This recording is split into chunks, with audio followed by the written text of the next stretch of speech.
Summary. It had been a slash across her chest from a White Walker's sword that finally ended her life. Sansa landed in a puddle of her own blood, and she died quickly, quietly. And then she'd awoken with a gasp, trembling, in a bed that had burned under Theon's betrayal. If you try to break me, you will bleed, by Dialux. Chapter 1. Stark. It all started the night she burst into their rooms. The door banged against the wall, not loud enough to mask her high, piercing wail. Catelyn startled and bolted upright as Ned grunted and rolled out of bed, unsheathing his greatsword in a single, graceless motion. Sansa, illuminated in moonlight, dropped to her knees, staring at them with the eyes that looked simultaneously terrified and hopeful, disbelieving and stunned and, for a heartbeat, incandescently happy. "Ned," Catelyn hissed, "you're scaring her?" Ned blinked and lurched to the side for a moment, before registering Sansa's hiccups. Then he tossed his sword aside. Catelyn winced at the clatter of steel on stone and crossed the last few feet in a large stride, wrapping Sansa in a warm embrace. At his touch, Sansa flinched, recoiled, and threw herself into his arms, all in one motion. Her sobs became louder, spurring Catelyn out of their bed as well. "Sweetling," Ned murmured once she'd stopped shuddering so violently. "What happened? What's the matter?" Sansa only buried her face in his chest as if she were a babe once more and mumbled, "A dream." But when questioned further, she wouldn't respond. Catelyn tried as well, only to be met with louder sobs and a daughter more distraught than she'd ever seen her. Catelyn and Ned exchanged worried looks. Sansa had never been their quietest child, but she had been the one they didn't worry about. None of the responsibilities Robb would have, none of Arya's wildness or Bran's penchant for climbing dangerous heights. She'd been the calm, steady one of the children. Perhaps they'd been too complacent. In time, Sansa had consented to slipping into their bed and slept curled between the two of them. The next morning, while she still slumbered, Ned went to speak to Robb. He returned looking grim. "Robb says that she came to his chambers last night too," he told Catelyn quietly. "She was crying and choking and said something about a crown, nothing completely coherent. Then she hugged him, gasped, and ran. He doesn't know anything else." "A crown?" Catelyn asked. "A crown of iron and steel," Ned said. "A crown of swords," were her actual words. "There is only one such crown, Catelyn, and it hasn't been in use for centuries. I don't know where she might have gotten such an accurate description." Catelyn drew a hand across her face. "You mean the crown of northern kings?" It wasn't a question, but Ned treated it as one. "Yes." She turned to their daughter, who slept curled around herself, tight as Cheyenne yarn. Sansa looked young and pale, her dark red hair shining like burnished copper in the early light. Her tears had faded and she didn't look anything like the broken-down version that she had appeared scarce hours before, simply young and beautiful. "Let's hope it was just a dream, yes?" Ned asked, wrapping his arms around hers. Catelyn sighed, relaxing into his embrace, and nodded. Over the next few days, Catelyn oversaw her eldest daughter. Sansa had always been soft, a candle-lit flame in the night. No glorious sunset as Robb, no fierce forge fire as Arya, no ever-burning lamp as Bran, flickering and constant and lovely, in a manner that the others couldn't hope to become. But now, Sansa looked wearier than she ever had before. She'd apologize when she awoke, color high in her cheeks and eyes averted, but never looked truly repentant. Her hands never twitched with glee or excitement as they used to. Her hair, which she had once spent hours braiding in the southern fashion, was suddenly pulled back in a single utilitarian braid. Ned had accepted her apology with grace, and though Robb still stared at her slightly worriedly, they were all moving past it. All save Catelyn, who saw something sharp in Sansa's eyes, something old and stern and fierce, as even Arya at her angriest wasn't. Sansa laughed with Jane and Beth easily enough, but her eyes watched over the rest of her family almost endlessly, almost restlessly. Catelyn worried for her soft-hearted, flame-haired daughter because she didn't know what was going on and didn't like what she saw up until she didn't. Sansa dragged Robb to her rooms a week later, and they'd spoken of something. The following days, she looked more contented than at any time after her dream. On Bran's name day, they held a feast, and in the bright light of the feasting hall, Sansa laughed and danced and sang as if back to normal. "You'll be all right," thought Catelyn. "You are a Stark of the North, a Tully of the Riverlands. You will be cold as ice and deadly as the storm. There is nothing in all the realms that can temper you, my dear, dear daughter." It was true, though Catelyn Stark did not know it. When Sansa awoke these days, she did so silently. Of her old life, she remembered enough to make her dizzy, to make her tremble and shake and want to crack open. Robb dead, her parents dead, Rickon dead, the fates of Bran and Arya unknown. Jon had been all that was left to her, and even that had been taken from her by the Dragon Queen. Sansa had survived. But the price had been her heart, her soul, a great measure of her sanity. It had been a slash across her chest from a White Walker's sword that finally ended her life. Sansa landed in a puddle of her own blood, and she died quickly, quietly. And then she'd awoken with a gasp, trembling, in a bed that had burned under Theon's betrayal.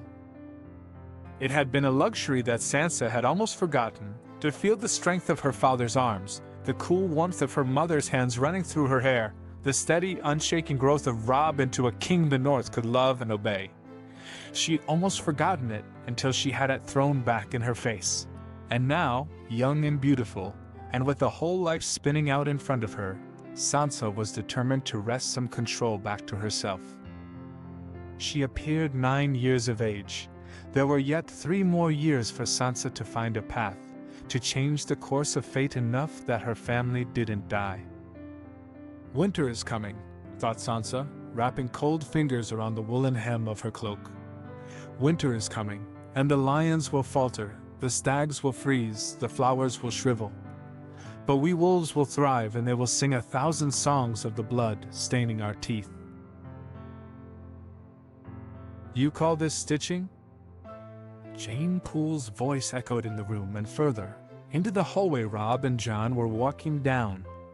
The gentle murmur of voices ground to a halt, likely in favor of seeing the verbal sparring match between the Lady Horseface and the Lady Sansa once more. Or rather, Lady Sansa's companions. Arya didn't respond, though Jon could easily imagine her flashing eyes. For whatever reason, she appeared loath to actually engage. Jane couldn't let it go by. She continued, "It's horrible. I could do better when I was 5. What kind of a lady doesn't know how to wield a needle?" "Say that when I have a sword in my hand," Arya snapped, sounding at the end of her patience. Robb winced, wrapping an arm around his elbow where Arya had struck him the night before. Jon grinned. There was one person Robb didn't mind beating him in the training yard, and she had dark hair and gray eyes like the direwolf she loved. The Starks' love for each other rarely extended to outsiders, and so appeared chilly to most, but the strength of their bonds within the family was matched by little. "Jane," came another voice that took Jon a moment to place. It was only after Robb mouthed Sansa that he got it. "That's enough." A pause, and then, "Arya, I prefer if you didn't threaten my friends." "She started it," Jane began. Simultaneously, Arya bit out, "Friends." "Jane, you couldn't do a single bit of embroidery before you turned 7, and Arya's better at it now than you ever were," Sansa said suddenly. Into the slightly shocked silence that followed, Jon heard something clatter as if placed roughly on a table. And no true lady would have answered Arya's baits.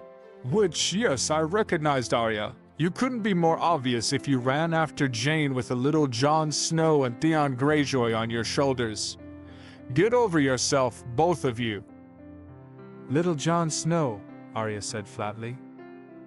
Sansa's voice suddenly became sharper. adopting a tone that made one sit up and pay attention. Not angry or sad or even loud, just a sort of honed command that seemed to make the very wind bend to her whims. I know you don't care for sewing, but it isn't just important for embroidery and pretty things, Arya. I know Septa Mordane's told you about the first Blackfire Rebellion. You know that when her husband, the Lord Tyrell, fought against his men in the Reach, there weren't enough maesters. And so the Lady Tyrell gathered all the best dressmakers in Highgarden, and all the ladies who were best at embroidering, all onto the battlefield, and told them to sew the injured men up. It saved the battle twice over. She sighed. You won't get anywhere near good enough to do that if you don't practice, though. I can't do this all day like you, Arya said, but her voice came slower, as if she were listening, and she at least didn't sound so prickly as only moments before Sansa's speech. 8 hours a week and you go off for the rest to play at swords with Robb, Sansa said. 4. I can't do any more. Not if you don't try. 7. 4, said Arya. Sansa. We spend 2 hours a day sewing, and right now you can't sneak away for even half of them. This is a good deal. 5. 6, said Sansa. And that's the lowest it's going to go if you want me to cover your absence from Mother? Arya paused. Cover my absence? If you decide to play at swords, and Mother comes looking, did you expect me to keep quiet? Sansa asked impatiently.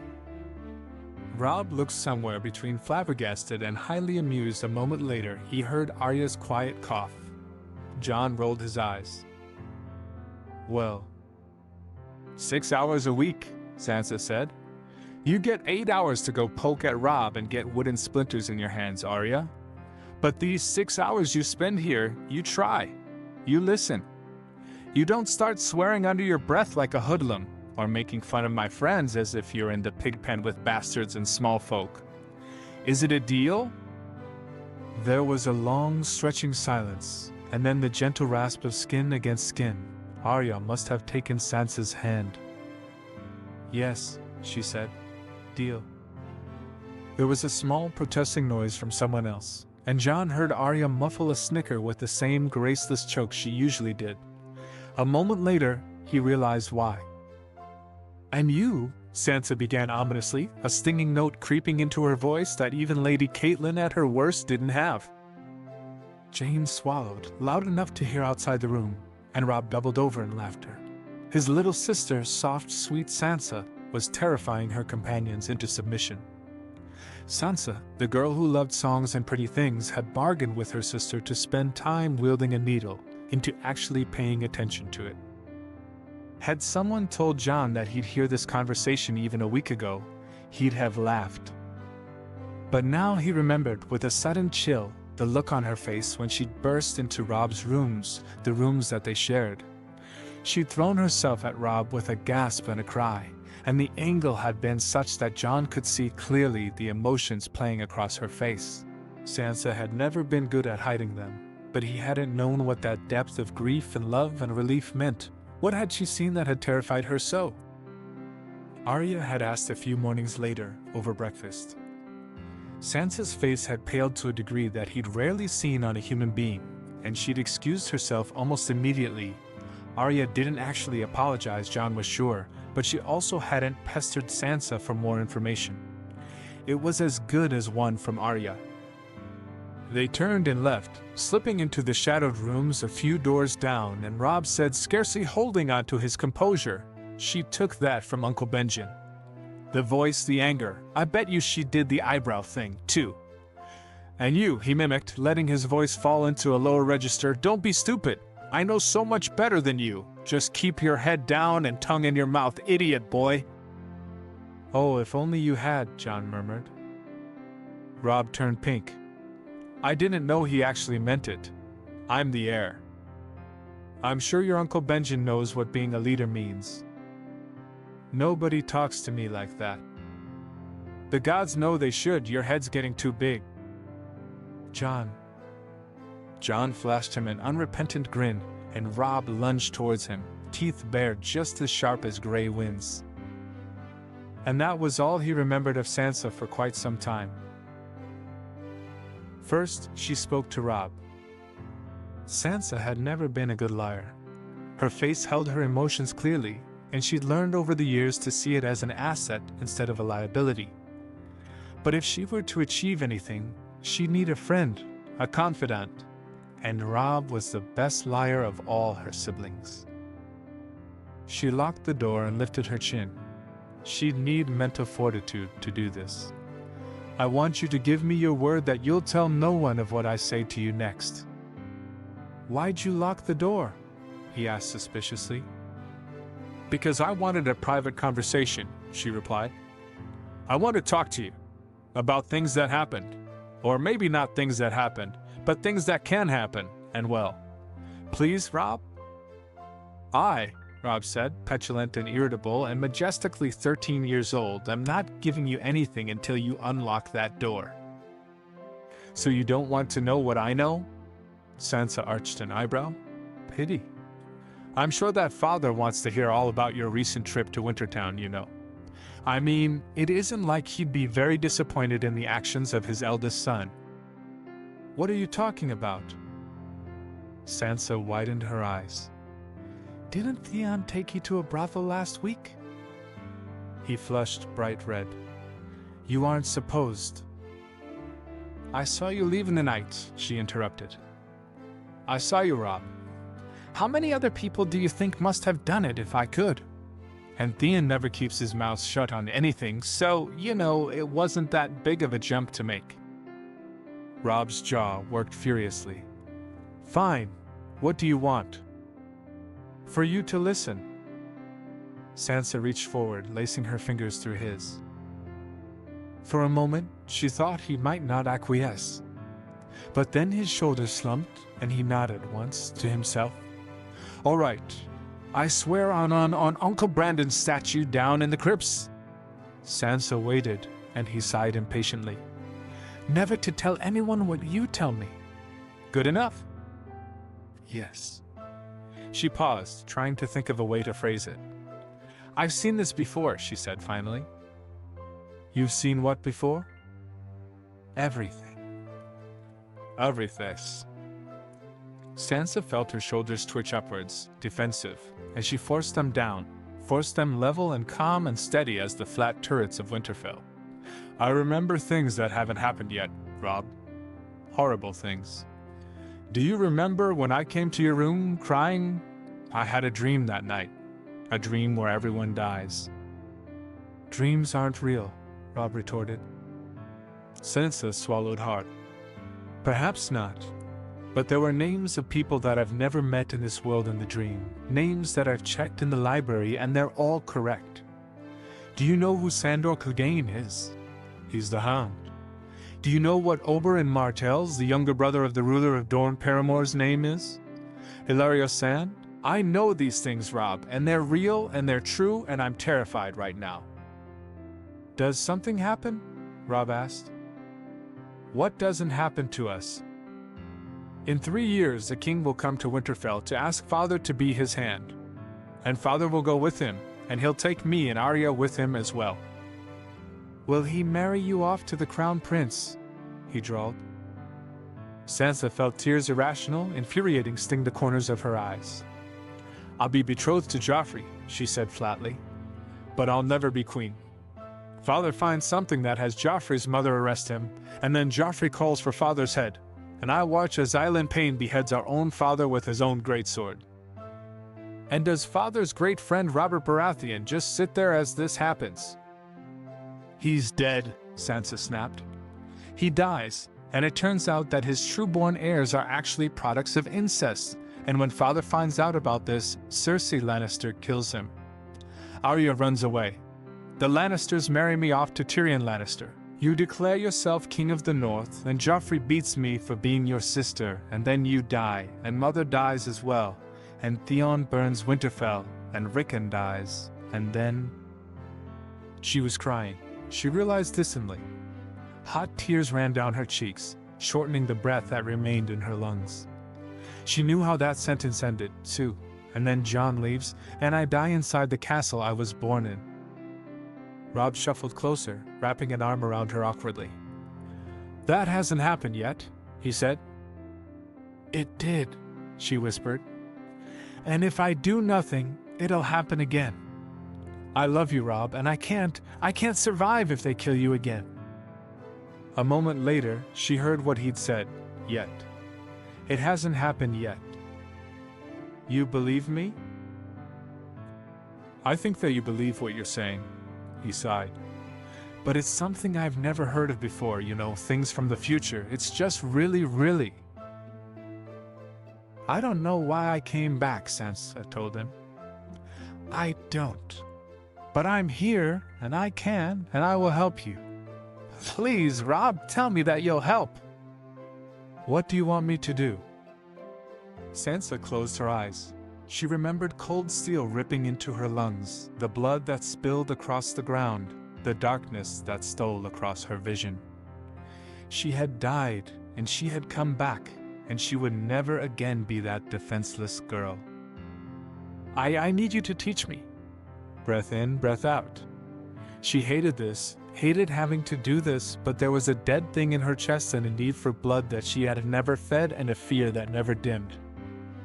I need you to teach me how to wield a sword. Rob choked. A sword? More Arya's thing, I know. But I refuse, Rob, to be helpless once more. I know what happens when I've no man to protect me. And I will die if that must happen once more. Do you hear me? I will protect you. It isn't enough, Sansa said, feeling the cold chill of vulnerability seep into her bones. It is not enough. She turned away. A moment later, she felt Rob's hand weigh on her shoulder. Fine, but I want something in return. What? She asked wearily. Rob looked grim and angry, but his hand was warm on her shoulder, even through her gown, and his tully blue eyes, their mother's eyes, were soft. Tell me what happened to you, he said. I'll teach you how to wield a sword, how to use one and clean one, and everything else that I know. And you'll tell me about this world that you've come from, where all of us are dead and you are alone. Sansa paused. It ached, even to think of that life. But perhaps it would become easier as she spoke of it, as lancing a wound might be. Very well, she told him, reaching forward and gripping his palm in hers tightly. I promise to do so. When do you want to get started? Rob drew back, hands slipping out of hers. For a moment he just looked at her, and then he lifted his chin proudly, eyes lightening with amusement. Tonight. Do you think you can make it to the Godswood? Sansa bit her lip, amused. Rob didn't know half of what she'd sneaked into, from leaving King's Landing to fleeing Winterfell under the Boltons. Going to the Godswood would be almost ridiculously easy now. Bring a sword, she told him, even smiled a little. And I'll tell you all about a little boy who grew up to be a king. Rob frowned. Sansa wasn't, in all honesty, truly terrible at swords. She'd always been a good dancer, and the smooth grace of that translated to this venture as well. But she had little in the way of muscles, and he suspected that little Rickon had more idea of blocking and stabbing than Sansa did.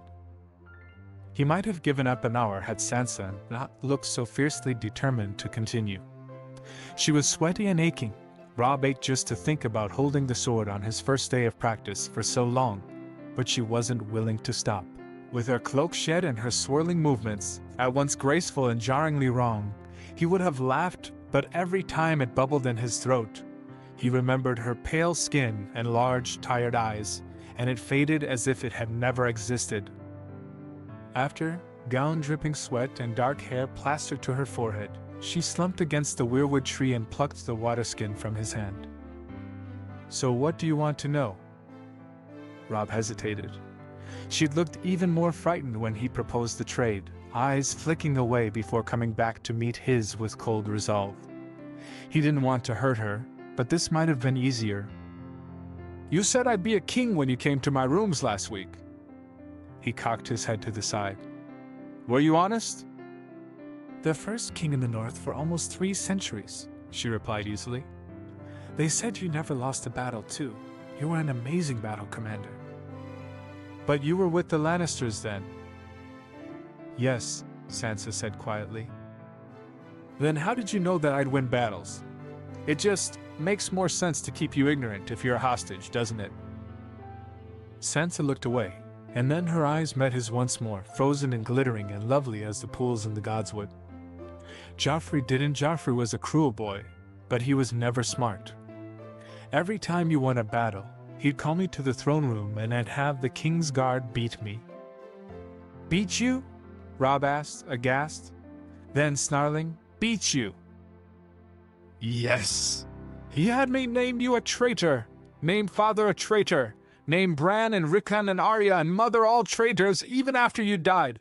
I had to." She breathed in suddenly, and the rage brewing in his gut knotted in on itself in the face of her clear misery. "You're going to get amazing with that sword," he said, low and intense. "And if anyone tries to touch you again, you will gut them, and then you will give me their names and I will slit their throats. Do you hear me?" "I begged the gods to protect you when I prayed," she said softly. "Every day. But you still died. And then I refused to do it any longer. If..." Robb cut her off, clapped his hands over her mouth and swallowed hard, felt bile rise in his throat along with the regret, along with the anger. "I'm sorry," he said. "I never wanted you to be hurt, Sansa." I know, Robb. I don't hold it against you. I never did." He frowned heavily and sat back. "I always said you were the stupid one." She threw her head back in silent laughter, and when she turned to catch his hands, Robb felt warmth flood over his chest. It had been so long since she had looked as young as she was. "There is too little kindness in this world for me to grudge it," she said, thumbs rubbing over his knuckles. "If we don't stick together, who will?" "I didn't. I died and you bore the price." "Here," he whispered, "in this world, Sansa, I will never hurt you like that." Sansa rested her head on his collarbone, and Robb closed his eyes and he thought, "I swear to all the gods, new and old and unheard, I will protect you." Months passed. Sansa grew muscles and calluses. She was used to long nights, and after a certain point, Robb had stopped following her to the Godswood regularly. Instead, she'd go with Lady and practice the movements that he'd already taught her. Her belief in slowly purging herself of the past had held as well. It got easier to tell Robb everything, from Cersei Lannister's deviancies to Peter Littlefinger's desires to Ramsay Bolton's cruelties. She still avoided everything about her death, though Robb had asked her multiple times were Sansa to remember the cut of the sword across her chest, she'd not be able to sleep for a full fortnight. When she thought about Daenerys Targaryen somewhere across the ocean, sleeping and surviving and raising an army to take back the Iron Throne, Sansa wanted to weep. She wanted to scream. She wanted to take a sharp-bladed sword and draw it across the last Targaryen's throat. Had she not demanded Jon come to her side, had she not uncovered the truth of his lineage, Sansa would have had him beside her. Sansa would not have watched as White Walkers invaded Winterfell, and Sansa would not have been helpless. No one can protect anyone, Sansa had believed, but she had come to rely on a dark-haired man far more than she had imagined. It had been aching to see him ride away. It had burned far worse to die. "Arya was alive last I heard," she said one morning, a whisper to Robb's ear on the way to breakfast. A week later, Jon took the Black. He was elected Lord Commander. When Robb was resting in the Godswood, sparring with her as they did once a week, she bared her teeth, angled her sword, and said, "Jon's men mutinied and killed him." Robb faltered, and Sansa took advantage, starting forwards with a steady, unfaltering barrage and forcing him back, until his back slammed against a weirwood tree. Her sword pressed against the line of his throat, wood against thin skin. "I thought you said Jon wasn't dead," he said lowly, hoarse through the scrape of the sword. She stepped back, sword dipping down. A witch brought him back. He died and was brought back, and they called him the prince that was promised, Azor Ahai Reborn, whatever that means. It's something to do with a religion in Essos called Lord of Night or something. But when I died, Jon hadn't. And where was he while you breathed your last? Sansa breathed in sharply. He was in King's Landing. She turned away, kneeling to gather her cloak and waterskin.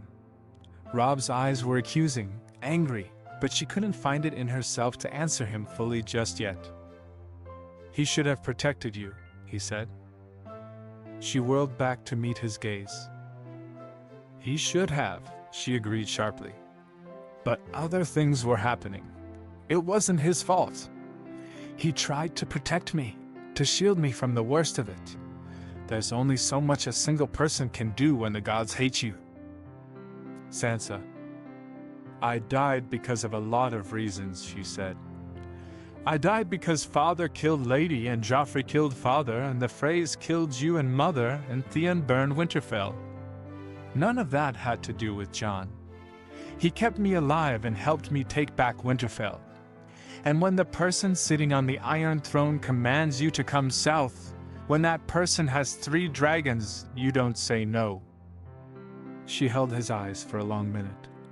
When Robb didn't say anything, she grabbed her cloak and walked away. The next day, at breakfast, Robb looked irritable. He snapped once each at Arya and Bran and thrice at Jon. Sansa bit her tongue twice before biting out Robb. Sansa, he mimicked. You're being ridiculous, she warned. Calm down before you make an even bigger fool of yourself. I'm not the stupid one, he said flatly. Their mother inhaled sharply, and their father frowned. Arya smirked. You're certainly not living up to that reputation, Sansa retorted. You told me. It was what happened to me. Idiotic womanly forgiveness. Where do you get off saying that? They hurt you. Really? Sansa all but shouted. Robb drew back, looking startled, and she glared at him, not giving him an inch to defend himself. They hurt me, I got over it, and I have not told you all that has happened so that you can decide that you will ruin the only friend you have with someone in the family. Do you hear me? He opened his mouth, and she sent him a look that was equal parts contempt and disappointment. Robb's back straightened, but he fell silent. Don't talk. Every time you open your mouth, you manage to say something idiotic. I'm sick of it. Just... She paused and realized that her entire family was staring at her as if they'd never seen her before. For a moment, she wanted to shout. For a long, terrifying moment, she felt her hands itch for a sword. She saw Robb falter and then start forward suddenly, looking stricken.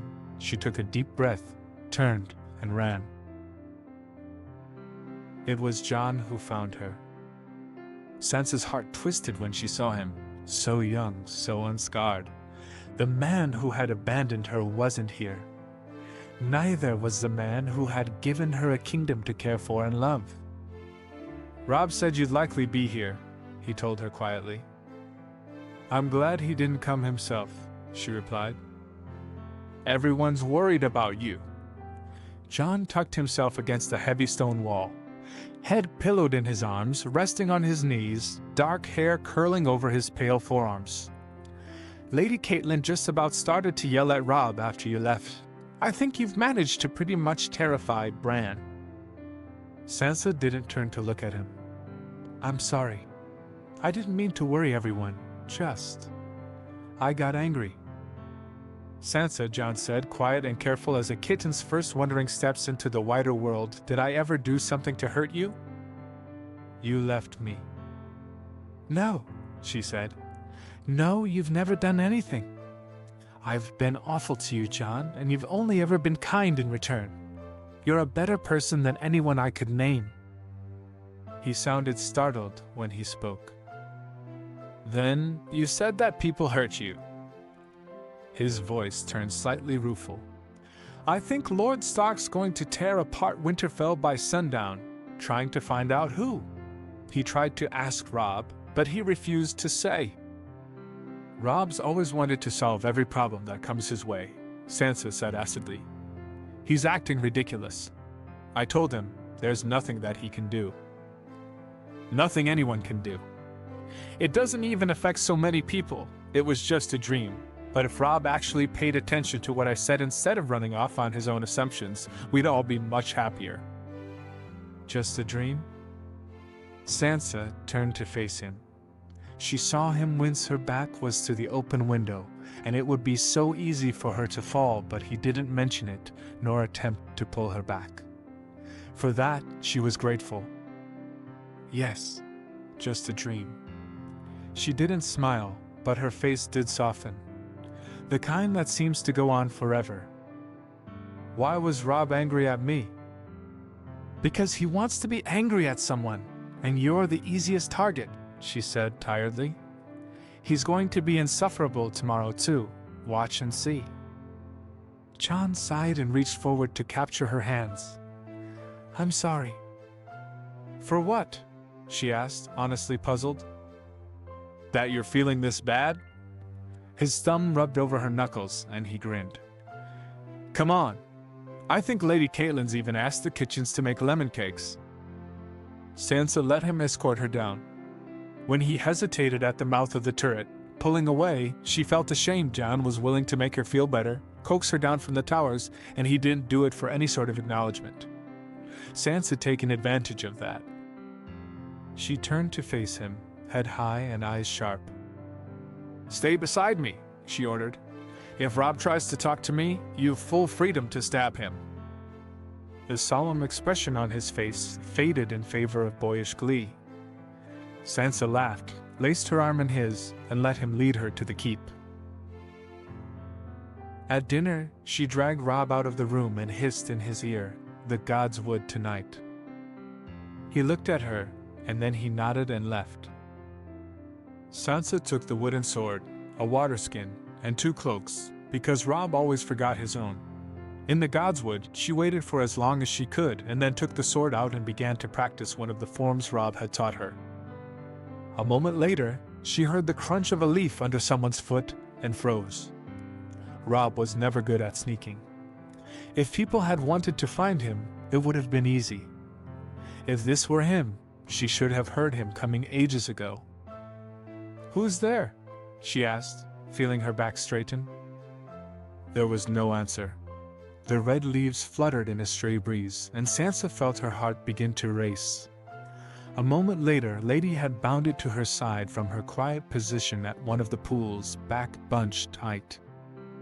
Sansa lifted her sword where Lady snarled and called grimly, "Come out, before you regret it." Another long pause, and then Jon stepped out of the shadows, eyes wide and lips pressed into a thin line.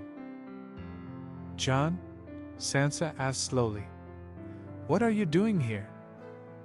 "What am I? What are you doing?" He walked closer, only to freeze when Lady pulled her lips back and growled, low and deep and barely loud enough to be heard. "Why are you holding a sword?" "It's a long story." She paused and patted Lady's head lightly, carefully. She knew that she looked distrustful, looked wary, her head shadowed and her sword outstretched. He was still gaping at her. Slowly, eyes flicking from sword to direwolf to her practiced stance, his mouth shut. "You tell Arya that playing with swords is unladylike," Jon said suddenly, eyes dark and furious. "You let your friends call her horseface because she doesn't follow your expectations of what a proper lady should be like. You tattle to your mother if she spends more than an hour a day practicing what she loves, and you're here doing the same thing?" He started forward, and Lady snarled, once unabashedly loud, and then leapt at him, tumoring both of them so that he landed on his back. "Lady," Sansa hissed, "Lady, back off right now." Jon choked under Lady's paws, hands scrabbling for purchase in the slick grass. Sansa stepped forward after a long hesitation. She didn't know what had gotten into her direwolf, and she didn't want to admit to her fear, but it was there nonetheless. Lady whined into her touch when Sansa brushed her back and slowly backed away, leaving Jon motionless and prone on the ground, blue-black bruises lining his throat. Jon awoke slowly, the world muzzy with pain and exhaustion. He tried to stretch. His arm was twisted beneath him at an honestly painful angle, cutting off all the blood flow to his fingers but couldn't. Because he was tied up. Legs bound to each other, hands tied to opposing elbows, a gag in his mouth. He tried to hiss something out, work his jaw to spit out the offending cloth invading his mouth, but the only result was a dull pain flaring through his throat, deep enough to leave him gasping. A moment later, he heard voices. "You tied up Jon," a boy whispered, sounding somewhere between amused and angry. Through the ache in his temples, he recognized Robb. "Sansa, what were you thinking?" It came back to him with a sudden rush, and he fought off unmanly whimpers in favor of trying to eavesdrop on them once more. He rolled slightly to get slightly more comfortable, and a low growl made him stop. Lady, who was almost unnoticeable in the shadows, was staring at him with a coldly dismissive expression. "I wasn't," Sansa replied. "Lady just leapt at him." "And then you tied him up." "I thought he was dead," she bit out. "I thought Lady killed him. When it turned out she didn't, I was afraid that you wouldn't come, and I needed a way to keep him here so that I could bring him back to the keep, so I tied him up, yes." Robb snickered. "Where did you even get things to tie him up with?" "My spare cloak." Robb exploded into laughter. Sansa hit him. Jon heard that clearly enough, and then he was tipping over, precarious balance lost and face flattened against the snow. He heard footsteps, and then Robb fell into laughter once more. It was Sansa who dragged him upright and winced at the glare he shot her. "Take out the gag, Sansa," Robb said, once he'd regained some of his breath. "Jon won't shout." "I won't, will I?" She pulled the strip of cloth out of his mouth, just in time for Jon to inhale sharply, ready to shout. He choked as pain flared through his bruised throat. She squeaked when he flinched, full-bodied, and fell against her skirts. Robb snickered, and Jon felt his cheeks flush angrily, but then it seemed that Robb managed to find some mercy inside him. He helped Jon up, cut his bonds, and handed him a water skin full of cold, fresh water that managed to lessen the ache in his throat. "Why did your dire wolf attack me?" he demanded, once he'd gotten under control. Sansa avoided his eyes. "You were angry. Lady gets protective." "She choked me." She bowed her head. "It wasn't because I told her to, Jon. I'm sorry about it. Lady reacted to my fear, and she attacked you, and it was my fault. It is my fault." She knelt, her braids slipping over her shoulder. "I'm sorry. If you wish to go to either mother or father dash." "She'll stop you," Robb interjected. "I will stand by your decision," she said, throwing an irritable look at him over her shoulder before turning back to him. "But I hope you can forgive me." Jon stared into her blue eyes and felt his anger slip away, as it always did when faced with Sansa's full attention. "Tell me what's going on," he said, instead of apologizing for some unknown transgression. There was a long silence when he said that. Robb shifted uneasily. Sansa looked startled, and then a series of expressions flickered across her face, too quick for him to identify. When she bowed her head, shadows almost swallowed her features. "It's a long story," she said, and when her face lifted to the moonlight, he saw only wariness in it. Wariness and a sort of determination that transformed her mother's features into something like the old Free Queens of the North. "But if you will hear it, I will not stop." Robb suddenly cut in before Jon could reply, sounding old beyond his years. "This isn't something you take back, Jon. Some things can't be unheard. Just be careful." Jon licked his lips. "What would you suggest?" he asked quietly. "That you sit and listen," Robb replied, voice soft, just louder than the wind that ran through the godswood. "And then you sit and think on it once more. This'll change your life." Sansa shifted and Robb nodded to her. We're Starks, all of us. We endure, and we don't turn our faces from evils done. And when our claws are sharp and the night is dark, we tear their throats out." He clasped Sansa's shoulder, and for a moment, both their faces looked fierce and alien as a wolf's. "You are one of us. I think you should hear what Sansa will tell you. But if you can't find it in you, I will not blame you." Jon shook his head, trying to form the words. "Is it that important?" "Yes," he said immediately. Jon nodded. His eyes flicked from Sansa to Robb, from Lady to the weeping face of the weirwood tree. "We don't turn our faces," he thought, and straightened his back firmly, ignoring the bruises. "Tell me," he said. Robb saw disbelief flash across Jon's face at Sansa's words, and then a cool blankness that masked all emotion. The only time it cracked was when she leaned forward and whispered something in his ear, something that made Jon swallow and pale and suddenly look like he'd been struck in the face. Sansa pulled away. "If you wish me to say it, I shall. It is your decision." Her eyes swept over them both, cool and calm, and then she turned to the sky, the darkness slowly giving way to a soft gray shade that seemed to make everything quieter, as if the godswood was as distant from Winterfell as the moon. "Dawn will soon be upon us," she said. "I shall be missed if I don't head back. Take care, both of you, and make sure you wash your face before you come to breakfast. It won't do to have all three of us with black circles under our eyes." Robb nodded, and she didn't quite smile. Sansa rarely did these days. She had a way of flashing her teeth in front of those she wished to fool, but it was an inch too wide to be called a true smile. For him, and for Jon, it seemed her face relaxed and softened into something that approximated a smile, though it was nowhere near the bright ones from before.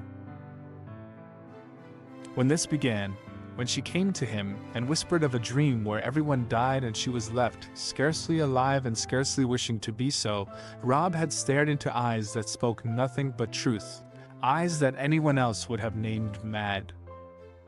"You will live," he'd sworn, and gathered her in his arms. "You will live, Sansa, and you will laugh, and everyone who tried to turn your soul to darkness will die. I'll protect you, I promise." He'd said it once, when the air was cold and Sansa looked chapped and weary and more bitter than any 9-year-old had the right to. She had not laughed, nor sneered as he might have expected, only placed cold fingers on his arm and whispered, "I hope so." "So the North declares independence, I'm declared king, we win the war, and then what? Wait until the Targaryen exile comes back on her dragons." "You're not going to like it."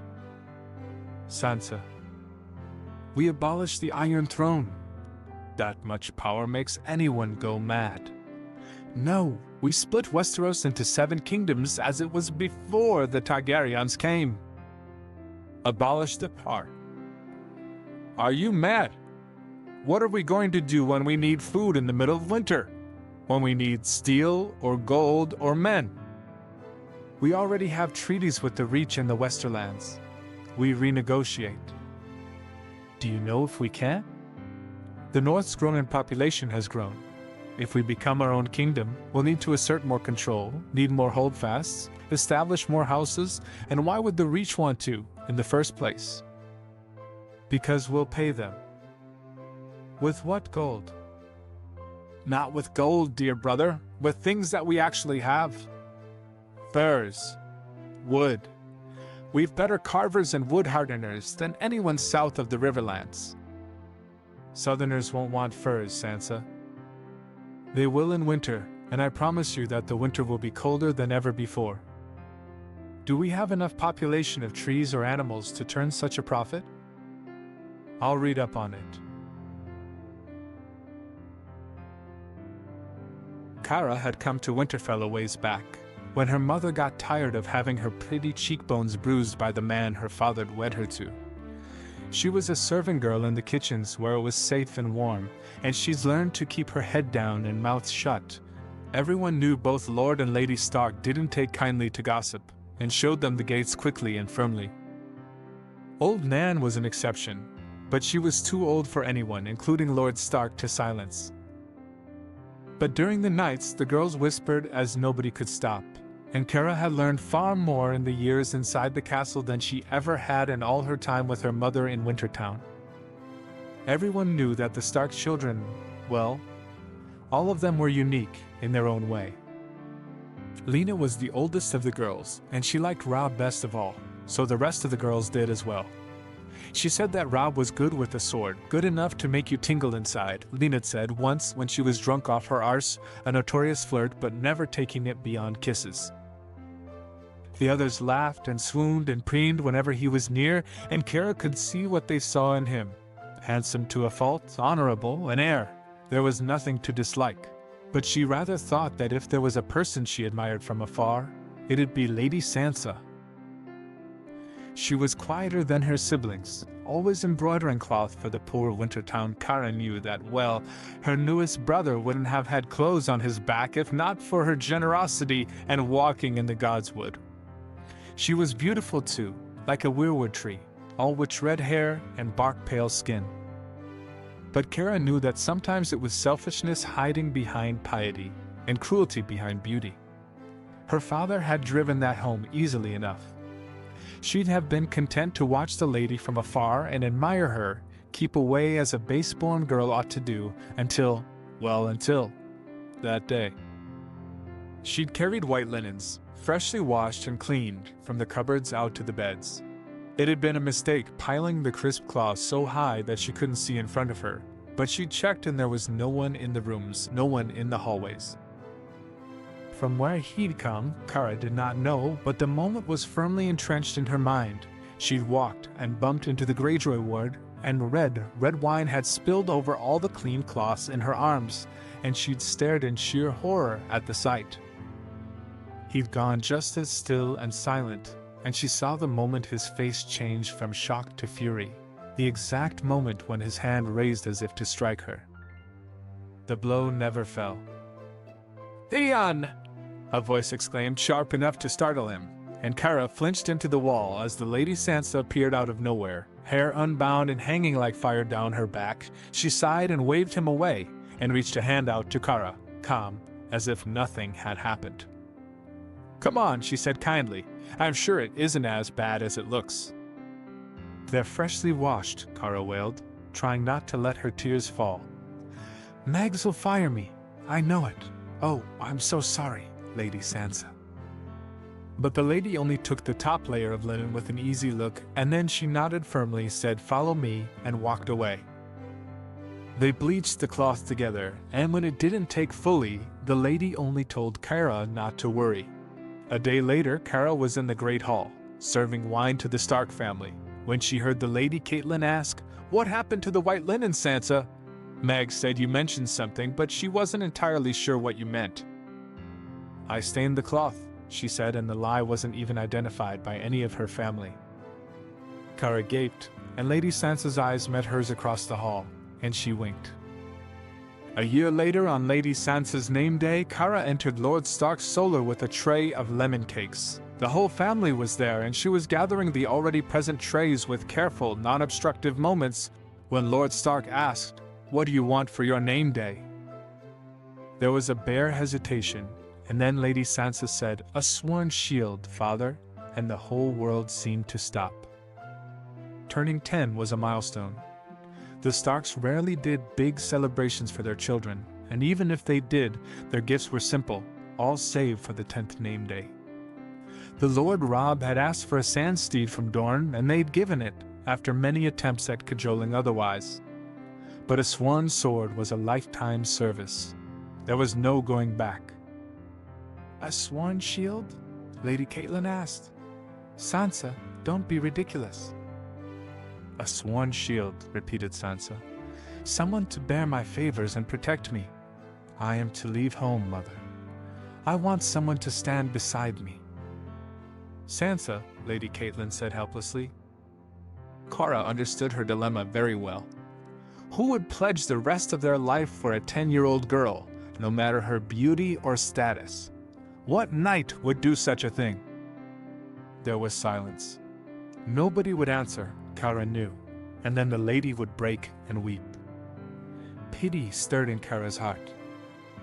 "I'll do it," said a voice, and everyone turned to see Jon Snow, Lord Stark's bastard, step forward. Kara would have gaped if she weren't busy trying to become one with the tapestry at her back. "Jon, take a," Lord Stark began, only to be interrupted by Lady Sansa. "Oh, father, could he?" She turned, eyes large and pleading, and Lord Stark visibly wavered. "Ned," said Lady Catelyn, "this is entirely—" "Mother, I just want—" "I'll do it," said Snow, looking somewhere near desperate. Lord Robb, behind him, sported a grin that continued to grow wider and wider. At that, Lady Sansa grabbed his sleeve. She glared at her parents, head held high and furious, and then stalked out, dragging Jon Snow with her. Kara grabbed the closest thing she could and fled, right on their heels. It took her a moment to find a safe spot, but hidden behind a tapestry on the second floor, she found enough privacy to muffle her laughter into her sleeve. Lady Sansa was a good actress, but when Jon Snow said he'd be her sworn shield, she looked exactly like she had when she'd lied to her mother for Kara. If she hadn't planned it with him before, Kara would eat the copper pot in front of her. Good for you, she thought. Everyone knew that highborn ladies weren't safe from their husbands if they turned out violent. Bruises were the lot of every woman, from the small folk to the queen. If Lady Sansa wished for a shield against that, a man to protect her from those fists, she deserved one, and Kara would never tell a single person that this whole thing had been contrived. "Son," Ned said, "you don't have to do this." "I know," Jon replied.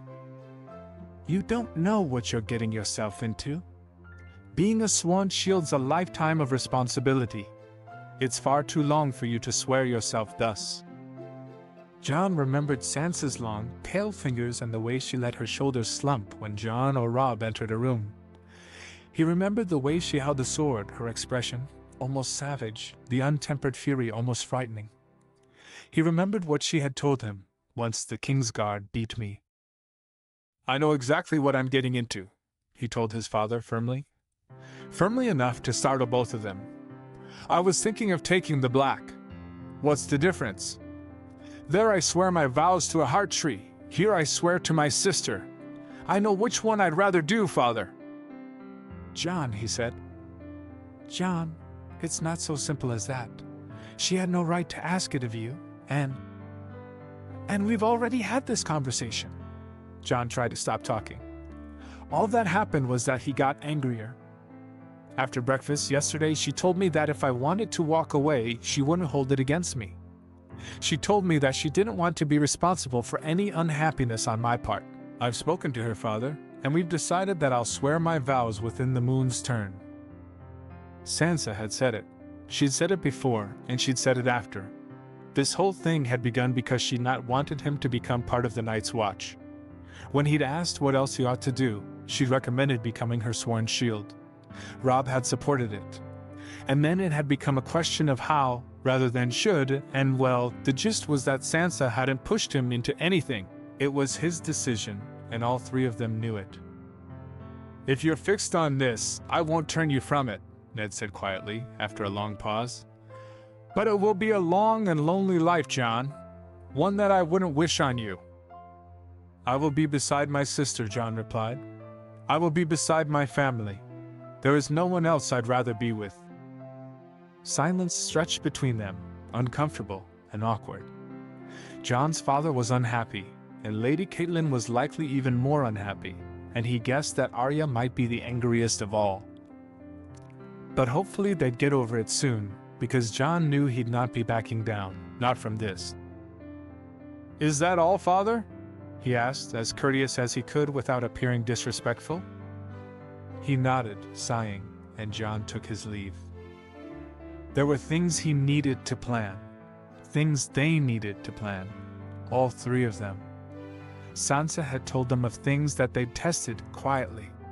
It was true. How else could she have known the name of the Targaryen surviving across the narrow sea? How else could she have described the look of Castle Black, or the inheritance cultures of the Dornish, or the gold sheen of Tyrell roses? Jon hadn't believed in the beginning, but now he was sure that Sansa was telling the truth, and he was even more frightened for what would come. She predicted death for all of them. He left the solar with quick, sharp movements. Sansa caught up to him soon enough, a smile curling over her lips like a sunrise. "What did he say?" "That I didn't have to do this," he replied. Sansa stopped, hand catching his elbow and forcing him to stop as well. Do you know that?" she asked slowly. "You don't?" "I don't want you to feel bad about it later. Swear yourself because you want to, nothing else." Jon closed his eyes for a heartbeat, and remembered that Sansa had once confessed to nightmares where she watched her father's head drip blood, or Robb's neck cut open, or Rickon's pale, bloodied lips as he was interred. "Sometimes I can't sleep," she told Jon, and Jon could hear what she didn't say. "I'm too weak." Fear does not mean that we are not brave. "I am afraid," he said plainly. "I am afraid of what this means. I am afraid of what is yet to come. I am afraid because you are the strongest person I know and you feel yourself not strong enough. But I am not afraid of swearing my sword and being shield to you, Sansa." She had gone pale at his words, eyes shining and face as still as stone. When he finished, she flushed a bright red, looking startled and achingly vulnerable across the smooth planes of her face. "Thank you," she whispered. "Thank you, Jon. You don't know how much it means to hear that. I am trying. But I'm not that strong, you know, just lucky. The only reason I survived was because nobody thought I was worth anything." "And now you're here," he told her. "You're here, and you're alive, and you've me and Robb and the entire family behind you. They didn't break you, Sansa, and that's something I don't think anyone else could have survived." She sighed, but her lips were still curved upwards. Sansa didn't believe him, but they had time. He would show her. Jon knelt against the earth, head held high and proud. "I will shield your back and wield my sword in your defense," he said. "I swear to act in such a manner that brings only honor to you and yours. I pledge my life to you, for you. My sword is yours, Lady Sansa of the House Stark, from this day until my last day. I swear it by the old gods and the new." Sansa breathed deep. Her hands were trembling, slightly, and she could feel something hovering just out of reach, something heavy and weighted and warm. "I vow that you shall always have a place at my table and in my home," she said, and her eyes did not move from Jon's pale gray ones, not an inch. "And that I shall ask no service of you that may bring you dishonor. I accept your oath, Sir Jon of House Stark. I swear it by the old gods and the new." Jon bowed his head, and she allowed herself to smile, faint and flickering, and knelt to place her hands beneath his elbows, lifting him to his feet. "As my sworn shield, there is little protection you can offer with a wooden sword," she said, and Jon's head snapped to hers. The sudden hope written across his face made her smile again, sharp and true. A wolf's smile. Sansa took the wrapped package that lay hidden behind the tree and handed it to Jon carefully. He opened it, and she could see the awe on his face as he lifted the sword that she had commissioned a few days before. The blade was blue-white, the steel sharp and honed, the pommel a wolf with jaws open and snarling. "Thank you," he said, eyes flicking up to meet hers. Sansa nodded and stepped away. Guiding him forwards, it was Robb who stepped forwards first to congratulate them, and the others followed slowly. When her father wrapped her in his arms, all warm cloth and heavy muscle, she pressed her face to his shoulder and stifled a little shudder. Later that night, Jon snuck into her chambers with lemon cakes, and Robb followed with wine. Sansa ate and drank and laughed and laughed and laughed, until her stomach felt swollen and her head light from lack of air. Everything spun hazily. This was what she'd sought. She realized suddenly this was what had fluttered in the godswood as Jon swore to her, this camaraderie, this safety she had almost forgotten. In her old life she had loved Robb best but he hadn't done the same. Arya and Bran and Rickon were either too young or too different, and Sansa had never been good friends with Jon. The only people she'd had were inconstant, not bloodless brothers as her siblings boasted. Sansa had never been loved less, she knew, but she had been lonely. And she wasn't in this life, and she never would be. It was a heady feeling. This is war, Sansa thought, and held the sword and stood tall in the sunset leaves of the weirwood tree.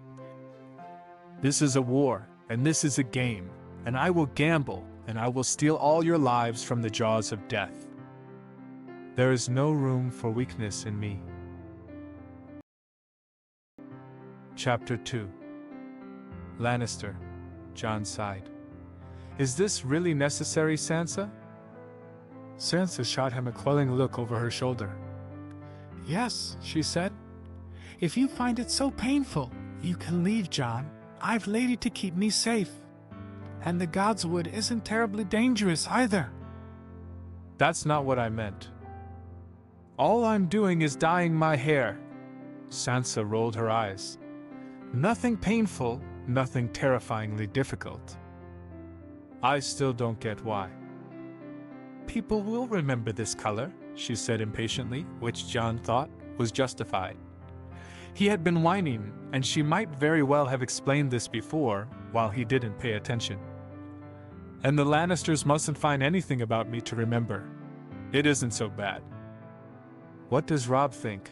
Jon asked. The cold anger on Sansa's face when she heard that almost made him flinch. Robb isn't my keeper, she told him, icily formal. And I'll thank you not to act like I'm simply a puppet. Now stay if you can be quiet, or go back to Winterfell. Jon sighed again and slumped against the weirwood trunk, feeling the rough bark scrape against his back. I like your hair as it is, he told her. That's the point. Sansa rolled her eyes, plucking the skinful of walnut shell filtrate from its position beside her.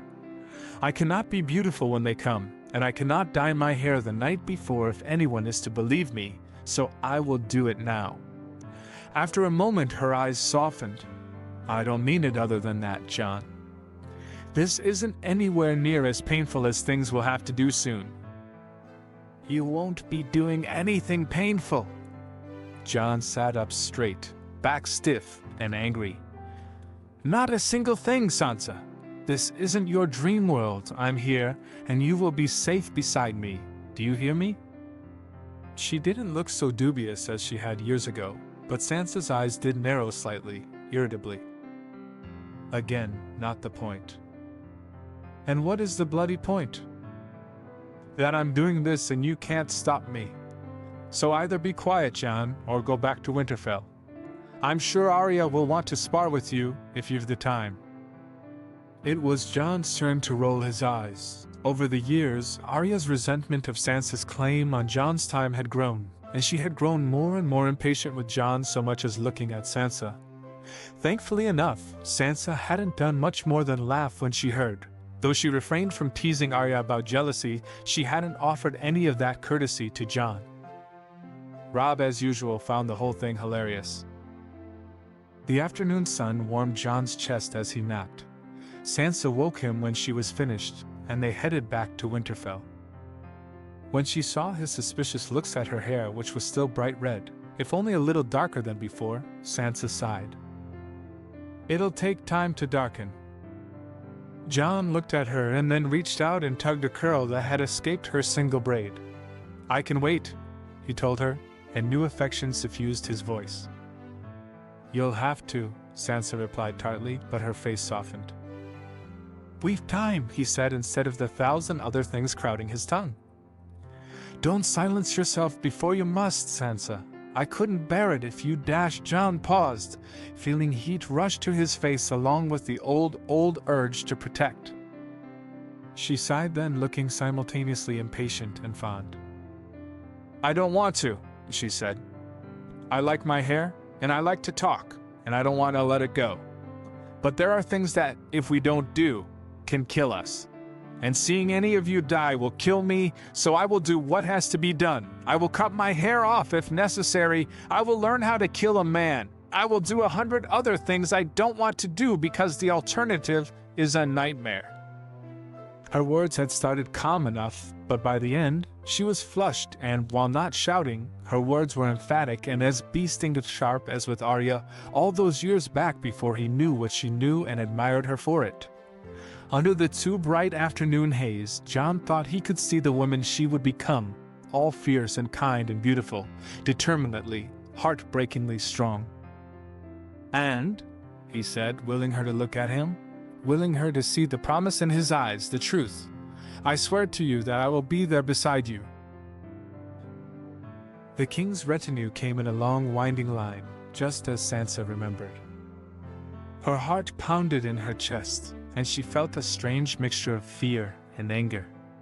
Her hands were unclenched though, and when King Robert Baratheon stepped forward, reeking of wine and horse sweat, Sansa did not let a single one of her muscles tighten, did not allow a single ounce of her rage and grief and defiance to show. "Your Majesty," she said, dipping into a low curtsy. When she rose, the king smiled at her, said, "You're a pretty one," and moved on. A moment later, Cersei Lannister stepped out of a carriage, and what had seemed manageable with the king appeared an insurmountable task against her. The queen, the woman who watched as Ned Stark died, the woman who made Sansa's life a living hell. Sansa curtsied once more, but couldn't find words to speak. Her eyes were trained on the ground, and she saw the queen's skirts come closer. Her fingers tightened on her skirts almost involuntarily, but Sansa held her position, and Cersei moved on without pause. She unfolded out of her curtsy just in time to see Joffrey step forward. The world went white for a moment, for a heartbeat. It reassembled almost instantly, and she managed to pull up a tremulous smile for him when Joffrey smiled at her with a sorry twitch of his wormy lips. She felt a sudden, abrupt movement from Robb. Instinctively, she wrapped her hand around his upper arm. Just in time, too. Had she been a half-second later, Robb might have actually leapt at him, and that would have been well, disaster wasn't the right word, something far worse than a disaster. "Robb," she bit out. His muscles flexed under her hand, but she didn't let go, she only tightened her grip until he hissed in pain. They had moments before they'd be noticed, moments before everyone started wondering what was wrong with the air. "Calm down, please just calm down." It wasn't Sansa who stopped him in the end. Jon shifted, just enough for both of them to be aware of the rasp of his scabbard against his leg, and that seemed to jolt Robb back to reality. The idea that, if he attacked the Crown Prince of Westeros, Jon would follow without hesitation, though it be death for them both. The rest of the greetings passed quickly enough, though it was through a milky haze of both rage and hurt. Sansa felt alternately numb and raw, her cheeks flushed against her furs and her fingers twitching for the uncomfortable weight of a sword. They dispersed once the last of the people had passed through with strict instructions to be ready for the feast during supper. Sansa waited just long enough for the majority of people to leave, just long enough to find a modicum of privacy for the three of them, before unleashing her wrath. Robb had fucked up. He knew this. Jon knew this too, but he was too aware of his bastardy to upbraid Robb as he deserved. Sansa, who had a tongue sharper than any sword when needed and no reason to temper it, was the one who actually snapped at him, in the eaves between the stables, face just a few shades lighter than her hair.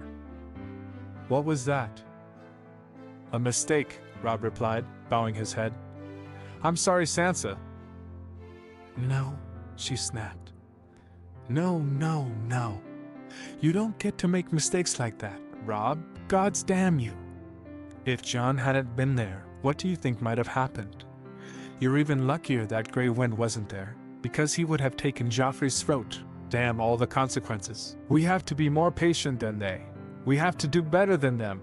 We have to survive.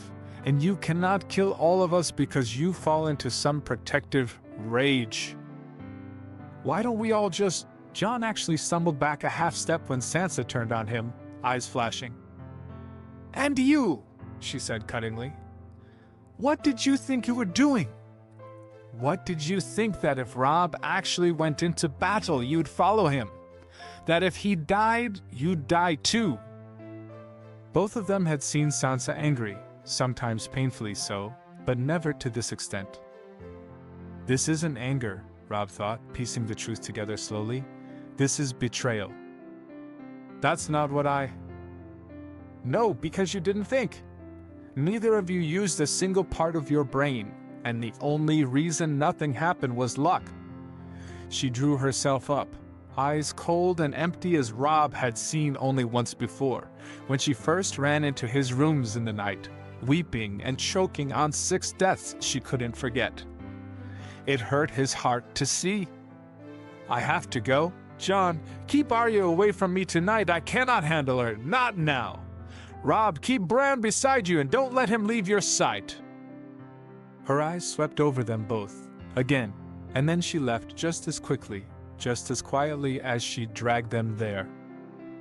She's angry, Robb said. Jon didn't answer, but his expression spoke volumes. You think that's obvious?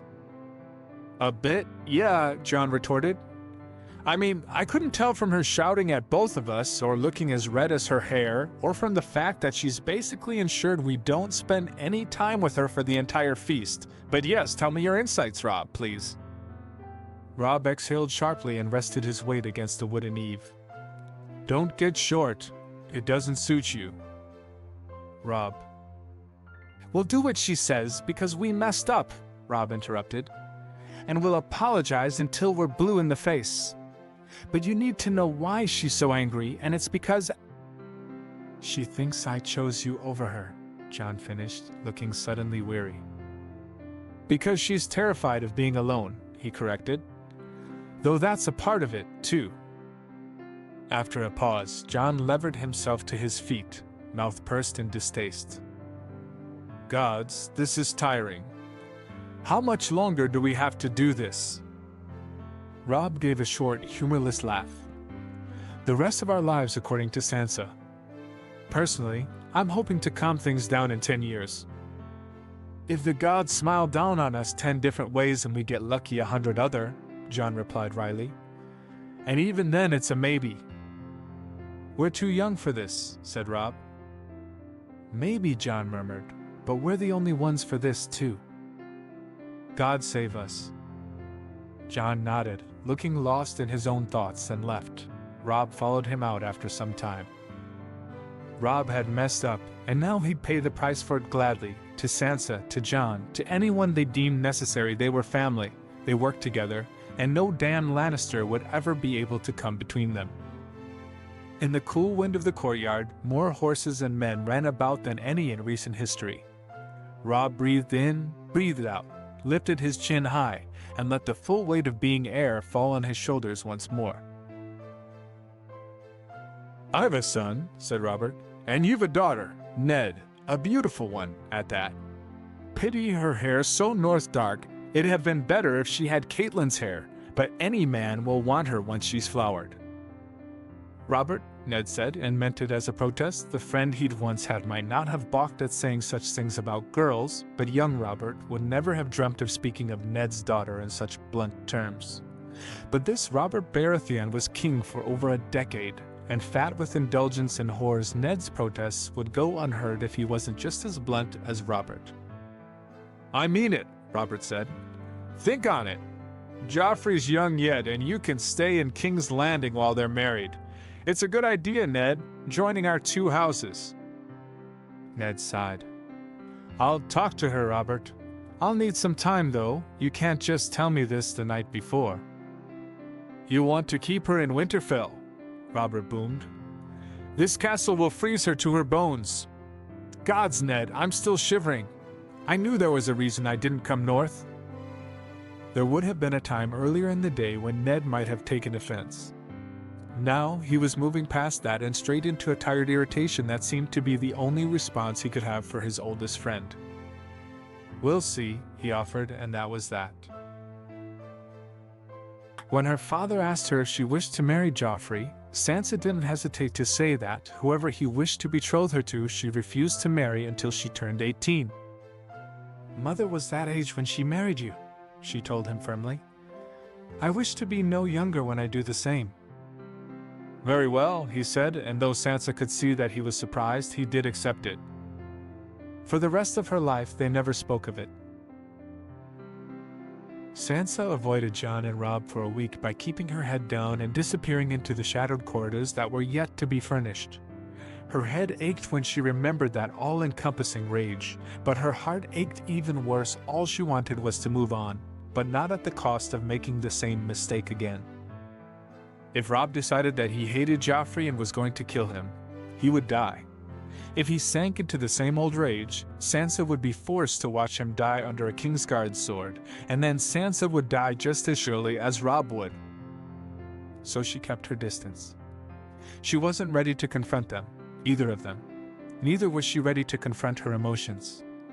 If she allowed herself to indulge in the fears swirling beneath her breastbone, she would drown, and she was only just treading water. "I am a Tully and a Stark," she wanted to say. "The river is in me. The north runs in my veins. I will freeze before I drown, and I will live before the water swallows me, and you cannot stop me."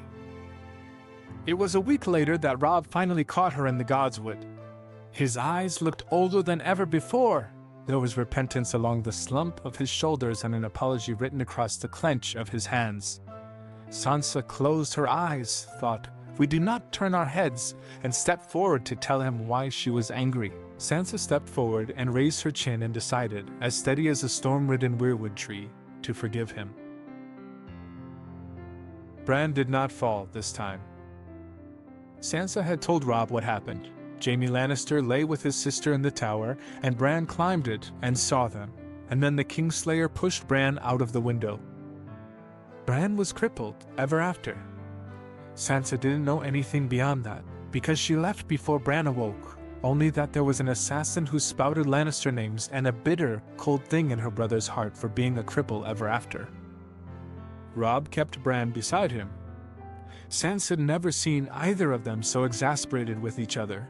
Usually Robb lived and let live. He didn't interfere so much in small, regular affairs. That he was being so strict with Bran was something difficult for him to do, as well as for Bran to accept.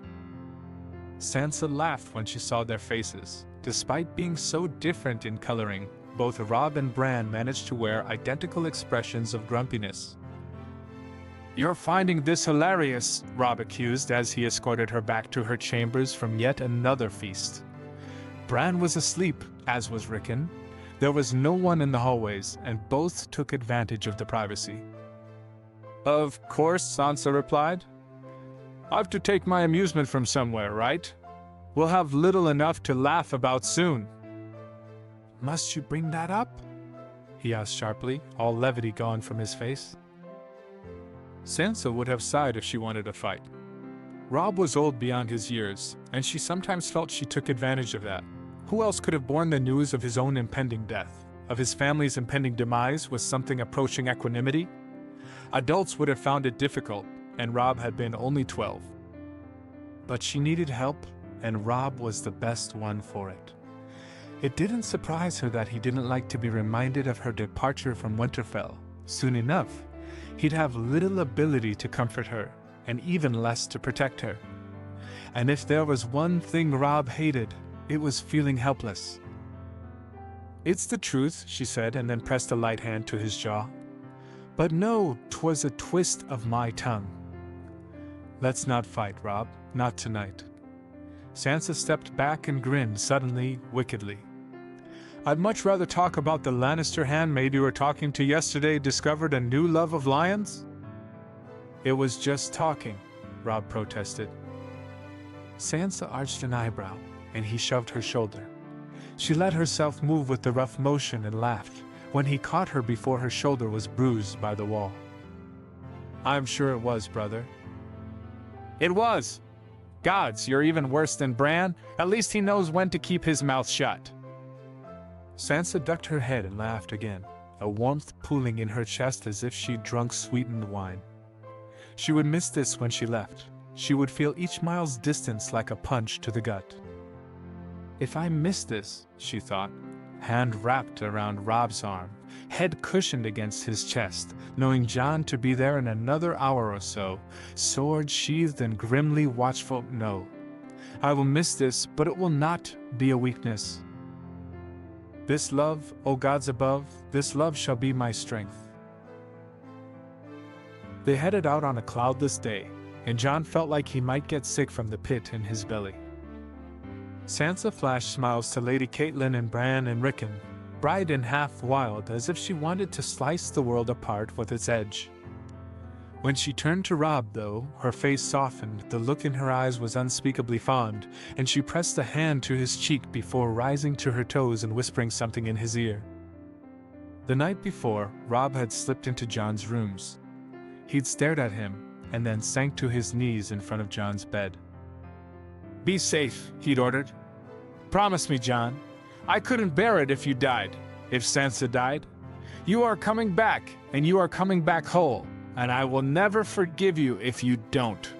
Swear it, on all the gods we know. Swear it." Jon had gripped Robb's shoulders, had dragged Robb closer, and then hung on with all the strength he had. "I promise on my honor," he whispered. "I swear to come back, on everything I love, everything I have and want. I promise, I swear it. To all the gods, all the demons, every damned Stark that came before us, and all that will come after. We'll come back, Robb." Cersei had never before met a girl so blatantly cowardly. Sansa Stark squeaked in the presence of every last member of the royal family. She went white no matter how gentle any of them were. The only time Cersei had bothered to speak to her, she looked like she might faint. Joffrey found her disinteresting. Robert had wanted to betroth the two, apparently, but Ned Stark had served some use in his life and decided to decline the offer. Cersei had watched their interactions carefully, and it seemed that the Stark girl was just as quiet and retiring when asked to speak to any Lannister, be it Myrcella, who was a gentle girl herself, or Tommen, who was the softest of them all. The other Stark girl was an idiot.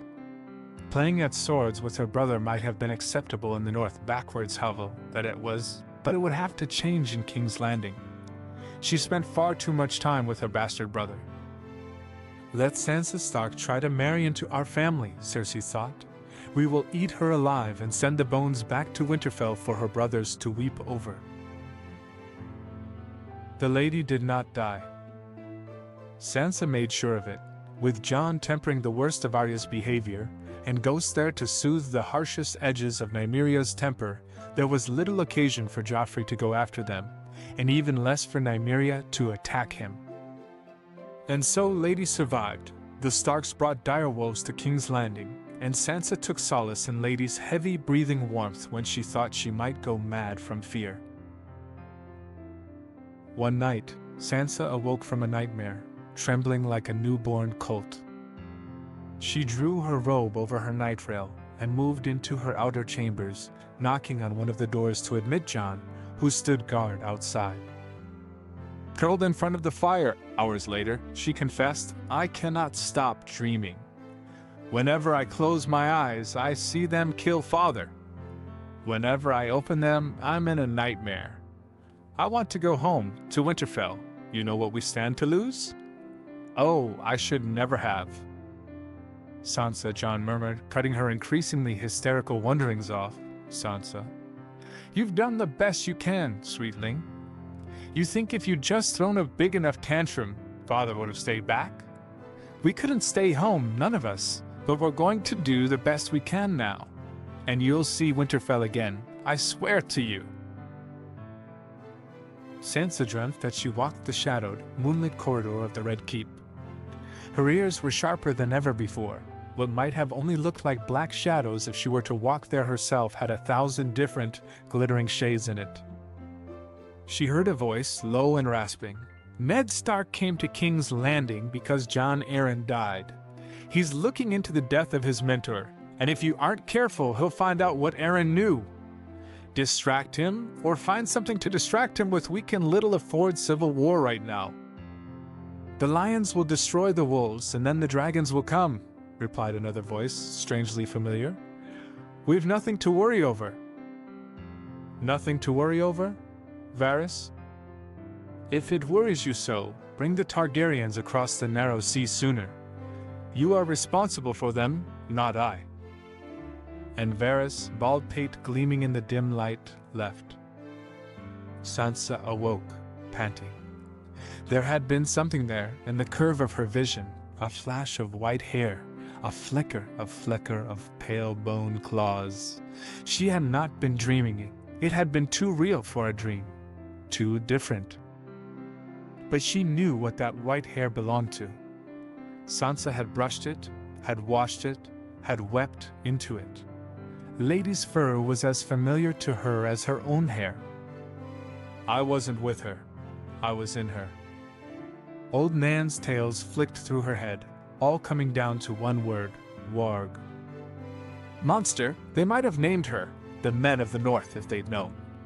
Monster, death dealer, luckless daughter of the unholy union of South and North.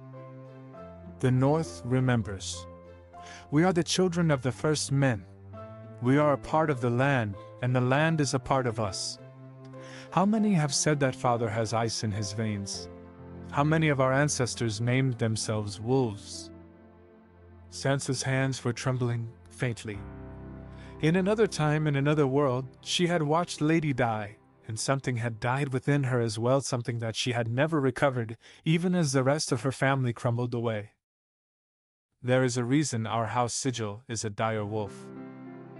Gods above, she swore under her breath, and then yanked herself out of bed, still shaking. This changed everything. Lady was her, and she was Lady. And, oh gods, had Rickon screamed when Ramsay killed Shaggy Dog? He must have loved that black direwolf so much, spent so much time with him, how he must have wept when he was killed. Sansa sank to her knees in front of the fire, chilled to the bone, and she wept, for poor, dead Rickon that she'd buried with barely shaking hands, so used to the loss, for her parents, who never even got a burial, for Lady, who had died for no reason than innocence, but above all for herself, who watched all this happen and remained alive no matter how she wished she weren't. It had been so long since she remembered the old scars, so long since she last mourned. It had felt ridiculous to do so in Winterfell, where her family lived and loved and burned so brightly, but in King's Landing, in the place where she'd been prisoner for so long, it felt right and good. I'm sorry, she thought, and allowed the tears to fall as they might. I am so sorry. I was foolish, I was weak, I know, I watched you die, and I'll never forget it. I am sorry. Ned Stark is looking into the death of Jon Arryn. Make sure he finds nothing. The letter was not signed. Jaime held the parchment to the candle by his bed and knew only one person in King's Landing who curled her letters in that fashion. There was no hesitation when he strapped the sword to his side and followed Ned Stark out of the Red Keep. News came that morning of a battle between their father and Jaime Lannister. Jon heard little of it, only that Lord Stark had been visiting a section of the city that needed repair. Jaime Lannister attacked him with a number of his guards. Jory Castle and his men were dead. Nobody seemed ready to say how. But then came the news that his father had been injured, and Jon raced through the castle to find him. When he arrived at his bedside, he saw a pale Arya sitting beside him, clutching onto his hand tightly. Arya, he said, stepping forward. She turned to meet his gaze. Jon, she greeted, and sounded so empty, so young, Jon nearly cried. You heard? Did the maesters see to him? Yes, she whispered. They say he'll live. Arya's hands tightened into fists, knuckles stark white against her skin. But nobody's saying why he's here. Jory's dead. It was Lannister guards who brought father back, and nobody's saying a single damn word why he's like this. I don't. Jon felt his fingers flex helplessly against the hilt of his sword. Where's Sansa? She saw father here and ran away, Arya spat. I can't stand to see her. How does someone like her belong to the North? Father's here. Father's hurt. What does she have to do that's so important? Don't talk about her like that, Jon said quietly. She might not have your bravery, Arya, or your strength. But she's nice? Arya asked mockingly. She's pretty? She spat the word as if it were a curse. I don't care. I don't care.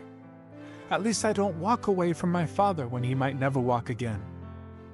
Jon sighed and turned away. There was no use talking to Arya when she got in these moods. Instead, he left the sick room and walked to Sansa's rooms down the hall. When he opened the door, he heard the quiet, stifled sound of sobs. Chills prickled down his spine. He rushed forwards and found Sansa in her bedchamber, curled on the far side against the floor, shaking enough for his belly to swoop uneasily. She didn't even look up to see him. "Sansa?" he asked slowly, unease tightening his chest. She looked up. Her blue eyes were filled with tears, and there was such aching heartbreak written across the planes of her face that Jon found himself wrapping his arms around her, tight and close, so that he no longer had to see it. "I did this," she said, voice small and thin. Jon felt himself stiffen reflexively before forcing himself to relax a little. "I did this, Jon. Did you swing the sword?" he asked. Sansa didn't answer, and he went on, "Did you tell the Lannisters to go after father?" "I should have told him not to." Sansa's voice broke, and Jon felt like his heart might fracture with it. "I know what he's looking for. I could have saved Jory. I could have saved Jory. I could have saved the guards. This is my fault. Their blood is on my hands." Jon tightened his hands until he thought he might be able to sink inside Sansa, slip under her skin, and become one with her heart, her blood, her lungs. "Their blood," he whispered fiercely, "is on the hands of Jaime Lannister. You didn't kill him, you didn't hurt father. Chin up, Sansa. We are the wolves of the North, and we will survive." "Survive?" she asked, sounding on the verge of hysterics. "Survive?" "Jon, they killed Jory. Jory, who gave me sweets that time on the road. Do you even remember that? He was a good man, he was a kind man, and Jaime Lannister killed him because he got in the way. He did this last time too, you know? And I just didn't remember." Her voice dried up, and then she said softly, "I just didn't remember." Jon could do a lot. But this was a grief Sansa had to work through on her own. This was something he could not forgive, because it wasn't his to forgive. These were Sansa's demons, the things she had never known to fear, the things that were etched into the lining of her muscles and the insides of her bones. And so he held her, allowed her that small comfort. Sansa might fall apart, might crack open, but he would be there beside her to pick up the pieces. He'd be there wherever she wanted him. Sansa wept when her father woke. She wept, and she wept, and she laughed, too, relief curled under her breastbone. "I resigned from the position of hand," he told them, and she felt almost lightheaded with giddiness. They were going home to Winterfell, to freedom. But then the king came. And then they were staying, and then they were dying. It was a warm day when Jon's world ended. He stood watch in front of Sansa's chambers as usual. Everything was calm, and the corridors were empty as he'd expected. Sansa had gone for her normal morning walk with her septa around the courtyard. A moment later, he heard footsteps rushed but light, quick, and fleet. Sansa turned the corner and almost rammed into him. Her face was flushed a deep red, her hair sticking to her temples and scalp with sweat. But underneath the flush, her skin was pale, and her eyes were over-wide and fearful. "Sansa," he began. She interrupted him, speaking rapidly through her heaving breaths. "Oh, Jon, it's everything, take." A pause, and she breathed deep through her nose before spitting out words as fast as she could. "Listen to me, Jon. Go. Everything's changed. Everything has, oh, damn it." She turned away, and then back, and he saw that the pallor across her skin was as much fear as it was a caged, terrifying need to do something. "You have to go," she said and stepped forward, so close that he could smell the faint lavender scent she used. His heart started to pound hard as well. "You have to leave. Find Arya, take Nymeria and Ghost, and a lady take them, find a horse, go. Go to Winterfell, and don't you dare turn back." "I what?" Jon asked sharply. "What the fuck, Sansa?" "You're going. I can't. Father, someone has to stay. There's no time. Find Arya, Jon, keep her safe, and go home. Tell." Sansa's hands tightened on his, nails digging scarlet half-moons into the backs of his palms. "Tell Robb I love him, and that I trust him to do what's best. Tell Bran I want him to have adventures. Tell Rickon that I'm sorry I didn't see him grow. Tell Mother I miss her, okay? I love her, and I miss her. Please, Jon, just remember that I will always, always love you. If I don't make it." He choked. "I'm not going anywhere. I'm your sworn shield. What's going on?" "You're not dying for me," she shrilled. "I couldn't bear it." "You're leaving right now with Arya and the direwolves." Slowly, Sansa inhaled and exhaled, regaining some composure. "You're going. Please, I beg you, go home." Jon looked at her, long and steady, and slowly nodded. Something seemed to crack away in her expression when he did. Relief? Worry? Grief? And then she suddenly leapt forwards, arms wrapping tight around him and clutching him. "Stay alive," she ordered, and Jon remembered Robb's demand the night before they left Winterfell, could see the things that made Robb and Sansa's siblings, all the warmth and love and vicious, unflagging desire to protect that made them who they were. That he loved and hated them in equal measure. "I swear it," he said, and pressed a firm kiss to her hair. "Now, you promise me, you survive too!" "Don't let them break you." Sansa pulled back. For a moment, steel flashed across her eyes, and he could almost see the wolf inside her, the blue-eyed killer, the ice-veined princess who survived what nobody else could have. "They won't." It was a promise. It was a vow. It was as close as she could get to one. Jon pressed his forehead to the juncture of her neck and shoulder, and then pulled away. "Chin up," he ordered, and saw the way her tears and grief passed behind a mask as coldly beautiful as any sword. Survive, he thought, and knew it not to be an order or a wish but a prayer to everyone and everything and anyone and anything listening. Let her survive, I beg of you. Let Sansa survive. They threw Sansa's father into the black cells. Sansa swallowed her bile and her grief, her fear and her rage. She draped herself in Southron silks, doing the laces up without a maid. She'd gotten used to it in the Arya and then in the north. There had been many days when she hadn't had anyone to serve her in King's Landing as well, so it seemed like a strange sort of remembrance to do it over again, this small, quiet form of independence. Cersei told her to write a letter to Robb. I cannot, she began, only to see the cold, snake-like disdain in Cersei's eyes. Last time, there had been jealousy there. There had been rage and hate, and Sansa had managed to weather it through chance and luck. Now she'd hidden behind shields of fear and useless frippery. She hadn't expressed opinions or desires for months, had curled away and let old revulsion and fear well up in the place of stiff masks. In this world, Cersei Lannister did not fear Sansa Stark. In this world, all Cersei saw when she saw Sansa was the meek, retiring daughter of Ned Stark. There was no hatred there now, only contempt and harsh dismissal. "You will regret that," Sansa promised, and reached for a quill. A day later, or a week later, time seemed to have lost meaning here. She wrapped herself up in the brightest silks she had. Sansa powdered her face heavily enough that they wouldn't be able to see the dark shadows under her eyes. She hadn't slept in ages, and it showed in the pale arcs of her cheekbones, the hollows around her collarbone. They mustn't suspect that she knew anything. The Lannisters must not ever even think of her as anything more than a shy, retiring girl. She could not afford for them to see the steel underneath her silks, and so she powdered her face and her arms and let that be another in a long line of masks.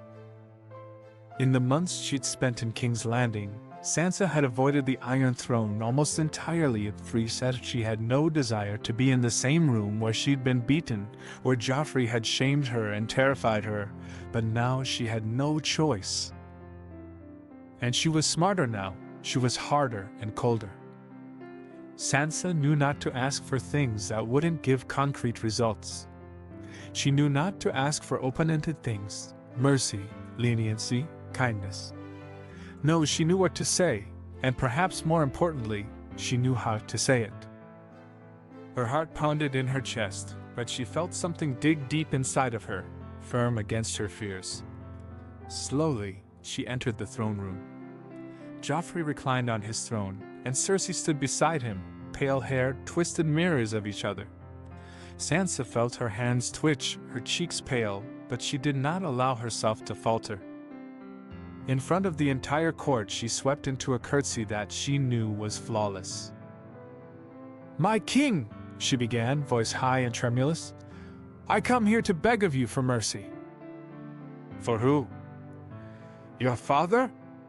Cersei asked contemptuously, before anyone else could speak.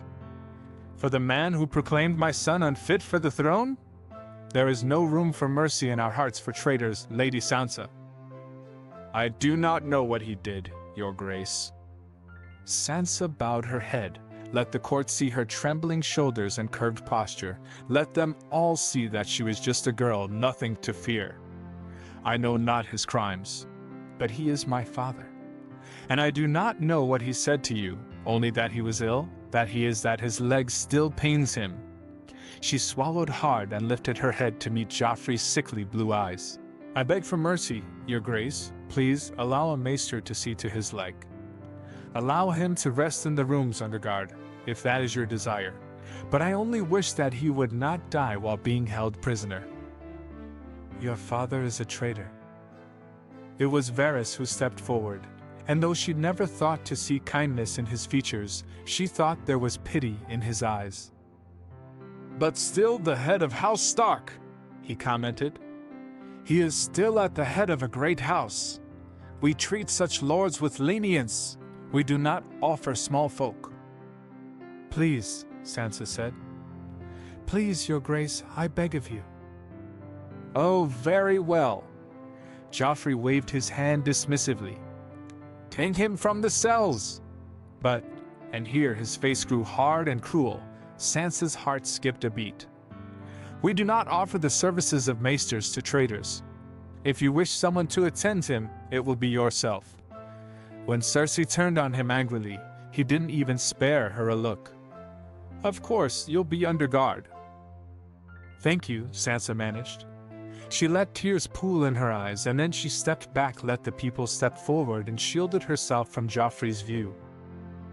Back in her rooms, she let herself weep into her hands, relief, and another, sharper fear were flooding her veins, and she didn't know what to do next. All she wanted was to sleep, was to run with Jon and Arya, but that was impossible. They were gone and were halfway to Winterfell, probably. She had nobody here to protect her, only someone to protect. Her father was injured. It had been her only reason for staying, to shield him and save him. But what could a single girl do against a king? Against a woman as vicious as a snake and twice as cruel? "We will endure," Sansa thought, and it was desperate. It was desolate. "We will endure, as we always have." When Sansa saw her father, she cried out in both pain and shock. His leg had, indeed, been injured badly, and she could now see the swelling that she'd never noticed before. The Lannister guards had made him walk on his own 2 feet from the cells, and it must have pained him greatly, for he wasn't even limping any longer, only shuffling agonizingly slowly. Sansa ran forwards through the guards, ignoring them, and drew his arm over her shoulder, letting him lean some of his weight on her. He gasped in relief, and she felt her chest ache with a sharp, sudden pain at it. Sansa, he said lowly. Sansa, what have you done? What did you do? And she knew that she was crying, oh gods, soundless, steady rivulets down her face. She opened her mouth to answer, but caught Cersei's eyes across the hallway, staring at them both with revulsion and disdain. If she said something, if she spilled anything, who knew what the consequences would be? Sansa would not let her father be taken from her. Not again. Let's get to your rooms, she told him through the tears. Come on, father, only another couple of steps. There's not even any stairs, you know. She kept up a steady litany of encouragements the whole rest of the way, instead of any assurances, instead of any information. The Lannisters had found some measure of kindness in them to offer a room that was, while not next to Sansa's own, somewhat near. She had spent a full afternoon fixing it up with curtains and airing it out to make it more amenable as a sick room. The Lannister guards, however, were unwilling to allow them to stay inside together. One of them stood inside while the others left. Sansa refused to show how uncomfortable it made her to have someone watching while she tended to her father. An hour later, after she'd washed his knee and calf as well as she could, she found that it could indeed become worse. No normal Lannister guard watched over them, but the dead-eyed island pain. She shivered and then decided that she wouldn't let herself be afraid of the dumb brute. Her father needed her reassurance more than she needed to be completely silent in the presence of Lannisters. You ought to have taken better care, she reproached him gently, wrapping bandages over his calf. It's going to take a long time to get better, especially if you put more weight on it. Her father looked at her and then dipped away. There was something so sad in his eyes, something she could not address while the guard was there. Sansa tied off the bandages and rose to her feet. I'm sorry, she was going to say, but thought better of it. Instead, she injected bright warmth into her voice and said, You'll be better soon, father. Another week passed. Sansa fixed his bandages, applied special oils. She kept her head down and voice quiet. Some days, she sang or read aloud.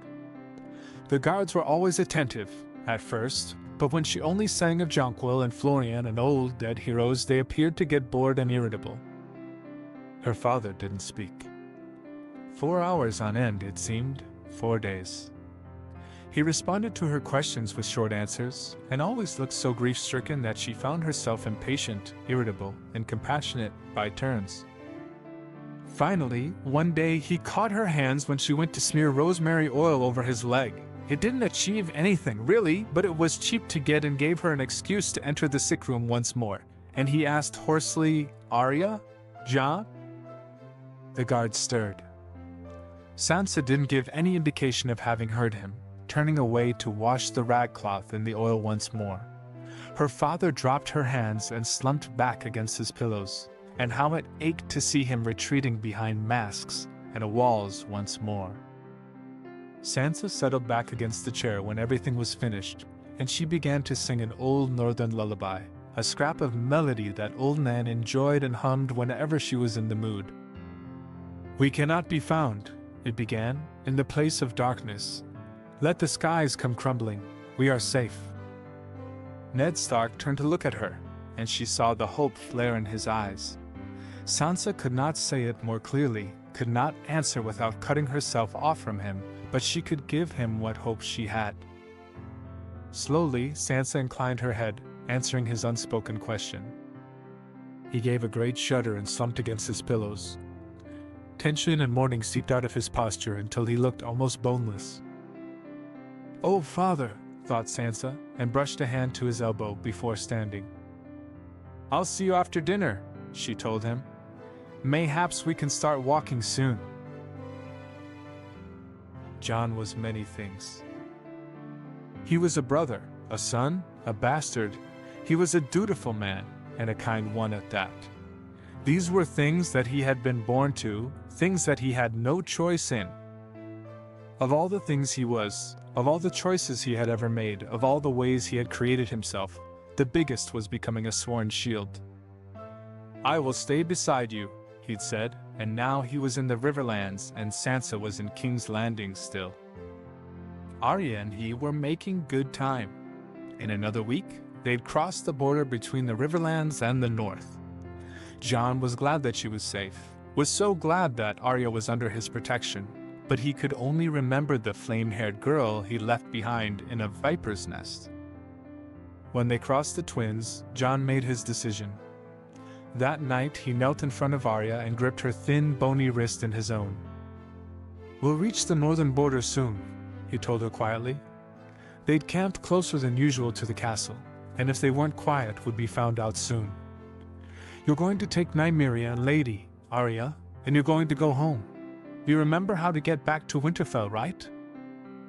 Arya's silences had grown longer and longer on the road. The first night, when he dragged her out of the Red Keep and they'd raced away, she had wept and screamed. Now, almost a month later, she had become as quiet and shadowed as a ghost. "And where will you be?" "I have to go back." Jon paused. "Father's still there, and so's Sansa." "Go with Robb," Arya said. She didn't look up to meet his eyes. Instead, she twirled Needle around her wrist gently. "Come back to Winterfell. We can return with an army. We can avenge Jory and all the others they've killed. First, we get them safe. First, we get Father and Sansa out, and then we make them bleed. But only after all of us are safe, you understand? I have to save them. I'm the only one who will, you know that. I'm the only one who can." "Jon," Arya said, and there was anger in her eyes, there was betrayal, but more than anything, there was fear. "You'll make it home," said Jon. "You'll be safe. Lady and Nymeria will protect you." "What can Lady do?" Arya asked derisively. "Choke someone with her ribbons? Blind someone with her shiny fur?" He remembered bruises wringing his throat for a full fortnight, and how hard it had been to hide the evidence of Lady's viciousness from everyone, even with Robb and Sansa helping him. Jon's lips twitched. "You'd be surprised. Now, keep your chin up, Arya, and Needle beside you. There should be enough food for the rest of the journey, so no need to go into towns. And be safe. I'll see you soon, I promise." She was young. It was so easy to forget that, but it was there in the way her shoulders slumped, and she struggled to maintain a blank facade. It was so easy to forget that, but Arya had never liked coddling, so all Jon did was ruffle her hair and keep his eyes steady on hers. "You can't promise that," she whispered, after they'd beaten down the fire and curled up to sleep. Jon thought he might laugh, or that he might cry. He'd sworn so many promises, the question was no longer how to keep them all. No, now it was which ones to keep. "I'll try my best," he said, and Arya's nails dug into the flesh of his wrist for a heartbeat before she turned away. It wasn't enough, his word. It never had been, and never would be. But it was what he had. If it wasn't enough, Jon would make it enough. It was what he'd done all his life, right? "If you can manage your leg like that tomorrow, we can try actually walking," Sansa told her father. It was late evening, almost night. Sansa's chest felt like it was full of sharp, splintered ice. Cersei had been telling her to send sharper and sharper letters to Robb, urging him to come to King's Landing and swear allegiance. They would wait, Cersei told her, for the Northerners to come down and then have the trial for Ned Stark. But with 10 letters sent and no proper response from Robb, Cersei was getting impatient. Joffrey had all but forgotten about them, to all appearances, but Cersei knew and feared Ned for good reason. "Another week," she told Sansa, just before she could go to change her father's bandages. "Another week with no response, and we'll have the trial with or without your fur-laden brother to view." She couldn't communicate this to her father. Sansa had to keep up appearances, had to keep a firm mask and unflagging faith. She would survive this. Her father would survive this. They had to. "Sleep well, father," she said and stepped away, pulling her shoulders tight instead of shivering at the bloody gleam of Island Payne's armor. In the hallways, back to her rooms, she moved quietly, quickly. Inside her chambers, she just lit a candle to light the darkened room when she felt a hand steal over her mouth, another clamp over her wrist. Sansa panicked and let her elbow bend with the attacker's move, accelerating enough to slam against his breastbone. When he bent over, choking, she twisted out of his reach and drew the dagger hidden in her shoes. She held it lightly and waited for him to reveal his position. But instead of a blind swipe or growl, the attacker lit a match. The flame revealed a painfully familiar face. "Jon?" she breathed. He offered her a faint smile, and she dropped the dagger, stepped forward and hugged him, tight enough to make him grunt. "What are you doing here?" "Saving you." He grinned once, silver quick and just as soft. "Come on! If we hurry, we can." "How did you even come here?" "What? I told you to." "Oh, gods, Arya!" Sansa felt horror flood her veins. "Where is she? How is she? Why aren't you with her?" "Jon." "She's fine." Jon nodded to the dagger on the carpet. "You aren't. I came back. I told you to save her. And I'm sworn to protect you." Sansa reeled back and slumped over the couch. After a moment, she gathered her wits enough to say, "If it were just me, we might be able to do it. But father, his leg's still injured. We can't go fast enough." Jon lit a candle on the table nearby and then seated himself next to her. He shifted, so she had no choice but to look him in the eye. "Don't worry about that," Jon replied. "But if you can figure out a way to get him out of the room he's in, I'd be interested." "Aye." She flinched inwards, and then hated herself for that bit of weakness. "It has to be me." "I have to do it," she said softly. Jon frowned and Sansa pressed a cold hand to his. "You can't. They'll be wary of a strange man entering father's chambers. But I've been going in and out at all times. They won't think anything of it." His frown deepened. "I don't like it." Sansa breathed deep and let go of the acrid taste of helplessness. "You don't have to," she said archly. It felt good to have someone with whom she need not temper her tongue, someone who took her sharp words with both humor and seriousness as needed. "I'm not just sitting here while you go and get father," Jon said lowly. Sansa tilted her head slowly, thoughts whirling, and then it came to her. The perfect answer. "Island Payne's guarding father's sick room? And he has ice? Did you know that?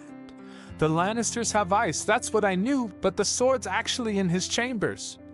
She leaned forward to capture his eyes. "And he's not in them." "You want me to get ice while you save father?" "Yes." She hesitated. I'll need to take your sword, the one that you have right now. And there'll be 3 of us on the road. It's best if we have at least 2 swords, right? And ice is Valyrian steel light enough that it won't." "I don't like this," Jon repeated, cutting off her babble. "Can you do it? Take father out of his rooms, lead him to the dungeons? It isn't a short walk." "We'll disguise ourselves. And yes, I can do this. They won't ever expect it. Father can do it, don't worry about that." "They won't ever expect you to punch them." He grinned again and rubbed his breastbone. "I'm going to have a bruise, Sansa. You don't pull your punches."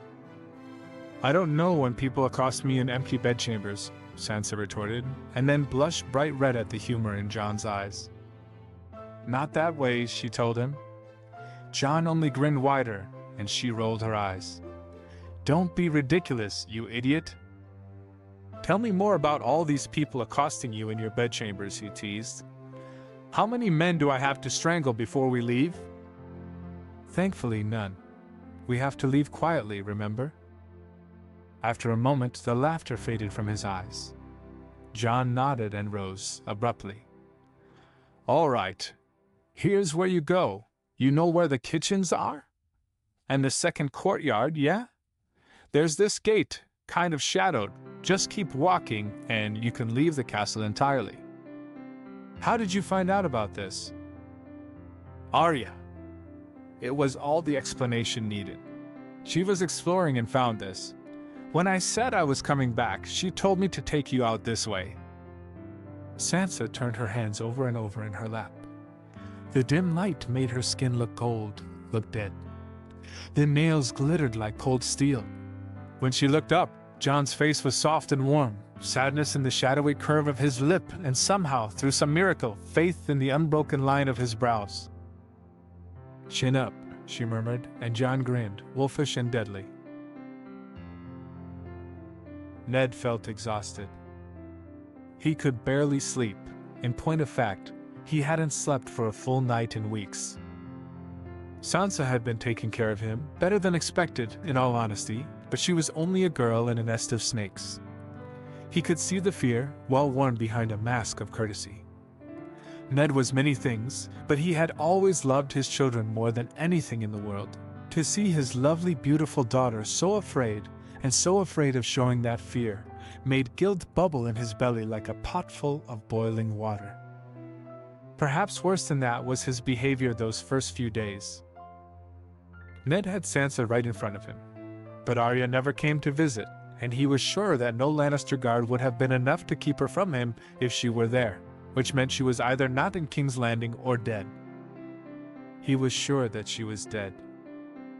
That Jon was dead as well, because there was no other reason for Sansa to have such fear in her eyes, no reason for her to cringe at Island Payne's red armor, no other reason for her to be so quiet on the subject of her own family. When he finally got the courage to ask, however, Sansa sang a song that was titled Safe. She dipped her head away, and then he saw the stark, naked hope in her Catelyn blue eyes. Suddenly, Ned realized why she was so frightened. She knew they were fled, and for both to have left without anyone realizing, someone had to have warned them. "Oh, my poor, brave, darling daughter. Oh, I'm so sorry. I should have looked after your protection. I should have saved you." The only other question now was why Sansa had stayed. Ned thought he knew the answer, but couldn't allow himself to think it. If the only reason she had stayed was for him, Ned thought he might die from the shame. It was past midnight when Sansa entered his room again. She looked paler, he thought, but that could have just been the lighting. Ilyn Payne straightened stiffly when she closed the door. "I'm sorry, Father," she said, looking apologetic. "I didn't mean to disturb you. I forgot to put the thicker bandages on your leg. It's better if I finish it tonight so tomorrow we can go over walking, yes?" He nodded wordlessly. Sansa moved closer and began to unravel the bandages quickly. Her hands, Ned saw, were trembling very faintly, and she didn't sit as she usually did. But she didn't look up at him, or give him any other indication that there was anything abnormal happening. The thicker bandages she'd spoken of were wrapped tightly around his knee and kept tight enough to make him gasp slightly. It was stiffer than necessary, he thought. Slowly, Sansa rose to her feet. Ned saw her hands tighten, knuckles white against her already pale skin, and then she sent him a faint smile.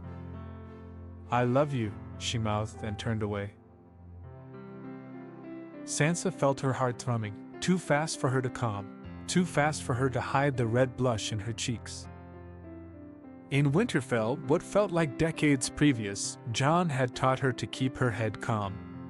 He had taught her where to stab a man, how to defend herself, when to attack, and when to defend.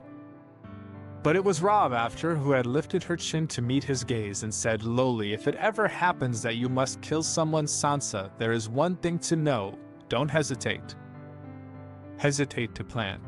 Hesitate to think about it. But once you've made the decision, move with all the speed and all the strength you have, and do not pause until it is over. Until they are dead or close enough." Sansa breathed deep, reached for the hilt of her borrowed sword, and struck. What happened next, Ned did not see. He heard Sansa stumble slightly, a common enough occurrence, particularly when it was this late. He closed his eyes and leaned against the headboard, trying to find a comfortable position. A heartbeat later, someone gasped, and there was a bitten-off cry. Ned stiffened reflexively and flinched upright, and gaped at the sight of his eldest daughter sticking a sword into Eileen Payne's jugular. He must have struck her. There was already a red handprint across Sansa's cheekbone. But she kept her head facing the dying man, and stepped closer instead of cringing away, to ensure that when he fell she could catch him, likely so that his body didn't make that much noise and draw attention to them. It must have been painful to support the full weight of a man almost a half-foot taller and wearing steel plate armor, but Sansa didn't give much indication of the pain. "Sansa," Ned hissed, "what have you done?" She grunted and slowly lowered him to the ground. Blood had spattered over her face and the neckline of her gown. When she straightened, she looked both afraid and wary of him, Ned realized, with another pang of guilt. I didn't want to, Father," she said. "I'm sorry, but I went to my rooms and John was there." "John?" "Yes, he gave me his sword." Sansa wrung her hands, looking young and vulnerable. "There's a very long story, and I know you'll want to hear all of it, but we have to leave first." "I can't walk," Ned pointed out. A smile stole across her lips, making her look like Catelyn at her most happy, something bright and fierce and sly. Something sharper than Catelyn, actually something that was delighted and triumphant and glorious in its beauty. "Try," she told him. Ned frowned, and then slowly swung his legs over the side of the bed. Hands catching at the bedpost, he levered himself up, leaning most of his weight on his uninjured leg. "Take a step farther," Sansa said, stepping closer, close enough that she could catch him if he fell. When he did, cringing at the memory of pain, there was nothing. Nothing beyond a twinge of discomfort, easily ignored. Ned's head snapped up to see her, and she smiled, full and happy and bright. "You lied?" he asked. "No. I was worried. That was true." She hesitated. "But it wasn't so bad as I pretended. If John had come after another week, you might even have been fully healed." Ned gaped again. When had Sansa learned such methods of manipulation? His sweet, beautiful girl who... Well, Sansa was the girl who hadn't left her rooms in King's Landing in ages. She avoided Lannisters with grace, but avoided them nevertheless. She had changed after that one horrible night in Winterfell, but both he and Catelyn had assumed it to be natural effects of growing. Ned had focused on Arya's louder rebellions. He trusted Jon to keep Sansa safe. Maybe that had been a mistake. "Now come on," she told him. "We have to hurry." She bent over Eileen Payne's corpse and stripped him of his red cloak. Ned balked when she approached him. Sansa wanted him to wear a dead man's cloak, but all she did was sigh impatiently and thrust it at him. "We have to hurry. If we're caught, the consequences will be terrible. And I'd much rather have freedom, Father, won't you?" Faced with bright eyes and a sharp tongue, all Ned could do was take the damn cloak and, awkwardly, pin it around his neck. Payne was a big man, taller than Ned by a fair margin. His cloak was embarrassingly long on Ned.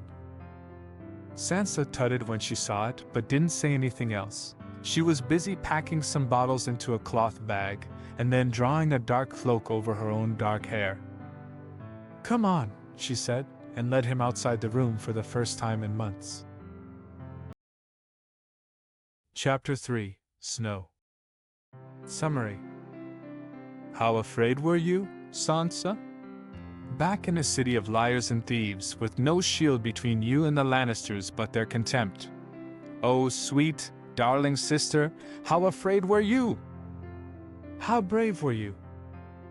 They met Jon in the dungeons. He inhaled sharply at the bruise on her face. Taking her chin into his hand, he inspected it closely, angling her face for the light. Sansa bore it as patiently as she could. "I'm sorry," he said, quiet enough that she could barely hear. What for? Sansa asked tartly. She couldn't stop thinking of Island Pain and the way his neck had given under the pressure of her sword. If she did, she would scream. If she did, she would not have the strength to leave. So she shoved it down and aside and kept her tone flippant. A bruise is little enough to pay for freedom. And you have ice, don't you? I took some searching, but I found it. Good. Then we have to leave, don't we? Jon still looked hesitant, but at the mulish turn to her jaw and steely eyes, he let it go and started leading them into the dungeons. They snuck out and emerged into a small moonlit clearing, a horse tied to a low-lying branch grazing contentedly on the grass. One horse. Where's the other? She asked, and though she knew it to be a stupid question, couldn't help but hope that there was another hidden in the brush, wandered away by accident. Jon looked sheepish. There isn't another. No horse can carry 3 people at once, she said slowly. Well, what were you thinking, Jon? We have to move fast. We can't do that with a horse loaded down with 3 bodies. Her hands began to shake slightly. Oh gods, I killed Island Pain. We're going to be caught. I'm going to die. Nobody's dying, Jon said sharply before Father could speak. The horse can carry 2 people. And the third? He hesitated.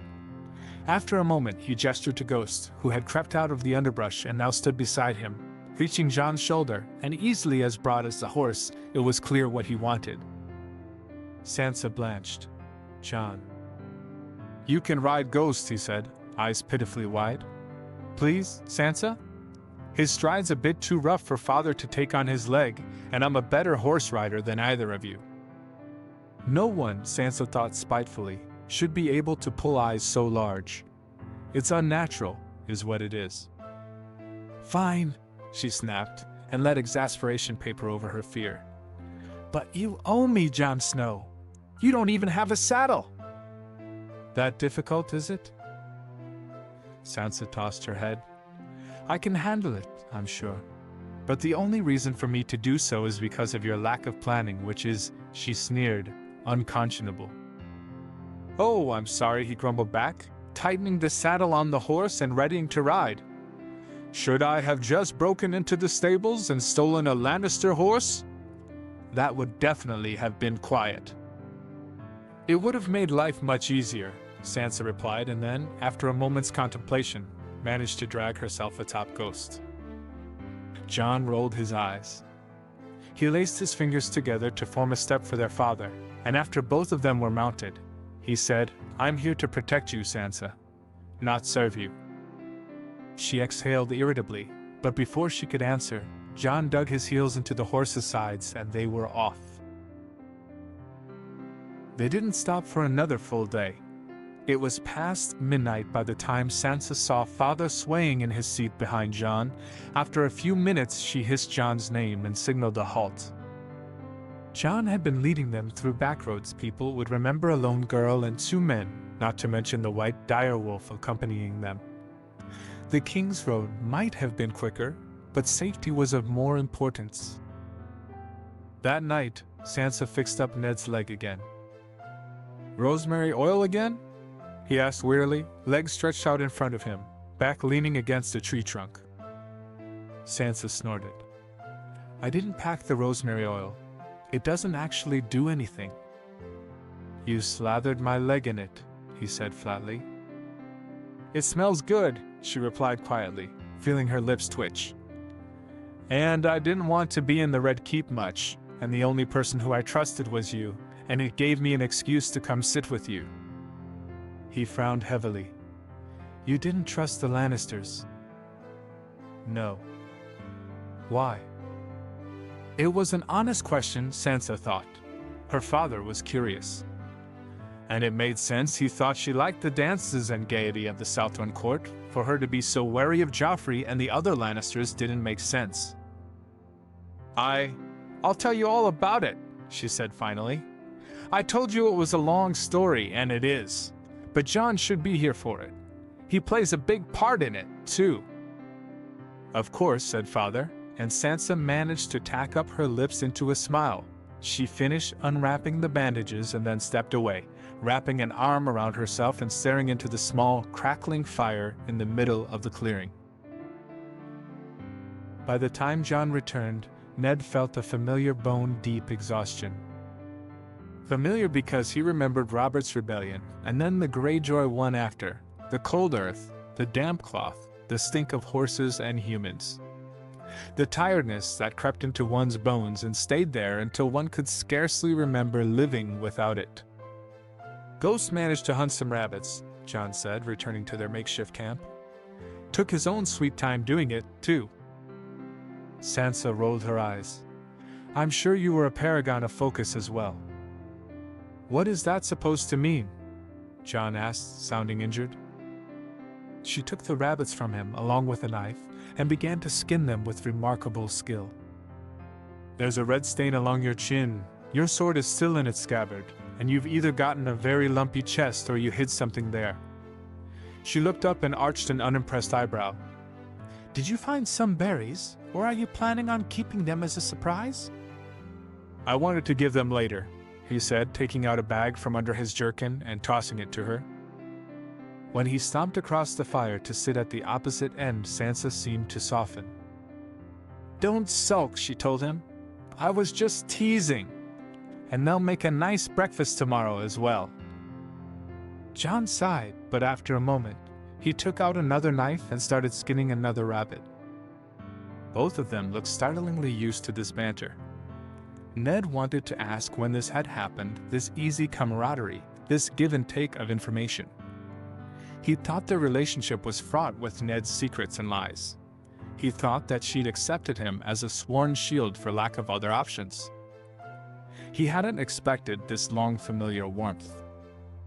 "Sansa?" he asked, instead of commenting on it. His daughter's shoulders drew tight for a heartbeat. When she turned to fully face him, however, there was nothing of discomfort in her features. "Yes," she said.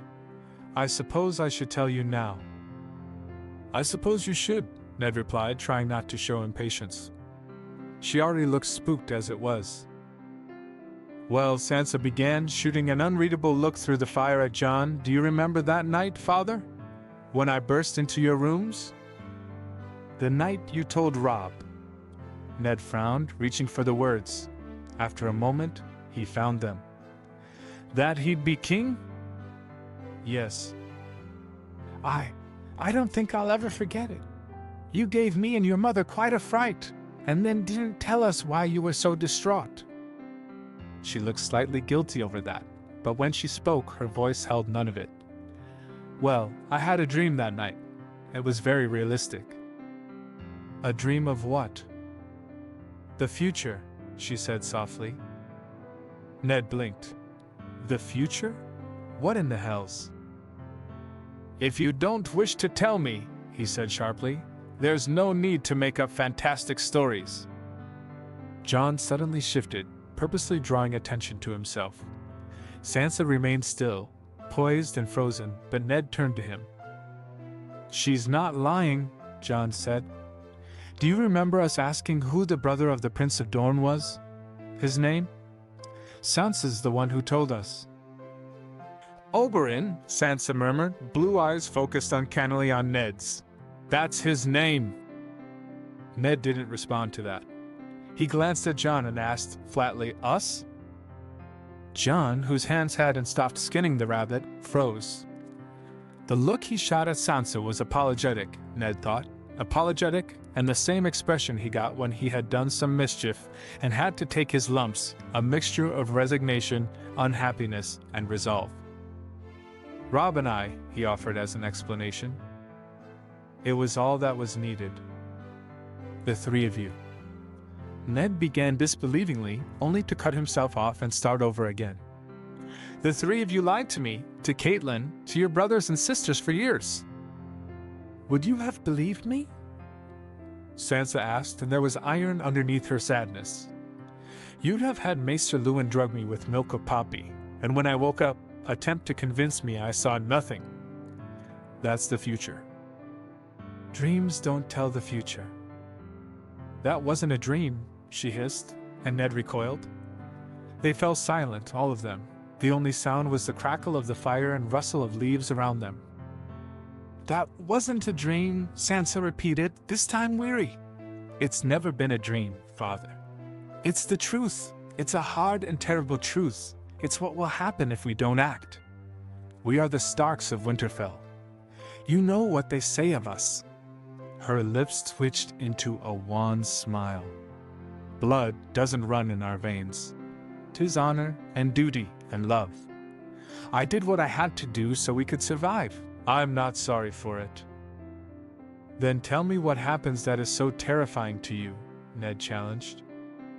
Jon suddenly moved his hands, catching onto Sansa's shoulders as he knelt beside her and whispered something into her hair. Had they not been in such a quiet area, Ned might not have heard, but forests tended to swallow ambient noise. He heard everything. Don't say anything too painful. You've already said more than you have to me or Robb in years. Take it easy, don't push yourself too much. What horrible things had Sansa faced that she didn't speak of them? That she had to control herself so much? That she didn't tell her brothers for years? Through the slowly dawning horror, he saw Sansa lift her chin proudly and turn to him. They killed you, she told him, and though her voice remained calm, her eyes were averted. I was betrothed to Joffrey before we left Winterfell. When they arrested you, I begged Joffrey to pardon you. He promised to do so. And then he had Island Pain take your head, just to see me scream. Gods above. Ned's fingers dug into the meat of his thigh, likely bruising it.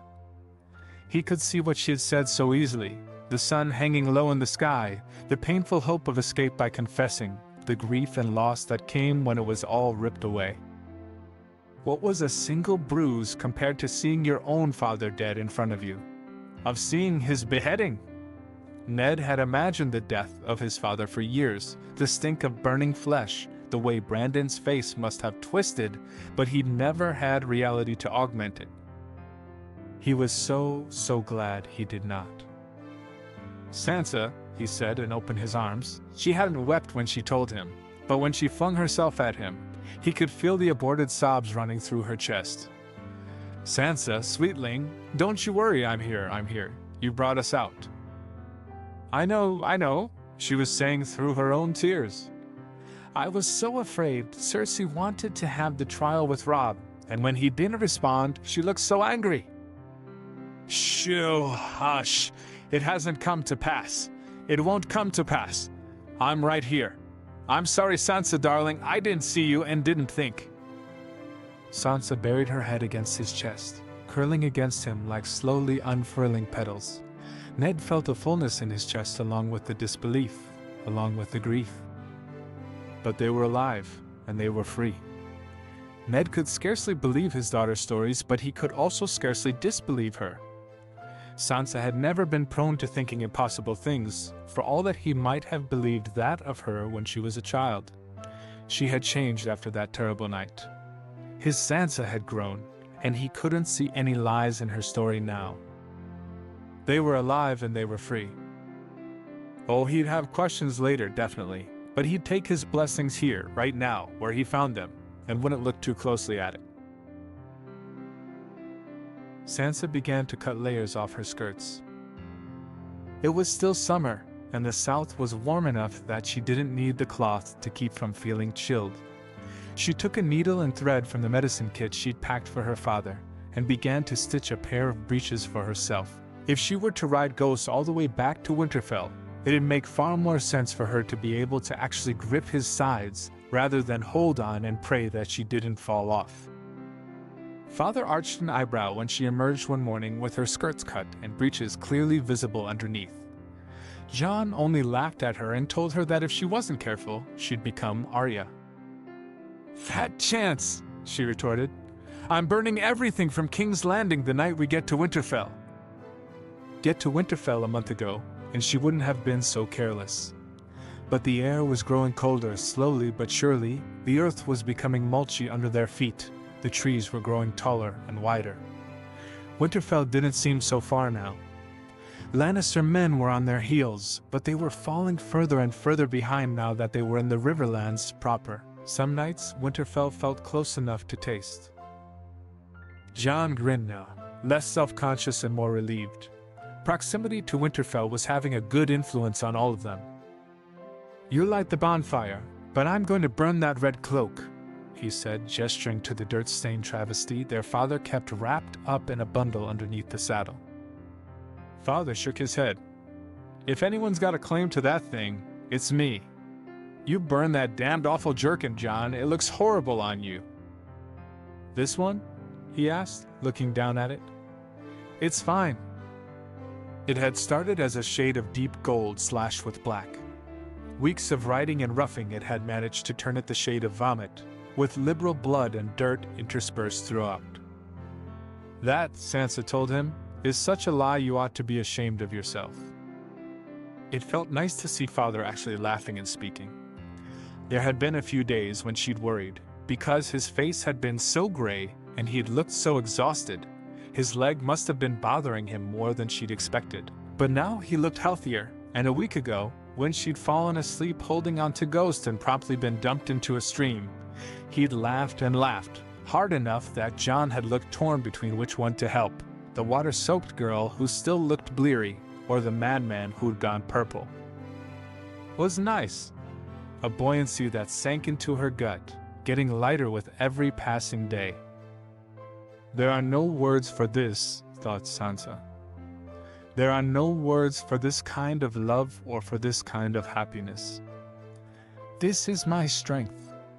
This is my weakness. These are my flaws, but this is what my spine is made of. Sansa awoke from a dream, eyes catching and holding Jon's. "Arya's home," she breathed, and he wanted to ask her how she knew, but there was such fevered joy in her eyes that all he could do was reach out and grip her hand tightly. "So will we," he said. "Soon, Sansa, soon." When they crested the neck, Sansa gathered the moss of blue-veined trees and began the tedious process of washing the dye from her hair. Father looked startled to think that she had purposely hidden herself in such a manner, but Jon only looked relieved that it would be back to normal. The morning she awoke with hair a familiar shade of sunset red, her father told her that he'd never before thought anyone else could have hair that color. "When I first met your mother, her hair was unbound," he told Sansa quietly. It was early morning, and Jon was still asleep. He was the one who worked the hardest, the longest. Neither of them begrudged him his rest. "I'd never before seen hair that color. It was like someone had taken the weirwood leaves and woven them into hair." He sighed. "Over the years, it's darkened, and Robb, Bran, and Rickon might have her coloring, but their hair's always been darker than Catelyn's ever was. I thought you'd go the same route for many years, too." "Rather noticeable," she commented, fingering the still damp strands. "I mean, I didn't want to be, in King's Landing, but I've had red hair far longer than I've ever had brown. It's nice to feel normal again." He nodded slowly, and they sank into a comfortable silence once more. Jon had a number of reasons for walking into the cave. There was a storm coming. They could feel the electric heaviness in the air even now, and so they had decided to hunker down in a nearby cave instead of trying to outrun it. Their horse had started limping, and so Father had been looking over him. Sansa had murmured something about her hair and readying the cave and gone there, while Jon had gone to fetch firewood. Usually, he took his time gathering the wood. Usually, he let the pressures and tensions of the day fade a little when he was alone for the firewood. As a result, he tended to take a little longer than necessary to do the job, even if it wasn't entirely noticeable to anyone else. But today there was a storm, and Jon was exhausted enough that all he wanted was to sleep. So he looked for dry wood quickly and headed back just as fast, looking forward to a quiet night.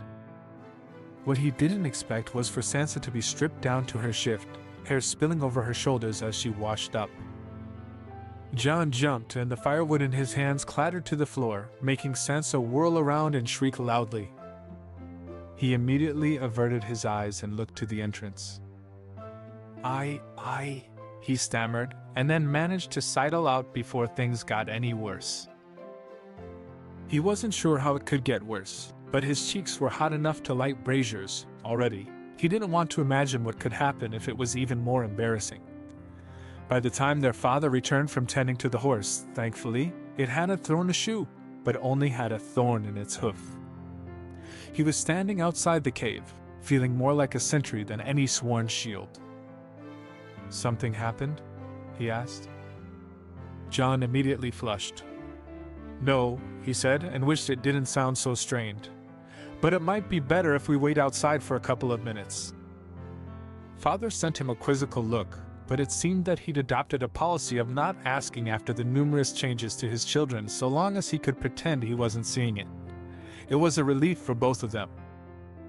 A few minutes later, Sansa called them to enter. She'd already lit a fire, and her face looked suspiciously pink in the firelight when she looked at him. In the dim light, Jon couldn't help but remember the way water damped her shift, making it cling to her hips. "She is your sister," he thought, and closed his eyes firmly. "Do you remember old man stories of wargs?" Sansa asked one night when she couldn't sleep and Jon remained awake. "Aye," he said, stirring the fire. "Men who can see through the eyes of animals. She sang some long story of Baal, the bard being one, didn't she?" Sansa swallowed hard. "Skin changers," she whispered.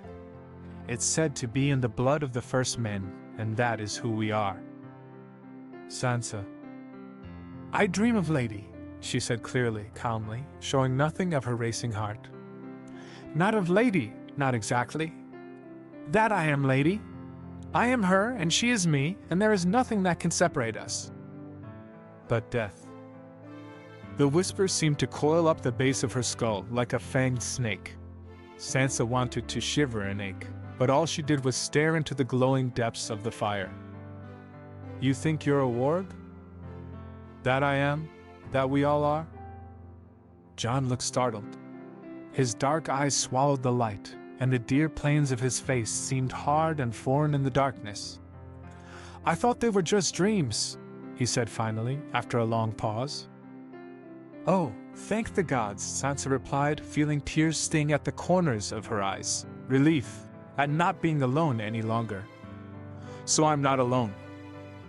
He looked up, and there was a promise in his eyes that made heat uncurl in the hollows of her chest.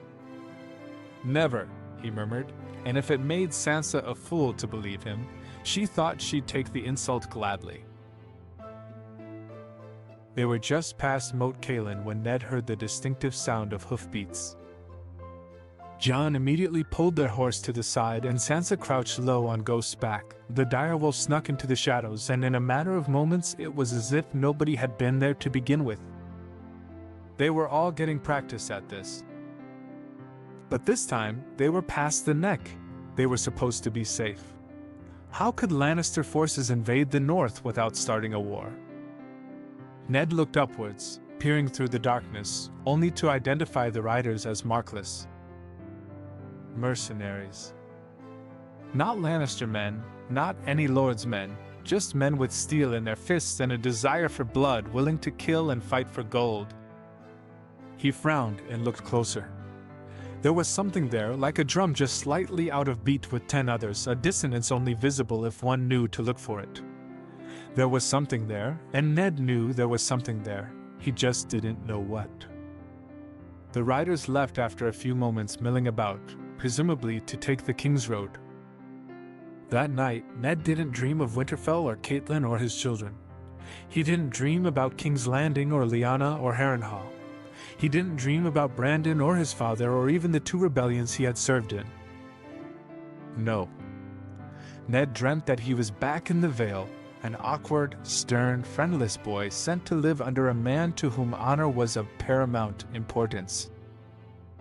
In the dream, Robert was young and beardless, and his blue eyes gleamed like silver rust.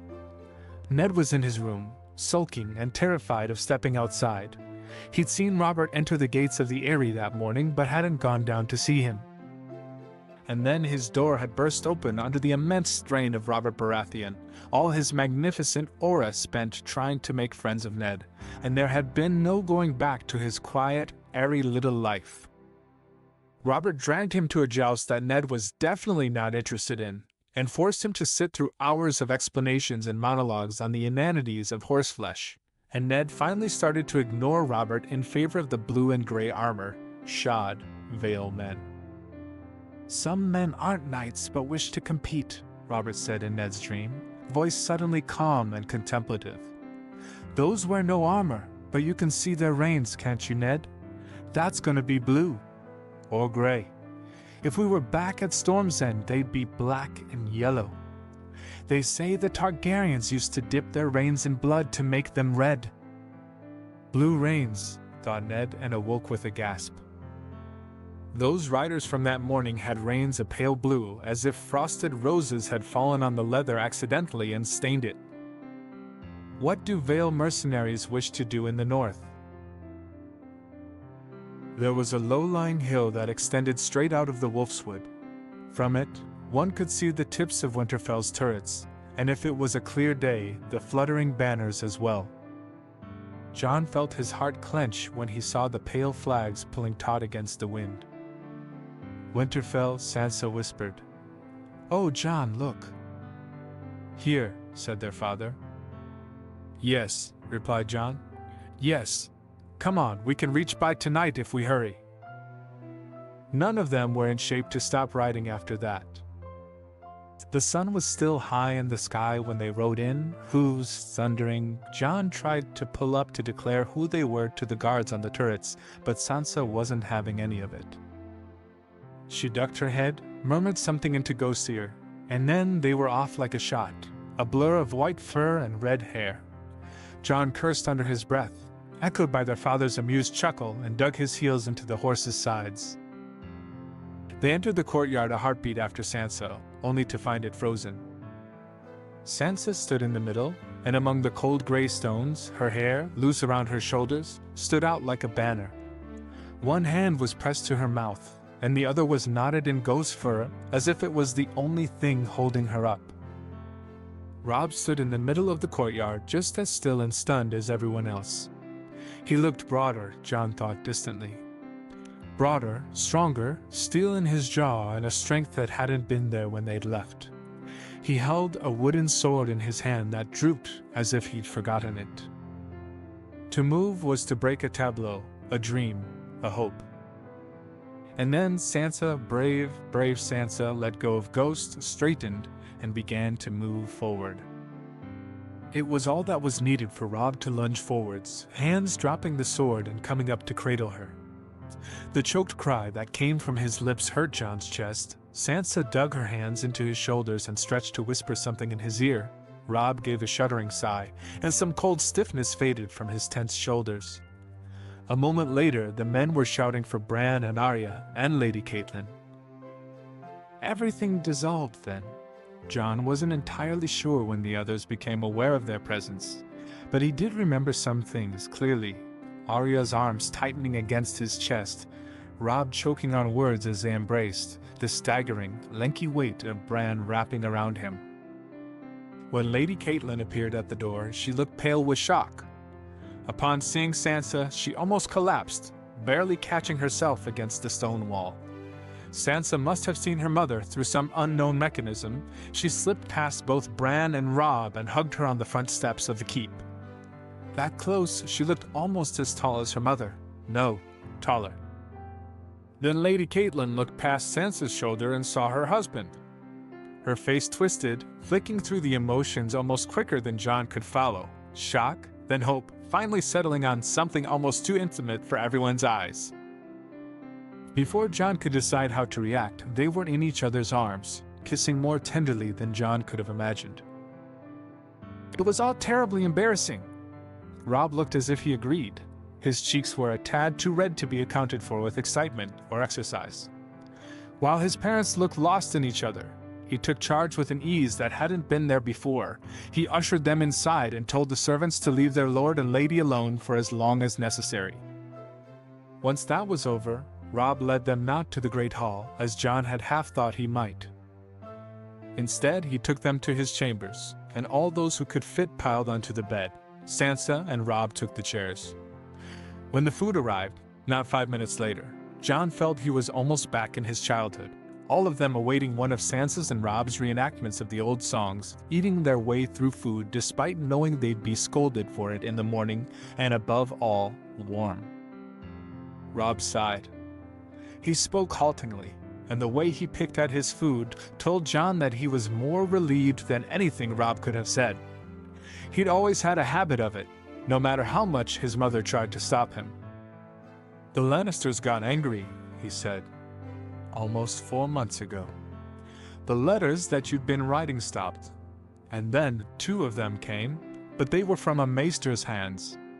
I was worried, so worried, and then Arya came home and told us Jon returned to save Sansa, but nobody said a word.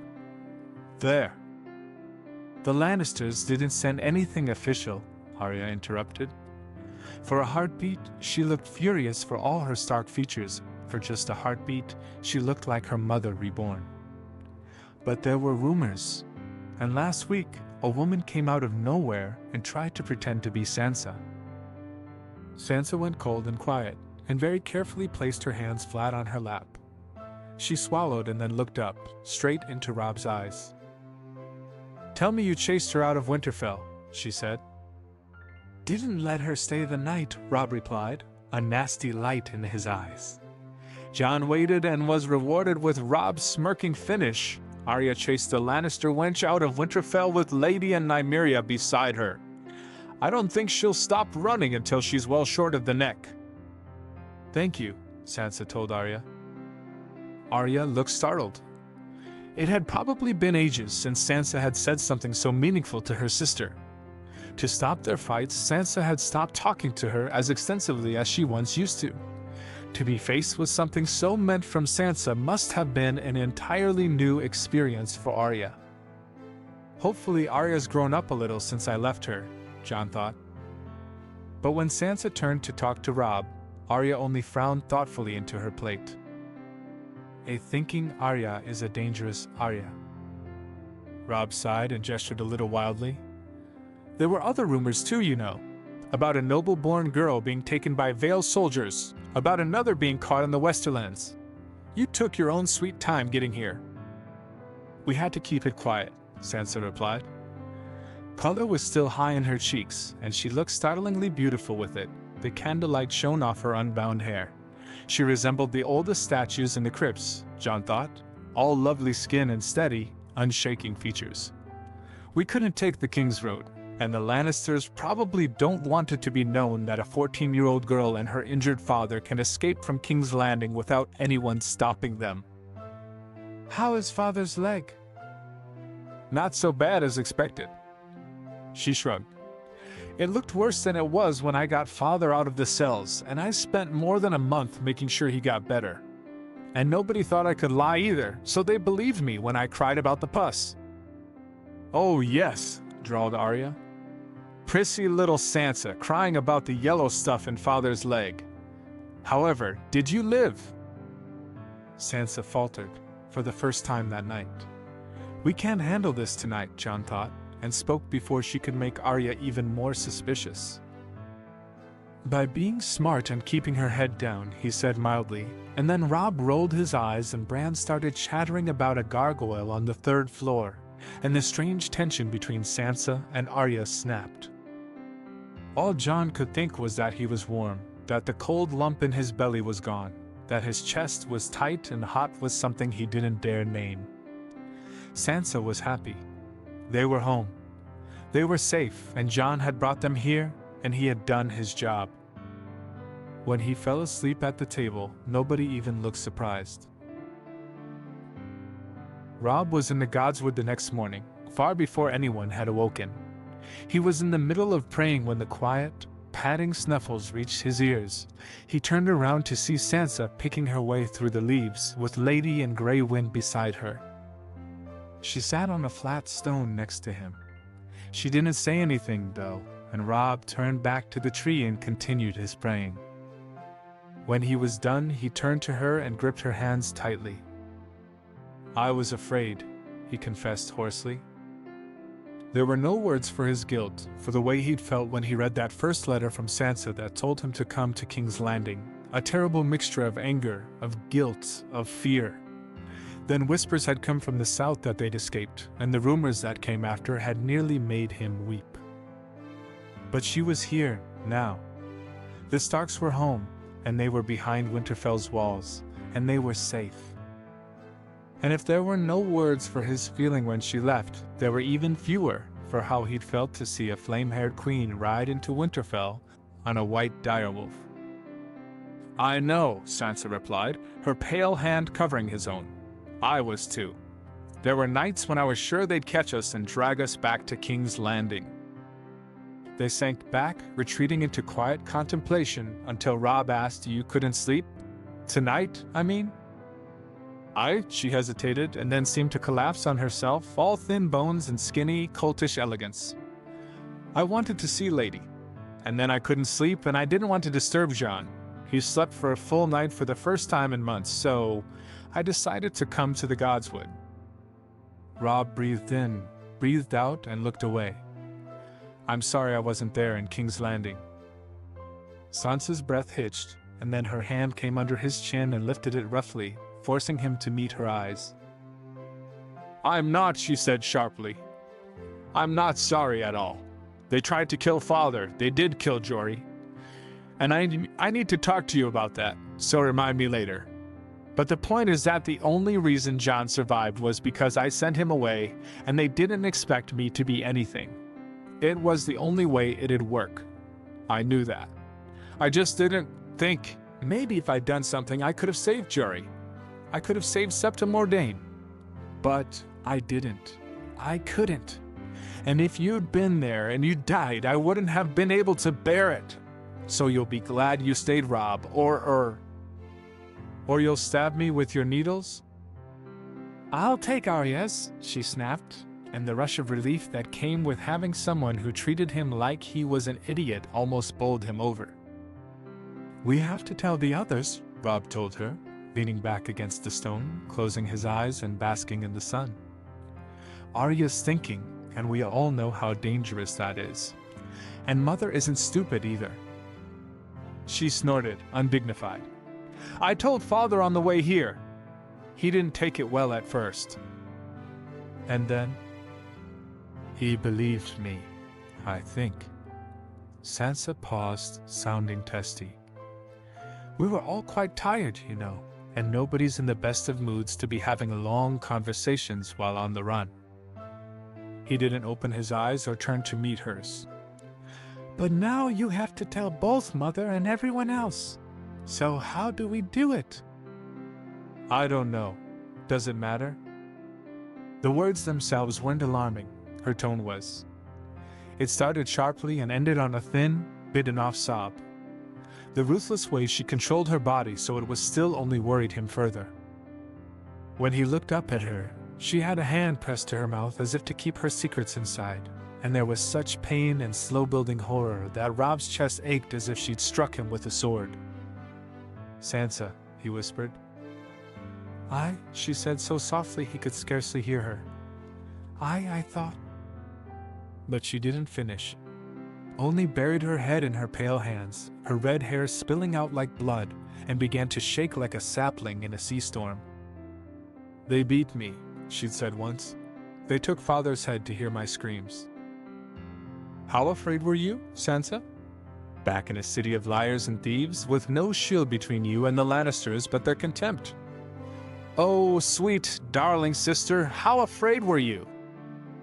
"How brave were you?" "Come here," he told her, and then he was holding her, feeling tears soak his collar. That was how they spent the morning, through the cold wind and steadily brightening sky, Robb keeping her grounded in the world and as warm as he could manage. Sansa, though she stopped trying, shook and trembled like a leaf. After some time, she whispered, "I thought I'd be normal. Now that I'm back. But it's only. Every time I close my eyes, I see it. I just want it over."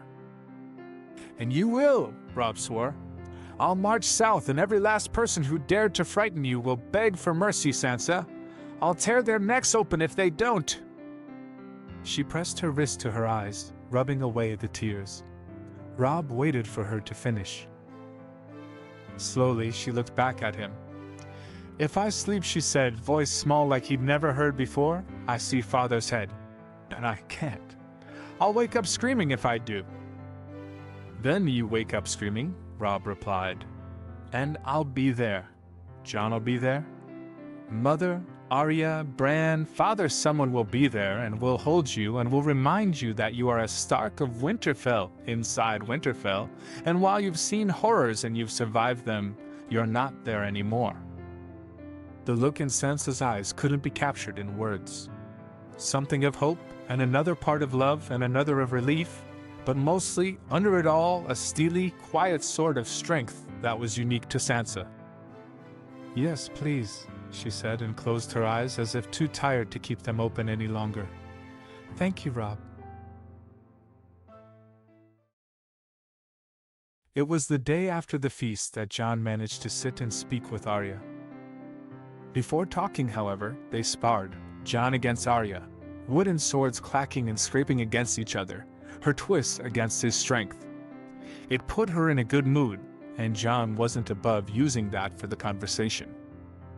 "So," he said, half panting and sweaty, "you've gotten better." "Mother's not making me embroider anymore," Arya replied, "and Robb's been training me." "Said something about me being safe, or some such rot." She smirked. "He's slower than you. Stronger too. Makes him easier to beat." Jon sighed. "You do need to keep your guard up, though. You tend to get lost in attacking if you think you can get away with it." "Usually I can," she pointed out. "And the one time you can't, you'll get a sword to your throat." She sent him a flat, unamused look, and he offered her a grin, all sharp edges and teeth. "I know I didn't seem happy last night," she said suddenly. "You seemed plenty happy," Jon replied after a beat, making sure she could see him rubbing his ribs ostentatiously. "I've got a bunch of bruises, you know, from all you Starks and your happiness. You hugged too tight." Arya bit her lip, ignoring him. I didn't mean to hurt Sansa's feelings last night. It was just habit, you know." Her lips twisted dryly, teasing her. But she just looked really sad. Jon knelt, one hand resting on Arya's shoulder and the other still clutching the hilt of the practice sword. "Sansa's done things that you haven't. She's faced things you can't imagine." Arya looked away, as if ashamed at his words, and he continued quickly. "She's been hurt and afraid for a very long time. It was better on the road, but, well, if you were being chased by Lannisters and all you had was your bastard brother and injured father beside you against the full might of the Westerlands, how would you have felt?" Her cheeks lifted slightly. "You're saying she's adjusting?" "I'm saying that your sister isn't normal," Jon replied. "Maybe she won't be for a long time. Maybe not forever. But she loves you, Arya. She understands what you wanted to do. Sansa was shaken when she arrived, but she understands that you weren't being purposely mean. Or I hope she does." "So because I didn't mean to hurt her," Arya challenged, "it doesn't matter?" "It doesn't matter," he said firmly. "It matters a lot. But she's forgiving you for it. I think if either of you had thought this kind of thing was unforgivable, you'd have killed each other before you turned 5, no matter how much Father tried to separate you." Arya glared at the floor. "I didn't mean to hurt her. And she's been really nice after that. This morning at breakfast, she didn't mention anything from last night to Mother or Father. She actually told me to come here, that she'd cover for me. It just seems, unfair." "Sansa's grown up," he murmured, abruptly amused. "She's acting mature, and this irritates you." "Exactly," she burst out. "I just want her to yell at me. I want her to act like I killed her direwolf. I want her to be the Sansa I knew." Her voice broke slightly, and Jon wanted to hug his sister, hold on to this slight, aching sign of her childhood. But she's just not. I know what this is. I lived this for so long. What happens when you've lived your entire life in someone's shadow, when you've fought to escape it for so long, and then you come back, and when you try to measure up against it, the shadow itself has changed? He sighed and pressed his hand heavily against her shoulder. Sansa's done things that you haven't, but that doesn't mean that you haven't done and seen things either, Arya. You came home alone, all the way from the Neck.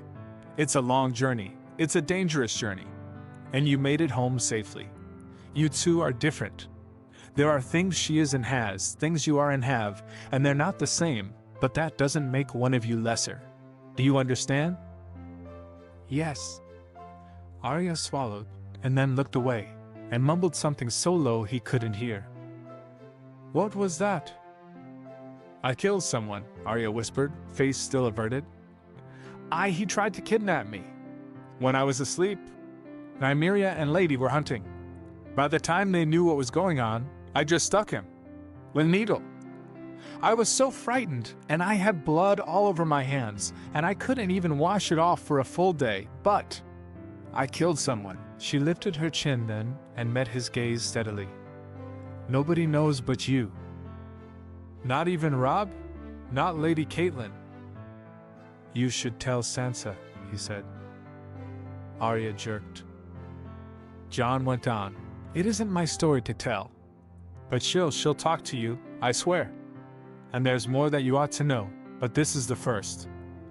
Quickly, sharply, he took her chin into his hand and looked straight into her eyes. Nobody will ever hold defending yourself against you. It's hard, killing someone.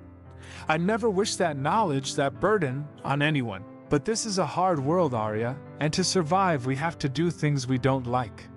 Just don't bear it alone. She nodded, and then they went back to sparring, and that was that. Renly and Stannis called their banners, Ned told Robb grimly. Sending the letter had been the first thing he did when he came to Winterfell, after kissing his wife thoroughly, having Maester Luwin check on his leg, and eating dinner.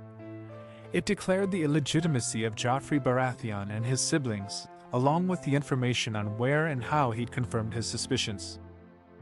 When? Only a few weeks previous, I believe. Ned sighed. I know we decided to keep Sansa and my arrival quiet, but I had to send the Raven to Stannis. He's not the kind to let anyone know, though. He's kept the news quiet enough. Robb shrugged. I trust you know Stannis better than I ever will. Are they marching on King's Landing? Ned felt his lips pull into a deep frown. No, they called their banners but perhaps it would be more accurate to say that Renly called his banners to his name, and Stannis to his. Renly besieged Dragonstone yesterday. What? Robb asked, looking flabbergasted. Why? Renly wants to be king. Truth be told, he'd make a better one than Stannis. But Stannis is ahead of him in the line of succession. It still doesn't make sense, Robb said. Shook his head and pulled himself together. I mean, why? Not just the siege, but the timing. Why wait so long? Ned scrubbed a hand through his hair. When Robert lay dying, Renly told me to take control of Joffrey. I refused, and he fled with a Tyrell knight to Highgarden. I'd written a letter to Stannis, but didn't send it off with a raven. I went to get the city's guard and arrest the Lannisters, and they appeared amenable, until Cersei Lannister told them that to raise swords against their queen was treason. They believed her and turned on me, and I was the one arrested. So Renly's been trying to get Stannis to believe him that Joffrey Baratheon is actually Joffrey Lannister, all the way from Highgarden, with nobody to corroborate his story. Stannis doesn't trust his own brother? Stannis wouldn't trust the sun to rise in the east if Renly told him so, Ned said flatly. Sansa said something similar happened last time, Robb said slowly. She said it was called the War of Four Kings, or something like that. Last time? It jarred, still, unpleasantly, to be faced with the idea of traveling through time. But Ned had accepted it, hadn't he? Ned had accepted the idea. It was his turn to hold to it. I need to tell you exactly what she thinks we should do, along with what happened last time. Robb grimaced. Why isn't Sansa telling me herself? She doesn't like to think on it, he replied. It's a long story and a lot of it is bloody. So sit down, I guess? Ned arched an eyebrow suspiciously. In his experience, all three of them had a horrible propensity to understate the difficulties of the past. Perhaps none worse than Robb, who had spent a long time hearing the effects of certain people's actions, but never actually experiencing any of them. If Robb was actually admitting to the story being bloody, then it was going to be nightmare-inducing. He sat down and braced himself. In a few weeks, Robb said, eyes gleaming and back straight as a ruler, we shall call our banners and ride south. We will raise the Westerlands to the ground, take King's Landing, and then we will melt down the Iron Throne. Here is how. Gods above, thought Ned, and of all things it was pride that swelled in his chest as he listened. I killed someone, Arya whispered, and Sansa felt her heart lurch like a matchstick boat on a stormy sea. She could have said 1,000 things. But Sansa saw the way her little sister's ribs curved inwards, as if hollow and empty, and let all those things die on the tip of her tongue. I did too, she replied, and then they were in each other's arms, and if it wasn't perfect, Arya was too short, too skinny, too hard, and too different from Sansa. It was happy, and Sansa had learned enough to know that this was precious. She's tired, Robb said quietly. Jon frowned. Tired? And angry and sad, and I'm pretty sure she hasn't had a full night's sleep since you left King's Landing. Probably not since she left Winterfell either. Robb sighed and rested his head on his hand, elbow pressed against the desk. She said as much in the Godswood this morning. Jon looked at the window. A muscle flexed slowly in his jaw. She hasn't said anything to me, he said finally. Not anything? Robb asked, startled. She could have just... Not anything. Sore topic? Robb almost asked, but thought better of it. Then you can now consider yourself informed, he said instead crisply. Jon's face looked hard and unyielding. Robb rolled his eyes and rubbed a hand over his eyes. Jon was never more melodramatic than when he felt people didn't pay attention to him. It looked scary, perhaps, but Robb knew better than to offer him a helping hand while he sulked. More than that, he just returned from talking to their father, and had only a few hours to rest before he had to start training some of the younger boys in the yard. By rest, he thought mournfully, I mean paperwork. Fucking paperwork. A moment later, he felt a yawn start to rise in his throat. Robb tried to suppress it. He failed and instead managed to puff out his cheeks like a beaver.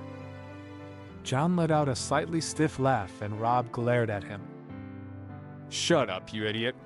You went south and became a goddamn glorified guard and left me here to deal with the paperwork. You know how many nights I've slept less than 5 hours? You know how many nights I've slept less than that? Jon retorted. I barely slept more than 3 hours on the way to King's Landing after leaving Arya at the Neck, and on the way back with Sansa and Father, it was only slightly better. You've nothing to complain about. Robb rolled his eyes again.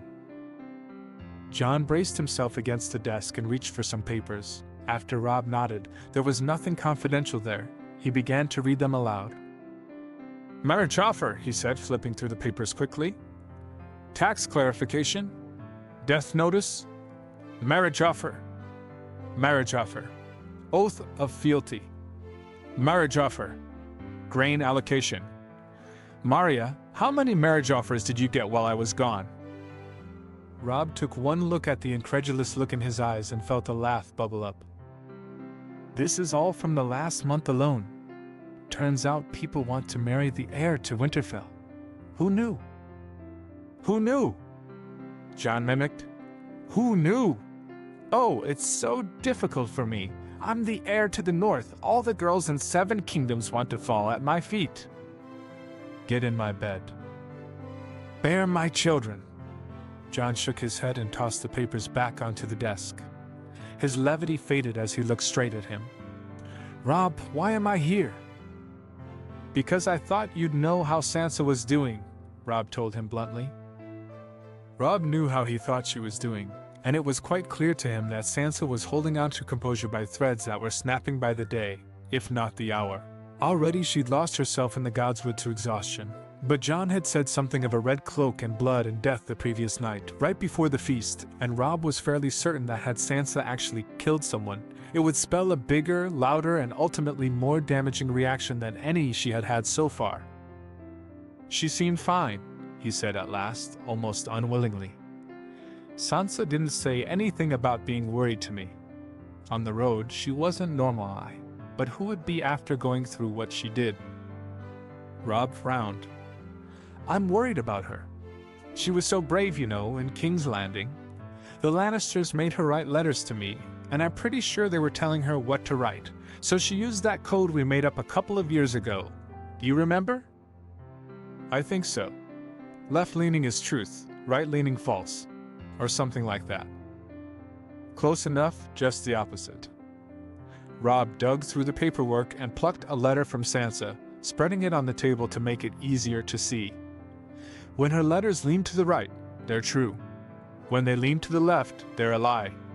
So you can see that when she says her hair is getting darker, it's a lie, but here she says father is okay, and she isn't. Robb, I know that Sansa's brave. I was there, in King's Landing. Jon's eyes narrowed on his. Why are you acting like this? What do you mean? Don't play coy, Jon said sharply. Why are you showing me all this? Tell him the truth, said a voice that sounded remarkably like Sansa. Lies will only hurt him worse. Because Sansa didn't tell you that she was terrified, Robb said slowly. She tells you things she doesn't tell me. She trusts you in ways that she doesn't trust me. And she doesn't in this, and I want to make sure that you don't go charging after her, demanding why. Jon reached forward and traced her looping signature with a single finger. His head was bowed. Robb could see the way the muscles in his shoulders bunched and twisted angrily. I'm not a fool, he said lowly. Robb shook his head. Right now, you're angry at her. Anger only ever makes Sansa defensive.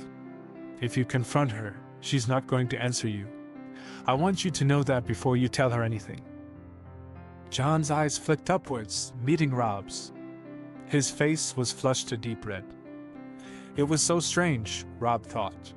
When he was angry, he looked nothing like their father. There was something sharp and alien and hungry in those familiar features instead, a fierce rage that burned too hot for his cold face. I don't need you to interfere, he snapped. I don't want you to interfere. I'll talk to Sansa whenever I damn well please. Our relationship isn't something you have control over. I know that you find it difficult when there's nothing for you to do, but here's a bit of advice that I strongly suggest you take before I punch your nose in. Deal with it. Good advice, Robb said. Jon's eyes became even angrier, and he raised his hands defensively. Fine, fine. I'm shutting up now. Jon continued to glare at him angrily, and that uncomfortable position might have gone on for even longer had a serving maid not knocked on the door and stuck her head in. Pardon, milord, she said, but you said to tell you if we heard noise in front of Lady Sansa's rooms. She's, well, that is to say. Spit it out, Jon advised. She breathed in sharply. She's screaming, milord. She's screaming. Sansa's screaming. Robb had stood up almost before he knew it, but then Jon pressed a heavy hand to his shoulder and moved to follow the girl. I'm going, he said defiantly, and then disappeared behind the door, going to Sansa's rooms quickly. Robb swallowed hard. He sank back onto the chair and scrubbed a hand over his face wearily. This is the burden of being heir. his father had said once when Robb complained about being so strictly controlled while Bran and Jon got to run around so freely. "I'm sorry, Robb, but this is something given to you, and it is a painful responsibility, but it must be borne." This is the burden of power, Robb thought now. He sighed, sent up a curse to the gods, and bent over his paperwork. Sansa woke up, throat raw. The room was empty, but Sansa heard rough movements outside her door, and then the low murmur of voices. She closed her eyes and tried desperately to will herself back to slumber when the door opened and Jon strode in. "Robb explained," he said shortly, and threw himself into the seat beside her bed. Sansa eyed him warily, and the irritation bled out of him slowly. "Why didn't you say anything to me?" "I was tired," she murmured, leaning against her pillows once more. "And you were sleeping. I didn't want to disturb you." "I'm your sworn shield." "Not my servant." "Yes, I know, and some duties are yours and duties that aren't. This isn't one of them." Jon just looked at her, grimly. When she didn't respond, he huffed exasperatedly. "Fine. If you don't want to talk about it, I won't make you. But we will, later." Sansa resisted the urge to roll her eyes. "And what do you want to talk about now?" "You need to sleep right now," he told her. "We will talk, though, later." She reached out and gripped his hand, feeling the warmth and calluses along his fingers. It sent a low jolt through her, as if lightning had struck the space between the two of them. But then her eyes were slipping closed and the world felt very distant, and before she could speak or even consider what that meant, she was asleep. They told their family in the Godswood. Jon and Robb flanked Sansa as she spoke her part. When she finished, Robb took over. He told them partially of their plans for the future, of what they intended to achieve. It was a tall tale, a long one, to weave things of the past, things of the present, all coming together in a gamble Sansa had thrown for the future. It was the aftermath that surprised everyone, though. Father came and stood beside Sansa, hand warm on her shoulder, and said, "It's true," and not a single soul in all the realms would have doubted a man who spoke with that tone of surety and confidence. Certainly no Stark did that night. A week later, Sansa was walking in the courtyard, trying to work up the courage to tell Jon why she hadn't told him everything, when the vibration of horse hooves sounded. People turned to see, and Sansa felt her heart quicken at the sight of pale blue banners and falcons. A heartbeat later, when Peter Baelish landed in the courtyard of Winterfell, done up in grey-blue finery, her blood turned to ice. She clutched Jon's arm and turned him, so she was hidden from view. "He can't see me," she hissed up at him, and flipped up the hood on her cloak. "Don't let him see me, whatever else happens." Her mother stepped forward, out of the crowd. Her hair was in a neat braid down her back, and Sansa was sure she'd never before seen a lady so unsuited for the North being so comfortable in its confines. Though she looked confused, her tone remained courteous. "What purpose do knights from the Vale of Arryn have in Winterfell?" "We come to pledge to you," Peter responded with a grand bow. Her mother squinted, frowning, and then recognition flooded across her face. When she stepped forward to embrace him, quickly, Sansa felt her hands tighten convulsively, one of them gripping Jon's bicep tight enough to bruise. "Where's Robb?" she whispered. Jon shot her a slightly wary look. Inside. "Why?" "Go get him." "I thought you said..." "It doesn't matter what I said. Get Robb. Fast. Tell him to be a distraction." When he only frowned, she snapped, "Now, Jon!" All right. Just don't do anything stupid." Sansa shot him a freezing look, and Jon paled slightly. "I'm going." She turned back just in time to see her mother step back from embracing Peter. A younger, more innocent Sansa might have only seen the laughter and love in her mother's eyes, the warmth that she offered to Peter, But the older ones saw not only Lady Catelyn's regard, but also Peter's response, grasping, all-consuming, violent greed. "I married your sister a few weeks ago," Peter was saying. "Lisa wished you to be there, I know, but it was so fast there was barely anyone." He wanted to see jealousy in her mother's eyes. But Sansa could only see laughter and relief in them, could only see sweet love. "Oh, at least she's moving past Jon Arryn's death," she said. "I worried for her, you know. So far from home, the sky is no place for a fish." "Neither is the ice," Peter said slyly. Sansa inhaled sharply. She wanted to growl, or snarl, or shout. Something because she knew Peter. She knew the way he used words as knives and crafted rivalry where there was once love, hatred where once there was respect. She knew the way he looked when he was plotting. But her mother didn't respond to anything like that with either defensive words or anger. Instead of taking offense, she only threw her head back and laughed. "Don't you know, Peter?" she asked. "I am no Southron fish any longer. I am the mother of wolves and the Lady of Winterfell.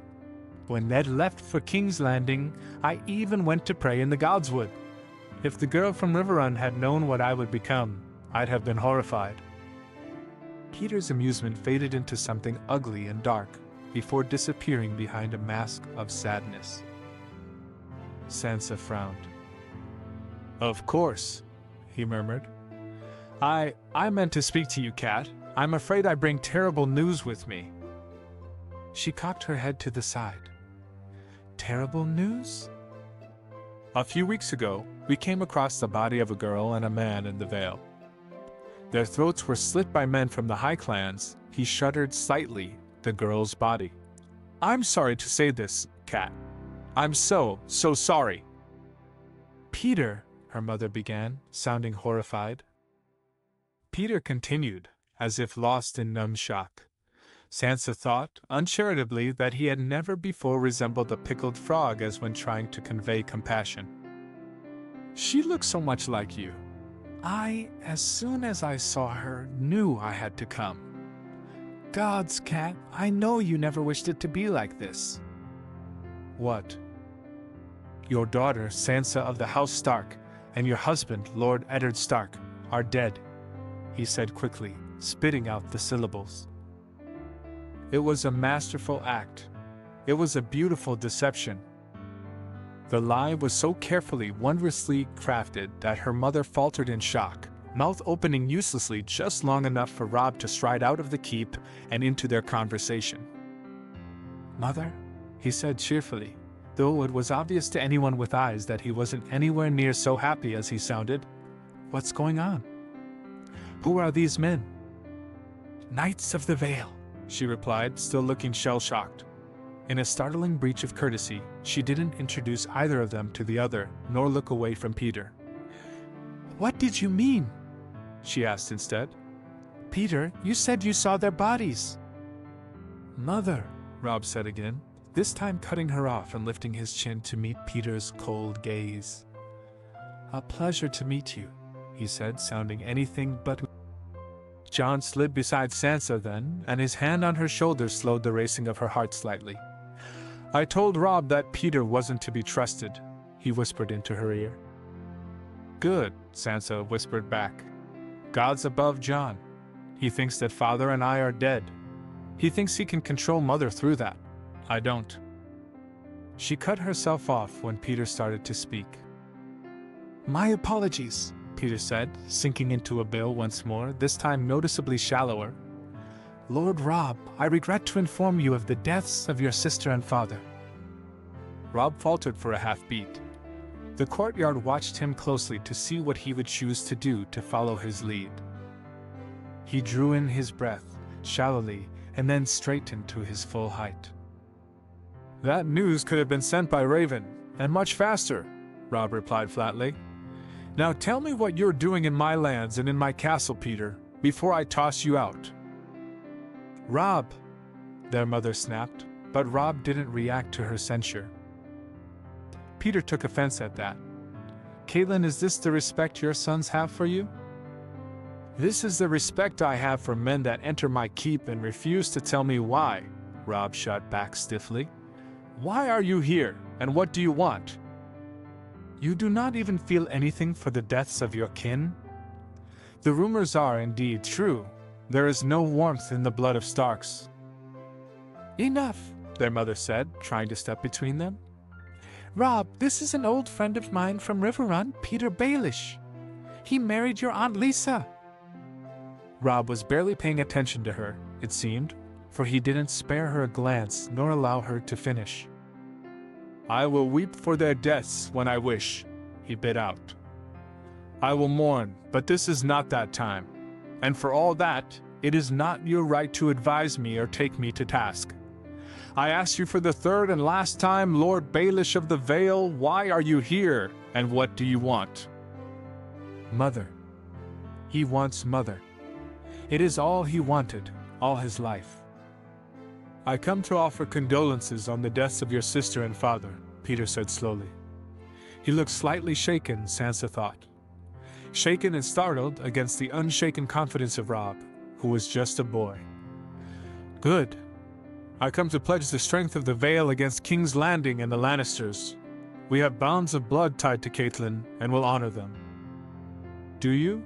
With only 15 men beside you? Robb, their mother hissed once more. He must have gathered some wits about him, because he didn't look half as angry as before. Just a minute, mother, he said quietly. Louder. And what do you ask for in return, Lord Baelish? Peter pulled himself together quickly, snapping up walls and deflections with ease that Sansa might not have recognized if she hadn't known him so well. To win the hearts of my men, I shall need your mother to come with me to the Vale for some time. He shot her a slightly wary look and then turned on Robb angrily. I wouldn't wish to have said such things so plainly. Your mother is already distraught, Lord Robb. She does not need to know all these details immediately. God save us. You shall address me as Lord Stark, Robb said coldly. And she is my mother, Lord Baelish. You have not seen her in decades. I know precisely what she wants and needs to know. He inhaled sharply shortly, holding up a hand to still Peter's response. As to your request to bring my mother to the Vale, it is dismissed. So long as they keep their neutrality, there shall be no need for their assistance. A perfunctory bow, and he finished with grim politeness. I thank you for your condolences and bid you good day on your journey back to the Vale. This isn't going to end well. Peter choked on his rage. Sansa could see the fury in his eyes, the way his hand clenched and his knuckles whitened. You are a fool, boy, he spat. I offer you the best warriors in the 7 kingdoms. And you turn us away because what? You. I have to act. Sansa exhaled sharply, reached for her hood, threw it back and stepped forward. Jon caught her arm, but she threw him off easily. If there is a fool in Winterfell, Lord Baelish, it is yourself, she said, cold and level and cutting as a winter wind. Peter startled, and Robb stiffened, and Sansa lifted her chin firmly, not trembling even a bit. You tell my mother and brother that Sansa and Eddard Stark are dead, and yet here we stand, hale and healthy. You bring Knights of the Vale, you say, but their banners are painted on and the paint is cracking. Do you recognize me, Lord Baelish? You ought to have taken my brother's advice and left when he ordered you. Sansa glided forwards, and she felt unconquerable. She felt triumphant. She felt as frozen and unyielding as the wall itself. I know that when I begged Joffrey Lannister to give my father a maester's care, you said nothing. I know that when Cersei Lannister threatened me and then my father, you told her that we were to be feared. I know that you pushed the Kingsguard to question me as to the whereabouts of Jon and Arya when they disappeared. She had moved close enough that she could see the beat of his pulse against his neck. Joffrey Lannister is the product of incest, Sansa said softly. King Robert left no true-born heirs to Westeros. The North remembers Lord Baelish. We remember those who wronged us and those who hurt us in our hour of greatest need. You were my mother's friend, and all you wanted was both of us dead. And here came the biggest, most ambitious move she had ever made. If she carried it off, it meant freedom. If Sansa let her fears carry her, she consigned them all to a slow, laborious death. "In the name of House Stark and the North," she said, raising her voice so all could hear, "I, Sansa, eldest daughter of the Lord of Winterfell and Warden of the North, accuse you of treason against House Stark." Heart in her throat, she waved at the northern men standing warily in the courtyard, their hands on their swords, waiting for her to give them an excuse. "Arrest him." Her mother and brother were gaping at her. Sansa gave Robb a long look and then turned and walked back into the keep. "Are you mad?" Robb demanded as he entered the room. Jon, behind him, shut the door quietly and leaned against it. Robb was angry. No, Robb was so past angry that he had no words for it. "There is a difference between not trusting Baelish and arresting him," he shouted. Sansa didn't turn to look at him, and he felt his rage flare higher. "You want war with the Vale? We're strong, that's true enough. But how many kingdoms do you want us to defeat before we can call ourselves at peace? How much blood, Sansa? How many lives?" "None," she shouted back suddenly, whirling around. "I don't want us to go to war. I'd be thrilled to stay in Winterfell and maintain the North for the rest of our lives, but we can't, you know that." Robb threw his hands up. "You say that and then go and arrest the husband of the Lady of the Vale. You say that and then you go and arrest him for treason in the name of House Stark. We haven't declared anything, nothing is clear, everyone's confused, and you've managed to stir a hornet's nest. Your actions don't quite match up with what you want, do they?" "Peter was the man who killed Jon Arryn," Sansa said coldly. "He convinced Lisa to kill Jon with tears of bliss, and then he killed her too. He controls brothels and knows the secrets of 1,000 lords. He is the most dangerous man in the entirety of Westeros." She breathed in slowly and then seemed to relax a little. "Give me a week, and I'll have proof of his murder. If you're smart, you can use him as a stepping stone to seceding and declaring independence." Robb inhaled, ready to continue shouting, but then he looked at her, actually looked. For all that Sansa stood tall and proud, her hands were shaking. Her eyes were purpling with bruises as if she'd knuckled away tears, and her cheeks looked raw as if scrubbed violently. He inhaled and then exhaled and let his anger drip away slowly. "And what should I tell Mother in the meantime?" Sansa appeared to sag a little at the sudden change in tone. She covered for it by sinking into a chair carefully and sitting with a stiff back, but there was a tired resignation that he could still identify. "I don't know," she replied half miserably. "She won't believe the truth, will she?" "She loves him," Robb said gently. Sansa tipped her head back. Robb could see, through the shadows, the pale gleam of tears in her eyes. "I trusted him too," she said quietly, the weariness in her voice tugging at his heart. "I trusted him, and he sold me to murderers and thieves. After I took back Winterfell with Jon," she nodded to Jon, who'd been standing so quietly for the whole conversation. "He asked for my hand. I was going to accept, but then I remembered some things, and I looked it up, and I realized that he'd not only killed Aunt Lisa but also Jon Arryn, and then he was trying to kill Sweet Robin, and she deflated suddenly." Robb sagged too, and the tension faded from the room easily enough. What was left was sadness and an old sort of grief. "I didn't kill him last time," Sansa said finally. "But he's done it in this world as well. In King's Landing, he was the man pushing for Father to be beheaded. And he's going to pay for it." "And what should I tell Mother?" Robb repeated. "Tell her the truth," Sansa told him. "It's all that we have anyway. And she knows that I know some things from the past." She paused. "No, wait. I'll tell her myself. I owe Mother this, at the least." Robb stepped forward and pressed a hand to her shoulder. "She missed you. When the Lannister pretender came, Mother wept for days, sure that you were dead.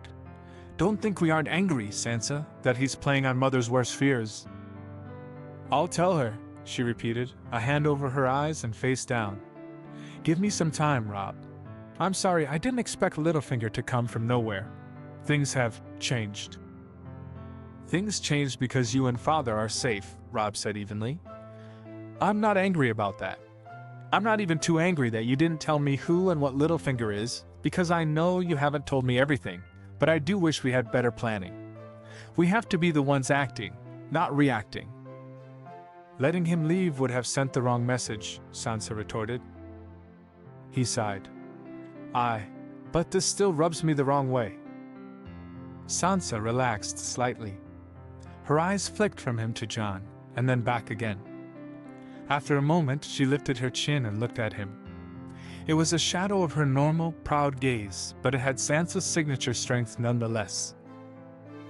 "I'll speak to Mother," she said. "You go and start interrogating those knights that Peter brought." Robb nodded and turned to leave. "Are you coming, Jon?"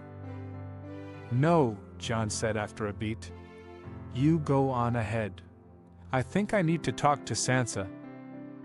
The hard look in his eyes told Robb that, for all that the three of them held no secrets, he did not want to be in the room for the following conversation. Robb remembered the desolate look in Jon's eyes when he told him of Sansa's fears. He remembered the way Sansa turned almost unconsciously to face Jon, no matter where or when he entered a room. He remembered, above all, the love that the two of them held, and knew that they needed to talk to mend the fraying edges of their relationship. "I want to see you in the practice yard at dawn tomorrow," Robb told him, and meant, "Everything better be back to normal when I beat you up." By Jon's grimace, Robb thought he understood. Sansa wasn't sure how she got here. Intellectually, she was. She'd kept her griefs and tears from Jon for the months they spent on the road, and when she'd spoken to Robb and not him, that had hurt Jon quite badly. It had been festering for weeks, and she'd been trying to avoid speaking to him about it for just that long, and all that had ended with Robb leaving the room with a last, wary look back at the two of them, and Jon starting to demand explanations in a loud voice. It hadn't helped that Sansa hadn't been very receptive to him. They'd started shouting at each other only a couple of minutes back. It had started with Jon accusing her of being deliberately quiet on important issues. Then, Sansa had retorted with a jape about his inability to obey her orders that Jon hadn't found very funny, and, well, here they were. Here they were, 5 minutes, 100 shouted indictments, and so far from the source of the argument that Sansa did not know how they came here. Maybe it'd been because she called him a bastard, or because Jon told her that she was a spoiled idiot of a noble, or that their name-calling had dragged them away from the issue of Sansa not telling Jon that she had nightmares, and instead taken them to Sansa not telling Jon anything. And so, here they were. "Who was my mother?" Jon barked. "Tell me true, Sansa. Tell me who the woman who managed to seduce our father from his vows to your mother was. Tell me." "I would," Sansa shot back, knowing her face was an unattractive shade of red, and that she was screeching, "But you're not exactly letting me, are you? You were the one who said I don't want to know." "Because it isn't something you can unhear." "That's shameful, is it?" Jon asked coldly. Sansa breathed in sharply and kept calm by the skin of her teeth. "No. But it is painful. When you first told me that you'd come back, you said you could tell me who my mother was." Jon took a small, threatening step forward before he remembered and controlled himself. "It was why I believed you. Now it's been 9 years and Father still hasn't said he'd tell me, and I have a right to know, God damn you. Tell me." "Fine," Sansa snapped and stepped towards him. Jon stilled when she got close enough to touch. He didn't seem to breathe when Sansa pressed close enough to whisper in his ear. She hoped, viciously, that he asphyxiated himself before hearing this. Once, in the Godswood, all those years ago, Sansa had told him that she could tell him his mother's name. It had tipped the disbelief in Jon's eyes over to stark wanting, and then to unsteady hope. Almost a decade later, Jon demanded that she follow up on that promise. But Sansa knew very well what secrets like this could do in the hands of the unscrupulous. If someone wanted to hurt her family, this secret could very easily bring the wrath of 7 kingdoms down on their heads. Sansa would speak of Jon's deepest desire, but she would not do so loudly or lightly. "Your mother's name," she breathed into his ear, "is Lyanna Stark." And in the heartbeat before Jon stopped hearing what she said, she finished, "And your father is Rhaegar Targaryen." Jon shoved her away almost before she finished speaking. It was the first time he'd ever treated her with anything less than utmost decorum, and it made her want to weep as much as she wanted to clench her fists and rage. "Jon," she said as he strode to the door, yanking it open roughly. He looked back at her. His eyes were furious, and the aching shock pain in them almost made her flinch. "Don't talk to me," he bit out. "Don't look at me, cousin." And with that last word, spat as if it were a curse, Jon turned and left. "Gods above," Robb whispered, stepping out of the dungeons. He'd just finished questioning the 4th in a series of 15. Their stories all said the same thing: they'd been squires for Knights of the Vale. A few months previously, there was a sickness that killed off a large number of the knights, suspiciously killing only those who had opposed Littlefinger's marriage to Lady Arryn. In order to fill the gaps, the squires had been trained and knighted quickly. All that was suspect enough. But then came the news of how Littlefinger had met a girl on the way to Winterfell, a girl with north dark hair and striking blue eyes, and how he had killed her. Not in so many words, of course. But one of the men had seen blood streaking a tree trunk, and another had spoken of how Littlefinger had treated the girl with great familiarity, and a last had said that the guards escorting her had been disbanded the night that the 2 camps parted. When he sketched a portrait of the girl who had impersonated Sansa and showed it to them, all 3 confirmed it was her. Robb had been sure it was Lannisters that sent the imposter, but he hadn't been sure why. Now it seemed that Littlefinger had been the one to do it, all to test the waters. If Sansa and father hadn't returned when they had, they might have trusted Littlefinger. Mother might have left Winterfell and gone to the Vale under his control. He was responsible for everything, Robb managed to say, and only just held back from retching at the thought. He was responsible for everything. Sansa washed her face, dried it, and cleaned it as if it were tear-stained, though she hadn't cried even once in the night following Jon's departure. She had several things to do, and whatever else had happened or changed, she owed it to Robb to act as if nothing had occurred. Sansa breathed deep and left her quarters, heading across the keep to her mother's. There were so many reasons to be nervous about this conversation. In another time, in another world, she wouldn't have been. But in this one, Sansa was nowhere near as close to her mother as she had been, once. She was prim and proper and a perfect lady still, but the desire for children and a husband and a love straight out of the songs didn't cling to her as it once had. Even more, she was a woman grown in mind if not body. Sansa had survived things her mother couldn't dream of even imagining. What comfort could her mother offer her when her dreams were full of white cloaks and red blood and betrayal? Yes, in another life, Sansa had been closest to her mother. She had adored her mother's beautiful hair, her mother's genteel, lovely gowns, her mother's southern dances and gods and beliefs. But when she accepted Jon as her sworn shield, and when she began spending more time plotting with Robb to have a better life, she had lost the innocent, sun-soaked, laughing memories of her mother that had once given her such strength. Lady Catelyn couldn't understand why her daughter had chosen to accept the boy who represented her disgrace. And even if she could understand, she couldn't accept it. In an old life, Sansa had loved her mother. She had been a girl raised by a mother to whom family and duty and honor were of utmost importance. And then Sansa's family had died, and her duty had been to obey and love the man who killed that family, and her honor, in the eyes of the world if not herself, had been stripped alongside the lashes she bore on her back. I am not the girl you once raised and loved, Sansa thought sadly. I am not the girl who wanted to be a queen. I am not the girl who saw golden princes and didn't see the corruption underneath. I am sorry for it. But I would not do anything different. She knocked lightly on the closed door in front of her and hoped her mother would be able to forgive her for what she was going to do. Mother? Came the soft voice from the doorway. Catelyn turned to see her daughter, framed in dawnlight and beautiful for it. Sansa had grown so much. There were times, especially after she told them of her life in another world, in another time, when Catelyn had wondered whether her daughter had died that night, that terrible night that still gave Catelyn nightmares sometimes. Guiltily, quietly, she had wondered if a stranger was wearing Sansa's skin, left behind to mock all that she had lost. But then there were times like this, where she looked weary and quiet and broken up, and all Catelyn could feel was a fierce, fierce love.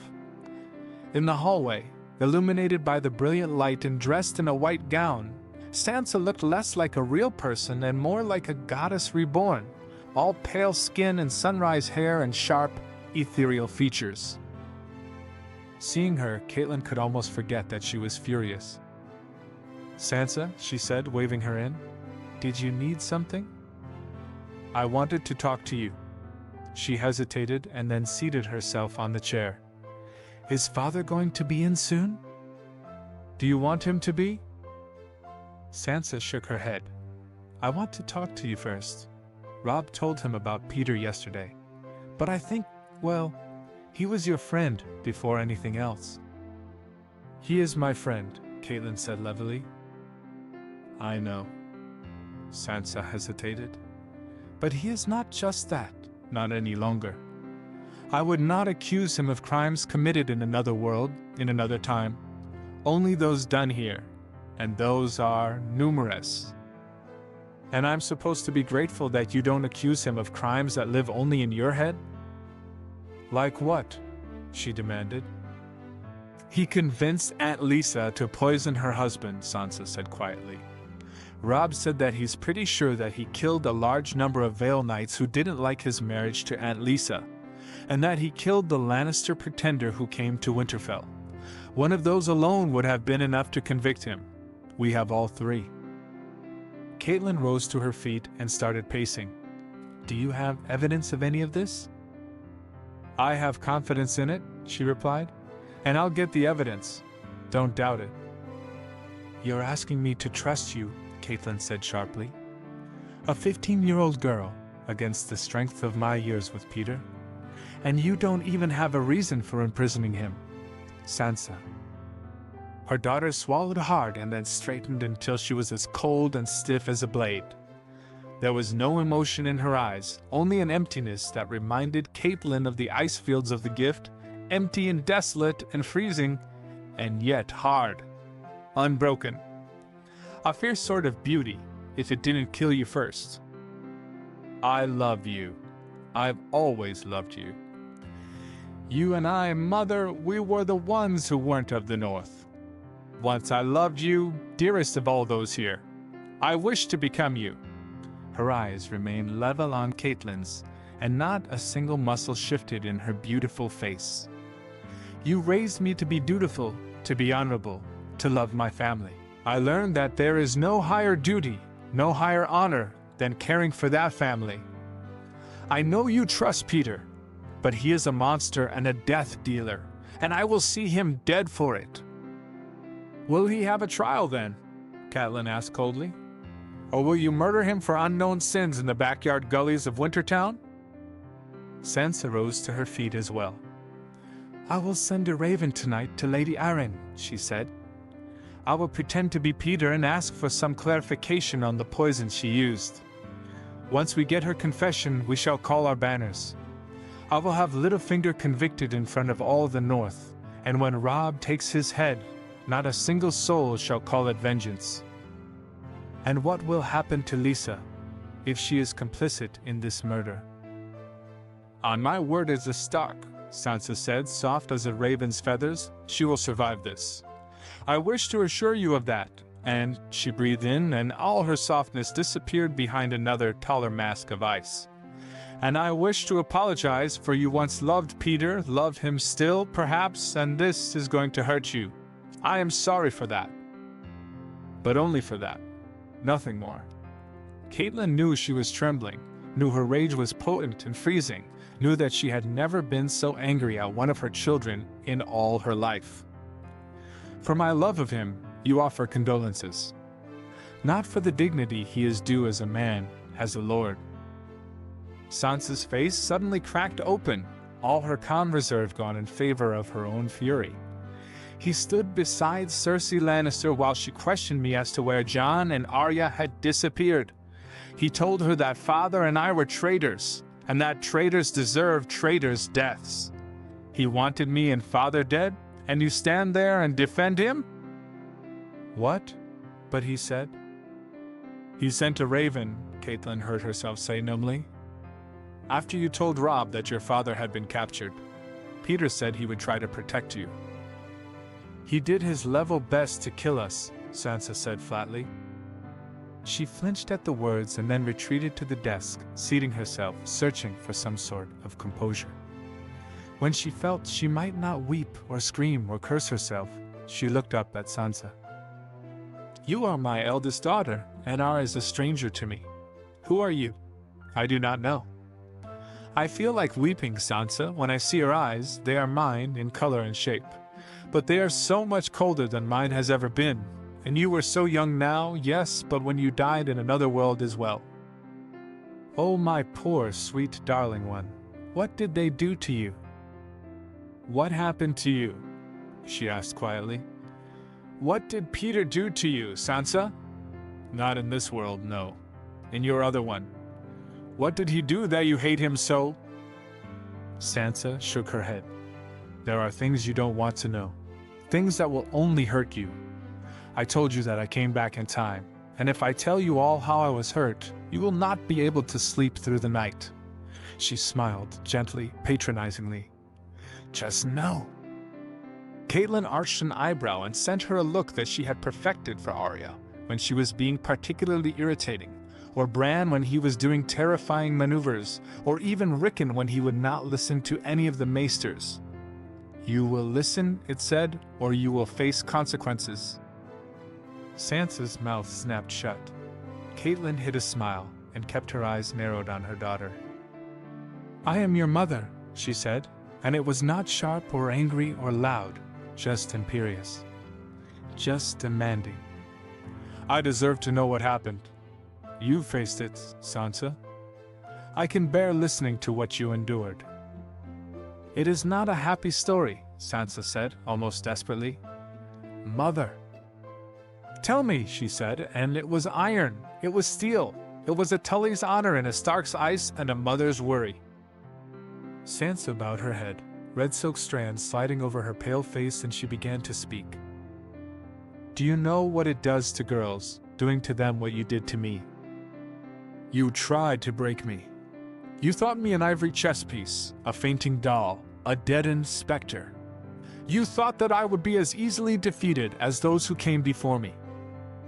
But I am a wolf. I know what it is to be a queen uncrowned, and a brotherless sister and a deathful wife. My pack died, and in their lifeblood I was baptized. I am a wolf, and I will tear your throat out before you ever see my claws." Sansa faced the shadow of Littlefinger and thought, You will learn to fear me." "He tried to break me to become you," she told her mother. "He tried and he failed. I am no ghost. I am a vengeful woman, and he will fear my wrath." It was hours later, or perhaps it only felt so long, but a knock came on the door and Sansa realized her throat was dry. When she looked outside, the sun had risen and it was likely almost noon. "Come in," she called.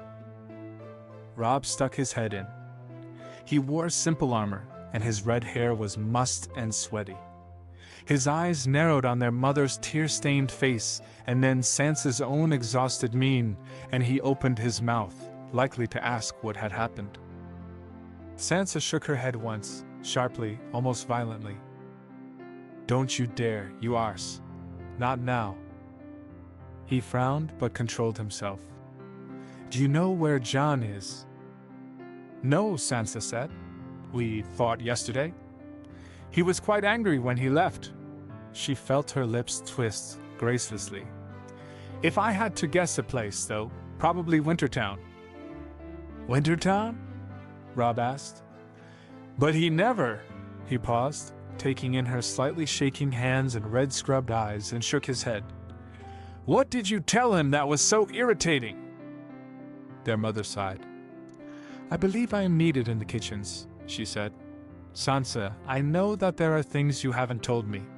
I don't need, nor want to hear it all. But if you wish to speak to me, I shall always be here. Do you understand?" "Of course.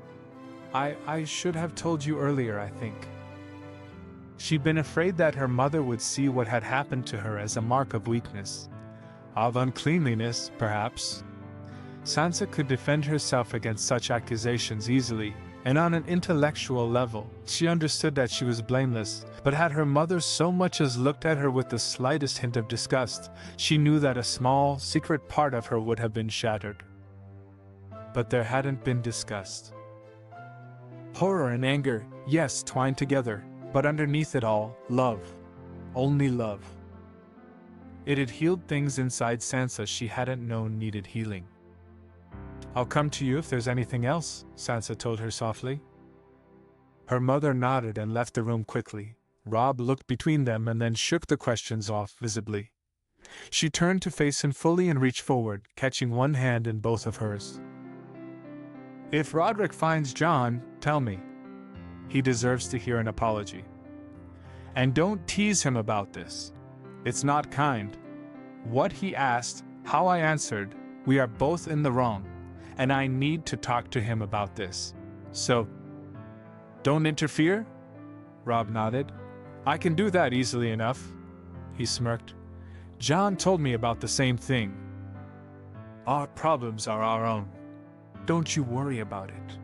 Sansa offered him a faint smile. "I know how much you enjoy going after things with a sword. I also know how much you don't like sitting still. Don't worry, everything will be back to normal soon enough.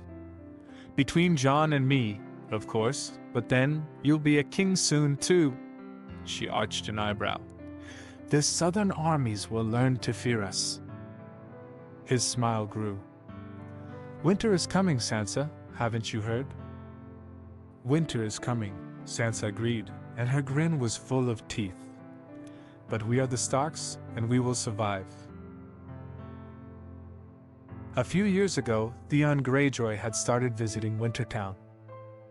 It had been the beginning of a nightly adventure for both Roderick and Jory. Usually, Theon only drank and wallowed in the brothel if he had enough money, but then there were the nights when he tried to start fights or when he insulted some high-flying peasant. Those Roderick dragged him out without any thought to his dignity.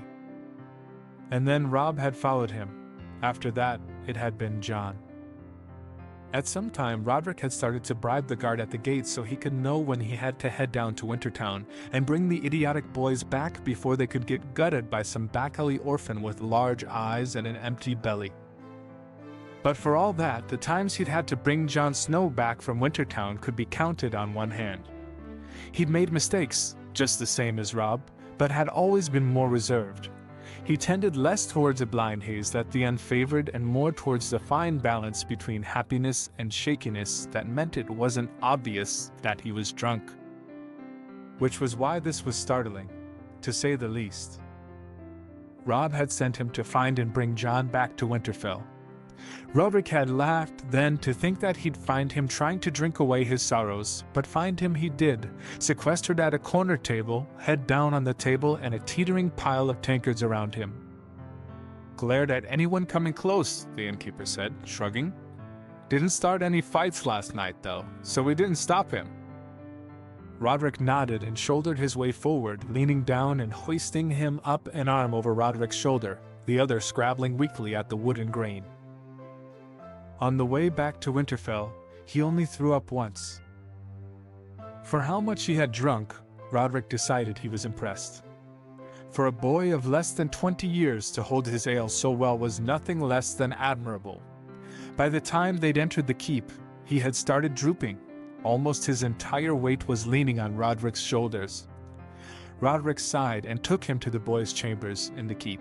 A number of servants brought lemon water and a wool cloth to clean him up. Roderick had just finished getting his jerkin off, which was caked with vomit and dried wine, when Lady Sansa entered the room.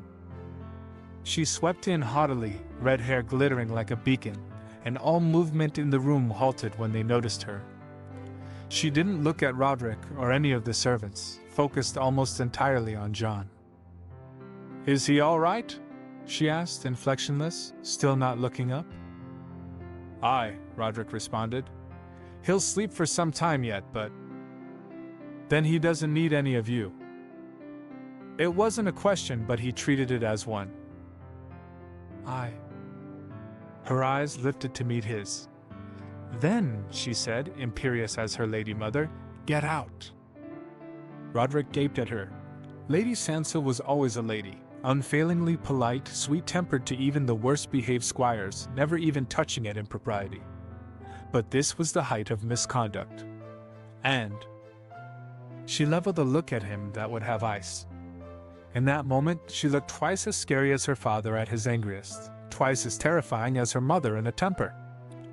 "All cool," honed contempt. "Did you not hear me, Sir Roderick?" "'Tis highly improper," he protested. Sansa waved a hand. "Tell my mother if it so pleases you." Until then, her face shifted into a mask that made her look like a dire wolf. "Get out." Roderick swallowed and left. Jon awoke to a fall of red hair and a pounding head. His groan resounded in the empty room as he shut his eyes again. Sansa, for whom else could have hair that long, that red, bent over him when he did so, close enough that he could feel her breath against his lips. Before he could startle, however, she retreated. He relaxed minutely against the bed.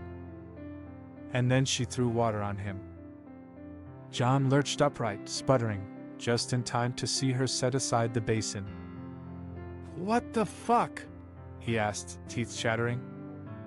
"You called me an idiotic noble girl," she said evenly. "I was angry. You and Robb have been telling me to express my emotions, haven't you?"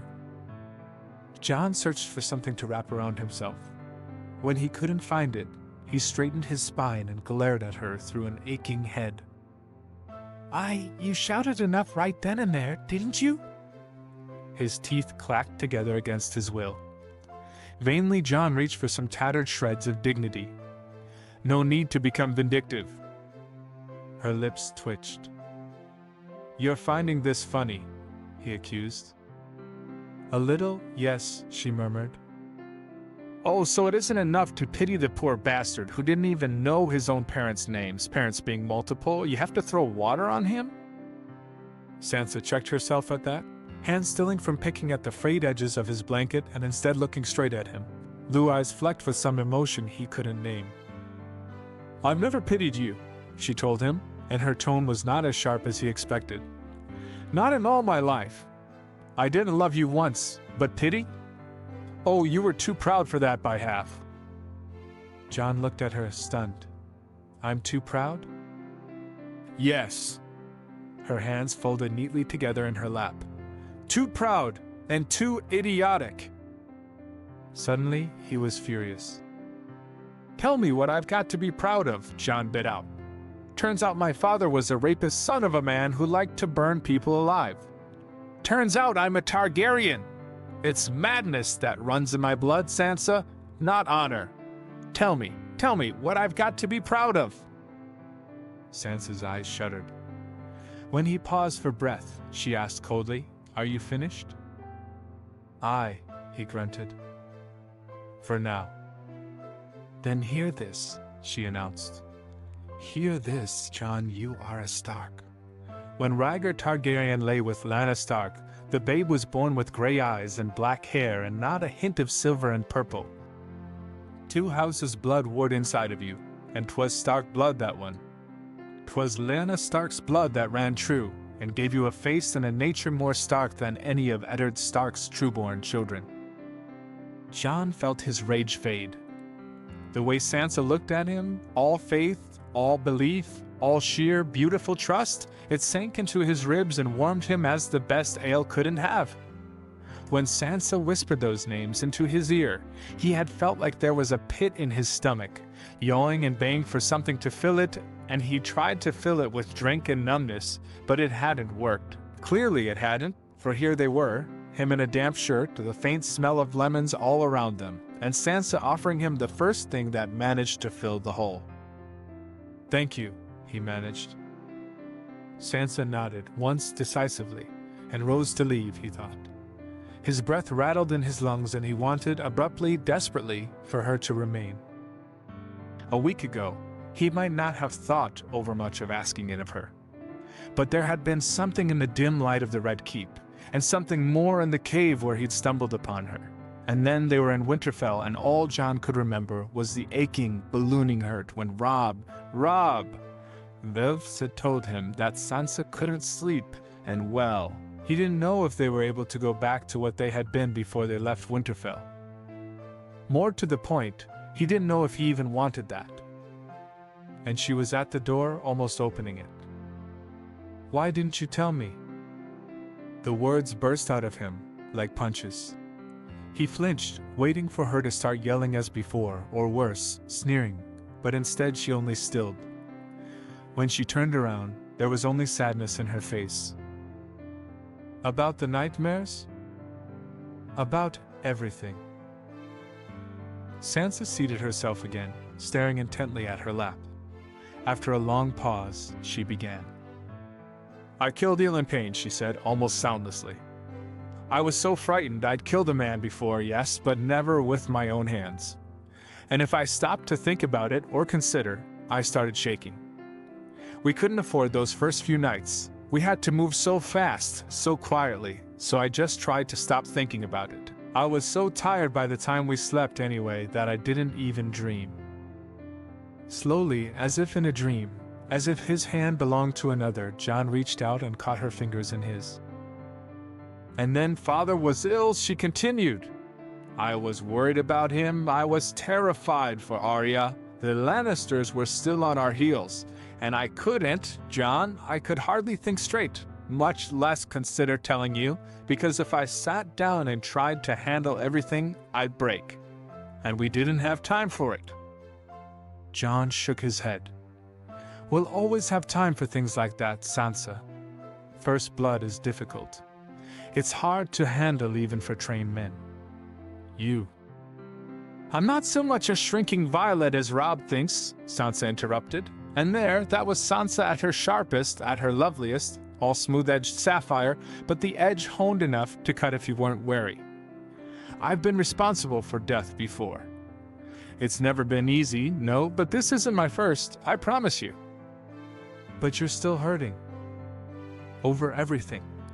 The Lannisters, being back in the Red Keep, being forced to beg for father's life again, everything. Not just Elin Payne, I assure you." He felt the corners of his lips twitch upwards. "So it was a lack of time at first that you didn't tell me. Then?" "Then I didn't want to handle it," she shrugged. "I couldn't sleep, but there was so much else to think on, and it just didn't happen. I thought I was dealing." "But you weren't," he murmured. Sansa, amazingly, managed to look amused. "I didn't know that until we were in Winterfell, and even here I couldn't sleep. The first person I saw after that was Robb." She sighed and flipped their palms so she could trace a hand over the veins on the back of his palm. It sent a shiver down his spine. "I didn't mean to hurt you," she said, soft and honest. Jon swallowed. "Thank you. I mean it, you know." Her eyes darted up to meet his, and then back to their joined hands once more. You were not a Targaryen. You're of the North. You always will be. Father always loved you. Father loves you. Robb and Arya and Bran, they've always loved you. They always will. no matter who your father was, because they know you, and that's what matters. Mayhaps he was still drunk. Mayhaps he was a Targaryen yet, in truth, and all that was needed to make that heritage of his rise to the surface was his knowledge of it. Jon wasn't sure what madness had overtaken him, only that something had. "And you?" he asked, quiet and daring and pointed as he could manage. Sansa stilled. Her hair spilled over her shoulder like a fall of flame. It hid her face from him easily. Jon wanted to take the words back immediately, feeling like a fool and worse. He wanted to go back in time and sew his lips shut with Sansa's thickest needle. But then she shifted and he could see her face once more. Her cheeks were red. Her eyes, blue and beautiful, were averted. But then she looked up at him, and the fire in them could have melted all the frozen fields beyond the wall. Heat bloomed in his gut like ink spreading through water. "Sansa?" he whispered. She was trembling. Her hands twitched on his damp coverlet and began to move upwards, barely brushing his arm and then skimming past his neck, fingers trailing over the thin skin over his pulse point. He could feel the way they shook minutely against it. She cupped his jaw, then, and her eyes hadn't shifted away from his, not once. They were full of something Jon had never before seen in them. It took less than the gentlest press of her hand to make Jon shift forward. Their lips met, and everything seemed to fade into the background. His damp skin, the bitter taste at the back of his throat, the sharp scent of lemons. Sansa tasted of summer apples and something colder, cleaner. Jon arched his neck, freeing his other hand to tangle in her hair and bring her closer. She gasped into his mouth at the new angle, leaning closer and deepening it. And then her knees slipped off the coverlet, and she tumbled straight to the floor. Jon scrambled to get the sheets off him quickly, half panicking. Before he could, though, Sansa had started laughing, head thrown back, a low, rolling sound that he hadn't ever heard before.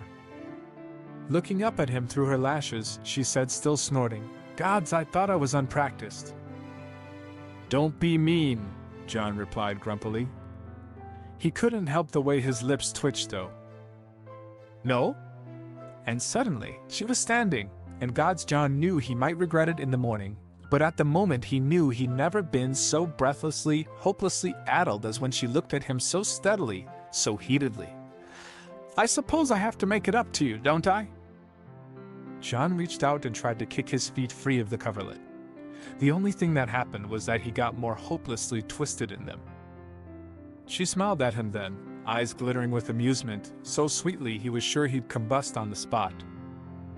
Leaning down, winding arms around his neck and pressing close, she whispered in his ear, "I love you. I'll always love you, Jon. Bastard and Targaryen and all." "Don't ruin it," Jon managed to say. "No?" she asked, and he felt a laugh bubble through his chest as well. His eyes fell on the basin beside him. It was still half full of water, and Sansa was stepping closer, and... oh, damn it all to hell. Jon moved as quickly as he could, under her arm and bracing himself on the table. He took the basin and, in one smooth motion, threw it straight into her face. "What the..." she began. Her hair was plastered to her face, and she never looked so gloriously angry than in that precise moment. "Payback," he said, barely able to speak through his breathless laughter. "I'll show you payback," she snapped, wringing her braid angrily. Jon only laughed harder. "'Twas you that called me a proud idiot," he gasped out. Sansa tried to cloud him and tug on her braid simultaneously. Jon grinned up at her, shamelessly holding onto her hand, and it took scarce a few seconds for his glee to break her stern mask. Soon enough they were both laughing, and Sansa bent over him and shaking. Gods above, Jon thought, awed and deliriously, incredibly happy, reaching forwards and winding his finger through a stray red curl. Gods above, I love her. I love her.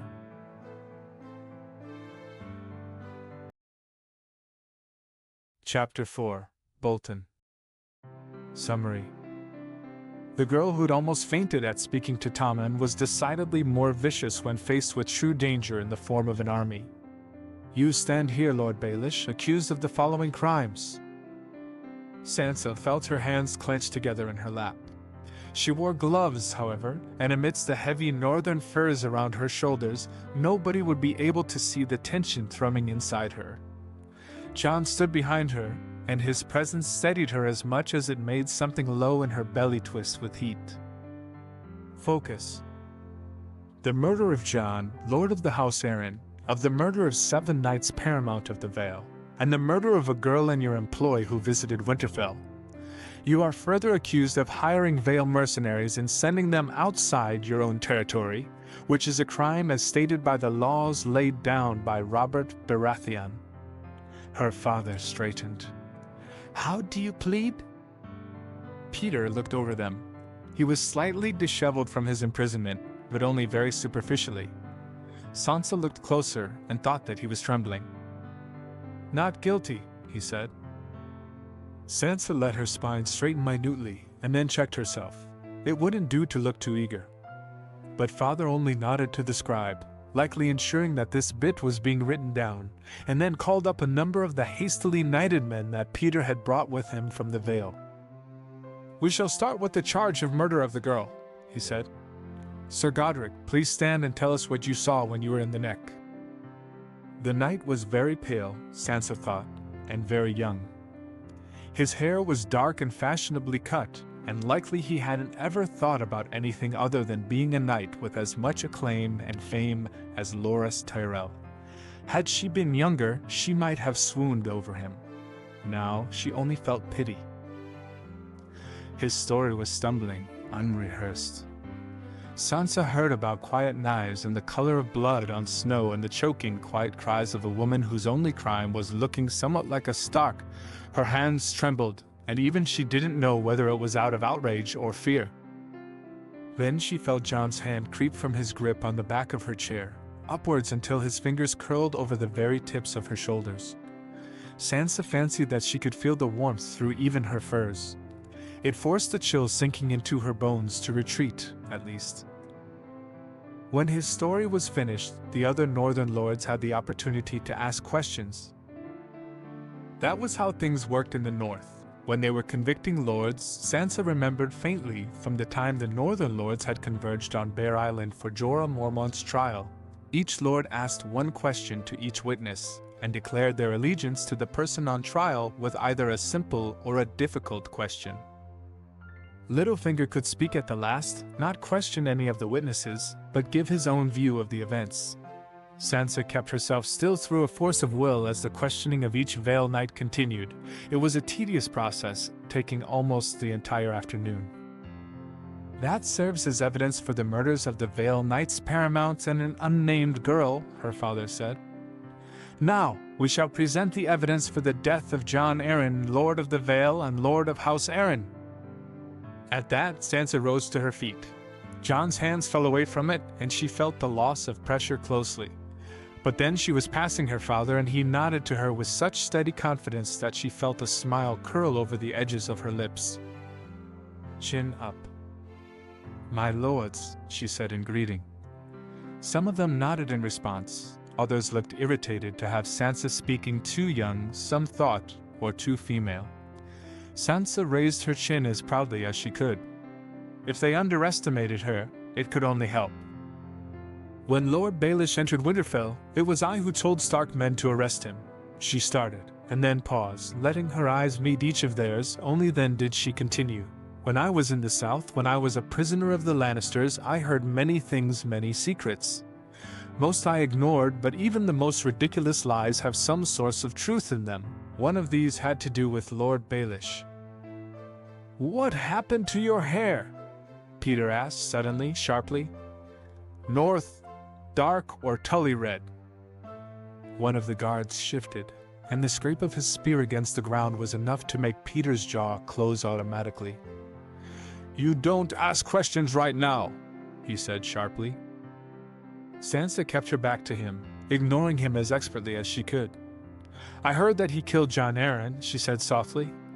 I thought it rumor at first, but then he married Lady Lisa, and when he came here claiming what he did, I had to verify it. And so I sent a letter to Lady Lisa pretending to be her husband, and asked her which poison she used under his behest. An innocent woman would have asked which poison, of course.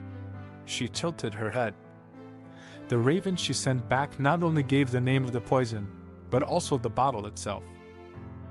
She held up a small red-rimmed glass bottle and placed it on the table, just far enough from Peter that he couldn't reach it, just close enough that he could identify it clearly. "Tears of Lys," she said clearly. The lords straightened in their seats, frowning. Sansa felt a flare of deep, warm relief inside her chest as she swept a curtsy. Then she nodded and turned to head back to her seat, passing her father on the way there. He didn't smile, but he did incline his head almost respectfully, and that was enough to keep her head held high. "That is the evidence for the murder of Jon Arryn," her father said. "Last, we have the evidence for the mercenaries." Robb stood as soon as he was finished. Sansa had been steady and formal. She presented evidence, coldly, calmly.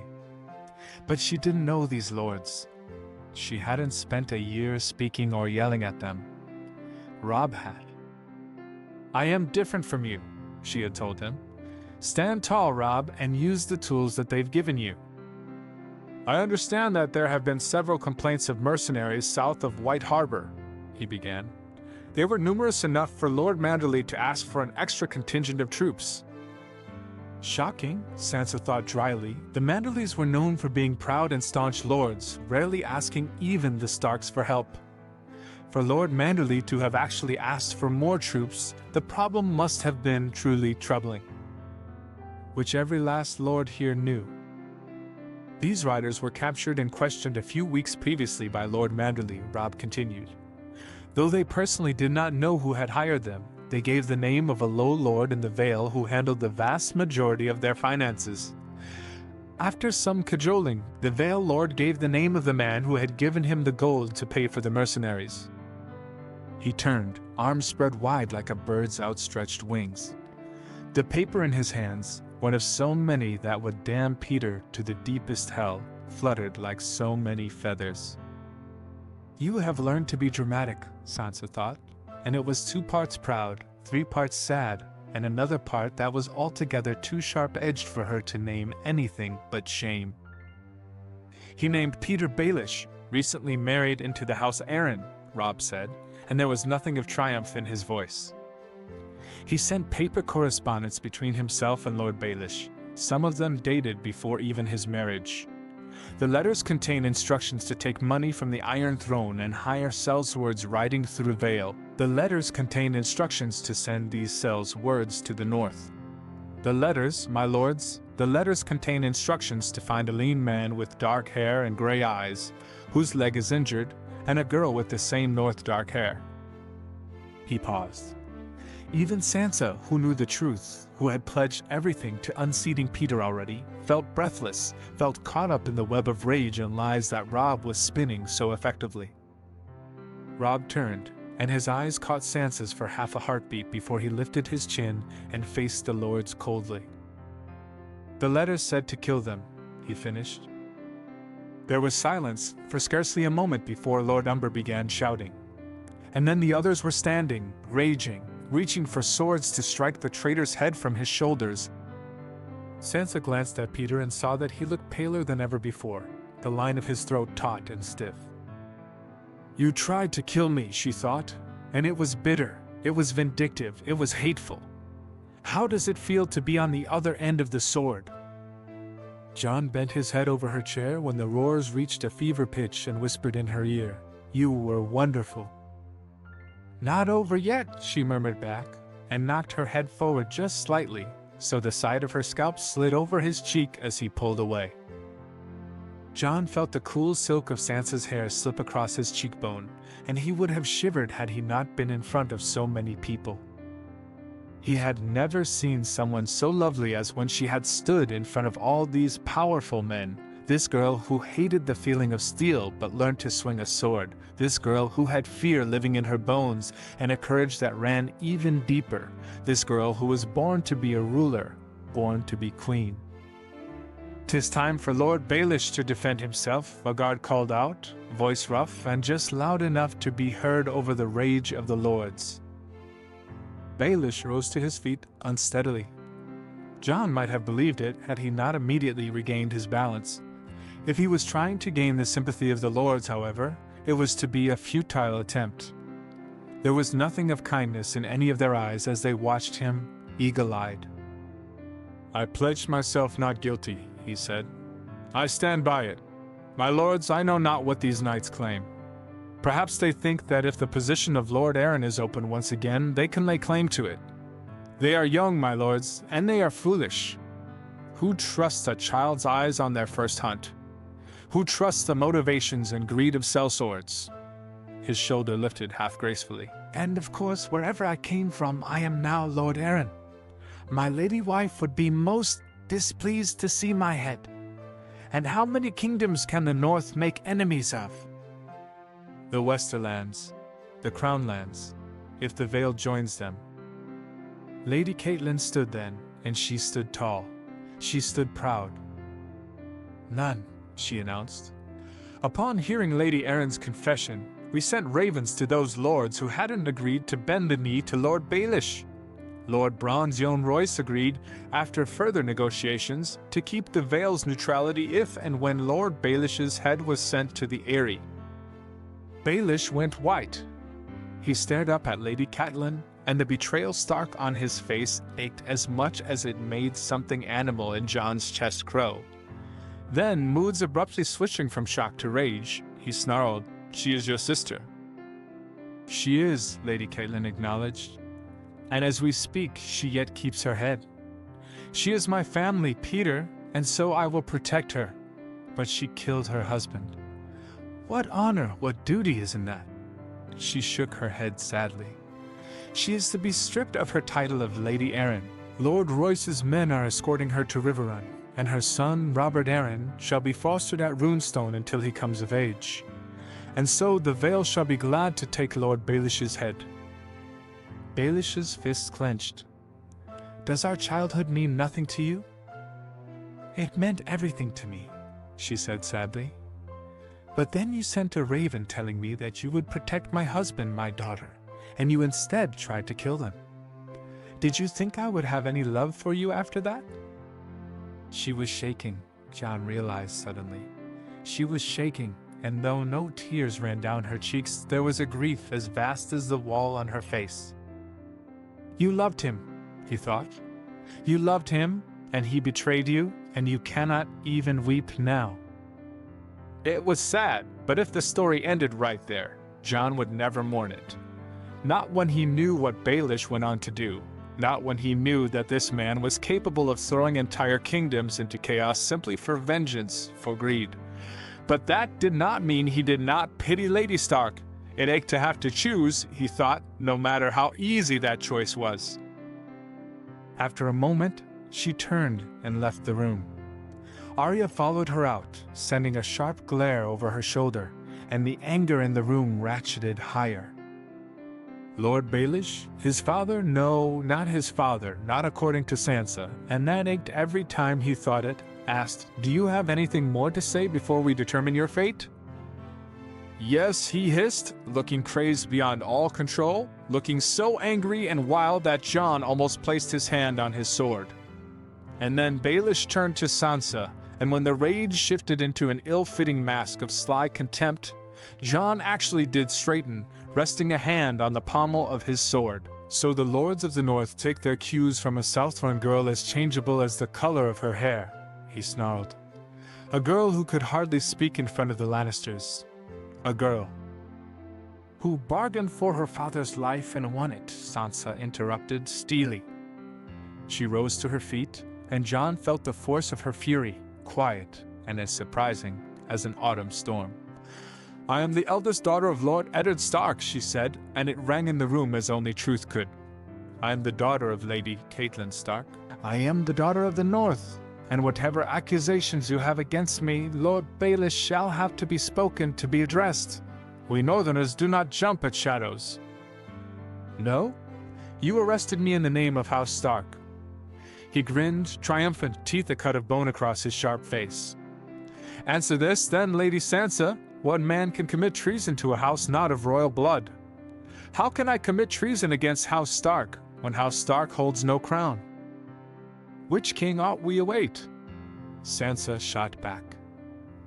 Joffrey Lannister, the product of an incestuous union between Cersei Lannister and her brother? Stannis Baratheon, who is besieged at his own home by his younger brother? There is no royal family, Lord Baelish. There is no longer an heir to the Iron Throne.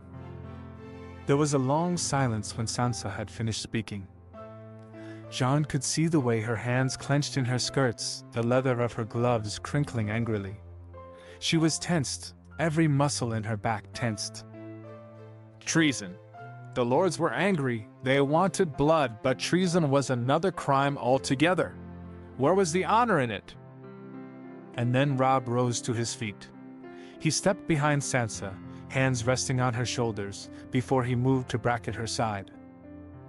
Jon saw a vision he'd seen only once before in all his years, the very first time in the Godswood, throat still aching with bruises, and Robb's words, "We are Starks, and we do not turn our faces."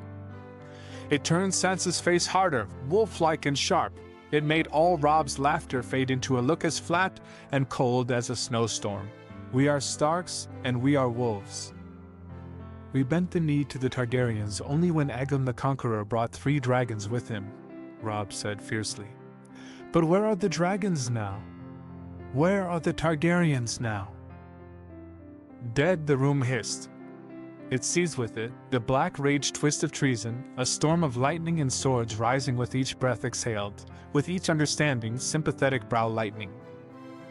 Lord Glover suddenly pounded the table with a mailed fist. "The Targaryens are gone," he shouted, "and we yet remain." "Aye," Lord Umber said, and unsheathed his sword. Jon almost started forward, almost unsheathed his own, but neither Sansa nor Robb so much as flinched, so he waited. "What knowledge do those southern lords have of us in the north? There is only one house that knows the chill of winter, my lords. There is only one man who knows each of us. There sits the only king I mean to bend my knee to." The point of his sword swung past Robb and aimed directly at Ned Stark. Ned looked stunned and then shook his head. "No," he replied firmly. "I am honored, my lords. But if the North is to keep a king, it shall need one that can ride, one that can fight, and I cannot." His eyes fell on Robb. "But there is one that you can call king," he said softly. "A man who is strong and proud and intelligent. A man who is brave and gentle, who will see to both the small folk and the lords." "I cannot be your king, Lord Umber, but Robb can." "An untested boy?" Lord Glover demanded. "A green boy." "A Stark," Sansa snapped. "A Stark who has ruled the North for a full year on his own. A Stark who wields a sword better than most any of you, despite being half your age." Her chin was raised, her jaw clenched, her braided hair hanging down to the small of her back like a bloodied sword. "Tell me when you took the mantle of your lordship, Lord Glover? Was it 15? Younger? What place do you have in protesting this placement?" Baelish's eyes glittered, startled. "You saw her dark hair and pale skin in fear, and not the wolf within." Jon didn't grin, but his teeth felt sharp against his tongue. "The true tragedy here is that you will not be able to tell the Lannisters who Sansa truly is." Robb breathed in and then stepped forward, pressing Sansa backwards.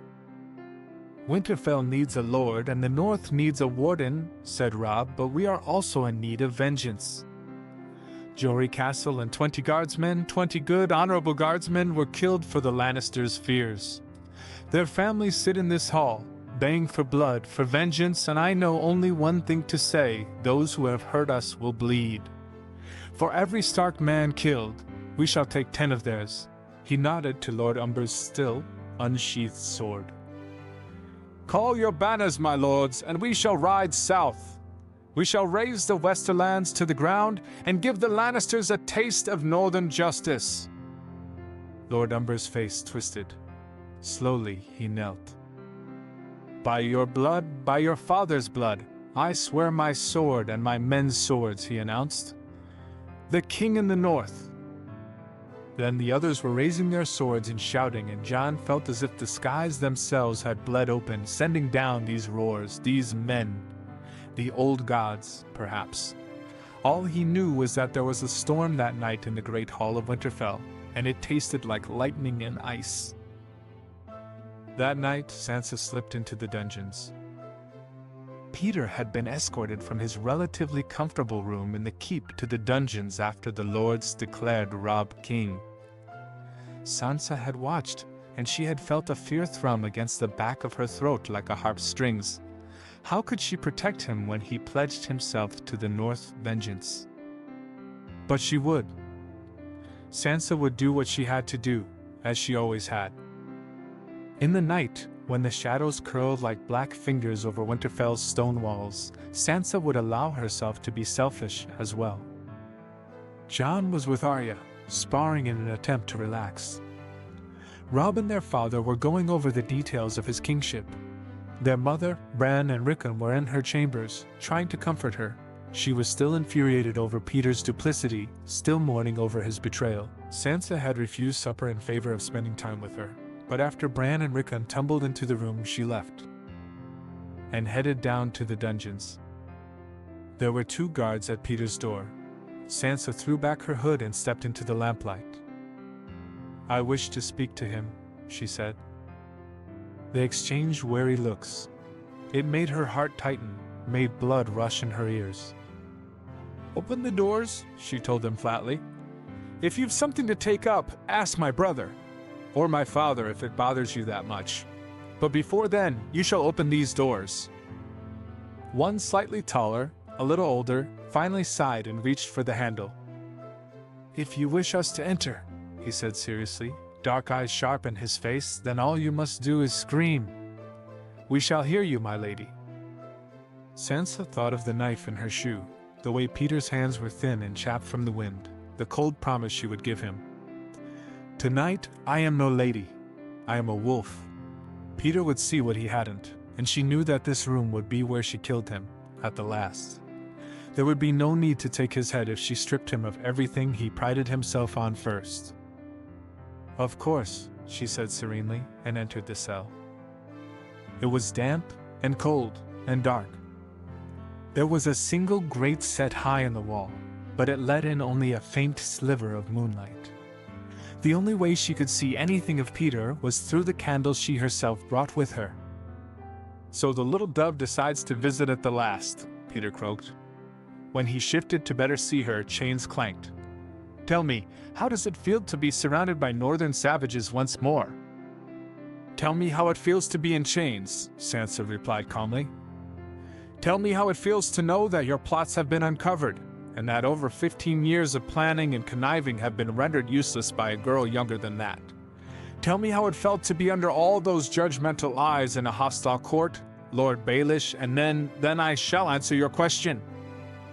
Where were these teeth in King's Landing?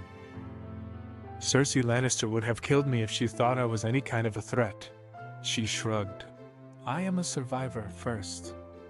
I simply didn't show my weapons." Peter watched her carefully. Suddenly, slowly he said, "Everyone wondered who told your sister and bastard brother to flee. I told the Queen that it was you, but nobody believed it, not even me. Not even the Queen, when she accused you." Sansa waited, and he went on. "But who else? No servant would have dared, and what nobleman would have wanted to?" She tilted her head to the side. "I did what I had to do to save those I love." He shook his head as if to let those thoughts fall away. Sansa realized that his hands were trembling very, very finely. "Why are you here?"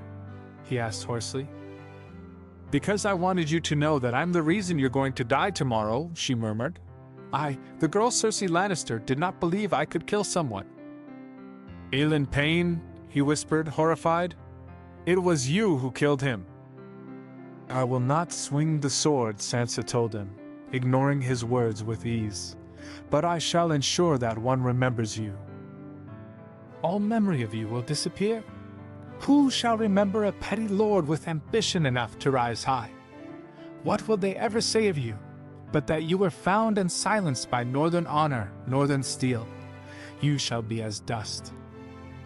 "They will sing of me and mine for centuries," Sansa told him, and there was something in her voice that made it sound less a promise and more a truth. "The Starks will endure, and all that you are will be forgotten. I want you to know that, Peter Baelish. There shall be no escaping my brother's sword on the morrow." "Look me in the eye," he hissed. "Tell me why I die." Sansa stepped forward, skirts sweeping over dirty stone and dried blood. She knelt, candle throwing deep shadows over them both, and looked at him steadily. "You die because you told my mother that you would protect me," she told him quietly. "You die because you tried to have me killed instead. You die because I cannot see you without wanting to scratch out your eyes. You die because I am a Stark, and I will have my pound of flesh at the end of the day." "I die for your vengeance," Peter said. "Let's not mince words here." Sansa threw her head back and laughed. "You are going to die because you were a fool," she disagreed. "Had you stayed in the Vale, had you stayed in King's Landing even, you'd never have been prosecuted. But you were greedy. You wanted my mother, and for that you paid your price. Or you will." And with that, she stood. She did not feel lighter, Sansa thought, or even happier.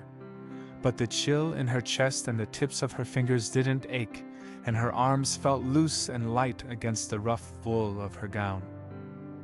"You'll never see my mother again," she said. "You will die, and not a single person will think it anything but justice. Not a single soul shall weep over your body." Sansa shook her head. "Was it worth it? Was what worth it?" She arched an eyebrow. "Your obsession with my mother." "She was all I ever wanted," he bit out. "And for that you nearly died 17 years ago." She sighed and stepped away, hand brushing the door handle. "For that you will die tomorrow. I hope for your sake that it was worth something, Lord Baelish, for you've nothing else of worth." "Goodbye," Sansa murmured and stepped outside. The guards let her go without any fuss, and when she went up the stairs, she didn't turn to enter her own room, but rather slipped away into the narrow, rickety flights meant for servants that hadn't been cleaned or looked at in ages. These went higher than the official stairs ever did. Once, Sansa had enjoyed exploring these with Robb before her mother told her it was unladylike. Now she let her feet carry her where instinct guided, past rotted wood and moth-worn tapestries, through a small hole in the wall to a smaller, hidden ledge braced between two towers. The wind cut at her face and hands, and she curled into the warmth of her furs, huddling against the cold stone wall. If she stayed there, nobody would be able to find her. It had been ages since Sansa had ever come here, and now she wondered why that was. Had being a lady been so terribly important for her? But from here, Sansa could see the way moonlight hung over Winterfell. The rough stone walls turned to silver, the hard edges of the earth softened to dark rolls. This is mine, she thought. This harsh, frozen land was hers. Robb may have been the king, and her father might have been warden, but Sansa was the only one to know what it felt like to be alone. Sansa was the only one who had not been born to the north, but had chosen it, had embraced it, had let ice flood her veins until the common folk called her the Queen of Winter, though she had no crown but her red hair. "I will never leave this." Peter would have wanted her to. Any husband she took would want her to accompany them to their keeps. Sansa did not know if she could survive that.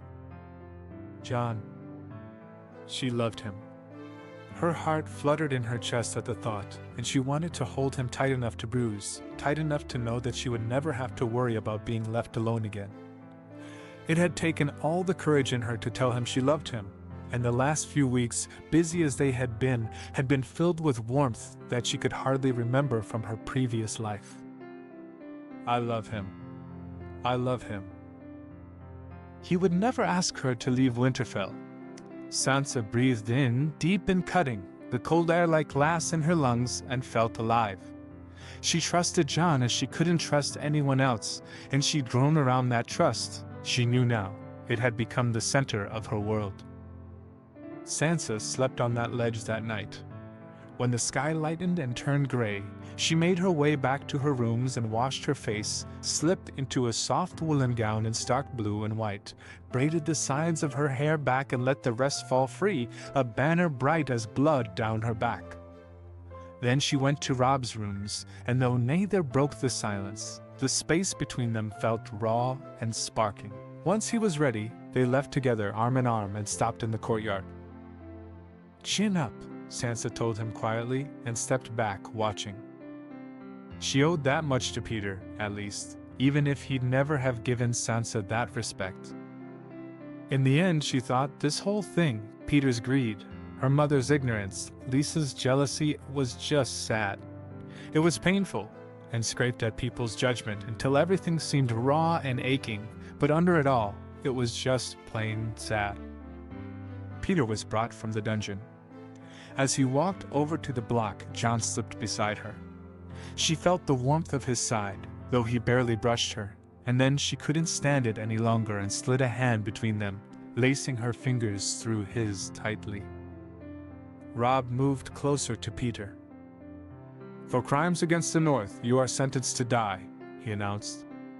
"In the name of the North, by the judgment of the Lords of the North, you are sentenced to die. Do you have any last words, Peter Baelish?" "Yes," he said, and turned to meet Sansa's eyes, so cold that Sansa thought she could see his death in them already. "Yes, it was worth it. All of it." The Watchers looked confused, but Sansa didn't give them the satisfaction of a reaction.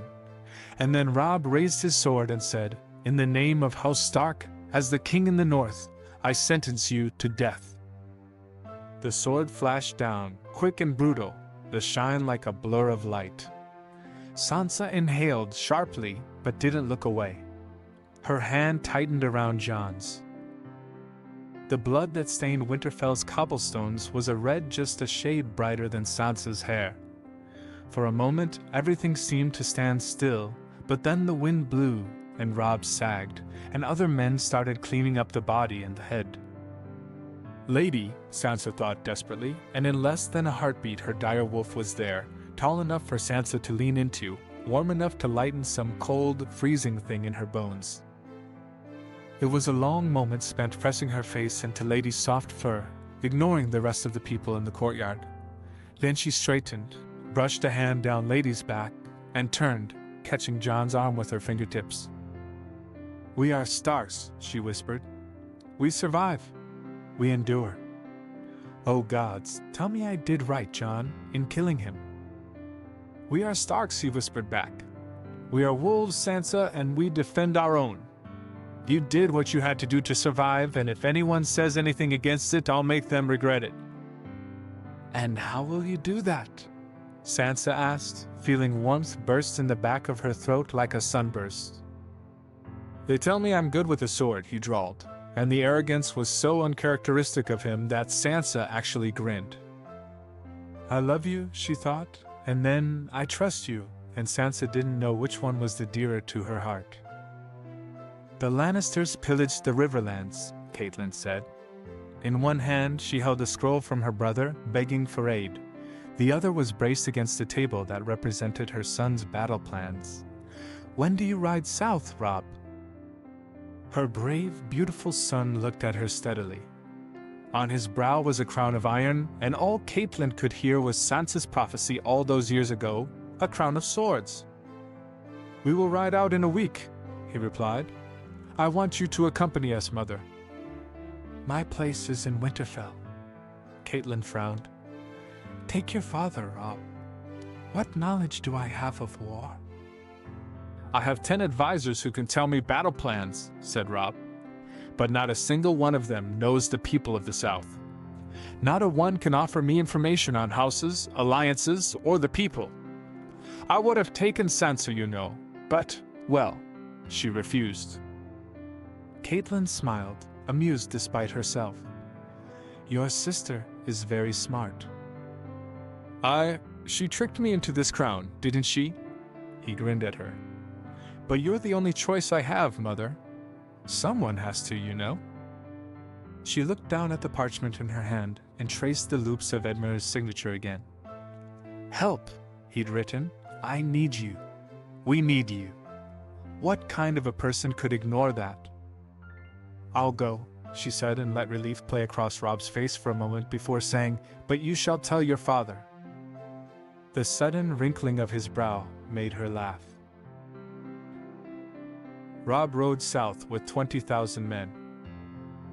He won his first battle and captured Seaguard.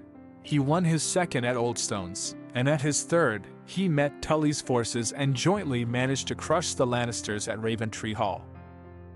The North celebrated their king from White Harbor to Bear Island.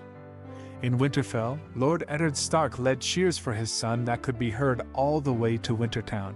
Princess Sansa wove banners of pale blue wolves gambling over icy backgrounds, and Princess Arya wielded a sword with as much grace as the young wolf was said to have had when he struck the sword from Tygett Lannister's hands and put him in chains. "To the wolves," the small folk whispered. "May their reign be prosperous." And then news came from Seaguard of a force of Lannisters landing at the Cape of Eagles, only a few miles from the keep, and immediately marching to the Twins. They spent less than a week there, according to the flurry of ravens Robb sent out immediately. Letters from Jenna Fry, née Lannister, assured the Lannister forces a smooth passage. It was particularly infuriating because they had stopped Robb's passage south by more than a fortnight. And though he managed to coordinate with Howland Reed so that the Crannogmen slowed the Lannisters down further, there was still a week between his army and theirs by the time the Lannisters passed the neck. "Stay in the Riverlands," he told Theon. 7,000 men to take Harrenhal, and 3,000 to hold what we've taken." Theon nodded, and the great John behind him straightened ferociously, and Robb marched back north with his mother and 10,000 soldiers at his back. On the way there, he burned the Twins down to the ground. The Frey branch was all but ended. The only ones left to them were distant cousins married to other river lords who scarce bore the name. They met them at the White Knife. Manderly river runners and Robb's own forces caught them in a pincer grip, and those that didn't surrender either met stark blades to their throats or drowned. Robb took the prisoners and all his battle-weary, exhausted men the 60 miles further north to Winterfell. At the cold steel walls he felt his throat tighten. When the gates opened and Bran leapt forward, his hands fierce and tight as he embraced Robb, the tightness swelled and burst. Before he knew it, he was weeping into his brother's neck. And then Arya was there, and then Rickon and Jon and Sansa and their father, and mother, who had been a few hours behind the army, came that night, and it made him wonder how strong Sansa had been to survive losing this and then having it all again, how this kind of love could drive you mad from sheer emotion. "Announce it," Sansa said. Ned looked at her. "How long have you known it?" "Since I was 9. Her back was very straight and her eyes very level. She looked entirely like her mother. "Tell people." "Why now?" "Because Jon insisted that I tell him," she said sharply. "Because he is not your son and it is a lie and I thought you could not abide that. Because Mother has spent 18 years thinking you loved someone more than you loved her, and this is not fair to her. I don't precisely care what you think my reason is, Father." He inhaled slowly. 9. "You've kept this secret for 6 years. And now?" Sansa worried over Robb incessantly. The only person who could ever make her laugh was Jon. They took such long walks in the Godswood, they moved around each other with perfect ease, always knowing where the other was and where they would move. When they offered advice, it was as if they'd spoken to each other first and only then even bothered to think of speaking it to others. You love him, Ned realized, and not as a brother. Sansa blinked, but her surprise disappeared behind defiance quick enough. And if I do? You love him, he said slowly. And Jon? Does he love you? Her face said the answer she couldn't speak. You love each other, Ned continued. When did this happen, Sansa? Before King's Landing? Before. I don't know, she replied, and though the coloring was all wrong, Ned couldn't help but remember Lyanna in the hours after Rhaegar had crowned her with winter roses, something in the miserable arch of her brow, and another thing in her chin, something soft, bright, and sad all at once. I don't know when it happened, Father, but I do love him, and he'll never hurt me, I'll never hurt him, we're happy together. You are a princess. He is the bastard son of my sister.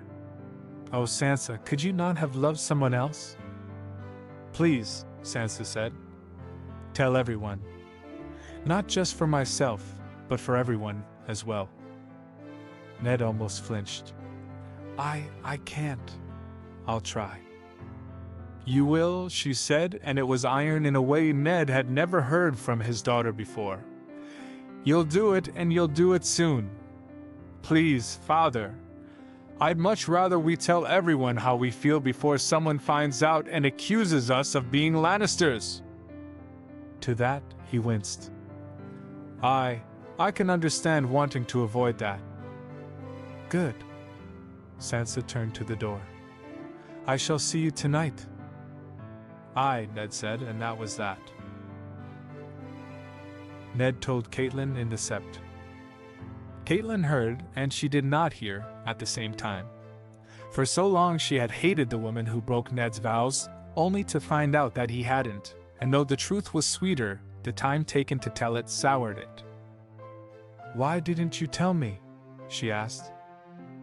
Because at first I didn't trust you, Ned replied, and Catelyn thought she might cry.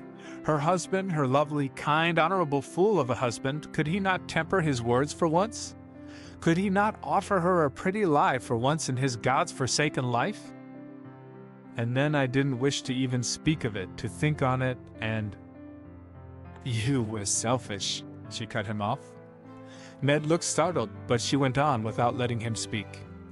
You didn't want to see my disappointment. You could live without my love, but not without my respect, and so you didn't risk it. He looked at her, so grieved she wanted to claw his face apart. There is a boy there, Catelyn hissed, whom I hated, who I thought represented every last bit of my disgrace. I will lay claim to that bitterness, my lord. I always have, but it is not entirely my own. You are at fault here too for his unhappiness. For so long I blamed myself. What of your guilt? What of the truth owed him? She didn't wait for him to answer. As soon as she finished, she walked away. Another woman might have demanded, what of myself? The lies of almost 2 decades unraveled only now, for reasons I still don't know. What of the betrayal done to me? But Catelyn Tully was a creature of unselfish duty, and that was hewn down to her bones. She could demand justice for the bastard boy she couldn't bring herself to love. She could accuse her husband of tarnishing her honor, but she couldn't bring herself to ask him when he'd decided that she wasn't worth the truth. People said Eddard Stark was an honorable lord. You may try, Catelyn thought, and didn't let the words pass her lips. You may try to be honorable, but you are not. You are only honorable when it suits you, and that is not honor. Catelyn, he began, resting a hand on her shoulder. She ripped away from him. Leave, she ordered, eyes flashing. She had spent years in the north. Let Ned see how it felt to be looked at with icy eyes. Catelyn could be a Stark at last, here in this sept that represented her southern roots. Please, Ned said softly. Leave, she repeated again, and Ned's shoulders slumped. He walked away, slowly, and Catelyn only let herself cry when she was sure he'd left. Ned told his children that night. Robb and Arya went white. Bran was the one to turn to Jon and say quietly, steadily, "You're still our brother." Sansa hadn't left Catelyn's side since she heard her mother crying in the sept. But slowly things came back to an equilibrium. Her mother forgave her father, and though they were still irritable at meals and in private, in public they were perfectly fine. Jon's own forgiveness of their father allowed Arya and Bran and Robb to move past it as well. Sansa spent most of her time hiding in the Godswood or with Jon, trying not to let on everything that she knew. And then, Sansa had known that Robb had been planning something since he arrived at Winterfell. It was there in the raven sent not to the south, those made sense, but rather to other northern houses. It was there in the stress in his eyes, and the contemplative, frustrated edge when he looked at either her or Arya. Nothing was obvious, but together it formed a picture Sansa wasn't sure she liked. But she was busy, helping her father run Winterfell as she had since her mother and Robb rode south. More than that, she was trying to keep Jon's spirits up, as well as keeping the peace between her parents, not to mention offering some advice to Robb to send to Theon, who was still besieging Harrenhal. Well, the gist was that Sansa was busy, so it took her some time to piece together what was happening. In point of fact, it took her a raven sent from Last Hearth to understand. "You want to send us away?" Sansa snapped, entering Robb's solar in a flurry of skirts and tossed hair. Robb immediately, gratifyingly paled. "Sansa," he started. She was having none of it. She shook the letter in his face. "Why is Morzumber assuring you that he has space in his home for a retinue from Winterfell?" she demanded. "From where exactly do you think he got the idea that Arya and I would be going there?" There was a pause, and Sansa became aware of 3 of Robb's battle commanders, not lords themselves, younger brothers and sons of the lords, looking torn between amusement and discomfort. She straightened, letting a cold mass fall over her features, and turned away to look out the window, an opportunity for Robb to send them away if he wanted to avoid being yelled at in front of others. The men left quickly. As soon as the door snicked closed, Sansa turned and glared at Robb. "Explain." "It's just for a short time," Robb said. "I thought that it would keep you safe." "And sending me away as if I were an unwanted box?" Sansa asked incredulously. "Sending your sisters away to a castle that has nothing around it. The wildlings have been driven back. They haven't been seen for years. I spoke to the great Jon about it." "Oh, lovely," she said mockingly. "I don't have to worry about wildlings at Last Hearth." "Yes, Robb, that's why I didn't want to go there." He arched an eyebrow. "And why is it that you don't want to go?" Sansa spread her arms wide. "Winterfell is my home. Why should I go to a keep that holds no love for me? It's in the north." "If I won't go south, what makes you think I'll go north?" "So you won't leave Winterfell for the rest of your life?" Robb asked disbelievingly. "I don't understand why I have to go now. I don't understand why there. Why now? Why you've suddenly decided that?" "The Lannisters came within 60 miles?" Robb shouted abruptly. 60 miles, Sansa!" Another hard day's ride, and they'd be at Winterfell. They'd be here, at these walls, and there'd not be a single thing I could do to protect you from them. "No force has ever come this far north," Sansa said flatly. "This was a fluke. You underestimate Tywin Lannister." "I don't underestimate him." Robb's fist slammed down on the table, and Sansa felt her jaw click shut with a sudden snap. "Listen to me," he barked. "They came this far. They got this close.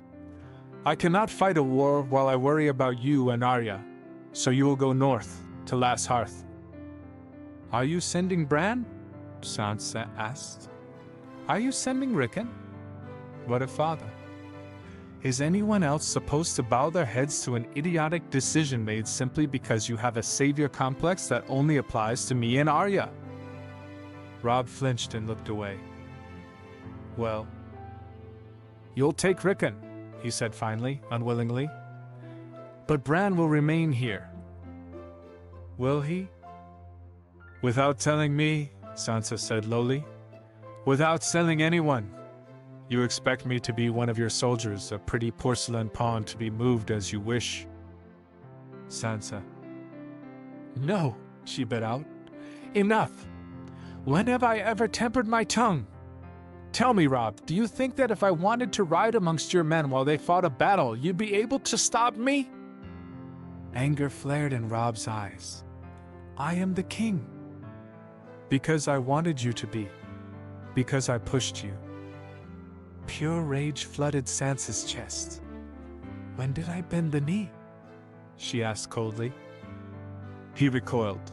Sansa only tossed the parchment from last hearth onto the table and turned to the door. I'm telling Arya, she announced and left. The next days were a nightmare for Robb. Both Sansa and Arya were furious, and their dire wolves had little compunction in making this known to Grey Wind, who in turn made Robb's life miserable with constant whimpers and pawing. His food was burned, and the edible parts were tasteless. His sheets were still damp on the bed. There was a miraculous shortage of firewood in only his room. The pranks mostly had Arya's vindictive edge to them, but Robb suspected that Sansa was assisting her. There was no way Arya managed to get the sheets to that perfect place between wet and dry that they didn't drip without someone's help. I'm not quite sure who has the crown, he grumbled to Jon on the way to another bloody council from another breakfast filled with freezing looks and contemptuous flicks of hair. I should just put one on their heads. Gods know they'd managed to harangue Tywin Lannister to surrender easily enough. I think Sansa would kill you then, Jon replied, lips twitching, and Robb choked on laughter and burnt bread. And then Sansa told him that she would need the use of the ravens for a full week, all of them, she had said, and the look in her eyes told him not to ask. After that, though Arya was still angry, Sansa didn't appear half as much. Ravens arrived from the Carhold, from Torrhen Square, from White Harbor. Each one left her smiling and brighter faced than before. She's inviting half the bloody north to Last Hearth, Robb said, looking such a strange mixture of defeated and bewilderedly intrigued that Jon couldn't help but laugh. Surely not that many, he said. Robb shook his head and stabbed a finger at the paper. The Karstarks are sending their only daughter. 2 others from the Manderleys, 3 from the Mormonts, and another from the Tallhearts. More women from the lesser houses than I can count. I'm not japing when I say half the bloody north. Jon shrugged helplessly. Is it supposed to be some sort of revenge? For sending her to the Umbers? Robb snorted. I've no clue. And you know what? I do not have space in my head to look at this. To care about this. Tell Sansa that she can invite the rest of the North if she wants. Try to fit all of them into that keep's tiny rooms for as long as needed, and that I don't care. So dramatic, thought Jon. It was what the Starks were, all of them, but Sansa and Robb more than anyone. Red-haired, blue-eyed fools who wept and wailed loud as 100 widows. Silence did not slumber in their bones, and Jon loved every inch of them. I, was all he said though. I'll tell her. The night before Robb and Sansa left Winterfell, they announced Jon's true parentage.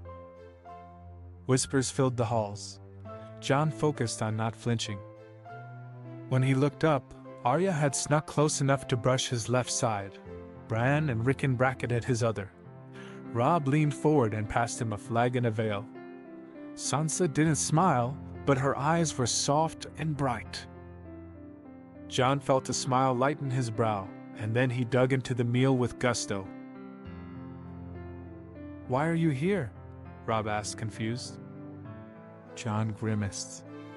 I told Sansa what you said. She told me that if I wanted to communicate orders through you so badly, I should go with you to the south. She needs you, Robb exclaimed. You're the one fighting battles, he replied archly. Robb wanted to scream.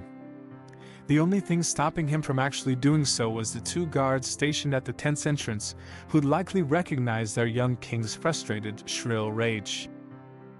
Instead, he breathed deep and clawed some measure of rationality into his tone.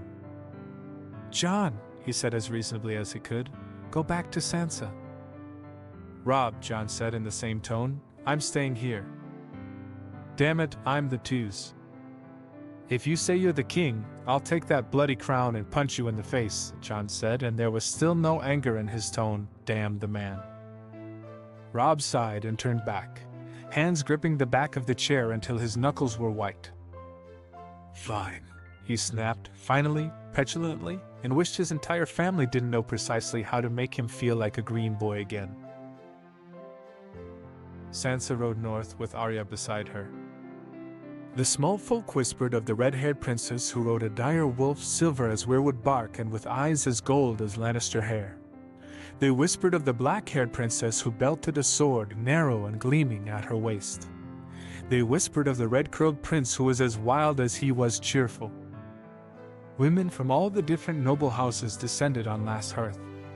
Half arrived before Sansa did, and so when the snow crunched under her feet, 100 eyes were watching her carefully, curiously. In another lifetime, Sansa had barely known the women of the North.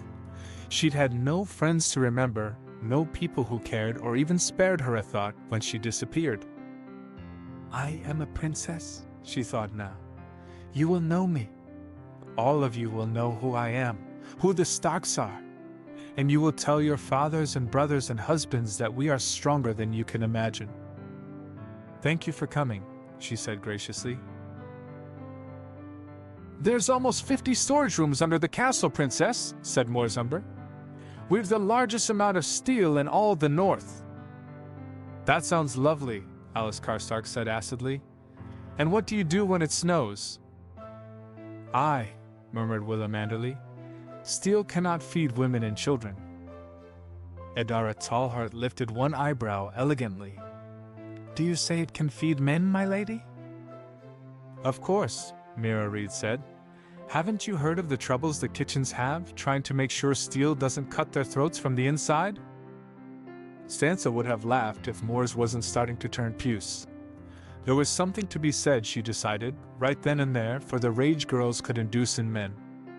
It was a mean, low thought, but a vicious sort of gladness, nonetheless. "My lord," she said instead of a smile, "perhaps you could show us to our rooms." Sansa sent ravens. Her letters weren't sharp any longer, and they were more than a few curt sentences, too. Perhaps, Jon thought, she'd forgiven both of them. He could remember the way her cheeks had flushed, the outrage, and then the cold disdain when she heard his jape. Jon had wanted her to laugh, but Sansa had only turned away, spots of red high in her pale face, and told him, "If you like giving messages so much, you'd be better served in an actual war camp." For a full day, he'd agonized over it. And then she'd come to his rooms that night, a shadow with a wolf dogging her footsteps, and pressed so close to him that one couldn't pass a single finger between them. "Keep Robb safe," she'd begged him, and Jon had wanted to tell her, "I am sworn to you, Sansa." But Sansa never begged. She never lowered herself to it.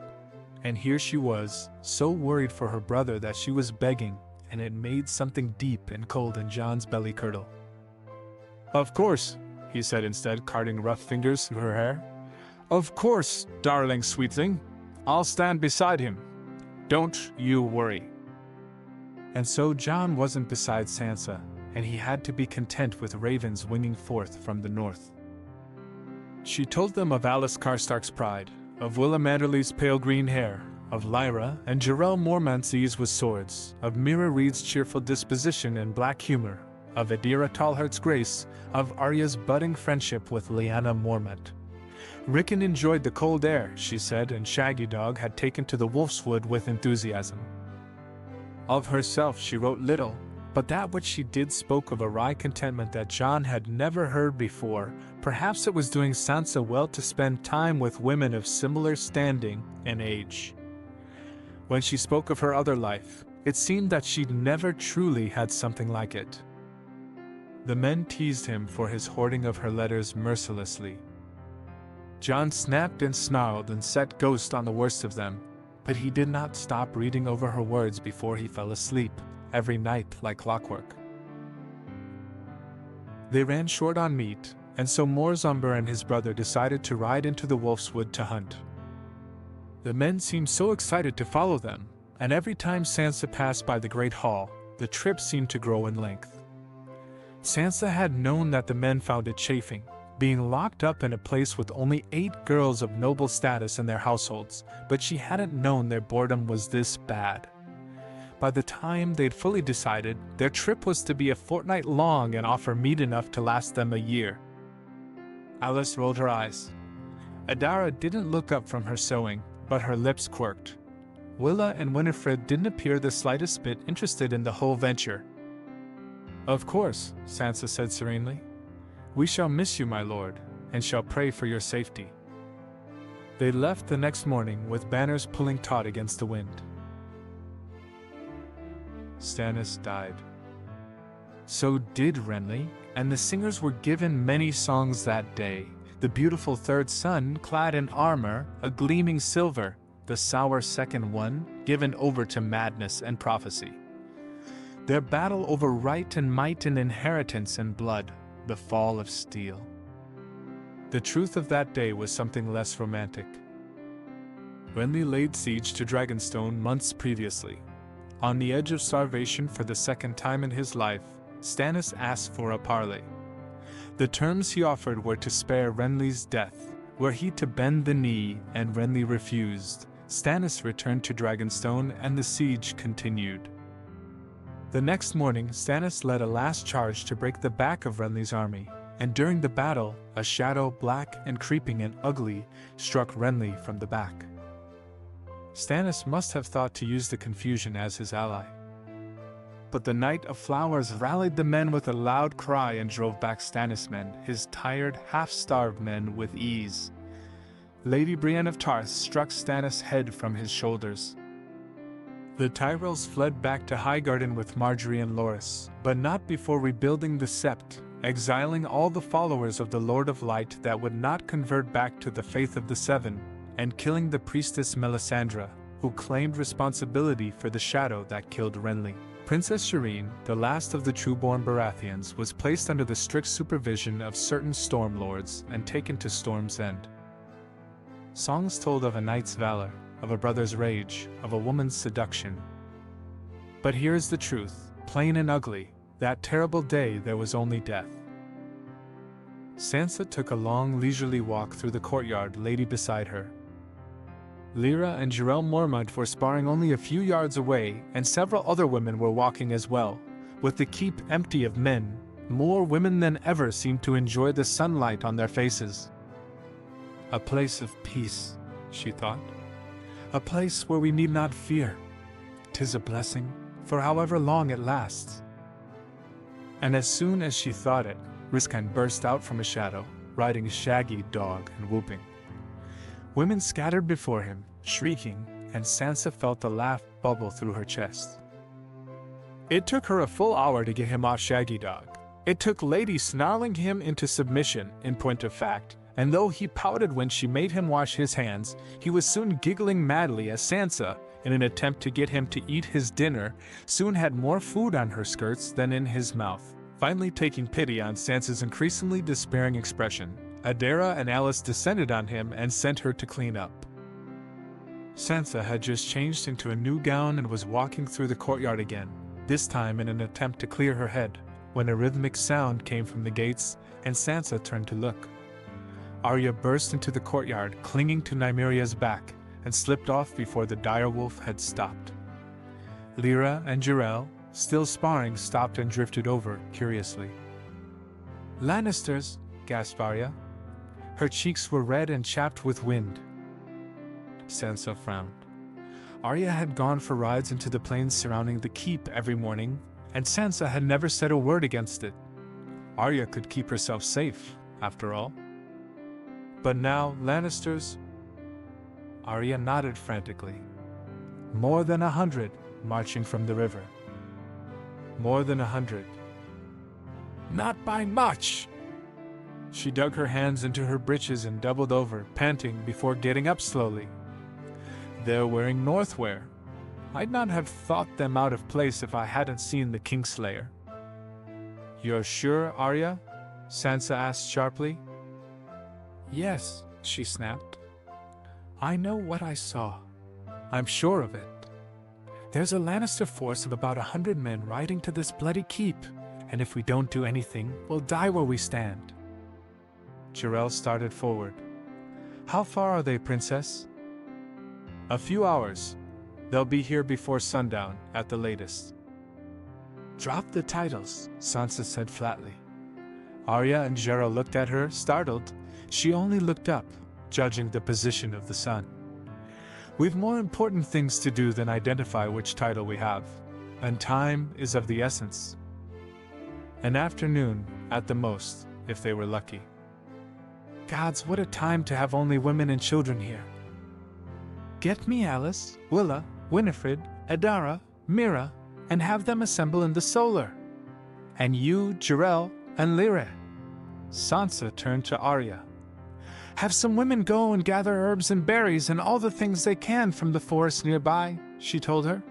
Take Lady and Nymeria with you, and bring them back before sundown, do you hear? Yes, Arya replied and turned to walk away. There, she hesitated for a brief moment. Sansa. I know, Sansa said, and she did. Neither of them would ever dream of telling Robb or Jon, but they'd been terrified when the Lannisters rode north.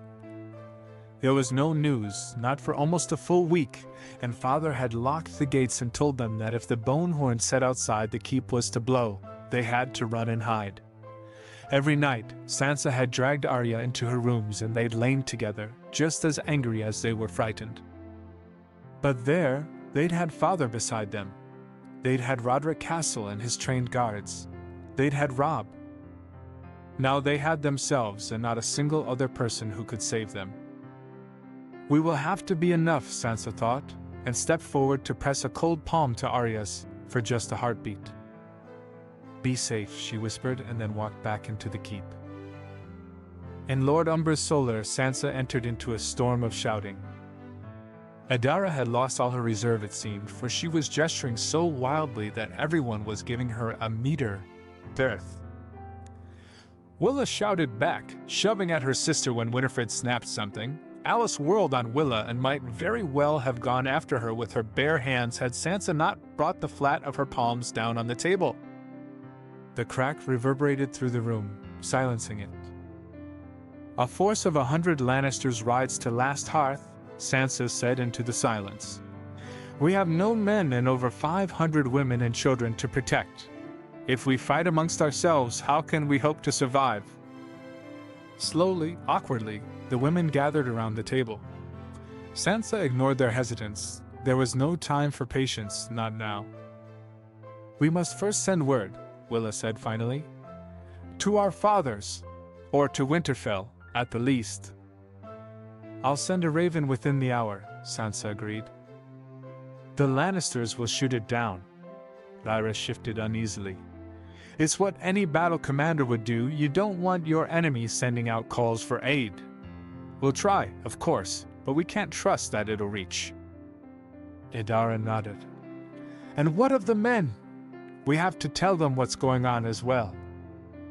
Aye, they can try to break the Lannisters against these walls. It's not going to work. They're unarmed, and have you seen the geography? The Lannisters can hold the entire valley with only 50 men. Surprise can't answer for the rest of the disadvantages. So what, we sit here and starve while the Lannisters parade outside? We aren't even sure they are Lannisters. We do both at the same time, Sansa announced, and the others fell silent. She was a princess, and everyone there knew it. Sansa had to lead. Lyra, Jarrell, amongst the two of you, who's the better rider? They looked at each other, measuring. I am, Lyra said finally. And who's the better at wielding a sword? I am, Lyra repeated. Sansa's head jerked in a decisive nod. Then you'll ride out within the hour to the Wolfswood, find the men, and lead them south to Winterfell.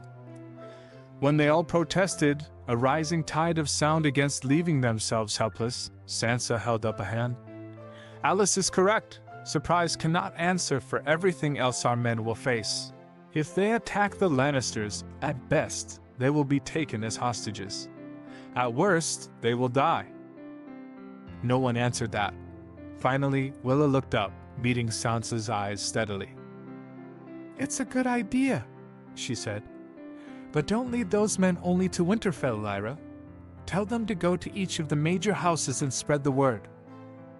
Slowly, Alice nodded. If the Lannisters take the castle, they'll hold the entire north by the throat. All the women of the high houses will control us. They'll control the north. Another way for the north to fall. Gods, I did this. They won't, Sansa heard herself say, as if from a great distance. The others looked at her, startled, and she pushed her chair back. She rose to her feet. We will hold Last Hearth, until we breathe our last. This is the north, not any gold-veined Lannister keep. We are the daughters of each of the noble houses of the north, and we will not kneel to an honorless kingslayer quietly. She breathed in sharply and averted her face, searching for some measure of control. Finally, she nodded to Lyra. Go, she ordered. Get ready. We'll meet you at the gates. Lyra left, and then Mira asked dryly, And what should we do, Princess Sansa? Drop the title, Sansa said. We have to work together, or we won't be able to do anything. Right now, it is the 6 of you and Arya who are my council of war. So what do you think you should do? Well, we could put some people in charge of different things, Alice said. Like food, water, clothes. Different women for different things. Like who? Alina Glenmore has a good head on her shoulders, Jarrell commented. Idara folded her hands neatly on the table. The Forrester girls should be good at managing the clothes. And Bethany Blackwood's young, but her father's taught her to maintain horses fairly well. Gwyn Whitehill? Alice asked. She could help Alina. Sansa felt a smile twitch her lips. Idara and Alice, you'll set it up then? Everything but food, I think. You'll be the go-betweens for the rest of the women and us, if that's all right with you. We shall do our best, Idara murmured. And the rest of you, Sansa said, sweeping a hand between them, just keep the peace. Keep the women calm, tell them we'll survive. Make sure they don't panic. Good advice, Jarrell said sardonically. We are children fighting a war, but we've 500 women here, dependent on our bravery. We cannot afford mistakes. Come, she said calmly. We must gather in the courtyard. Stay alive, Sansa told Lyra quietly. Stay safe, and stay alive. Keep your head down and your chin up and whisper the truth as loudly as you dare. But live, Lyra, please, before everything else. I would not wish the pain of a sister's death on anyone. You're a good leader, Lyra replied and swung onto the horse. You'll keep them safe. I'm glad Jory and Lyanna have you here to protect them. Now you keep them safe, you hear? Mother'll kill me if she finds out anything happened to them. One elder sister to another, Sansa said, and clasped Lyra's hands in her own, a promise as steady as she could make it. I'll do my best. Aye, you will. And I don't think anyone can stop you when you do your best, can they? She winked, and with that last, confusing comment, Lyra left. Jaime Lannister's men came into view almost before Arya had finished leading the women back. It was Lyanna Mormont who chivied the last of them, and despite the bleakness of the situation, Sansa felt amused at the cowed looks of women likely thrice the girl's age. Close the gates, she ordered, and it was done quickly. Sansa waited grimly as they rode closer. The bulk of the men stopped and circled a point perhaps a half-mile from the walls. A pale-haired youth rode forward after some uncertain milling and paused at the gates. We've come to ask for shelter, he called up to her. Have you? Sansa asked back. Tell me, since when did Jaime Lannister become a Northerner? The boy paused, taken aback, and Sansa pressed onwards. Tell the Kingslayer that I wish to speak to him. Mera made an abortive sound, but she ignored her. And tell him that I will only leave these walls when he has the guts to fly Lannister banners. I refuse to walk into an enemy camp painted with Stark direwolves. The boy turned and left. An hour later, the white banners were taken down and red ones flew. Sansa took it as a sign of acceptance of her terms, and readied herself to leave. I'm coming, Arya said. Sansa shook her head. If they don't honor the peace terms, you'll have to hold the castle. I'm not delivering both Stark princesses to the Kingslayer on a silver platter. Just yourself, said Mira. And Alice, agreed Sansa. We'll go, and we'll come back. But you'll hold this castle no matter what happens, do you understand? No matter what happens to me, or to Alice. You'll come back, Arya snapped, or I'll take your head myself. Sansa smiled thinly and embraced her. Stay safe, she whispered, and then pulled herself onto the horse. An afterthought, she added, and keep Rickon safe too, Arya. Of course, Arya said. And you too. Keep safe. Of course, Sansa echoed, and she and Alice left. Jaime watched two specks steadily get bigger.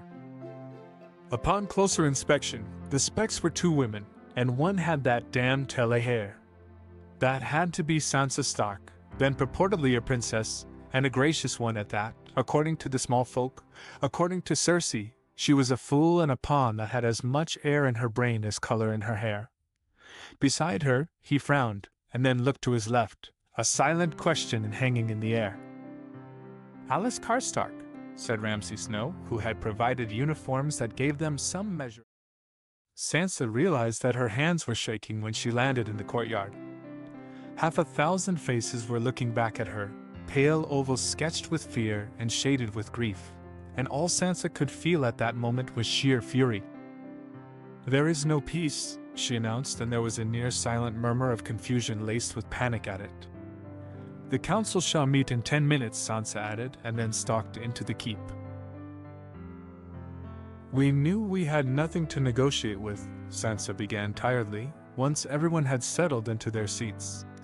It was just a stalling technique, in all truth, the parley. But the Kingslayer did offer us some terms that aren't as horrendous as expected. He says that he won't touch us, Alice said tonelessly. If we open the gates tonight, that is. Adara stared at the grain of the table. Are those terms so bad? They're the best we'll get, said Willa. If we stall? Winifred began. For what purpose? Arya asked derisively. To make them angrier? To have them take back the terms that they've already given? For an army, Winifred countered heatedly. Sansa shook her head minutely and held up a hand before Arya could retort. We cannot stand still and let them enter. So we won't. No, she said. There's no army coming. The Carhold's closest, and even then it'll take a fortnight for a single rider. An army will take even longer. The Dreadfort's closer, I know, but they've turned their allegiance. We can't depend on them. And the food stores are enough for only 3 weeks. With two things we can do right now. We can open the gates and allow them in. Whether we do it now or in 3 weeks, it matters little. She straightened and looked each woman in the eye. Or we can fight. Fight? Will asked. With what men? We have 500 women, Sansa said, and it was level. It was as straight-edged, cutting as a sword's blade. We have horses. We have the largest amount of steel in the north, according to Moore's Umber. I know that it is easy to bow our heads and bend the knee and look away, but I tell you this, we Starks don't turn our faces. The men of the north are honorable, and we are their daughters, their sisters, their soon-to-be wives. Tell me why we can't lift steel in our own defense. None of us know how, said Winifred. It's not that difficult, Arya replied. Think of it as a pointy stick, and you've got more experience than most women already. Sansa struggled not to roll her eyes. Then she breathed deep and said quietly, I'm not going to ask you to fight if you don't want to. If enough of you want to, more than half, we'll open the gates and let them in. I'll do it. But I think we can. I think it's possible. I think there's something that we can achieve, something great, right here. But it's only possible if we're brave enough to reach out and take it. Arya frowned, looking over her with glittering eyes. Abruptly, she jerked her chair back and rose to her feet. I say we fight, she said. Adara got up slowly. We can't, she said. 100 trained men against us? We're girls, all of us. We can't. Open the gates. I say we fight, said Willa fiercely as she stood. We Manderleys have flown Stark banners for 1,000 years. We won't falter here. Gerald nodded. If we open the gates, we're nothing more than glorified prisoners, no matter how safe the Lannisters claim will be. No, I say we fight. To what end? Winifred asked softly. We risk everything that we have in the hopes that we can train women to bear steel? Open the gates. Willow looked stunned at Winifred's words. She turned a dark pink that clashed horrendously with her green hair. Before she could shout, though, Mira rose to her feet. I can teach them to defend themselves, she said. And we're strong, each of us, in our own ways. I will fight, I say, and will fight well. They waited for Alice to speak. She was the last, but she didn't. She only stared at the table for a long time before slowly looking up at Sansa. Had you not spoken, the bastard would have taken us prisoner, she said. And who knows what would have happened then? The Kingslayer didn't expect you. Alice looked around her, and her lips twitched. You should have seen it, she told the others. She was wonderful. She was as courteous as a blade, and nearly made the Kingslayer bleed with it. Her eyes swung back to Sansa. He thought you a shrinking southern violet. He still thinks all of us as foolish and meek as his sister and her ladies. But we're northerners, born and bred, and that blood runs true. For 16 years, everyone's told me to stay silent, to watch and wait, to be nothing more than a warm body for some strange man once I've flowered. Not a one's told me to stand up for myself. Alice nodded once decisively. Put a sword in my hands, princess, and I'll help lead the army myself. 7 women ranged in front of her, each as different from the other as possible. But they stood, and they stood tall, and Sansa could do nothing more than match that courage. She rose to her feet. Then we fight, she said. We shall fight, and we shall do our inheritance justice. She pressed against the table, both palms flat against the rough wooden grain. Get some rest. We begin training on the morrow. Lyra's horse dropped when she was just out of the wolf's wood. She belted her sword to her waist, patted it on the neck, tugged her hood tighter, and began to run. 2 days later, she stepped into Winterfell's courtyard. It took her a few moments to enter the keep, and then she was in the great hall. A man was at the head table, and she could see Arya in the lines of his face. Lord Stark. I've arrived. Swiftly, she moved forward, approaching the table. When she was only a few feet away, she stepped out of the shadows and threw back her hood. She unsheathed her sword, ignoring the sudden hush at bared steel in the great hall, and knelt. When she looked up, Lord Stark was frowning heavily. There was no recognition in his face. My name is Lyra Mormont, she said hoarsely. I am the daughter of Lady Maij, sister to Daisy, and your daughters have sent me here, my lord. He got up. My daughters? They are at last hearth, Lady Lyra. They are. There is news, she said. News I would tell you first, my lord, before telling others. I beg of you, do you have a council that you must call? I'd rather tell it to all whom I must once. Aye, he said, and Lyra let herself be led to a small room a few corridors away. When all the lords were assembled, he said, "Tell us, Lady Lara, what news from last hearth?" "A force of Lannisters," she said. 100 men led by the Kingslayer march on the keep. Princess Arya was out riding when she saw them, and so returned and told us what she saw. "Impossible!" a lord said. "You think villagers wouldn't have spread rumors of their march?"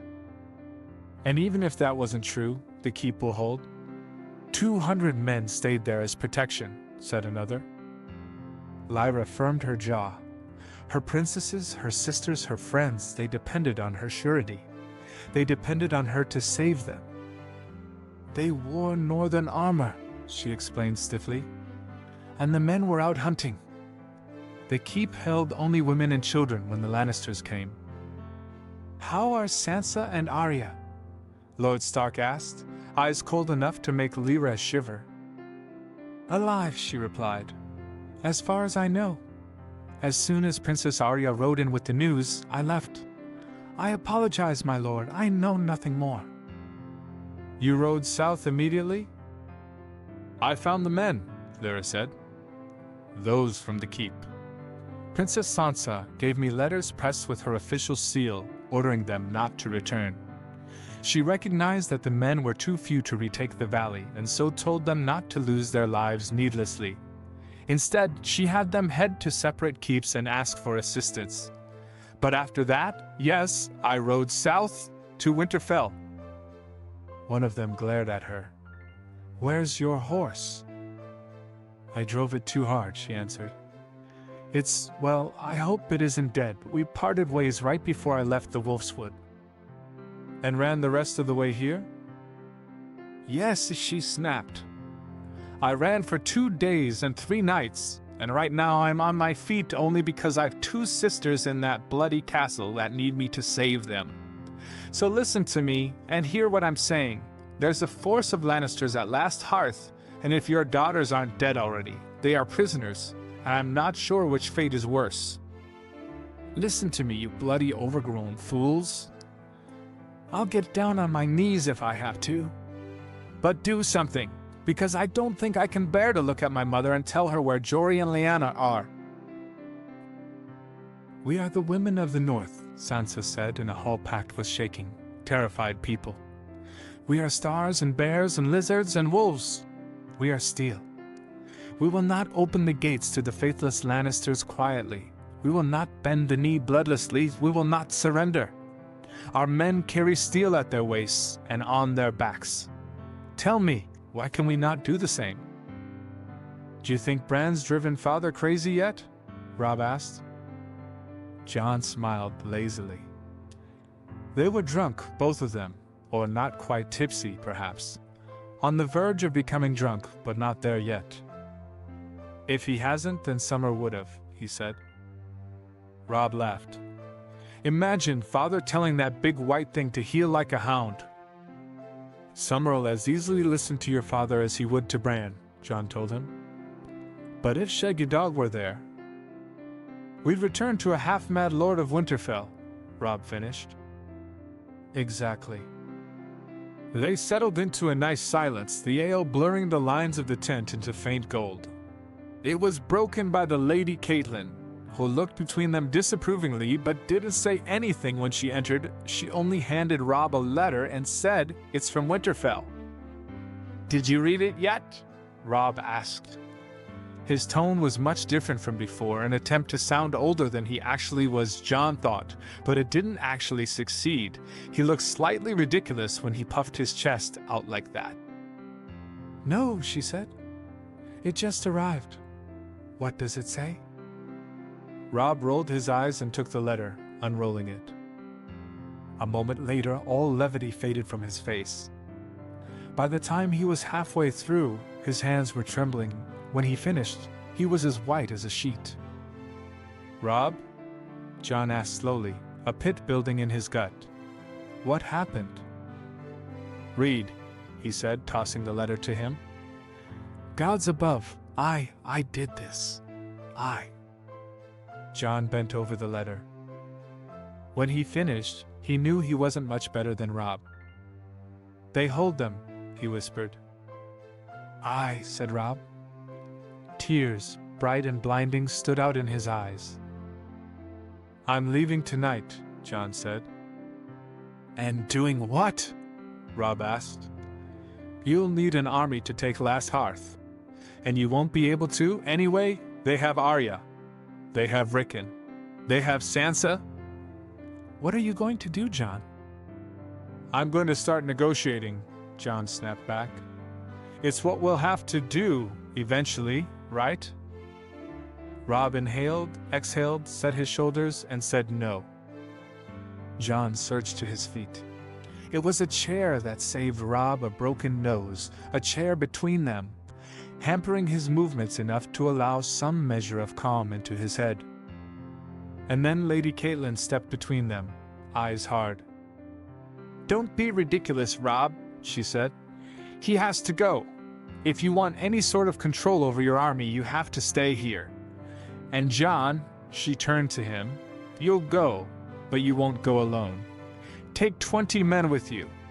Use them as negotiation pieces, if you must. I'm sure there are enough young men here, enough men whose sisters and daughters are there and that keep they'll want to accompany you." "I don't want 20 men." "You'll take them," Robb said suddenly. "And you'll go north, and you'll do your best, do you understand?" Jon felt cold, bitter bile rise down his throat. "I'll save them," he said roughly. "I'll try, gods above. I love them too, Robb." "I know that." He sighed and looked grief-stricken, looked exhausted, looked young. "I know that, Jon. But I'm the one who removed them from Winterfell's safety. I caused this, and I don't know if I could bear their deaths. My sisters! My youngest brother! In the gods be damned Kingslayer's hands." "You didn't cause this," Lady Catelyn said at the same time as Jon's. "This isn't your fault." "I'll find those who betrayed us, and I'll kill them myself," Robb whispered, stepping around his mother and embracing Jon. "And you, find those Lannisters and kill them all." "That's an order from your king, all right?" "Aye," said Jon, and pressed his forehead to Robb's shoulder, let himself dissolve into entire, body-shaking shudders. They didn't sleep. 3 weeks they had enough food for 3 weeks. Sansa was determined to make good use of it. The women, 500 of them, were divided into groups. All were given basic field dressing guidance. All were trained for at least a week on wielding swords taught by Arya or Mira. The children were given simple chores, and the older ones, led by Lyanna, helped in distributing the food and water and clothes. Sansa and her council didn't sleep. Arya and Mira were almost continuously training the women, and when they weren't, they were going over battle strategy with Sansa, Jarell, Alice, and Willa. Ediri and Winifred had taken over the healing sessions, and they all assisted each other where they could. Sansa read old historical records of wildling attacks on the castle and the strategies used to repel them. She dusted off tomes on geography to see if there were secret places that could be used. She yawned and stretched and snapped, and every step of the way, there were 7 other women beside her. As the days passed, they saw a battle plan emerge. It was pockmarked, scarred, shaky, but it was something, and it was built out of nothing but their own hard work. There was something to be proud of in it. "To the men I take," Jon announced, "I will not pause for you. Your horse toes a shoe, we leave you behind. You sleep late, we leave you behind. You whine at all, we tie you up and leave you behind. Do I make myself clear?" The men nodded. "Good," he said flatly. "We leave at dawn." Arya dragged Sansa out of the solar when 2 weeks had passed and Sansa had still not gone for a single training session. "I know you don't like swords," she told her, "but you'll be leading at least some women when we attack, and you'll need some knowledge. Plus, it's your own fault for convincing us to fight." "It isn't that," Sansa said, but Arya spoke over her. "Now we'll begin with how to hold a sword." "Give me one," Sansa interrupted. Arya sent her a look. It might look easy, Sansa, but it really isn't. You need to know how to hold one properly. I know, Sansa said. Now, give me a sword, Arya. She rolled her eyes and then picked up one from the pile at her feet, stepping forward and slapping it into Sansa's hand. Sansa hefted it easily. Wooden swords were weighted similarly to steel ones, but there was something inherently easier on the wrist with them. She raised an eyebrow at her sister. I might have told you that I know how to hold a sword if you'd asked, she said archly. I asked Robb to teach me a long time ago. No, I don't have your skill, because gods, it had been a long time since she last actually sparred or bore steel, but I am better than most anyone who doesn't have practice. Likely the only people who best me here are you, Jarrell, and Mira. Arya looked at her, evaluating, and then grinned. Come at me. What now? Yes, she said, raising her own practice sword. Now. It was a blur of gray stone and wood. Sansa met Arya's first two strikes and let her greater height bear down on Arya for a brief moment before seeing the flicker across the corner of her eye. She spun away, her sword coming up instinctively, but Arya wrapped her sword across Sansa's knuckles instead of the blade, and Sansa dropped her sword, nursing the stinging bruises. The clatter of the sword on the ground opened up her field of view, and Sansa became aware of the small crowd gathered around to watch their fight. You're not bad, said Arya, and while it wasn't admiring or anywhere near soft, it was warm, and it made Sansa grin back at her, suddenly unabashed, suddenly proud. We've got 5 more days of food, Jarrell said quietly. The Lannisters had spent 2 weeks drinking, carousing, and having the feast they knew those inside the keep couldn't afford. They could hear the music and rough laughter through the night. There should be rain soon, according to all the predictions. Sansa swallowed hard. And we're as ready as we'll get. As soon as the weather turns, we'll attack. Their plans were simple, as they needed to be. But first and foremost, it depended on Arya's bravery and her ability to sneak, and for that, she needed to look unremarkable. She needed to look like a boy. Sansa had hated to ask it of her, but Arya was fairly vibrating with excitement for this part. When Jarrell had offered to cut her hair, Sansa had insisted on doing it herself. Those who pass the judgment swing the sword. In this case, a knife. Arya's dark hair decorated the floor of her room. Sansa styled it to look as boyish as possible, all long, lanky strands that framed her pale, long face. When Arya slipped into a set of breeches and a jerkin, she looked remarkably unlike herself. Head down and chin up, Sansa told her firmly. Shaggy Dog and Nymeria are going to accompany you. We'll start riding out in an hour. Once you've taken care of the horses, you know what to do, don't you? Send Shaggy Dog back and hide, Arya recited. And then I know what I have to do after that. I'll take care of myself, don't worry, Sansa. You're the most important person here, Sansa said. We need you to do this. I wish I didn't have to ask my younger sister to kill people, but... When I told Jon that I'd killed a man, he told me that this isn't an easy world to live in. Arya scuffed a toe against the stone. But it's what we have, and nobody's going to be angry for defending ourselves. She breathed deep. I know you don't want me to do it, but I'm the best in this entire keep, so I'm going. Sansa hugged Arya tightly. I know, she whispered. I'm so afraid, Arya, and I'm so tired of being afraid, but I know you can do it. I never doubted it. You be safe too, Arya ordered, voice muffled into the weave of Sansa's gown. You have to do battle, Sansa, and you have to live. All right? You be safe. I'll try just as hard as you, Sansa said, leaning back and pressing a finger under Arya's chin, lifting it to meet her gaze. There was a promise, and a hope, and a fear, all melting together like dye in a tanner's workshop. Sansa, a month ago, might have wept at the tension. But now she had spent 3 weeks leading a castle of 500 people, inspiring and talking and fighting, Sansa was grimmer now, and older, and wiser.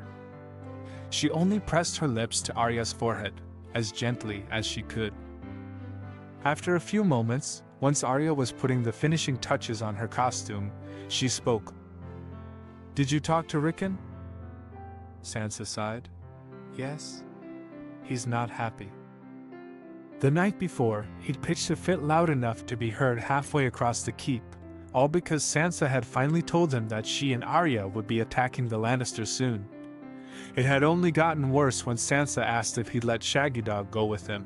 He'd wanted to come with him. He'd refused to let them risk their lives and keep him safe. Arya had been the one to calm him down. Sansa wasn't sure what exactly Arya had told him, but he'd been subdued throughout the night.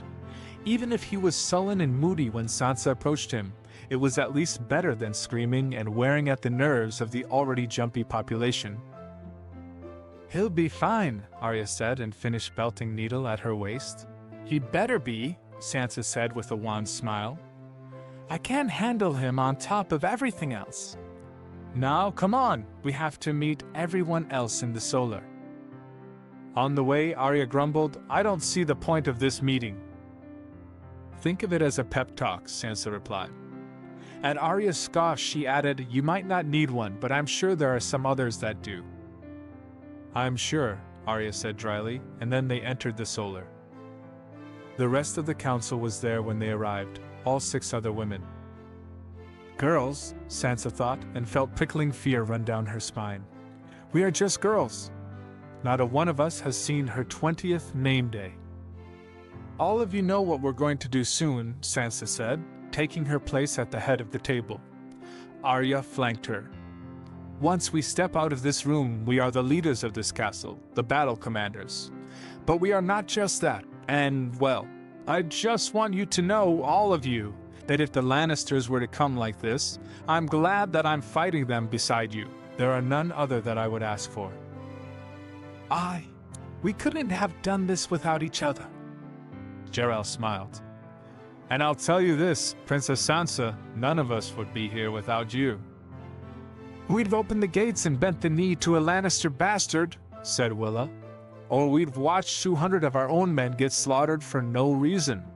We've died, perhaps, or been raped. And we still might do all those things. I won't say it's impossible, but at least we didn't do it quietly. I can say I've pride in my choices, and that's not something I ever expected." Alice looked at Sansa intently. "If I am to die today, I'm glad it's beside all of you." She swallowed. "I am glad to do so in the name of the North, yes, but also in the name of Sansa Stark." "I'd wish all of you to live," Sansa said softly. "I'd want all of you beside me, not dead." "So would we," said Mira, a lopsided smirk affixed to her face. "But you asked us to fight, Princess, and we answered you. We'll fight to live, too, but we'll fight for you first. You chose to fight. Accept it, and let all those who underestimate you learn to regret it." "Thank you," Sansa said. "Thank you, all of you. I know this isn't what you wanted. We aren't fighting for anything other than life, and you know this. We aren't fighting for honor, not like our men. But it's what we have, and..." Arya's hand dug into Sansa's shoulder, squeezing hard enough to make her pause. "You're wrong," she said very seriously, under her brown-black fringe. "We do fight for honor, Sansa. Maybe not with honor, but for our own. And there's nothing lesser in that." Sansa looked at her little sister, younger by 2 years and so much older than her years suggested. "We are growing," she thought, and it was just as sad as when Robb accepted his crown. It was just as proud. "So we fight?" Sansa said, looking at each of them in turn, memorizing them as they were, all lamplit lovely. Any man might have only seen their beauty and named them empty-headed, but Sansa knew the way Alice narrowed her eyes when she concentrated, the way Willa dyed her hair green and honed her tongue like it was a sword, the way Winifred hid in her sister's shadow and used the darkness to take note of secrets, the way Jarrell bore steel with ease and hated using it every moment. The way Mira laughed at things others flinched at, and was still as kind as Winifred at her gentlest. The way Edira's hands tightened on each other when Nen on each other, when Nen on her stout, when Nen near laughed, when Nen on each other, when Nen, if she'd never say anything, the way Arya bared her teeth and burned twice as bright as anyone else. If this is to be my only battle, she thought, I am proud to say I've fought it beside all of you. Thank you, she repeated and smiled as softly as she knew how, because Sansa was the courteous, genteel daughter of Lady Catelyn. And then, because that was not all she was, she added, Now, let's go out there and break an army, all right? When the valley turned misty with impending rain, Arya snuck out with Nymeria and Shaggy Dog. There were 3 sentries in the camp, and in the hours before dawn, she slit their throats quietly. The direwolves dragged their bodies away before they could be discovered. Nymeria returned quickly, but Shaggy Dog was gone to find the rest of the army. Then she went to the paddock, a temporary wooden enclosure the Lannisters had built to keep the horses together.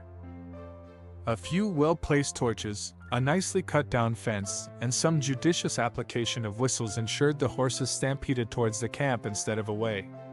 The men were drunk or sleeping off the drink. They had no chance.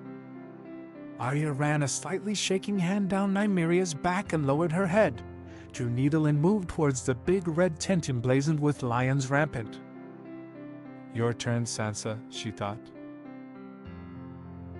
The geography surrounding the keep was, at first glance, highly undesirable, particularly in their situation. But they'd built a strategy that was as dependent upon that terrain as possible. The valley sloped upwards, ending in Lass Hearth itself. The reason why the Lannister men only covered one part of the valley was that there was nowhere to go in the opposite direction. It all emptied into the same basin in the end, anyway. But that meant there were separate entrances, not the main gates, which were closely watched, but smaller ones set into the sides. And these weren't watched half as closely because they all ended up in the same place. It was a waste of resources. These entrances were what they used. A major force, led by Sansa, Willa, and Mira, came through one. They were to await Shaggy Dog and then start marching. By the time they arrived at the camp, the released horses would have hopefully calmed enough. Their women could finish off those who hadn't been killed already. And a smaller force led by Jarell and Alice circled further around the valley, serving essentially as a sponge to absorb those who attempted to flee in that direction. When Shaggy Dog came loping out of the fog, all big and black, muzzle sticky with blood, Sansa thought she might be sick from the fear, from the anticipation. She breathed deep, drew her sword, and nodded to the 2 flanking her. We are Northerners, she thought, and started to move forward. Stay safe, thought Jon. Stay alive. I'm coming. For all their planning and preparation, though, Sansa had known one thing. It wouldn't be enough. If 40 men were injured in the horse stampede, they'd be lucky. If Jarell and Alice's force got another 20, they'd be lucky. And that still left more than 50 men to fight. And a force of 300 women was 6 times that of the men, but the men were trained. They'd done their best, attacked when they'd be drunk, sown confusion within their ranks, stoppered their escape, but it wasn't enough. They could only fight in pitched battle for so long before it became a death sentence. Sansa thought 15 minutes would be too much. Arya said 20, Jarell said 30. Whatever the number, the death toll was too high, and everyone accepted it. They needed something that could make 50 men drop their weapons quickly, unhesitatingly. Which was the second part of Arya's mission. The most important part of the entire battle, in all honesty. Sansa cut open a man's throat, feeling the warm splatter of blood across her face, and shoved another who was wounded in his leg right on the jagged cut. She looked around her, and when there was still no movement from the Lannister tents, she whistled for Shaggy Dog and sent him bounding towards the camp. She turned and met a blade with the flat of her own, just in time to avoid her neck being cut open. In the corner of her eye, she saw Willa scream and land on one knee, saw a Lannister soldier start forwards, ready to behead her, saw Lady pounce and take his throat between her jaws. Sansa bared her teeth, angled her sword, and moved forward. A moment later, Willa met her back with a flick of her green braid. "All right?" she asked when the rush slowed a little. "Yes," Willa replied. "Just a little mistake." She spun the sword in a wide arc, and Sansa fell back one step. She gave her room and slashed at a man who tried to take advantage of Willa's open side. "Be safe," Sansa said reprovingly, and then they separated. She wasn't sure how long it took, but slowly the rage of battle lessened, and she gasped in relief. The tide parted in front of her, and Sansa could see Arya standing before the men, a knife gleaming in her hand and Shaggy Dog beside her, Nymeria behind, limping slightly, front leg a vivid scarlet mess. Shaggy Dog beside her, jaws easily resting on Jaime Lannister's shoulder, ready to tear his throat out in an instant. Sansa felt relief spread, bone deep, in her chest, and she let herself step forward, take charge of the battlefield where they stood. "If you wish your leader to see sunrise," she said, "you'll drop your weapons." "Tell your men to surrender," Arya ordered the Kingslayer. He swallowed visibly. "I don't." "Surrender and we shall be merciful," Sansa spoke over him. If he ordered his men to fight, the consequences would be catastrophic. "Tell me, all of you, would one of you wish to go back to Tywin Lannister and tell him that your pride was responsible for his son's death? Drop your weapons right here, right now, and the Kingslayer will live." "Do it," Willa snapped out, but despite her commanding tone, her eyes were full of tension when she met Sansa's across the silent battlefield. Mira echoed her a moment later. "Kneel, now." And slowly, achingly slowly, the men knelt. It spread outwards like a wave of rippling grass, and Sansa did not let her shoulders bow a single bit, did not let herself relax one muscle while it happened. To her luck, too, hidden by all the bodies still standing, Ramsay Snow darted towards her. Perhaps it was because she was closest. Perhaps it was because of the 4 women standing on the field, she was the only one he'd spoken to. Or perhaps it was because in all the universes Ramsay deserved to die by Sansa's hand, and Sansa's alone. His sword cut into her shoulder before she knew he was there, and Sansa rolled away from the pain instinctively. A moment later, she had her sword up and pointed at him, and she was shaking from something approaching terror, another approaching pain.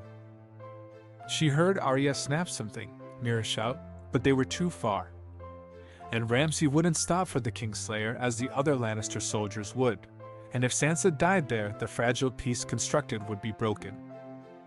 They met and retreated twice more, and Sansa realized dimly that he was toying with her. He could have cut her down where she stood, if he'd wanted to.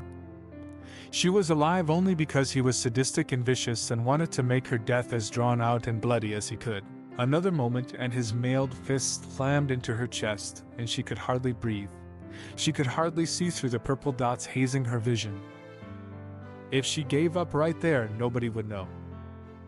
Hair plastered to her head, rain falling all around them, Sansa felt her knees land in the mud. She closed her eyes, and the grip on her sword slacked a fraction, and just as she was about to let it fall, she heard, clear as if they stood right next to her. "You do not end here," said Jon. "You will not die in mud and guts, kneeling," said Robb. And in a voice that was as cold as the north and as loving as a mother's, Catelyn Stark said, "Get up, Sansa." Sansa got up, and though she felt scraped hollow, felt all she could do was fall. She kept to her feet. "Lady," she thought, and spun away from another attack. "Lady, I need you." The ground was getting slippery. The mist had risen, and the rain was heavier. Sansa gritted her teeth and gave way before Ramsay. And then Lady leapt forwards, a white blur, and tore Ramsay's sword hand off with one decisive bite. His scream echoed in the air for a brief moment before she bent over, wheezing, and then the only thing she heard was her own pants. Her chest ached, and she knew she had multiple wounds now that hadn't been there only moments before. The armor had taken Ramsay's fist to her chest, but the blow had distorted the steel, and she could not take a full breath without coughing. "You're alive." Sansa was alive, and she hadn't expected to be. She breathed deep and let that knowledge wash away the worst of the pain. She did not turn away when Lady began fully mauling Ramsay, and did not stop her either. Let the Lannisters see what awaited them if they didn't surrender. Let her people see what happened to bastard scum that dared to betray the North. Sansa didn't need anyone's help to get this little vengeance, and she was deeply, savagely proud of it. She straightened her back and stood as tall as her ladies in the solar, as Robb accepted a crown, as Jon swore to be her shield. "You will surrender," she said. Her voice was deeper, rasping against her bruises and aches. "You will surrender, or we will rip your throats out." The Lannisters gaped at her, and she didn't spare a single glance at the bloody corpse not 10 feet from her. Sansa didn't know what she looked like, but she did know that she was blood-drenched, aching, and draped in steel armor that glittered like a sword. She hoped she looked as wrathful as she felt. "Kneel," she snarled, and they obeyed. Jaime was in a state of numb shock. When his father told him to take 100 trustworthy men and ride north, Jaime thought him foolish. But then he heard of the letters exchanged between Roose Bolton and Tywin, forming an affirmation between the two, and it all became clear. So many noblewomen in one place, so far from any other garrison, with only 200 men to protect them. If they took the castle, the northern resistance would fail. The girls would either be wedded to Lannister soldiers that Jaime took with him, or used as hostages. The only difficult part, Jaime had thought, would be actually arriving there. The men could just as easily be starved inside the keep as not. But Roose Bolton sent his own son to guide them, and Ramsay Snow gave them uniforms to protect them from casual questions. He led them to the Dreadfort, and then they marched along the river to Last Hearth. They got there with only a few minor mishaps, and when they heard that the men were gone too, it seemed like a stroke of great luck. Jaime had been utterly confident in success. In another few weeks, depending on the state of the food reserves, the women would yield, and he'd be able to send out ravens telling the Northern Lords so. That first week, he'd been sure they were awaiting an army to save them, and he'd had the men on high alert, watching and wary, but nothing had happened. And slowly he'd come to accept that no, there was no one coming. The gates remained closed simply because of the girls' pride. The girls, for they were girls, the lot of them hadn't relented, and he'd become more and more impatient by the day. And then they attacked. Not at first, no. They released horses and stampeded them through the camp, killing and disorienting many of his men.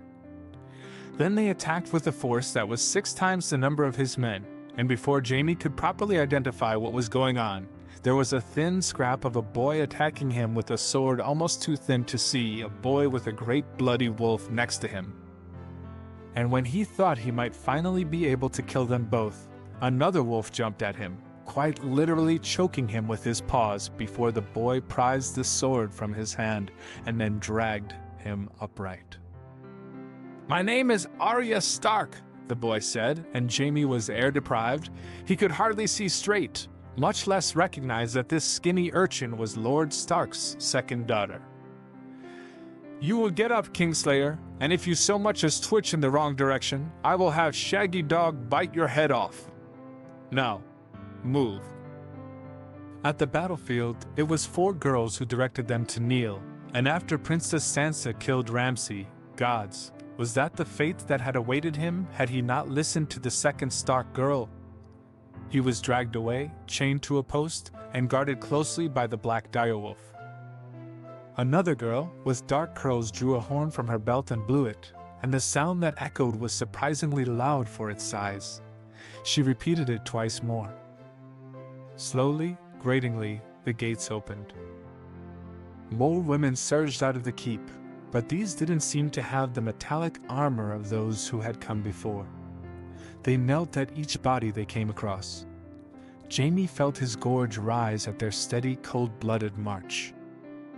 "You're monsters," he said through the dull ringing in his ear. The girl with the horn looked over at him.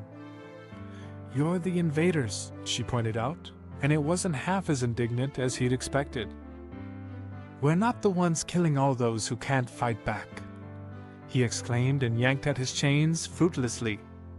The direwolf growled, and he subsided slowly, resentfully. "You think we're killing them?" the girl asked, amused. "Kingslayer, we're not evil, only desperate. And we're not killing those men. The women are trying to save those they can, and to those who have only a slow death before them, they're noting down their names and then offering them the chance of a painless death. We'll take as many of you as prisoners as we can." "Turning the tables on us," Jaime commented. And then, because she looked amenable to conversation, he added, "Tell me, who made the battle plans? Who won this battle? I'll cut his head off myself, like you northern savages seem to prefer. It takes some measure of courage to do something like this." "Princess Sansa. And all of us, I'd say." She grinned outright at the confusion on his face. "By all of us, I mean all 7 of us, the Princesses' War Council. You've met Alice, I think, and of course you know Arya. But then there's Willa, Winifred, Adira, Jarell, and me. Don't you worry your pretty little head, Kingslayer, on the how." "You didn't expect it, and that's the real reason you lost. You got victory by killing us while we slept. Where's the honor in that? Where's the honor in holding a castle of women and children hostage? Where's the honor in taking the aid of bastards and traitors?" She shrugged. "We aren't fools, Kingslayer. Just because we're young, well, your father made that same mistake, didn't he? King Rob's razing half your kingdom to the ground, and there's not a thing Tywin Lannister can do to stop him." Jaime stared at her, and then she turned and nodded to the urchin Stark who'd emerged out of the shadows as if a ghost. "Jarell's saying she needs you, Mira," she said. Mira, the girl with the horn, immediately nodded and headed away. Then Arya turned to look at him, and it was as dangerous as it was contemptuous. "You're a monster," she told him, and Jaime saw the red lines spanning her hands, the bandages wrapped around her neck, the blood still dripping from her pet direwolf's leg wound. He remembered the low, guttural cry she'd emitted when Ramsay Snow punched her sister in the chest, and Sansa didn't get up. He remembered the give of Jory Castle's skull under his sword, and her father's cry when he saw it, almost the same as her own. Yes, he thought, this love makes us all monsters. Sansa flinched only when Arya clapped her on the shoulder and then shouted loud enough to bring the attention of half the army. After the battle, Sansa dug her hands into work beside the other women who didn't need medical aid. She'd helped bandage the worst of the wounds, helped sew the larger cuts closed, helped hold down those whose limbs couldn't be saved and needed to be cut off. After she took her armor off, she found that she could breathe easily, and bruises were not something that were in their repertoire of healing, so she just gritted her teeth and bore through it. And then Arya tapped her shoulder to get her attention, and her hand came away a dark red, and Arya started to shout for help that simultaneously annoyed Sansa and frightened her half out of her wits. "I'm fine," she snapped, yanking her arm away. Arya just waved her hand under Sansa's nose. "Your shoulder's bleeding. I'm not sure which definition of fine you're using, but I'm pretty sure that it needs to fucking change. You're coming with me. I'm in the middle of an operation." "You're bleeding," Arya told her. "I don't care if you're treating with the Kingslayer, which, you're not. I had to do it, by the way, but you're not, right now, and I'm sure there's someone else around here that has stitches as straight as yours, so I don't care if you think I'm being annoying, you're coming with me." Sansa glared at her mutely and held her ground. Arya reached out and pressed, ungentle, against Sansa's shoulder. The world dissolved into blinding white noise. "See?" Arya asked, satisfied. "You're coming." Still nursing her shoulder, Sansa stumbled into a tent, only recently emptied, belonging to a Lannister soldier that was now either dead or in chains, and waited. Arya came back a few moments later with Winifred in tow. "Stitch her shut," she ordered, and then strode out. Sansa sent Winifred a wan smile and winced at her reproving look. But Winifred said nothing as she approached. It was only when she poured the spirits over Sansa's cut that Sansa decided she could be just as heartless as Willa at her worst. A day later, Arya approached Sansa for the first time since she shoved her into a tent. "We need to send ravens," Arya said quietly. Sansa had washed the worst of the blood and grime from her face and hands, but her clothes were the same.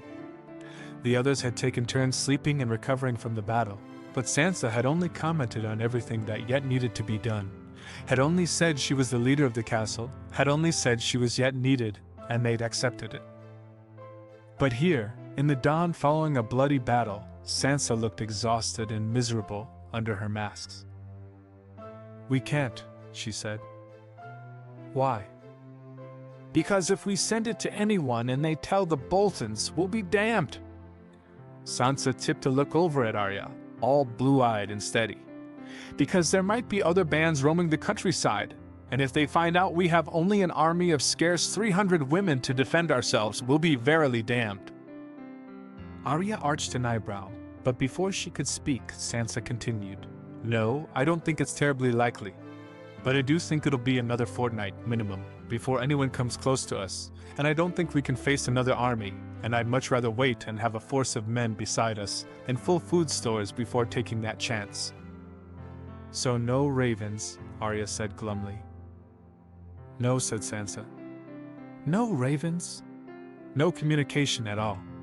They left us to our fate, didn't they? They can wait for a fortnight." Arya looked at her sister and wondered when she'd changed so completely. "I like this new you," she told Sansa, and when her sister's expression didn't change a bit, Arya added, "And you need sleep." "I'll hold the castle, Sansa, don't worry, and I won't send any ravens either. You go, get some rest and change out of that damn dress. It's stinking like the seventh hell." "I hope Ramsay chokes on it," Sansa replied, and then with a grin and a wink left Arya on the battlements gaping at her disrespect. His men had sat on him. Jon, had he not had anyone beside him, would likely be at last hearth by now. But the 19 other men had decided that they didn't want to kill their horses by riding too hard, and that it made more sense to spend a night in an inn, take fresh horses, and then ride north once more. Jon hadn't expected them to lock him in his room. Not that the lock had stopped him per se, but it had slowed him down enough that the men had been able to take his horse and sell it. Before he could yell at them, they told him they'd give him another horse back in the morning. "We need rest," they said. "We'll be of more use if we have sleep and good food. We'll leave before sunrise tomorrow. We'll give you a fresh horse tomorrow. Now sleep." But how could he sleep when Sansa was imprisoned in a keep of the Lannisters? When Arya was with her? When Rickon was with her? So Jon toured the small town, more a hamlet really, and as he paused at a tailor's little stall, the man next to him started talking to the tailor of a strange tale. "They're calling it the Battle of the Valkyries?" the man began excitedly. "Them Umberfolk, I mean. Say an army came through, all pretending to be Norwegians, and tried to burn a castle down and were going to win, and then another army came sweeping out of the mist and took 'em down." "Fucking bastard pretenders," the tailor said. The man grinned. "They say the army was led by a Valkyrie, you know, all red-haired and scary as those wildling raiders. The only banner they carried was her hair. She killed one of them traitors, and then her black-haired sister took their leader and right near slit his throat." "Is it true?" Jon asked. For some reason, his heart was pounding. For some reason, his chest ached, and there was a ringing sound in his ears. "Who knows?" the tailor asked. Then he nodded to the cloth. "Are you buying, boy? If not, I'm packing up and going home." "No," said Jon, and moved away. He doubled over as soon as he found an alley, and curled his forearms over his knees as he pressed his back against the rough stones of a wall. Deep breaths shuddered out of him, and the cool air was no balm against the heat in his cheeks. "I love you," he thought desperately. "I love you, and I would die for you, and it wasn't enough. It wasn't enough to save you. It wasn't enough to protect you. I love you, and I am not enough, and I do not know how I can be." It felt like glass shards digging into his ribs, sinking into the fleshy part of his chest, breaking the bones and scraping his lungs. "I love you," he thought, and bit his tongue, and felt guilt rise in his throat along with the pain. Liara was a sharp girl. From her dark hair, as straight and sharp as any blade, to her mind, which was as cutting as any of her brothers who rode south for King Rob. They hadn't died yet, and the silence from the south for these past weeks had left Liara's belly aching at night. But she had 2 sisters to take care of in the keep, and if her belly ached at night, her chest burned something fierce when she bore that sword the princess put into her palms. And though the battle was over, Liara's wasn't. They'd been caught unawares when the Lannisters came, and Princess Sansa didn't want to face that again, so several volunteers were picked and now served as outriders for any kind of band. Liara didn't search for tracks in the woods.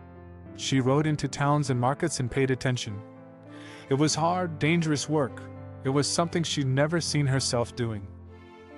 Liara's mother had wanted her to be a part of the Manderley household, and she'd gotten that for Liara. She'd wanted Liara to be a lady, and Liara had been flawless at it for 14 years. And now she was a spy, and a scout, and a lady all rolled in one, and she'd never been prouder of herself. "You saw those men, though," murmured one girl as she exchanged coin for bread to the girl behind the counter. "Wasn't that leader handsome?" "He didn't even look around," the shop girl exclaimed. "But oh, his eyes, so handsome! I thought I could melt in them." "Didn't pay attention to that," said the first, waving a hand easily. "But his mouth looked pretty. And those shoulders, I think I died seeing them." "Aye, the gods threw you straight into the deepest hell," the shop girl said. "Brought you a man who's ruined you for all others, and you don't even know his name." "And blue-eyed Rez thinks I'm the dramatic one," the first said dryly, and finished bundling up her bread. When she was gone, Liara insinuated herself as inconspicuously as she could into the shopgirl's field of view. "Listen," she said, once the rest of the customers had gone. Liara leaned against the counter, produced a silver stag between her fingers, and watched the girl's eyes gleam with greed. "I just want to talk to you about that man." Sansa's eyes felt as if full of grit. And then a lady rode into the keep, bent low over her horse and still hooded. Sansa drew back and her hand went instinctively to the pommel of her sword. But the lady only dropped her horse off to the stable hands that came forward, and then retreated into the keep. In the beginning, when a scout returned, there was a surge in tension. Now most of the women only barely registered it. Sansa, too, forgot it easily enough. At least until Adara knocked on the door to her solar, face stiff and controlled. "Am I disturbing?" she asked, nodding to the open ledgers.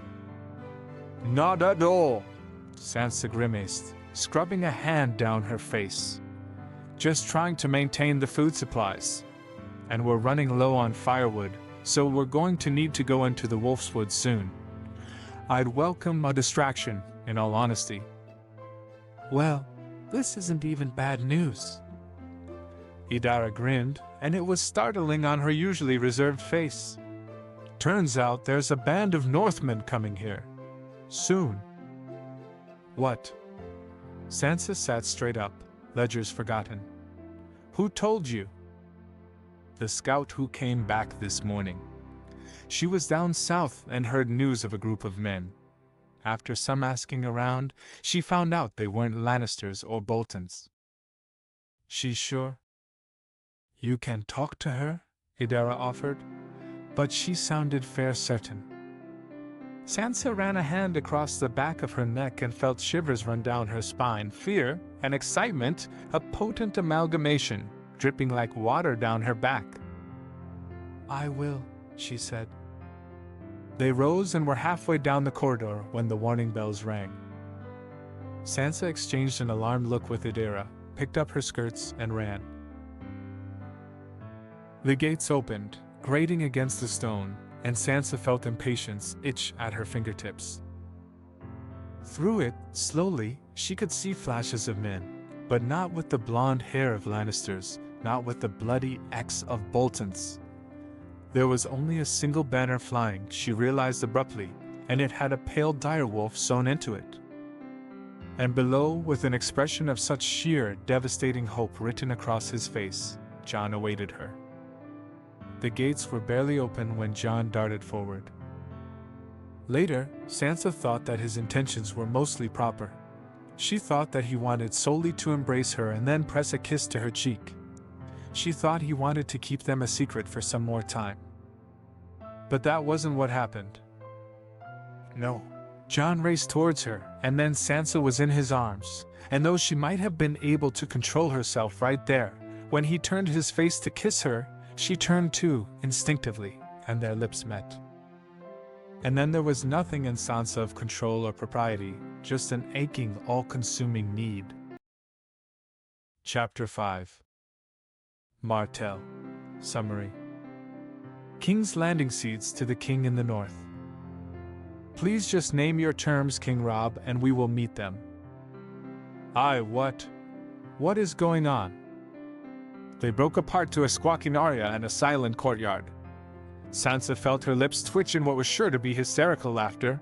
Jon, beside her, ducked his head and remained quiet. Sansa tipped her head to the side and saw Willa open her mouth, glee suffusing her features. Sansa spoke then, not because she wanted to, rather because she was sure that if she heard whatever Willa was thinking, she'd turn an entirely undignified scarlet. Arya, I'm sure I don't need to explain what a relationship is. Sansa paused for a beat to let Arya say something. When she only gaped at her soundlessly, Sansa continued, feeling caught between desperation and a rising bout of giggles. I can explain it to you if... What I meant, Arya bit out, finally finding her voice, is why, Jon? Why are you kissing our brother? Cousin, Jon cut in. Robb's legitimized me, too, if you were. You know, wondering. He trailed off at Arya's withering look. You know what, I think my horse needs to be taken care of. I'll just be over there. He jerked a finger back over to his men, if you want to talk to me. And the man who is known for being one of the best war commanders in Robb's army, the man who'd single-handedly broken 3 sieges and thrown Kevin Lannister in chains, he turned and ran, without so much as a look backwards. Arya, Sansa said, stepping forward and speaking lowly. How long? Arya. How long? I don't know. Arya cut her a disbelieving look. She saw Alice step forward, grinning at Jon. Sansa pursed her lips and motioned for Arya to follow her, which Arya did, irritably. They ended up in a small storeroom off the entrance hall. Sansa barred the door and turned to Arya resignedly. I don't know, she said. I just... Before we went to King's Landing? Arya demanded. Before that? When, Sansa? On the way back, Sansa said finally. That's when it started for me, at least. When I started to feel it. But we didn't do anything until after Peter was captured. And you love him? Yes, thought Sansa.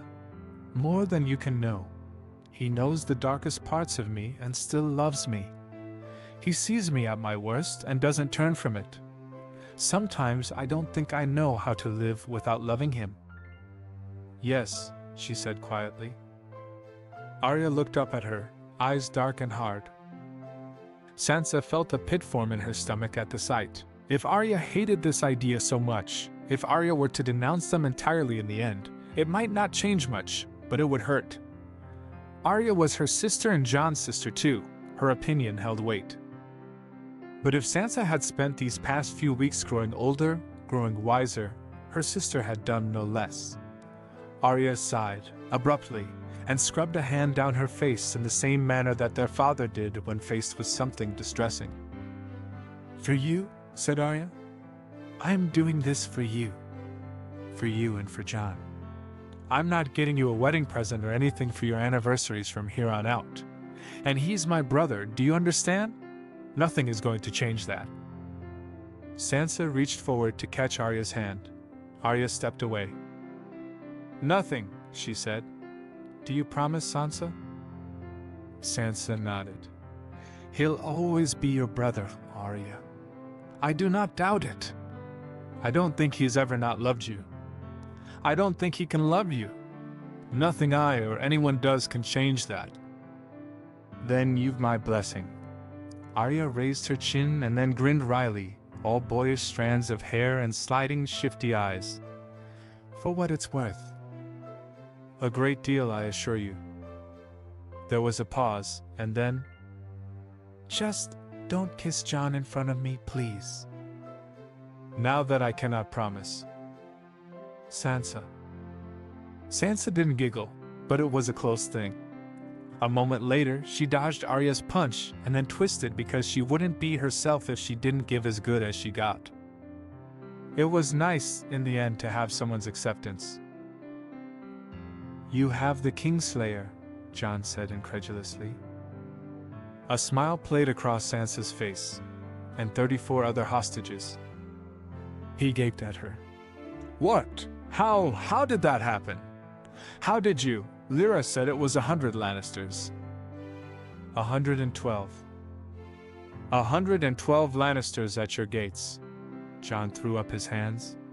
How did you defeat them? Sansa looked at him, bright-eyed and beautiful. I spent 3 weeks crafting battle plans, she said. And when our food stores ran low, I led 300 women out of this castle and into battle. And you won, Jon said flatly. Her smile grew into a grin. And we won, she agreed. Later, she'd tell him the precise battle plans. Later, Sansa would tell him how they broke the Lannisters. Later, Sansa would take him to the dungeons and present each captive, and they'd decide their fates. But right then, all she did was step forward, arms wrapping around his neck, and kissed him hard enough that Jon was hard-pressed to remember his own name, much less some foolish Lannister's fate. To the King in the North. Robb, I address this to you as my brother, and not the King. I'm sure you've heard that there was a force of 100 Lannisters came north to Last Hearth, besieging us for weeks on end. They were aided by Boltons. Ramsay Snow, bastard of Roose Bolton, led them through the Dreadfort and brought them here. The army was defeated a week ago. We have the Kingslayer and various other highborn Lannisters as hostages. Jon arrived yesterday. We are under no attack. Last Hearth is held by your men. Stay safe, and we shall hopefully see each other soon. From the hand of your beloved sister, Sansa Stark, Princess of the North. To Sir Jon Targaryen. There's a rider coming to Last Hearth with more information. Good job. Please tell Sansa that next time she sends me a letter telling me an army that was just besieging the castle she was inside is defeated, some detail would be appreciated. Again, good job. Stay safe, and we shall hopefully see each other soon. Robb Stark, King in the North. I never liked fighting, Jarrell said quietly. Alice looked at her and arched an eyebrow. There are rumors that your mother put a sword in your hand the day you were born. Foolish, Jarrell snorted. Didn't let Lyra hold one until she turned 6, and she was just chomping at the bit to have one. But I always feel really uneasy holding one, you know? Too much power. Too much something. I'd be happy to never have to hold one again. But you're good at it, said Arya. Idera arched an eyebrow. What does that have to do with anything? Different people take to different things. I couldn't bear to so much as look at that mutton stew Alice loves, but she eats it daily. Still, they were all sitting or sprawling, as the case may be, in Sansa's solar. Willa and Winifred had fought, again, and so were sulking in their separate bedchambers, and Mira was writing a letter to her brother, But the rest were mostly just relaxing, as had been customary when they had the time. There was something nice in spending time with people who were in similar positions, with people who had fought in battle beside you and risked their lives for you. Some like swords, Idira said with a delicate shrug. Some, like you, Arya, love it and can't live without it. Others, like Alice, love it and can live without it. Others, like Jarrell, don't love it but can bear it. And then there are people like me who cannot bear it at all. We are our own people, first and foremost. I'd think you, of all people, could understand it. Another would call it cowardice, Arya said. Jarrell shoved her with her knee reproachfully. Adara hated what we were going to do, but she did what she could. Not everyone can be the hero on the battlefield, Arya. Arya smirked at her. Not everyone can be me, you mean? Idara peered at the small stitches in the cloth she was embroidering, lips twitching at just the corners. I think, she commented, Jarrell meant that not everyone wants to be you. Oh, hissed Alice. That's cruel, Idara. Let the girl have some confidence left, yes? 'Tis cruel to take it all away. Hey, Arya snapped. She heard Jarrell stifle a snicker into her sleeve, and then Alice threw her head back and laughed, wild and free. Idris smiled at Arya apologetically, and after that, there was nothing Arya could do but laugh too. A rider is coming, Sansa said flatly, staring at Jon. He and the rider, Idris' brother, wilted slightly. That's all Robb said in his letter. I'd expect you to expand upon that sentence, Jon, because I, for one, didn't know what to expect with the rider. I certainly didn't expect this. Neither did I, he protested. Robb could have been referring to anything. I didn't think. He'd do this? Jon winced. He'd tell you like this. So you knew that he was planning this, Sansa said. And for the past 2 weeks, for all the conversations we have had, you didn't think this was important to tell me. It slipped my mind. Her council, seated around the table, looked amused. What were you doing so diligently? Willa asked, tone full of enough insinuation to make both Jon and Sansa flush an ugly red. She leaned forward, eyes bright and teasing. We're fascinated, Lord Targaryen, truly. Tell us everything. I don't want to be here, muttered Arya. Sansa took a deep, fortifying breath and threw the package in her arms onto the table. It rattled and she felt her ribs rattle with it. How was one supposed to react when your brother decided that he didn't want the responsibility of ruling? Or at least didn't want to rule alone? Robb had sent Idara's brother to Last Hearth with 3 crowns, one each for Sansa, Arya, and Bran. And he'd only told Jon to crown Sansa, presumably Arya's and Bran's coronation was optional. Tell me again slowly where he got this idea. Jon again winced. Well, it all began when you were angry. You know, when Robb didn't tell you he was sending you to Last Hearth, and you and Arya were so bloody furious.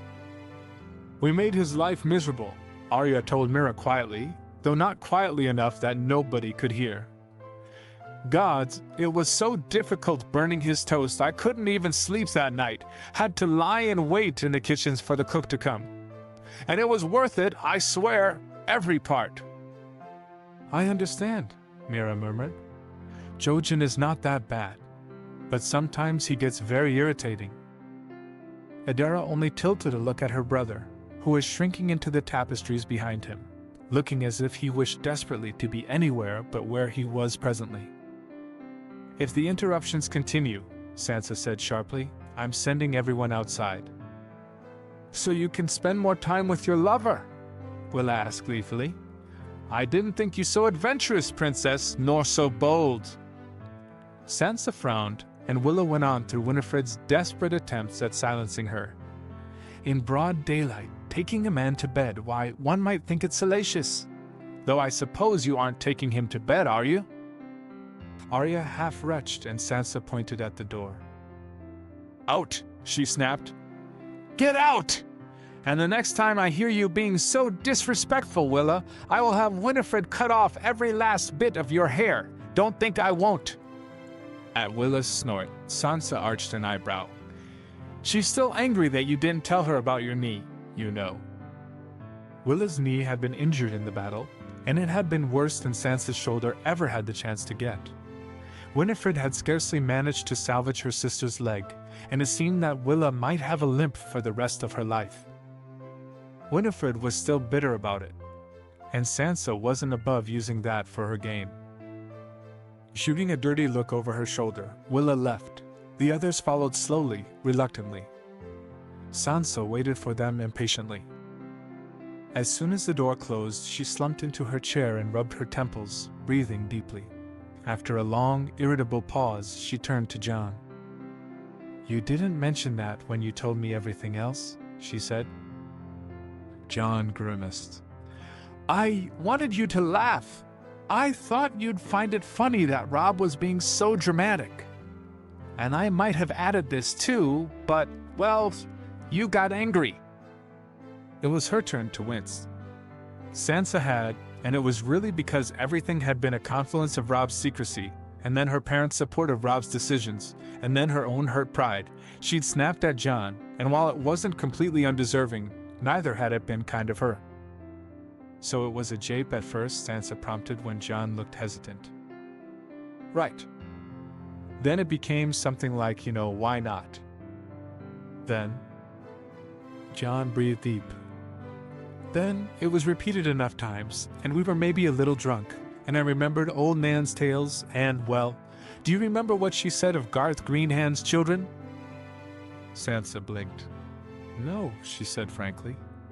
"He was a conqueror, wasn't he? I didn't pay attention to the songs that weren't romantic. The bloody ones weren't that interesting." "Those were the only ones that were interesting," said Jon, and then shook away her protests. "Anyways, Garth's children were each given crowns, and he broke apart his kingdom into pieces for each of them, and they each were called kings or queens as it were." "Garth Greenhand," Sansa exhaled sharply and slumped into her seat. "He's a legend, Jon. We can't use that as a basis for our government." "The basis of our government is Robb's decisions," Jon said simply. "And the gods know that he needs someone to tell him when he's being stupid. It isn't sustainable. If you all survive everything that's happening in the future, and all of you marry, and all of you have children, then you can decide what's going to happen." He shrugged. "Until then, it makes sense if we have enough rulers to hold the North through the worst of the long night. All of you have different strengths, and you'll have to work together to survive. And what makes Robb so much better a leader than the rest of you?" She sighed, tracing the whorls of the table. "And what of Rickon? When he's grown to 15, we'll make that decision." Sansa yet hesitated, and Jon leaned forward, catching her hand in his. For just a heartbeat, she wondered how it might have been had the two of them not been who they were. A better world, Sansa decided. But they weren't just two people in love with each other. They were princesses and knights, Targaryens and Starks. They were children shaping the world they wanted to inherit. For all that Sansa might have been happy in another world, this love wouldn't have been forged in blood and fear. For all that she might have been content, she'd not have been half as strong, and this love wasn't the measure of her life. So when Jon said firmly, "Accept the crown," Sansa reached one trembling hand and drew the largest crown from the sack. Chin up. "You are a Stark, and you can be brave. You will be brave." "Tell me, Jon," she whispered, and now she was the one holding on to him. In one hand she held the crown, and in another she held Jon, and if anyone dared to tell her that she couldn't have both, Sansa would remake the world until she could. "Tell me, would you be willing to take a queen as your wife?" So this is the Kingslayer. Jaime lolled his head upwards to meet the man's voice. It was strange, in all honesty, after spending so long with only women entering and exiting these rooms. Recognition was slow in coming, but when it did, he wanted to turn and hide. Weren't Ned Stark's daughters enough of a torment? Why did he have to face his bastard son, too? Are your accommodations survivable? The bastard asked. I'm here, aren't I? He asked sourly. How did it feel to be bested by a group of women who haven't yet seen their 20th name day? Miserable. Jaime folded himself inwards and glared at the floor. If you've only come to gloat, congratulations, you've done it. Now leave. The bastard had sounded amused before, but now his voice was only hard. I came to ask you who put you in touch with Ramsay, he said. I came to ask one question, Kingslayer, and if you answer it properly, you won't have to worry about anyone else coming and asking more things so long as you're in these walls. Why should I answer you? Jaime asked. When the bastard chose to focus on settling against his chair instead of answering, Jaime smirked. Because you'll leave me alone? I'm more irritating than you could ever hope to be, Stark bastard or no. Oh, you haven't heard? The bastard arched an eyebrow. I'm no Stark bastard, not any longer.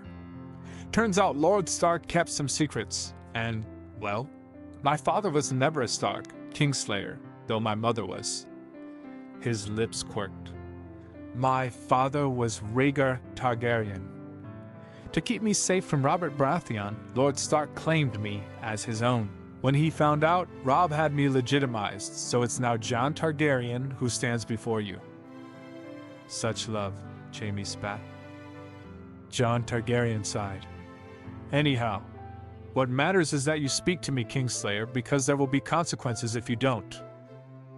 Because Jaime couldn't believe these women and children could devise such horrific things, and also because they were raised by the Honorable Ned Stark, he asked, like what?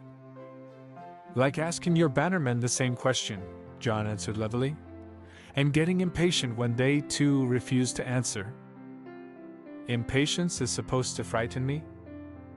My dire wolf is supposed to frighten you, he said. Did you know they respond to our emotions? Oh, don't worry, Kingslayer, we won't touch you, not a bit. We need you as a hostage. But your men? They're rather fair game.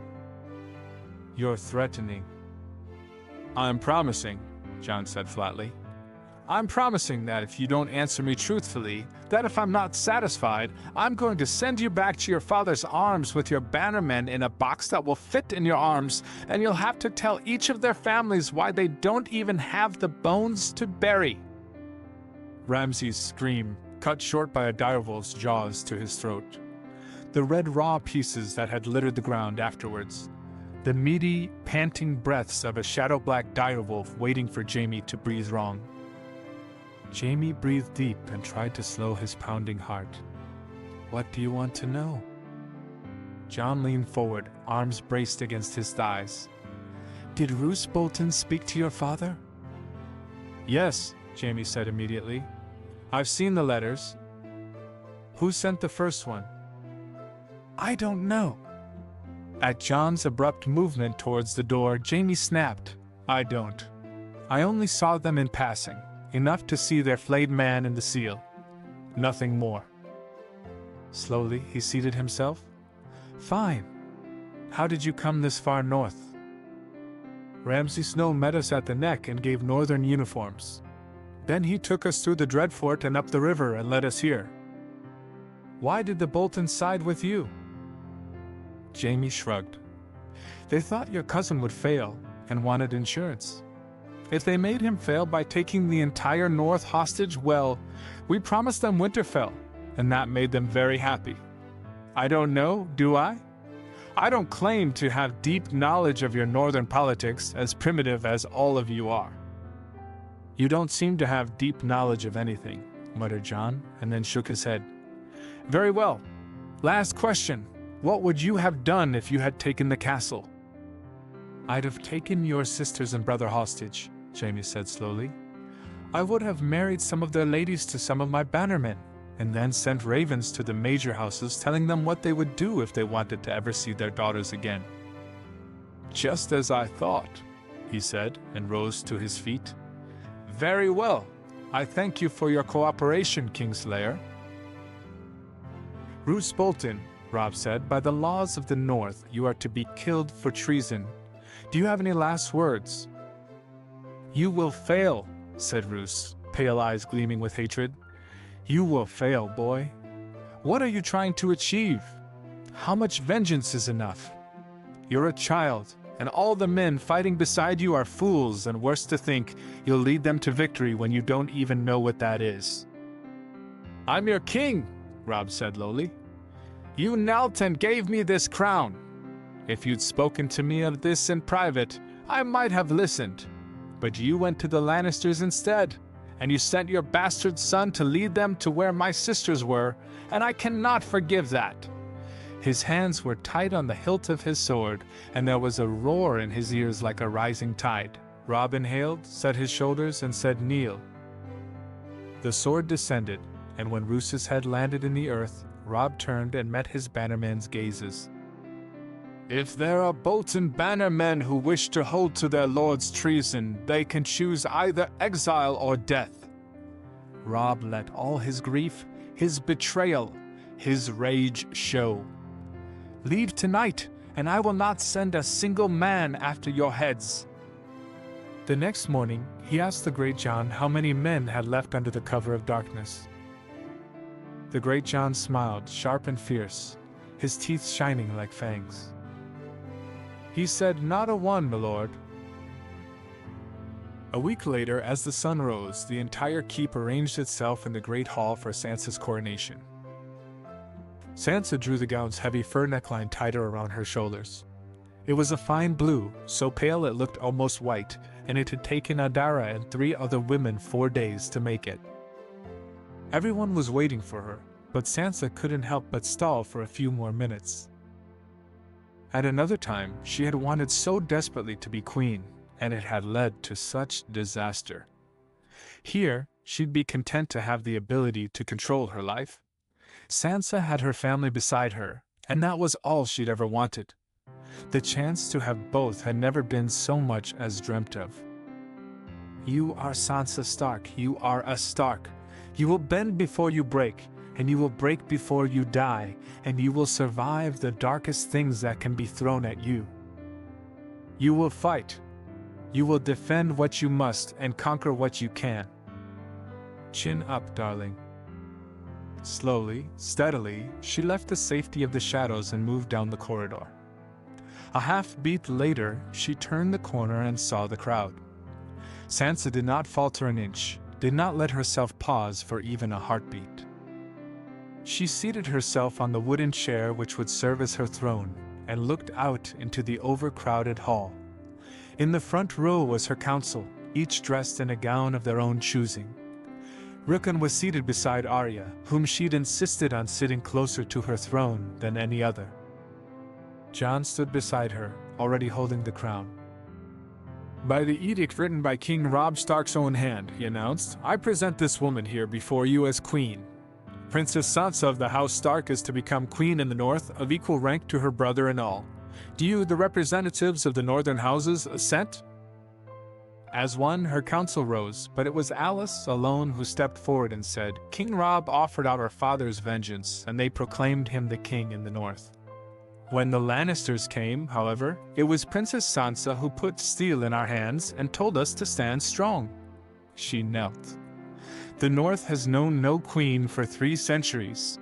'Tis fitting that the first to bear the crown is the kindest, bravest woman in all the North. I say, I'll bend the knee to Queen Sansa and I'll defend her to my grave. Lady Alice speaks truly, said Adara.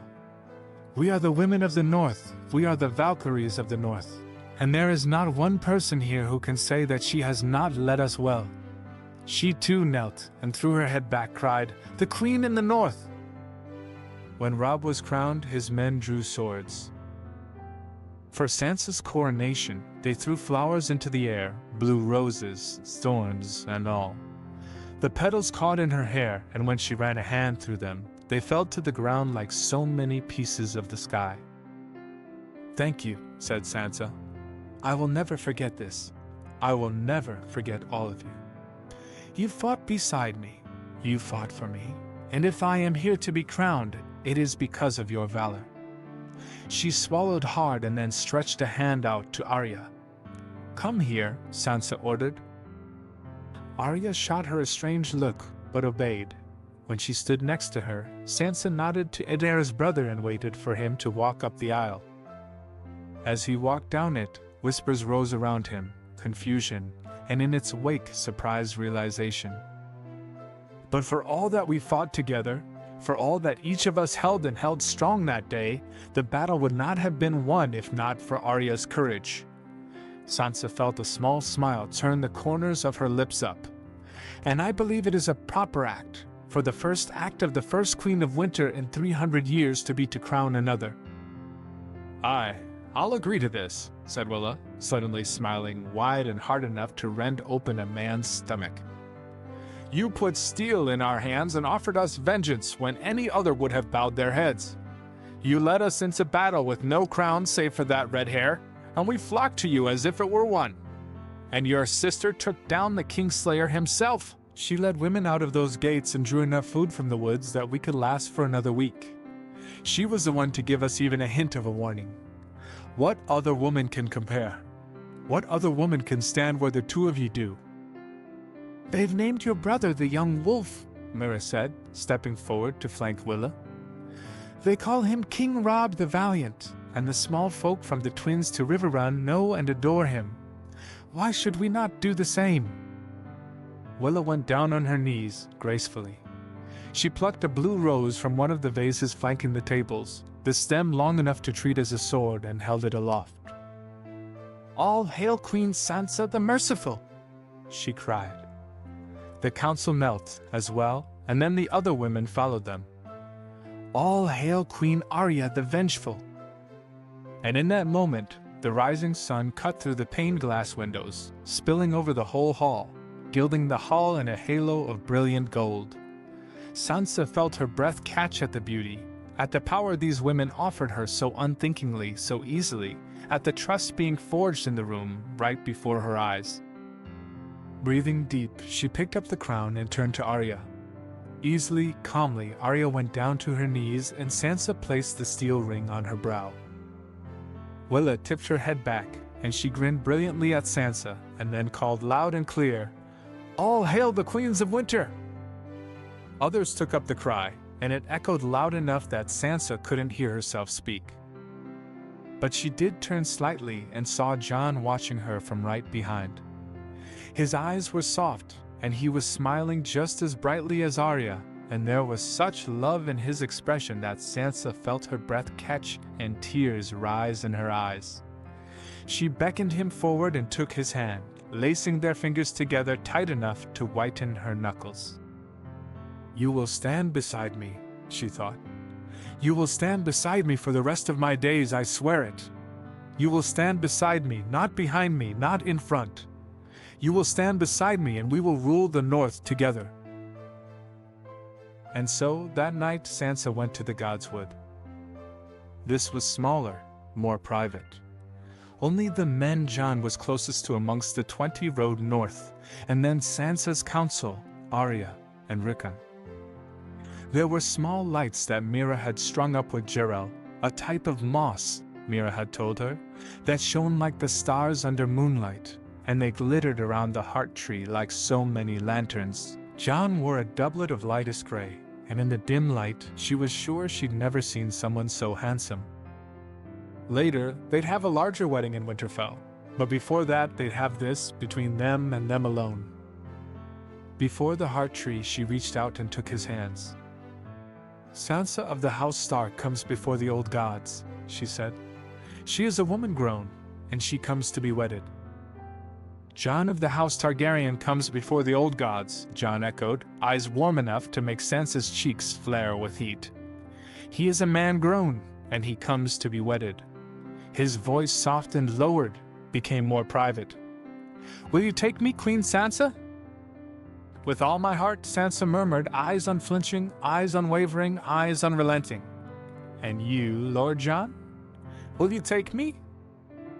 "Aye," he said, breathed in and went on. "From this day until the end of my days, I swear it! I swear to stand beside you. I swear to protect you, love you, and give you all that I am and have. I swear by every god who is listening, and all those who don't care to." It felt as inevitable as the tides, as the sunrise, as the turn of the stars. It felt as hot as wildfire and as welcoming as a hearth fire. Sansa looked up at Jon and felt as if he'd cut open her ribcage, as if he'd crawled inside her lungs and rested right beside her heart. It felt as if she did the same. "And I swear to stand beside you," she whispered, "to love you until I breathe my last, and to offer you everything I am, everything I own. I swear it by the old gods and the new." "I love you," Sansa thought, and traced an unshaking hand up his jaw before kissing him soundly. Their father sent a raven telling of a company of 200 men riding to Last Hearth. They were to escort Sansa, Arya, and the 30-odd Lannister captives back south to Winterfell. Sansa had expected them to side-eye her, and they did. She had expected them to avoid her, and they did. She had expected them to treat her half as a precious glass statue and half as a fire-burned corpse, and they did. What she hadn't expected was the small folks' awe. When they stopped in a village, they clustered around Sansa and Arya, whispering and reaching for them. They asked them to bless their children, bless their marriages, bless their dead family. The whispers of Sansa's beauty and kindness left her uncomfortable, but it was Arya who stammered and almost ran when they began praising her valor. Queen Sansa, the Merciful, they called her, and Sansa would have cheerfully strangled Willow with her bare hands had they been within a day's ride of her. When they cheered for Arya, naming her the Vengeful, Sansa placed Jon and Ghost as a rotating guard around her for almost 2 days before she was sure Arya wouldn't run back to Last Hearth and slit Willow's throat in her sleep. "You married?" Sansa waited a beat, and then 2, and then turned to smile pleasantly at Bran. "Yes." To Jon. "Yes. But..." Bran looked adorably confused, the poor boy. How?" "I'm going to be putting a crown on your head tomorrow," Arya said repressively, eyes bright with humor. "I don't suppose you need one of your sisters to explain the details, do you?" At Bran's suddenly horrified expression, Sansa took pity on him. "It's been happening for a while." She shrugged. "And when Robb decided to crown me, the idiot, I decided that being queen should come with a few perks. Up to and including deciding my own husband." "Did you court at least?" Arya choked on her drink. "I don't want to know," she half-wailed, setting the cup down, slamming it down. "I don't care! Just let me spar with Jon and sew some wounds shut, Sansa. I don't want to know what and how and why you fell in whatever this is." "Love?" Sansa asked dryly. "No." Arya glared at her. "I want to act like nothing's different, and my own brother has betrayed me. He's betrayed his queen." "I can see your broken heart," Sansa said. Arya stamped a foot. It achieved practically nothing. All of them were seated, and the only thing that happened was that the table vibrated slightly. Sansa knew solely because she was sitting opposite Arya and saw her leg move. Sansa sent her an unimpressed look. Arya huffed, cheeks a blotchy red, and flounced out of the room. "She'll be fine by tomorrow morning, right?" Bran asked. "She'll be fine in 5 minutes," Sansa told him. "The trip down from Last Hearth was cold, and we didn't stop for breakfast or dinner. And Arya hasn't touched her food tonight. She'll be back soon, mark my words." Once they'd arrived, it had taken less than 10 minutes for Rickon to tell their father of the marriage. The shade Jon turned was impressive, Sansa had decided. She'd never before seen him so pale, and that was including when he'd drunk half a tavern's ale. And then he and her father had disappeared into the solar, and Sansa hadn't heard anything from that wing of Winterfell ever since. She shook her worry off decidedly and turned to Bran. "What have you been doing? I mean, while Arya and I were off fighting in mud and all." Bran brightened slightly. I fought with Sir Roderick last week, and usually he wins, you know, but this time I climbed the tower wall and jumped on him. It's the first time I won a match. Oh, Sansa said, and then leaned in conspiratorially. Don't tell Robb I told you, but he didn't manage to do it until he turned 14. I'm 11. I know, she grinned. Guess you got the brains in the family. Like you, he said. You won against the Kingslayer because you were smart. Well, she quirked her lips. It wasn't just my head that allowed us to win. I had lots of friends beside me. And really, we won because the Kingslayer and his men were stupid. Which is something you should know, Bran. Don't ever think that just because you have all the cards, the others don't have any. I wish I'd been there, he muttered. So you could fight? Sansa asked. At his nod, she sighed. You've time, Bran. No need to go looking for a fight. It'll come to you quick enough. Then why am I being crowned? Bran demanded, blue eyes wide, Sansa's eyes, Robb's eyes, their mother's eyes.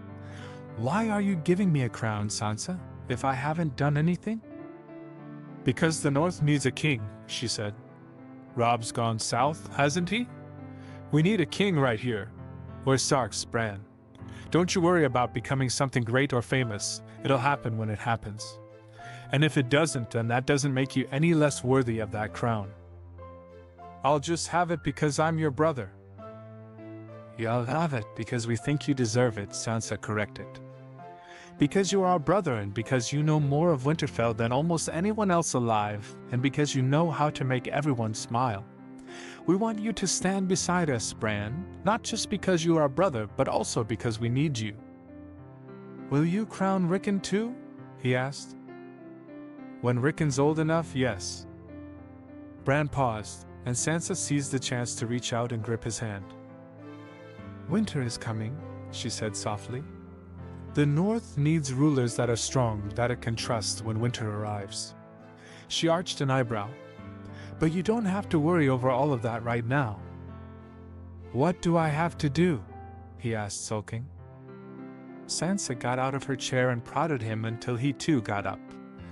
You've got to come with me, she said. If we go to the kitchens now, there might be some cake still left over. Later that night, her father walked into the library, lost in thought. Sansa had been stitching. After Bran fell asleep in the kitchen, she had taken him to his rooms and then retreated to the library with her embroidery. I hope you didn't kill Jon, Father, she said as casually as she could manage. He jumped slightly before focusing on her. No, Jon is fine. We just had a very long talk. On certain important things. Like? Respect, he replied. And trust and honor. I'd wished you had told me, Sansa. I wouldn't have disapproved. But Mother would have, Sansa said. And Robb and Arya, well, I was angry, Father, and a little afraid too, and just I love him. She shrugged helplessly. If Robb decides that he needs to marry one of us off to seal an alliance, I couldn't bear it to be me. And there are other Targaryens in the world. Jon is a Stark. First and foremost, you know he's taken my last name, don't you? I heard. Her father smiled. Jon Stark's something he's wanted all his life. And you've saved each other from other, unwanted marriages with this. But did you fall into something you wanted? I love him, she said simply, and that was the end of it. They marched south to Rosby and took it, but it was a costly victory. The Mountain escaped, and in doing so rampaged through a company of nearly 100 soldiers. The Glovers wanted to chase after him, but Robb looked at his maps, looked at his mother, looked at Theon, and he said heavily, "We have too much else to do. Leave him for the River-Run soldiers." Robb smoothed down the edges of the map. If we are to win this war, we'll need more allies. If I am to take King's Landing, or even Duskendale, I'll need a navy. My father, Theon offered. Robb remembered what Sansa had told him years ago. Theon was afraid. He tried to be something he wasn't, and it resulted in so much heartbreak. Don't judge him for what he hasn't done, but don't allow him to go to his father, either. You can't trust him to be loyal to you if you do. No, he turned away and nodded to the green, lush fields in the southwest of the continent. The Red Wine Fleet. It's time we brought this war to the Reach, don't you think? Rise, King Brandon, said Arya, and stepped back so she was in line with Sansa and Jon. All hail King Brandon, Jon called, and Winterfell cheered. To my lovely sister. Any advice on how to deal with the Tyrells? Beware, Lady Olenna, the mother of Mace Tyrell, and do not promise yours or anyone else's hand in marriage. Stay strong, Robb. This will be over soon. Love. Sansa. Why should we join you? Mace Tyrell asked. Robb very carefully did not smile. Because I'm going to win this war, he said. I can do it with or without your fleet, Lord Tyrell, but I'd like to do it beside you. I'm going to win this war, and I'm offering you the chance to join me. Will you hold to it? There was a pause, where Lord Mace went a blistering red and looked as confused as he was irritated, and still did not answer Robb. Robb, his mother murmured, putting a hand on his arm. Then she looked at the others and laughed lightly. You'll have to forgive my son. He's a northerner, and they speak bluntly. I understand your hesitance, my lord, I do. Tywin Lannister is a frightening man indeed to rebel against, but we're not asking for anything that will cripple you. You're asking for the Red Wine Fleet, he snapped. That isn't nothing, my lady. No, she said, but I'm sure you've some method of cloaking your banners. And my son has met the Lannisters in over 20 battles, my lord, and he has won each of them. My daughter has the Kingslayer in chains in the north, and the Westerlands are all but destroyed. All that is left is King's Landing and Duskendale. We can take both, Robb said. Then why do you need us? Lord Mace asked. Because I can take both cities, but thousands will die in the doing. Robb nodded to the Lady Olenna, who sat behind her son, eyes as watchful as Sansa had warned. I have no wish to bury them if I do not need to. No? Lady Olenna asked. A king that dares to care for his men, this is something we haven't seen in overlong. She smiled. Some might say that we shall not continue to see it for overlong. Is that a threat? He asked sharply. Just an observation, Lady Olenna said airily. His mother leaned forward. Paint your fleet blue and white, she said, and we will remember your aid for 100 years. Turn your faces, and we shall remember Highgarden's cowardice for just as long. The North remembers, Lady Olenna, Lord Tyrell. We always have, and always will. She dipped into a slight curtsy and then addressed Lady Olenna alone. You've 3 days to give us your answer. Our thanks for your hospitality. Robb offered her his arm, and together they walked out. They took Duskendale, and right outside the walls, Tywin Lannister met a sword to his throat. Robb had his body embalmed and sent to King's Landing. They have Jaime, Tyrion said. They've killed our father, and they've cut off our food trains, and according to the news from runners at Sharp Point, there's a fleet of ships coming at us from the bay, painted with the Tyrell roses. The small folk hate us. Less than a fourth of the nobility remains inside the city, and your son insists on holding a 5-course meal every bloody day. You are the hand, Cersei hissed. There's still a host of guards in the city. Do your job for once in your life and defend us. Defend who? He asked. You? Your bastard son? How dare you? You've hated me since I was born, Tyrion told her. I hold no great hope of defending the city, not when the bulk of our army has already been defeated. Cersei looked angry enough to breathe fire. Her hair fluttered in disarray, and Tyrion wondered when he'd last seen her so unhinged. Perhaps it had been upon hearing of Jaime's capture. She'd locked herself in her rooms for almost 2 days, refusing everyone, along with food and water. But even then, she'd emerged from the confinement looking as magnificent as ever. No, the only time he'd ever seen her so mad had been when their father's body was brought to King's Landing by Westerland prisoners. It had taken 3 men to drag her away, and Cersei had gone screaming the whole way, demanding those men be burned alive. As the hours passed, in fact, she looked more and more crazed. "You'll be confined to your rooms," Tyrion said when she didn't look to have regained the ability to speak yet. "And on the morrow, I will surrender to Robb Stark." "If you do this," as Cersei snarled, "I will wait, and I will watch, and the moment they so much as blink, I will tear your tiny little head off of your misshapen body. Do I make myself clear?" Tyrion took 1 step towards her. "You see, those threats ought to frighten me. But all I can think is that even if your vengeance would happen, in the end it'd be a better world than the one in which I fought." He bowed. "Good day, sister."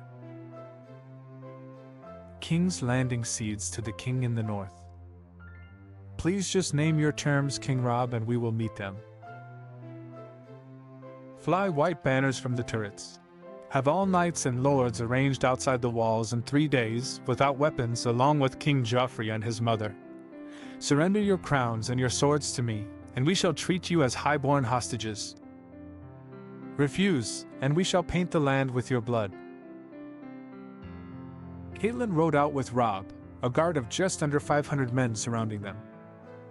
The knights were, indeed, arranged outside the keep as Robb had asked. That much was clear from all the glittering armor. And there were swords piled at one end, stacked neatly. At the front, Lord Tyrion awaited them. Robb dismounted Grey Wing when he was close enough. "You have the crown?" he asked brusquely. "Yes," said Tyrion, and knelt. "As Hand of the King, I surrender King's Landing to you." He motioned for Joffrey to step out of the crowd. Joffrey insisted on giving the crown himself, he explained, voice almost too faint for Catelyn to hear. Joffrey Lannister, Sansa had told her what this boy had done in another world. The beatings, the torture, even the idea would have been enough to make Catelyn's blood boil.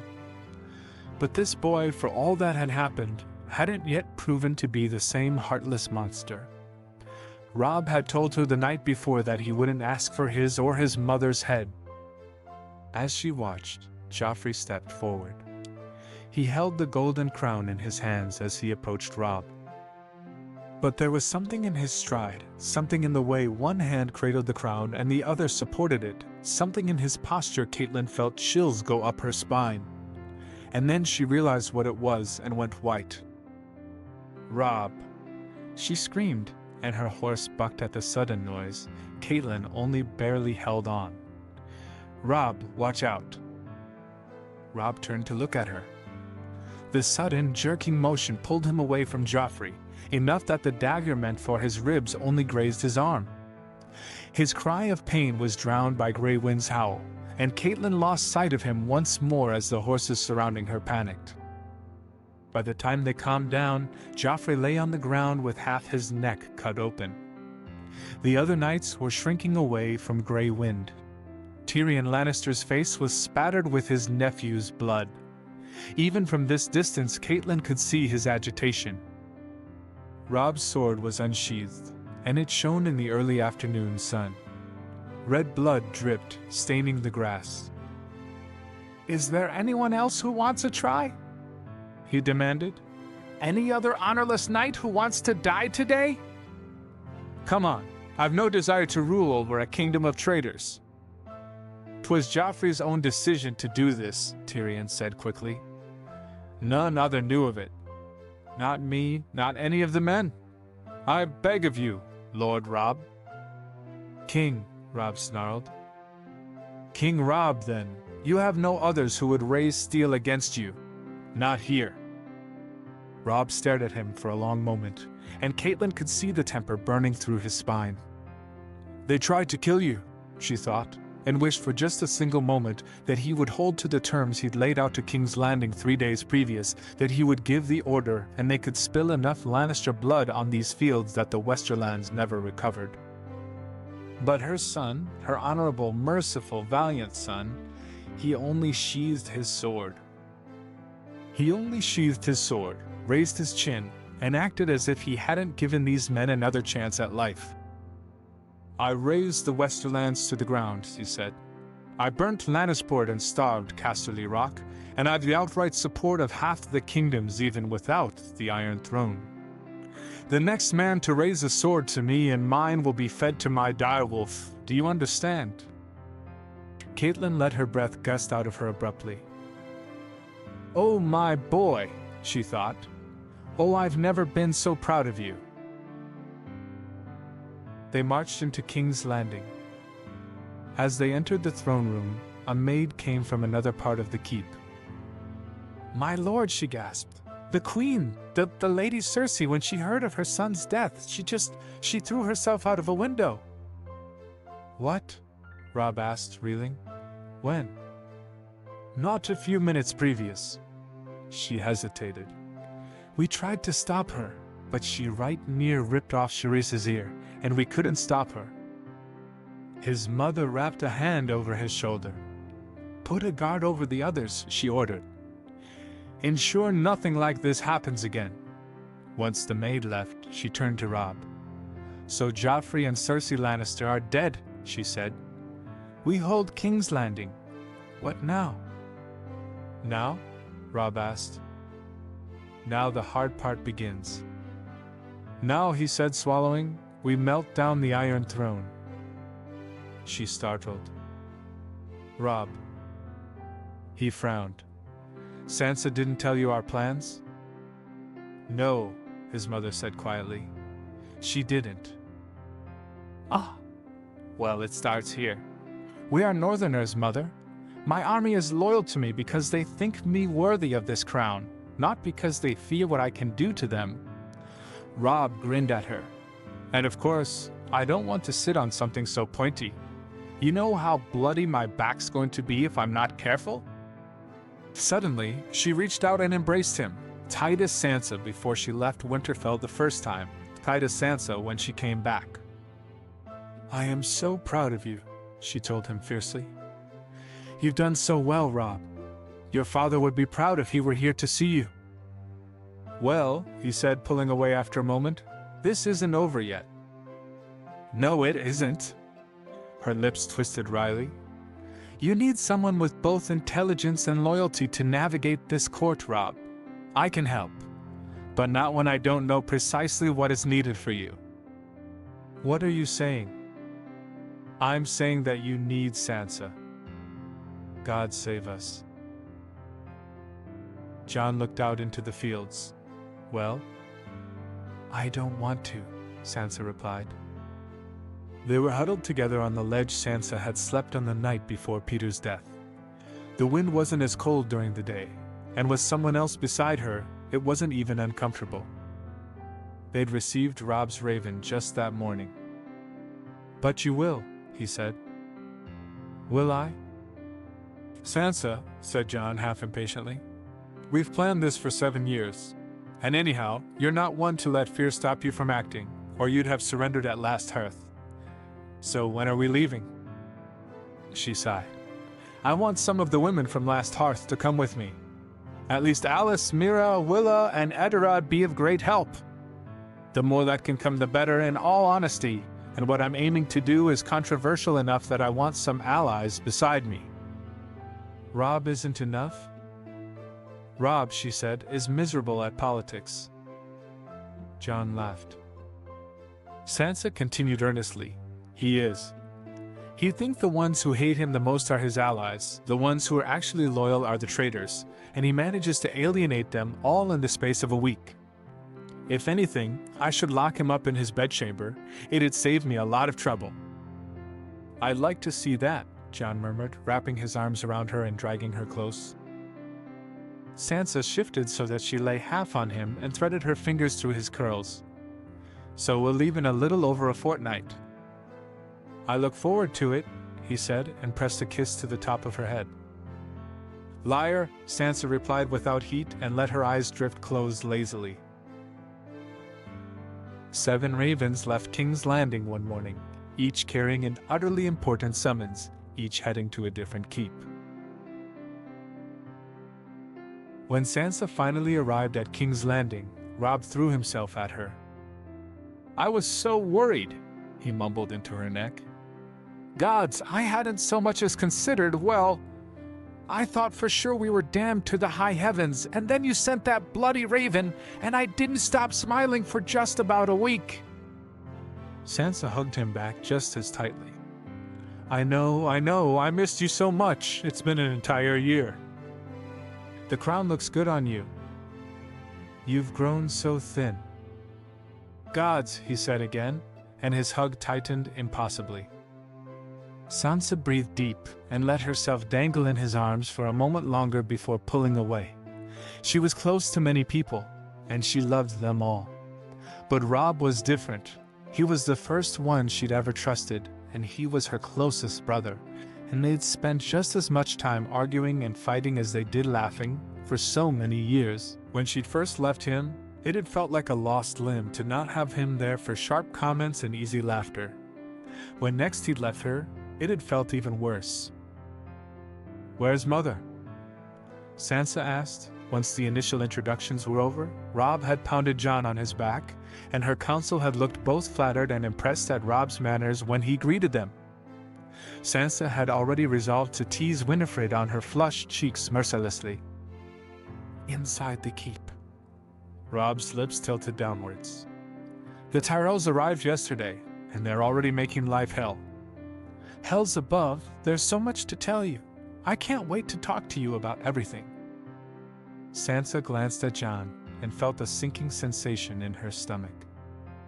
"You've no idea," she replied, and let herself be shuffled into the keep. Robb was exhausted before they'd so much as finished half the things that needed to be covered. Sansa had brought the Kingslayer with her, and preparing a cell for him, along with all the other Lannister hostages, had been tiring.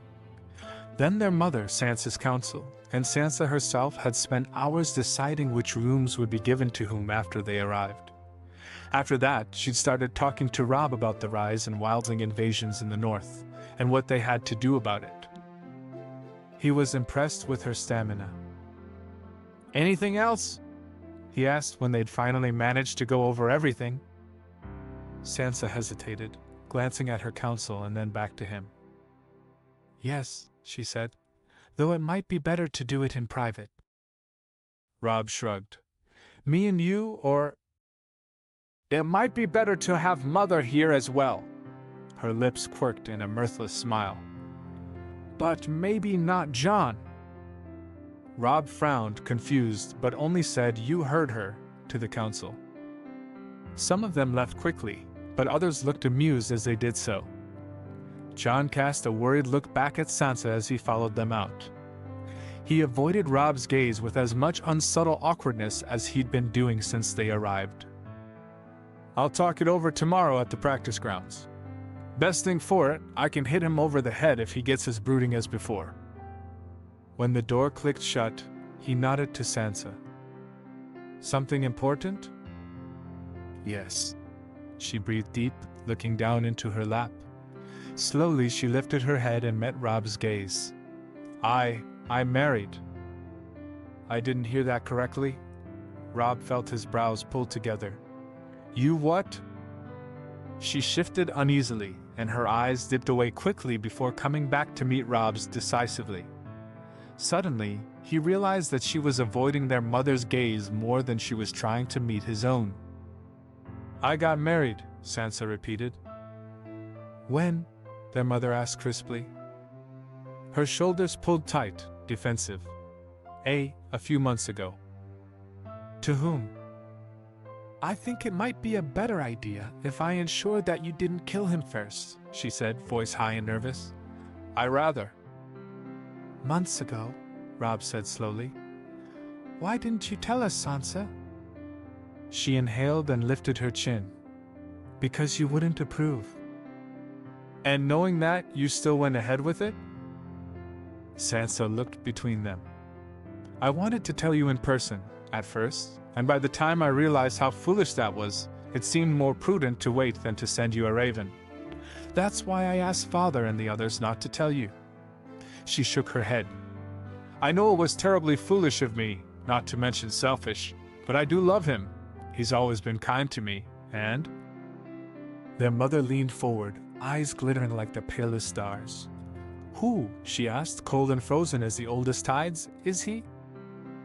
Promise me you won't hurt him, Sansa replied, turning to look at Robb.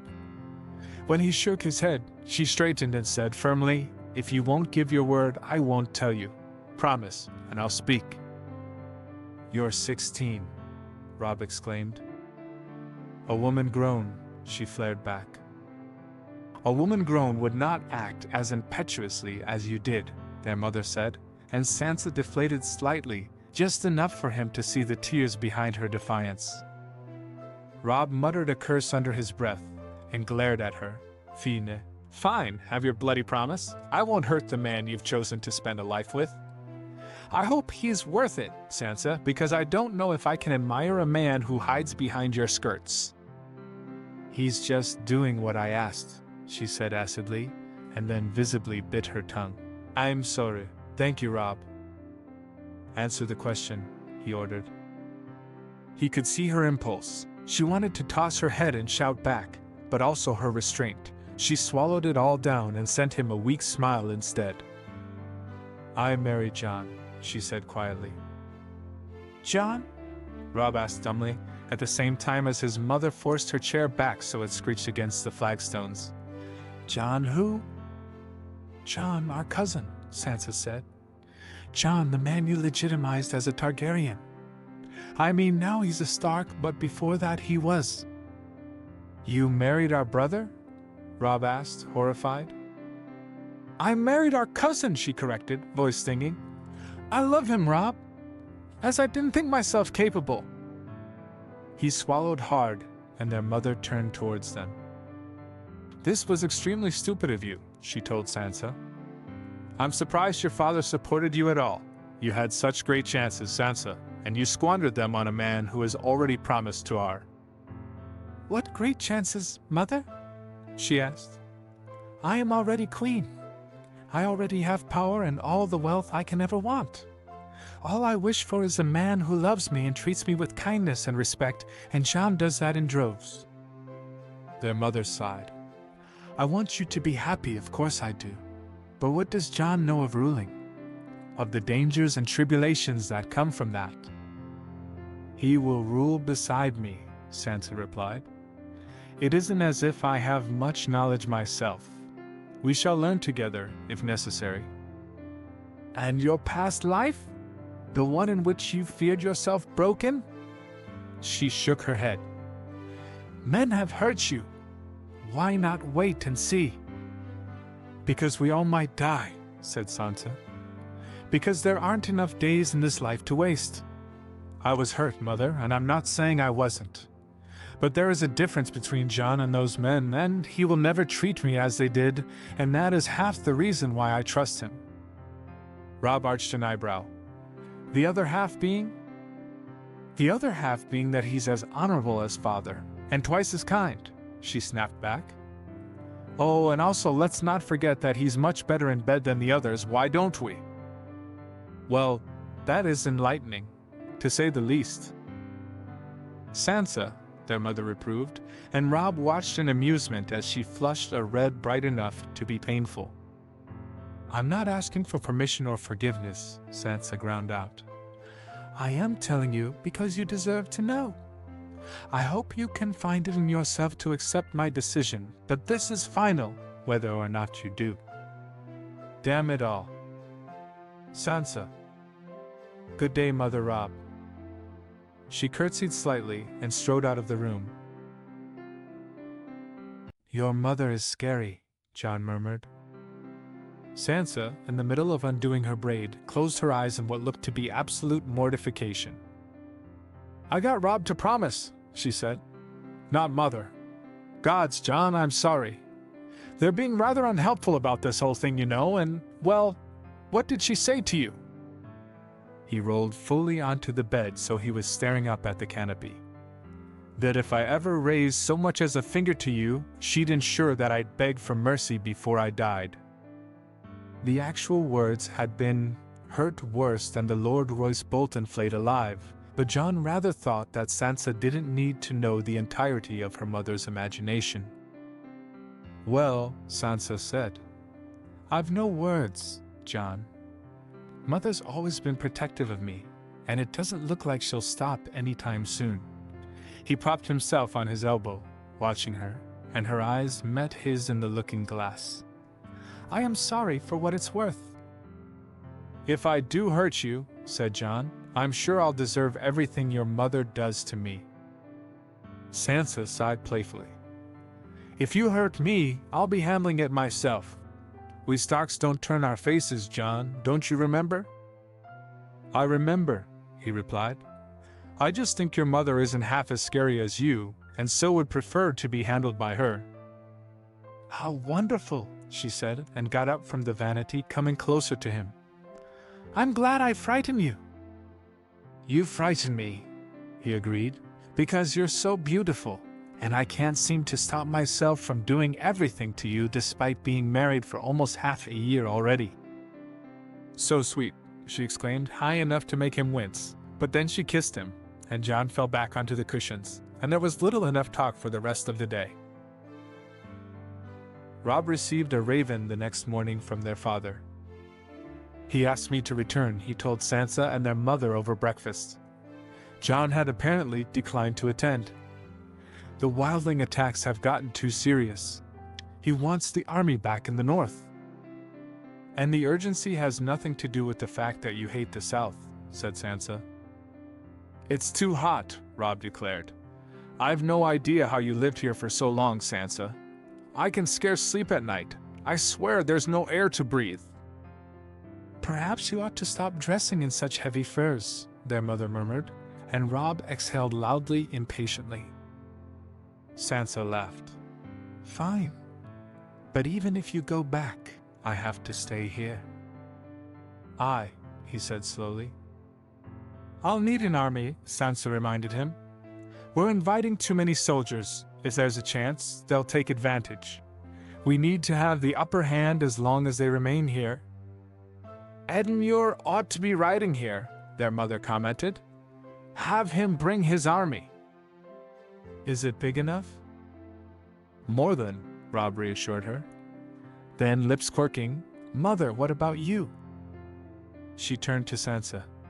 "Will you need me here?" "Yes," Sansa said plainly, then hesitated. "Though I'd understand if you want to go home with Robb. Rickon misses you like you wouldn't believe."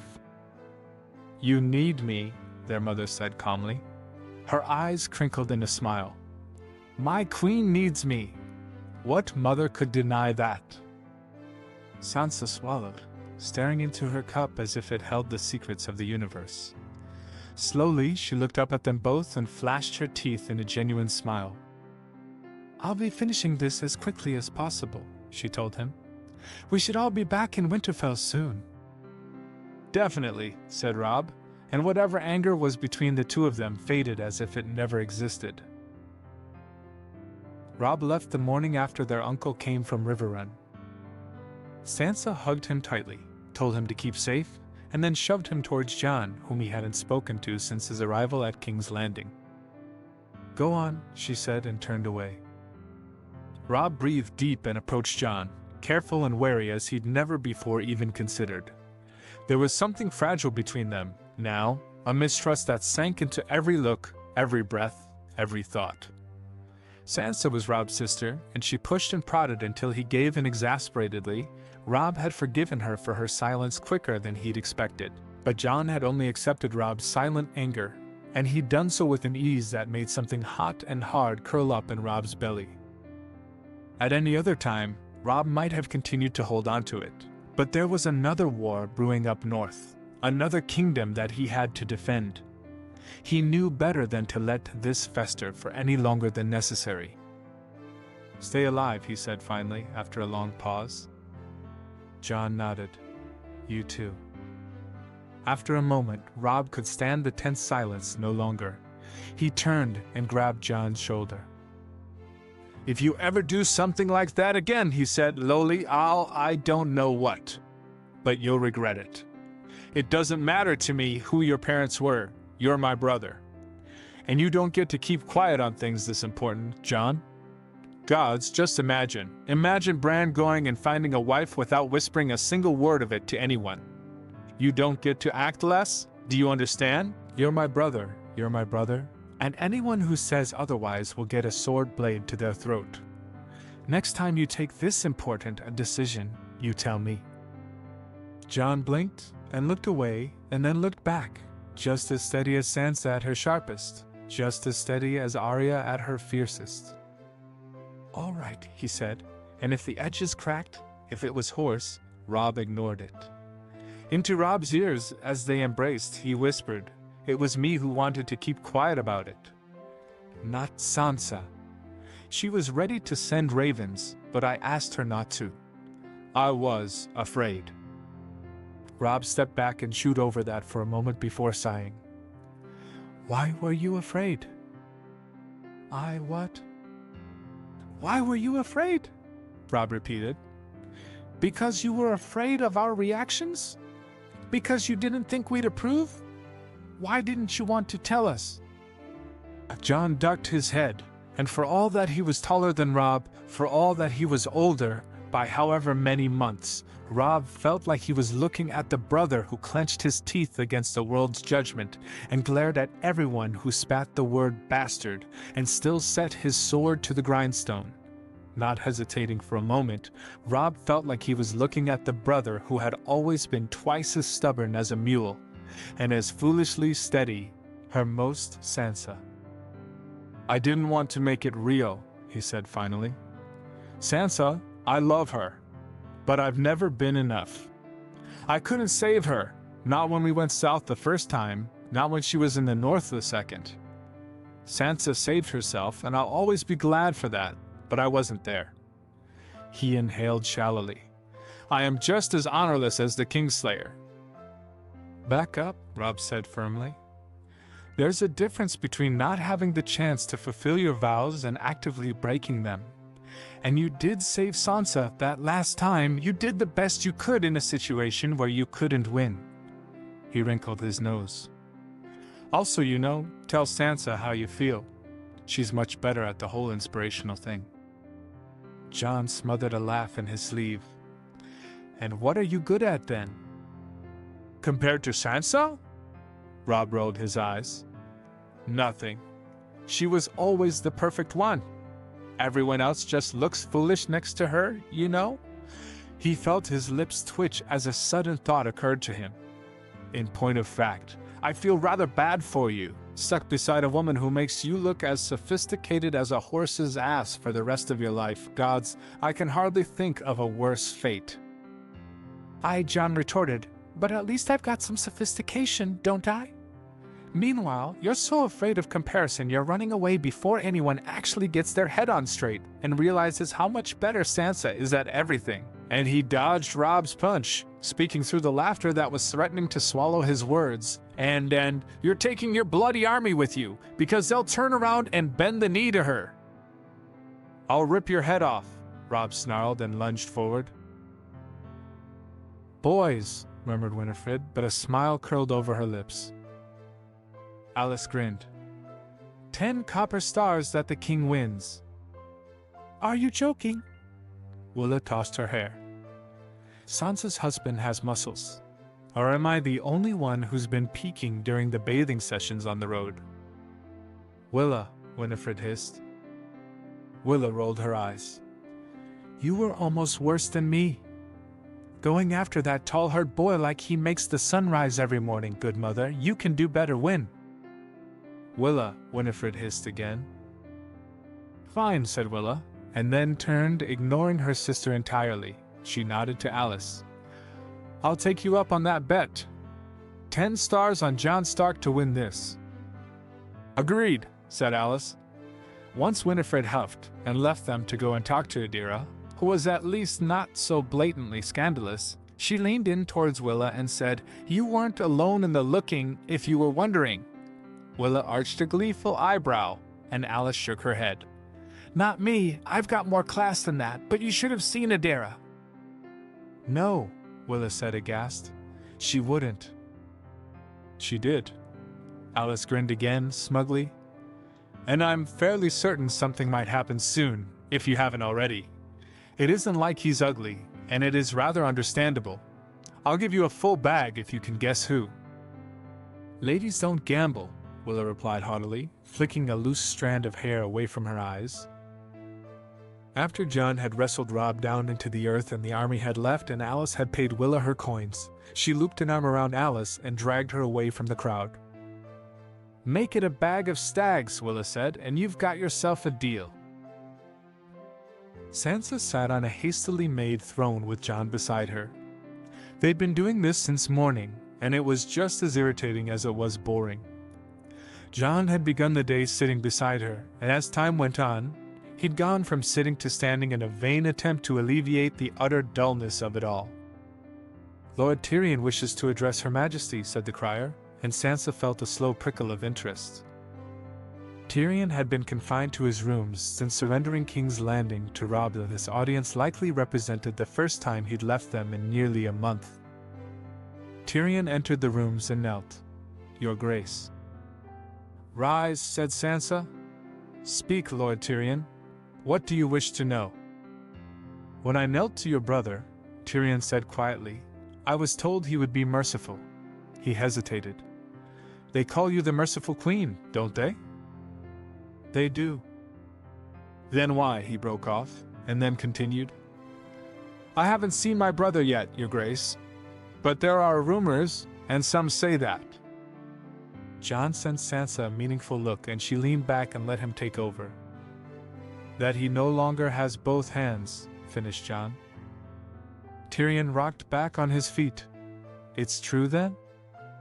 "Aye," Jon said evenly. "It is. They say you don't torture your prisoners." "We don't. But when a man attempts to escape, when a man of the Kingslayer's skill attempts to escape, there are consequences." Jon sighed. When he heard of his twin's death, he went berserk. That night, he tried to escape and failed in killing one of the Karstarks only by sheer happenstance. The next night, he procured a glass shard from where we do not know and succeeded in killing one of his own bannermen before one of our direwolves stopped him. "We attempted to reason with him," Sansa explained, "but he refused to let go of that glass piece and started trying to claw at his own neck. One of our direwolves bit off his hand when he wouldn't let go." Tyrion looked weary, Sansa thought. Weary and too tired to even profess shock over his brother's apparent madness. "Once the negotiations are done," she said gently, "you can meet with him. I'm sorry that we've had to confine you from both the Kingslayer and your nieces and nephews, but it was necessary." "Negotiations for what?" he asked, confused. Jon arched an eyebrow. "They've not told you?" "I have little enough information in my cell," Tyrion said, and it was half defiant, half exhausted. "A pretty comfortable cell, Your Grace, but a cell all the same." "I am not your sister," Sansa replied soberly. "The truth does not frighten me." "No, my lord, the truth is this: none of my siblings has any desire to sit on the Iron Throne. This kind of power is too much for any man to bear. It makes them go mad. Westeros was bound together by fear of dragons and fire, but the dragons are gone now, and so we shall split the continent back into its constituent kingdoms." Jon sent her a quick smile. 8 kingdoms, my lord. And of these 8, the Westerlands are one, and there is only one man I see who has the blood right to it. Tyrion blinked quickly, before giving a short bark of laughter. "You intend to put me as ruler? Those lords would dethrone me within a moon's turn." Sansa's lips twitched. "I could place a goat as head of the Westerlands, and there wouldn't be a revolt for at least a half-decade," she told him. "The land has been burned, Lord Tyrion. My brother has razed it to the ground. And if you're smart, As I know you to be, you'll consolidate your own power in those 5 years of leeway that you have. Though I rather hope you'll be better than a goat when you sit on a throne. And what of Myrcella and Tommen? Their fate remains undecided. Sansa held up a hand at his protests. They won't be mistreated, my lord. That much I can and will assure you. But sometimes marriages must be made, and if they are willing to the match, only then will their fate not lie in your hands. If there are to be no marriages, then we shall leave their guardianship to you, and of course, once the negotiations are finished, you shall take your brother home with you. Jon nodded. "'Tis a good deal, my lord. I'd strongly suggest you take it. It's kinder than any other would have offered." The same words the Kingslayer said to me at last, Hearth. My, how the tables have turned. "I will think on it," said Tyrion, and bowed and left. Sansa sighed, once the throne room was empty, spine bowing a little. Jon sent her a commiserating expression, and she rolled her eyes before calling, "Send the next in." Robb left the morning that Uncle Edmure came. And after that, the others arrived. The Lannisters were already there, and so were the Tullys. But Bronze Yohn Royce came, escorting sweet Robin. Asha Greyjoy arrived with 50 longships and a stack of letters for her brother. The last of the Tyrells finally arrived from Highgarden. Davos Seaworth, accompanied by Shireen Baratheon, as dour and kind as ever. And finally, Oberyn Martell landed with a coterie of other Martells surrounding him like satyrs or snakes, Sansa thought, and rose to greet them. Asha watched the Queen carefully. Sansa Stark had proven to have more teeth than anyone could have predicted. The old courtiers had heard King Robb's decision to place the full responsibility of breaking Westeros apart on her shoulders, and they'd laughed. The retiring girl who'd scarcely stepped out of her rooms in the keep would have to rule the entire continent? "She'll either let someone rule in her name," one of them had told Asha, "or she'll start crying on her first day." But she hadn't. Sansa had welcomed Asha's 50 longships with a smile that showed nothing but rehearsed, placid warmth. A show of strength that would have made any warm-blooded Baratheon loyalist quail for certain. The Ironborn rebellion had been at the forefront of everyone's mind when Asha sailed her fleet up the river, which only made the girls smile. The courtier who'd assured Asha of Sansa's docility looked rather cowed, in fact, when Asha finally saw him in the Red Keep. "A wolf," thought Asha, amused. "So you've decided to show your teeth, have you?" "Little matter. Everyone knows krakens are rather more dangerous than pale-toothed wolves, no matter how much you sharpen your claws." 2 days later, she stretched out her legs in the council room and watched Sansa carefully, all the while looking as disinterested as she could. "I am glad you came," Sansa said, that same practiced smile on her face. "When the ruler of Westeros calls for you," said Asha, "one doesn't dally. I don't precisely see the choice I had, Your Grace." "What I meant was that I'm glad you came," Sansa corrected. "You are your father's heir, aren't you? Or close enough to make little difference. You do us great honor with your presence." "Do I?" Asha drawled. "Well, for all that I was raised to be my father's heir, I've little enough support for the crown. I'm no heir." "Then who is?" "My uncles. It's happened before. When a man has no male-born heirs, his brothers take control." She shrugged. "And, of course, we determine our leaders in our King Smoot. You've no power even if you wished it." "I don't want power," Sansa replied, voice still as even as it had been at the beginning of the conversation. Asha wondered what would break her composure. "No. Tell me, Lady Asha, would you be amenable to taking the crown? Leave behind the fact that you think it is unlikely. Would you wish to?" "I know of no Greyjoy who wouldn't," Asha said flatly, "though I see little point in this conversation." "The coffers are empty," she said suddenly. "The treasury kept under King Robert has been depleted almost entirely, but there are still things in it that were worthless to gold diggers. Things that were overlooked, if you understand what I mean." Asha's eyes narrowed. "I don't." "No?" Sansa arched an eyebrow. Have you forgotten so quickly of the Naga crown? They were only another of the things lost in my father's ill-fated rebellion, Asha said slowly. It was used before the driftwood crown to signify the ruler of the Ironborn. Are you offering them back, Your Grace? Sansa looked at her steadily, albeit a bit confusedly, and then sighed.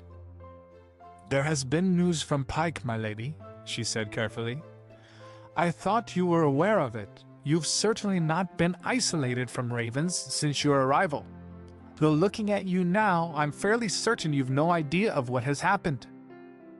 If you did something, I'll gut you like a fish and damn the consequences. What are you talking about? Asha asked warily. Your father suffers from a draining disease, Sansa said quietly. I'm not sure what it is, only that it is there. It is why I called you here, to talk over it. My father is ill, Asha said, bowing her head. There was a faint ringing in her ears. Asha breathed in, shallow and open mouthed. She breathed out and then raised her chin and met Sansa's gaze as steadily as Sansa had ever done. I will have to leave for Pike, she announced. And you shall. Sansa leaned forward. You shall go to your home with the Naga crown, and you shall reign as ruler. You're offering me the crown freely? Asha asked incredulously. I am offering you the crown on one condition, Sansa replied. Of fucking course. That you become Queen of the Iron Islands. What? You heard me. Sansa stepped forward, eyes shining like twin stars. In that moment, Asha could see the bone-deep strength running inside this girl, the self-same strength that had inspired a castle of women to take up arms, the strength that had guided her brother to name her a queen in her own right, the strength that had led her to break apart a kingdom that was 3 centuries hewn together. You heard me. I do not want your uncles to become driftwood kings. Who will stand against a woman who holds the strength of the Hollows? Who is the rightful heir of Balon Greyjoy, who calls a king smoot and claims the sea-stone chair wearing the Nagate crown? And what do you want in return? Asha demanded, eyes hard. In return for the crown, what do you want me to do? I warn you, I will not sacrifice my people's pride for yours. You wouldn't be a good ruler if you did. No, what I want is something smaller. In a few years, after you've settled your kingdom, all I want is for you to provide me with an audience. She raised an eyebrow. The contract's been written if you wish to read it. Asha pursed her lips. Let me see it. Sansa nodded and reached for a paper amongst the stack on the table. Asha took it and read it, every line. There'd been a good-looking sailor in Fair Isle who'd been a shark for the contract, and Ishad nearly signed her ship and herself away with her carelessness. She'd stuck him with a dirk and sailed away quickly, but she'd learned her lesson. Contracts were important. You just want an audience, Asha stated when she'd finished reading. You're giving back the Naga crown, you're handing me a throne, and all you want is an audience. She tossed the contract onto the table and folded her arms over her chest. Tell me, Queen Sansa, are you as much of a fool as people call you? Sansa blinked. Her lips twitched slightly, but in the end she settled for looking politely confused. Are there people calling me a fool? Not the point. Asha felt her nails bite into the flesh of her upper arm. Why give me so much? And speak plainly, I've no patience for avoidance. If I told you, you wouldn't believe me. Sansa smiled tiredly. The major reason, at least, is something I won't tell you. But there are others. You won't bring raiders to the shores of the other kingdoms as your uncle Euron would. The Tyrells are rather taken with you, so there's little opposition from them to naming you as queen. And Theon thinks you'd be good at it. Does he? Asha asked, truly curious. Sansa nodded. He didn't say as much, of course. But when Robb asked, Theon said that your uncles weren't the most level-headed persons. Being the least evil of 3 potential rulers is no compliment, Asha said wryly. Less so when the ones being compared are Victarion and Euron Greyjoy. Perhaps, Sansa sighed. So, to answer your question, yes. I wish for you to welcome me, or a representative coming in my name, to your court. I want a private conference with you, one that will be granted without delay. And that is the only condition I am placing before I give you the Naga crown. Asha rocked backwards, reached for the contract, skimmed it again, swallowed through a dry throat, and then nodded. All right, she said. I'll sign it. On the way from their second meeting with the Stormlords and towards their fourth with the Tyrells, Willa caught Alice's attention and gestured for her to step away from the crowd. When Alice slipped into a small alcove, Willa followed. Is it Serwyn? She asked. Alice arched an eyebrow. Give Adara some credit, Willa. She has taste at least. Willa rolled her eyes. A moment later, black and gold colors flashed away from the door and she grinned. You've heard the news, I take it? That the Queen's got her first challenge under her belt? Alice nodded. She was rather worried that the other potential rulers, meaning of course the Tyrells, wouldn't agree to Asha Greyjoy. But the Tyrells were rather happy about it when I spoke to them today morning. Well, that's fine too, but I was talking about why the Tyrells are so agreeable to her. Willa grinned and jogged Alice's elbow. Besides the fact that Asha's foreign policy is entirely at odds with her uncle's, meaning no raiding on Tyrell grounds? She asked dryly. I couldn't think of any reason for them to support her, Willa. Absolutely none, I tell you. Don't be mean. Willa pouted, but quickly shook it off. No, well, that might have been important too. But turns out her biggest supporter amidst the Tyrells is Marjorie. Alice blinked. Marjorie, the daughter of Mace Tyrell? That's the one. Marjorie, the widow of Renly Baratheon? That Marjorie? Yes. And is she just a supporter, or is it more? Willa grinned at her. Take a guess. Good gods, Alice breathed. Well, this changes things, doesn't it? Does it? Marjorie Tyrell and Asha Greyjoy. Alice gestured pointedly, heatedly. Do you really not see what can come of an Ironborn Reach alliance? Willa drew up short, jaw snapping shut with a decisive click. I didn't. You're a fool, Alice told her, and Willa didn't bother saying anything. Does the Queen know? I'll tell her. Willa turned and started towards the door before glancing back at her. Do you know where she is? Still with the Stormlords, I think, said Alice. She paused again, a bare hesitation, before adding, Tell her what Lord Errol told us after the meeting, all right? Willa remembered Lord Errol and suppressed a wince. He had eyes the same color as the blue of the white knife in the hours before the river froze over, and his skin was as colorless as the ice that collected on its banks. Her leg always ached when she had to speak to him, as if in warning. He'd approached them after their last meeting with the Stormlords, in which Sansa had finally announced that she wished to support Shireen Baratheon's claim to the Storm Throne. If you give that cursed girl a crown, he said, she'll not make it to another name day. Sansa can't do anything about that, Willa pointed out. Alice rolled her shoulders and sighed. Not just Errol's threat. I forgot. It was Adira who was with me when I spoke to her. Well, I spoke to Lady Shireen last night, and she's saying she doesn't want the throne, which is slightly more difficult to answer than any singular threat. Fucking hell, Willa muttered, and spun towards the door before turning back again. Don't take Adara next time you want to talk to anyone below the age of 15. She tends to scare most of them silly because... She has no expression? Alice sighed again. I saw it yesterday. She made things so much more uncomfortable than necessary. I think Lady Shireen cried after we left. Though I think Adara does that to everyone, not just people below 15. I'm only willing to protect people that young, Willa retorted. Anyone older can fend for themselves. She scrubbed a hand down her face, allowing herself a moment of indulgence before straightening. All right, Good luck with the Tyrells, I'll meet you there. Of course, said Alice, and they parted ways easily. Can we talk, my lady? Shireen Baratheon blinked up at Sansa for a moment before she nodded slowly. Her dark hair was braided tightly along the unscarred part of her face, but the other half was shadowed with strands of hair that must have been purposely teased out in a vain attempt to cover the scars. Sansa's heart went out to her.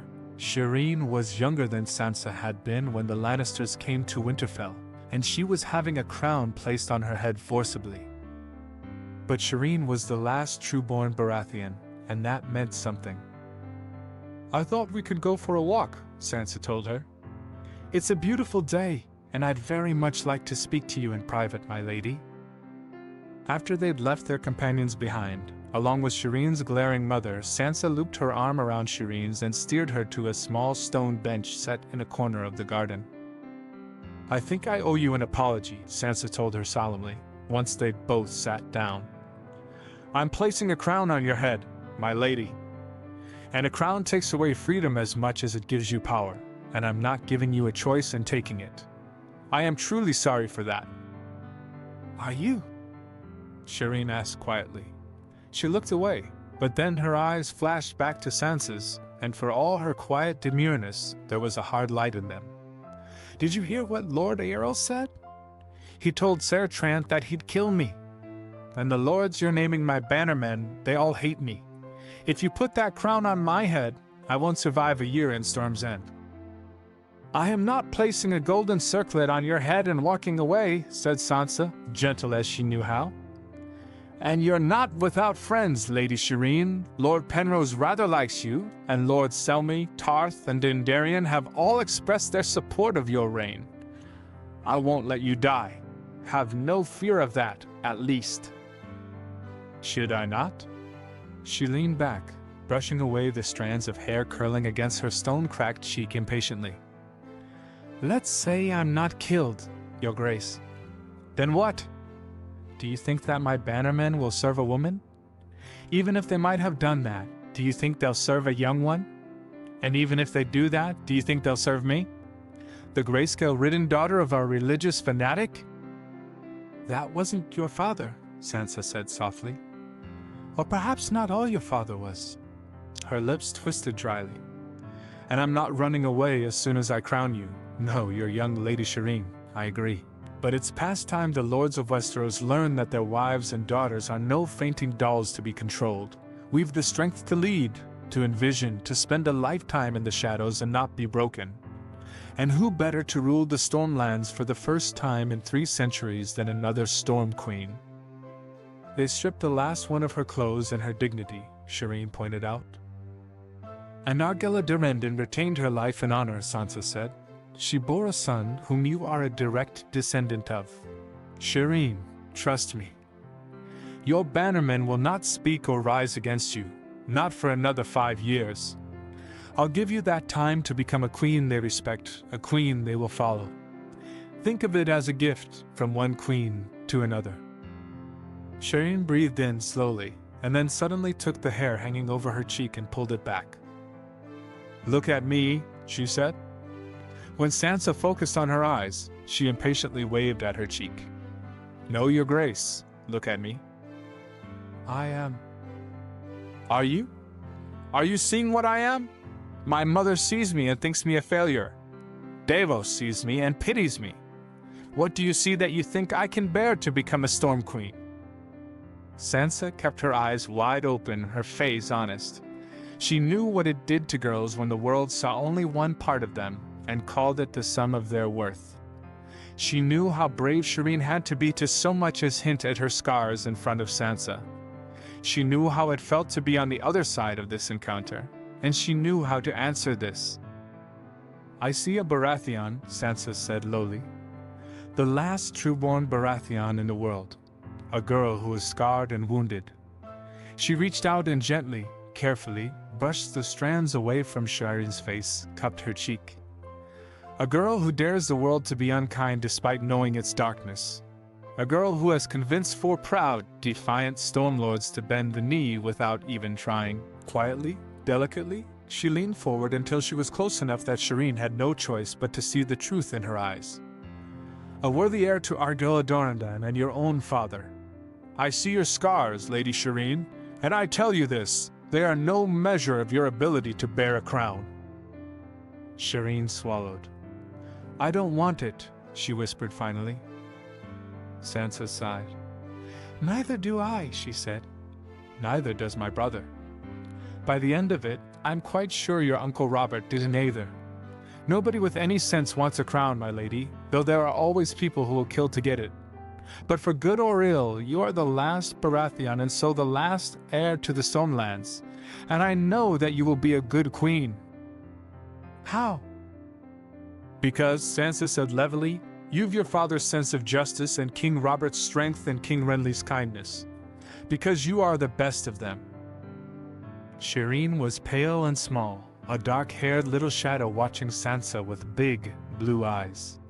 The shape was wrong, the shade was wrong, but for a heartbeat, Bran stared up at Sansa in Shireen's thin-boned face, asking quietly, worriedly, about how to prove himself worthy. Sansa swallowed and watched Shireen's shoulders curl inwards before she remembered herself, and then the way she simply, proudly, straightened her back and looked up at Sansa.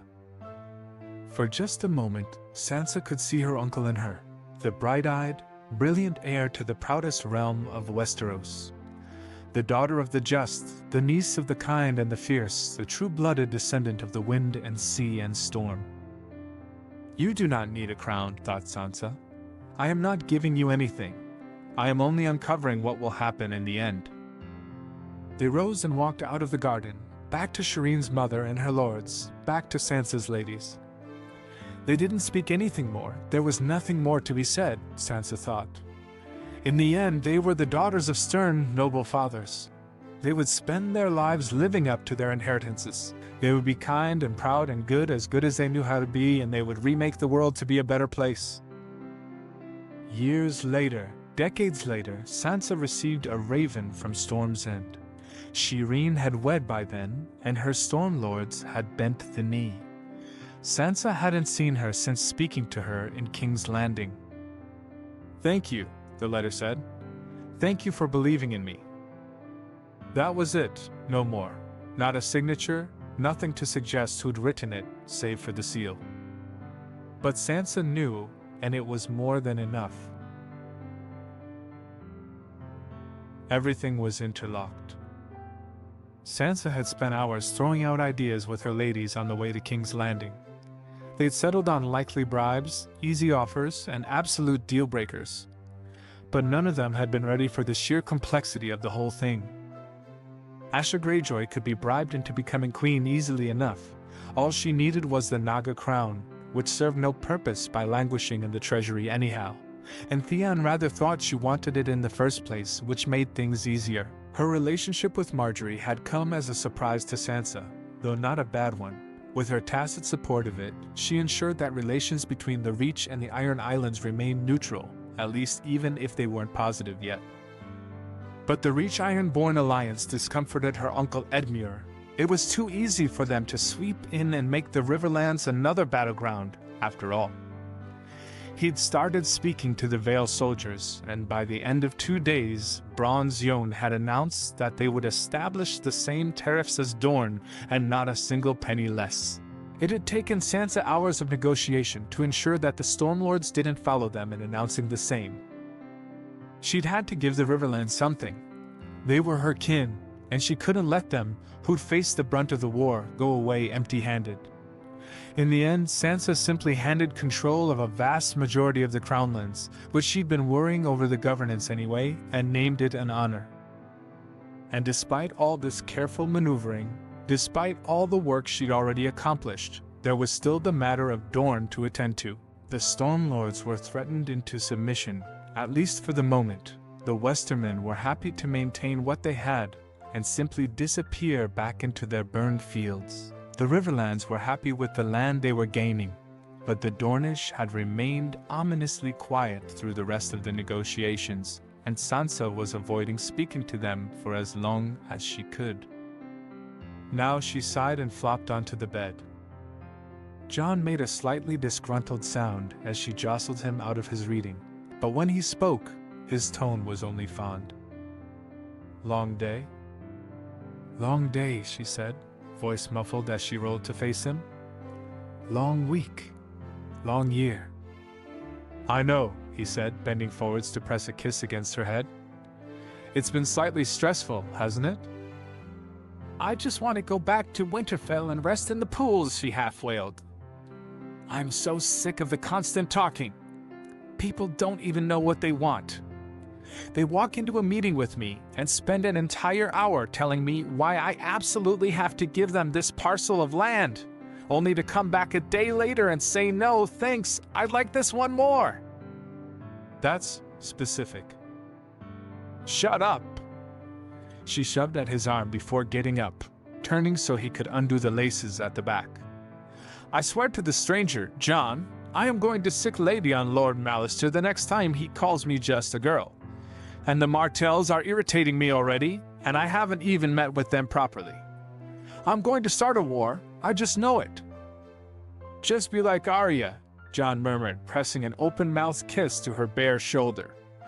"Everything will work out for the better, I know it." "By me insulting half our allies?" Sansa asked half breathlessly. "I don't quite see the plus point there, John." "All right, insult everyone but the Tullus. You'll still have an army to keep everyone controlled then." "You're ridiculous," Sansa told him, and then tugged off the gown. The heat in the south was unbearable, as Robb had said. She wondered how she'd survived all those years the previous time, though then she'd had enough bruises that the heat barely registered. "I sparred with some Vale soldiers today," John murmured into her hair as she snuggled against his chest. "Sounds interesting. I think one of them's impressed enough that he might lend some soldiers to our cause." "What?" She sat straight up, elbowing him in the gut in the process. Sorry, are you well?" "Yeah." He winced, shifting slightly, but then grinned at her. "But, yes." He might. "I think." "It's still up in the air, though." "Of course." Sansa waved it away. "But you think it might be a possibility." I love you so much," she breathed, leaning forward and pressing a kiss to the corner of his lips. "Oh, gods, keep doing that. It'll solve so many issues, you've no idea." He ducked his head, a pleased flush to his cheeks. Sansa had spent her days separated from him, talking with people who hated each other and wanted nothing more than to get some of them. John had been at the practice yards and doing the day-to-day ruling. Half the time, they scarcely saw each other in bed, much less during the day. And only 2 days prior, Winifred had turned a very pointed look to Sansa and spent a full half-hour talking about the necessities of admiring a spouse's care and love and easy, unthinking sacrifices. Sansa had been rather confused then, but she thought that she had a better idea of what Winifred had been thinking now. "I'll talk to Robert Arryn tomorrow, I think," John told her, leaning back against the pillows again. "You spoke to Shireen, didn't you?" "I didn't want to," she grimaced. "But it wasn't easy. You're not going to enjoy it." "Well, it has to be done. Someone has to tell the boy that they think he can make a good king, and the gods know Bronzeyone's a little too busy for it." Sansa nodded and curled against his chest once more. A moment later, John shifted, hand moving and pinching out the candlelight by his bedside. Sansa curled lower instead of rolling for her own, and he grumbled wordlessly before reaching over her shoulder to pinch out the candle on her side. In the darkness, she pressed a kiss to his collarbone and shifted to get comfortable. A moment later, Sansa was asleep. Oberyn leaned back against the cold, hard wooden chairs and glared. He was uncomfortable. He had been uncomfortable for the weeks since he'd arrived in King's Landing. He had been uncomfortable for the decade before that. How Elia had managed to live here for so long. But that was a thought that took him nowhere. It was a thought that only made him angrier. And anger had no place in a conversation with Queen Sansa, as everyone south of the wall seemed to know. The last noble to shout had been not only dragged out of the keep by her pet direwolf, but also unceremoniously banished from Westeros. At any other time it might have been great gossip. As it was, she announced that Asha Greyjoy would take the Naga crown back to her home the next morning, and everyone forgot the poor nobleman. As it was, Oberyn had spent the past month working his way through the whores of King's Landing, drinking his way through the best wine in the city, and getting a feel for the lay of the land under this new queen. She had a new husband, a stern-eyed young man who was, according to rumor, a Targaryen, a bastard one that had been legitimized by her brother. But the man was so entirely Stark in looks that no one could say one way or another the truth. And he rarely got involved in the whole political scheme. Sansa Stark ran the show with her own hand-picked women, and Lord Jon Stark, he'd taken her name too, spent his hours in the practice yard or helping fix up the buildings or rarely mingling with nobles. What man wants none of the power? And yet, their marriage didn't seem to be unhappy. They slept in the same rooms, and there were no fights heard despite Oberyn installing a separate spy in both their households. It was entirely, sickeningly idyllic. He sighed, and then regretted doing it. The wooden chair made his upper body contract unpleasantly, and Obara hadn't been kind to him when they sparred the previous day, and he wasn't getting any younger. Next time he'd make sure to get his own cushions from their apartments. Clearly the new queen had little care for the comfort of her nobility. Thankfully he had Ellaria and Obara beside him. And of course then there was Trystane, though Oberyn rather thought he was too quiet these days. Perhaps he'd fought with Arianne recently. Nevertheless, he'd been waiting in these rooms with Ellaria for over an hour, and there was still no sign of the queen's arrival. Oberyn exchanged an impatient look with her, before huffing and knocking his head against the back of the chair. A moment later, one of Sansa's ladies entered the room. "The Queen wishes to express her apologies for her delay, Your Grace." She bowed her head. "Her Grace suggests that you request more refreshments until her arrival, if you wish it." "Thank you," Ellaria said before he could speak. He ignored her warning glance as he drawled. "One wonders what can hold a queen back for such an extended period of time. Something substantial, hopefully?" Ellaria huffed, but he focused on the girl. She didn't flush under his scrutiny, nor did she get flustered. In fact, she only looked slightly amused, though it was well hidden under her dark fringe. "Her Majesty has to attend to various kingdoms, Your Grace," was all she said. "Kingdoms that are traditional rivals, some that are even enemies. Trying to ensure diplomacy and fairness, it is no easy task." "And the Dornish are forgotten," Oberyn said belligerently. "As always."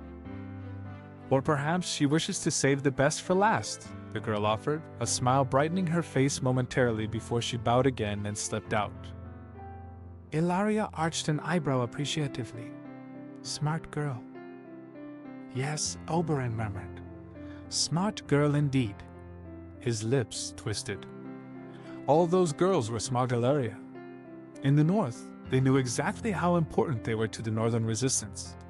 Had they been captured, Robb Stark would have had two options: let them remain hostages and continue on his way, condemning them to death, or surrender arms. "His men would never have supported any option but surrendering," she replied, sounding bored. She'd heard this same thread numerous times as Oberyn tried to piece the northern women together. It would have been too barbaric even for them. Just so. The girls saw the same, and they chose not to let their men's war fall apart. It was still a gamble, a horrific one, but good gods, it was a brilliant one. Ellaria tipped her head to the side. "And yet," she said, hardly paying attention, "there are so many here who underestimate Queen Sansa." Those who'd been here under Lannister rule named her a fearful girl, cringing at shadows. The Storm Lords whom Oberyn had managed to get drunk enough to speak couldn't see past her beauty or her soft, gentle demeanor. Her uncle's men thought her a young lady, one too impetuous and impatient to truly succeed. Her own northerners believed her to be her brother's heir in name as well as truth, and named her the Merciful. Oberyn wasn't sure any longer which was the truth. Perhaps it was all of them. Perhaps it was none of them. But Sansa Stark had saved not only herself, but also her father when she fled the Lannisters. She had, in fact, gone from being their toy to a queen in her own right in less than 5 years. She was young, but she wasn't foolish or naive. Everything that she'd done pointed towards that, but her actions upon coming to King's Landing weren't the same ones she'd done before. Oberyn had read the treaties she offered the Greyjoys, and he'd gaped, who gave away a priceless artifact in return for a single audience. It was the height of idiocy. But she wasn't foolish. Sansa wasn't naive. Then what is she? She has another game at play, he said, tossing the wineglass onto the table. Ilaria shifted, arching an eyebrow at him again, and Oberyn continued. She has another goal, not just keeping each kingdom happy, not just helping the North gain whatever. Does she? Nothing else makes sense. Ilaria pursed her lips, but only nodded. Oberyn sighed and leaned forward, pillowing his head on his arms. So I know exactly one thing before speaking to her, he thought. Whatever else, do not underestimate the Queen. Sansa was on her way to speak to the Martells, finally when she received a page who brought her a note bearing her mother's seal. It's absolutely urgent, the note said. Come quickly to my solar, Sansa. She sighed, folded it together and strode in the opposite direction to which she'd been heading. You called, Mother? Lady Catelyn turned and nodded to Sansa when she entered the room. Jon folded his arms over his chest, unmoving from his position in the corner. It had taken Lady Catelyn longer than anyone might have expected to accept his new position in her family, and, even though she now didn't snap at his every action, she did ignore him with every inch of a lady's superiority and grace. Thus, the fact that she'd invited him to her private solar was surprising, to say the least. But when he'd entered, Lady Catelyn had looked so pale and small behind the desk that he bit his tongue and held his peace. Something was wrong, that much was clear. Something had happened, and it made his chest feel as hollow as a thrice-broken clay pot. Yes, said Lady Catelyn. Her eyes flicked to Jon, and then back to Sansa before she handed her a neatly folded letter. From Robb just this morning, she told them. I read it only minutes ago. Sansa frowned, reaching for it. Jon leveraged himself up and moved to stand behind her, reading over her shoulder. Arya and Bran are missing, along with the Reed children. There was a battle. As near as we can tell, they were taken during it.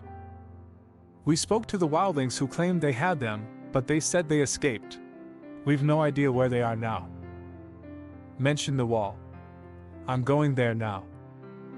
Arya and Bran are missing? Sansa asked, and Jon recognized the tone. It was the cold, dangerous one she used before she delivered an ultimatum. It was the voice of a warrior, of a queen. Yes, whispered Lady Catelyn. Sansa tossed her hair, shoved herself away from him, and said evenly, I'll leave for the north tomorrow. Send a raven to Winterfell tonight, Mother. You can't leave, Jon protested. What about the treaties? What about them? A half year of work is just going to be lost. You think I care? Sansa snarled. Bran, Jon, Arya? Who gives a damn about treaties and martells and idiotic marriage alliances when our family is? Missing. They could be dead for all you know, she bit out. Jon flinched. He wanted desperately to saddle his horse and ride out immediately, there was no doubt about it. But Lady Catelyn was worrying, and Sansa would instinctively respond to that, and at least one of them had to keep their heads through this mess. Just because, under any other condition, he would have ridden out without hesitation didn't mean he had to make the same decision now. I know, he said quietly, keeping a firm hold on his temper. But we have to believe they aren't. And if they're not, then Rob's going to be the only hope they have. There's nothing we can do. Nothing. Nothing but make Westeros a safer place for them to walk in, Jon continued, pitilessly. Which means finishing this job and only then going home. Which means doing this job well and properly. Which means getting as many allies as we can before we face the major enemy, Sansa, or have you forgotten that? Sansa bowed her head and turned away. After a long, breathless moment, her shoulder slumped.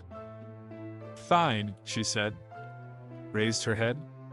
Mother, abruptly looking at her, she sighed, the breath gusting out of her like a sail faltering when turning away from the wind. You wish to go back? I go where I must, Lady Catelyn replied simply. You needed me before, but you've better knowledge of this now than I ever will. And now, I've 2 children missing and another who is too young to be forgotten in all this. Rickon needs me, and if Arya and Bran are recovered, they will need me as well. I will leave as soon as I can.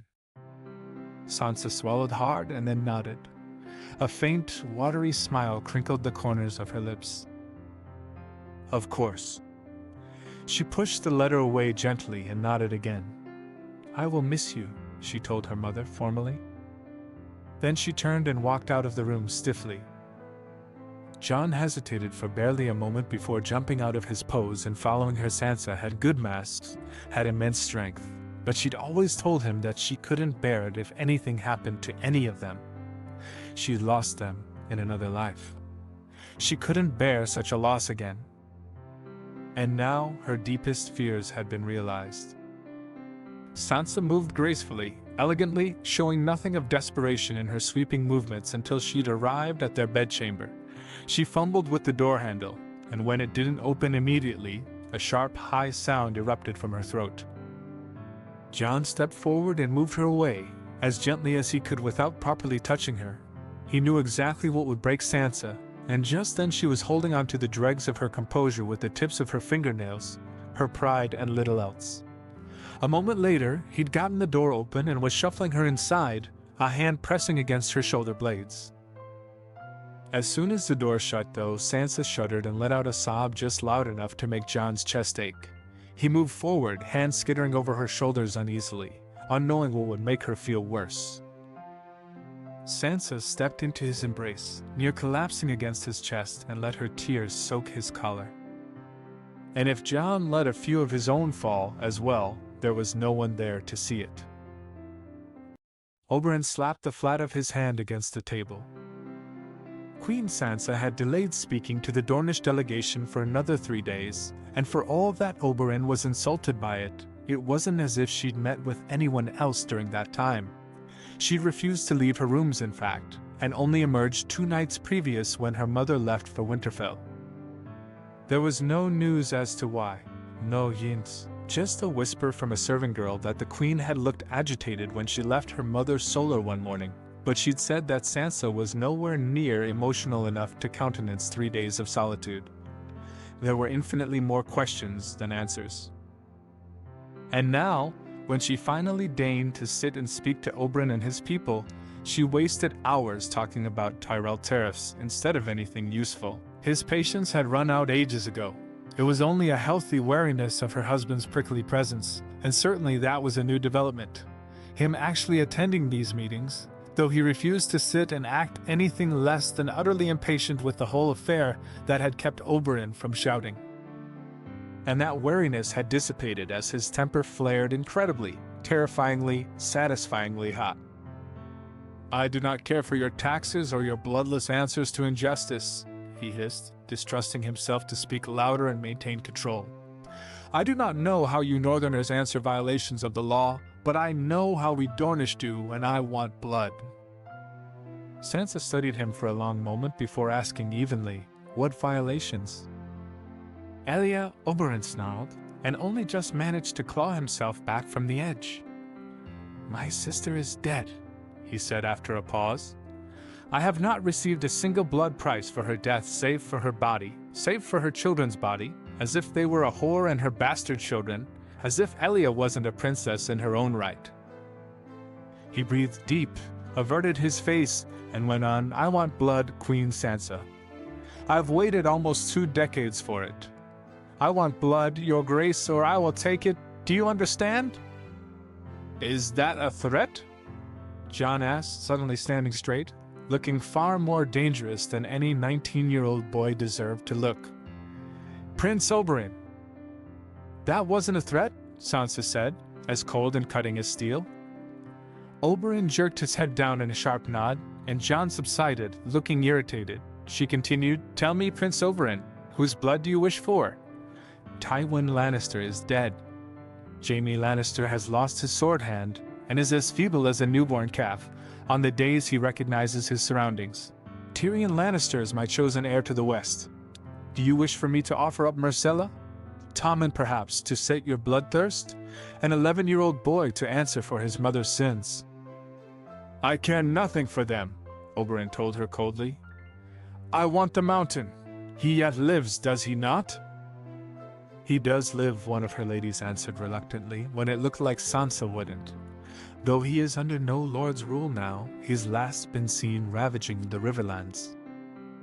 Oberyn leaned forward, eyes narrowed on Sansa. "Give me free rein to go and kill him, Your Grace, and I'll sign whatever documents you want." Sansa blinked at him.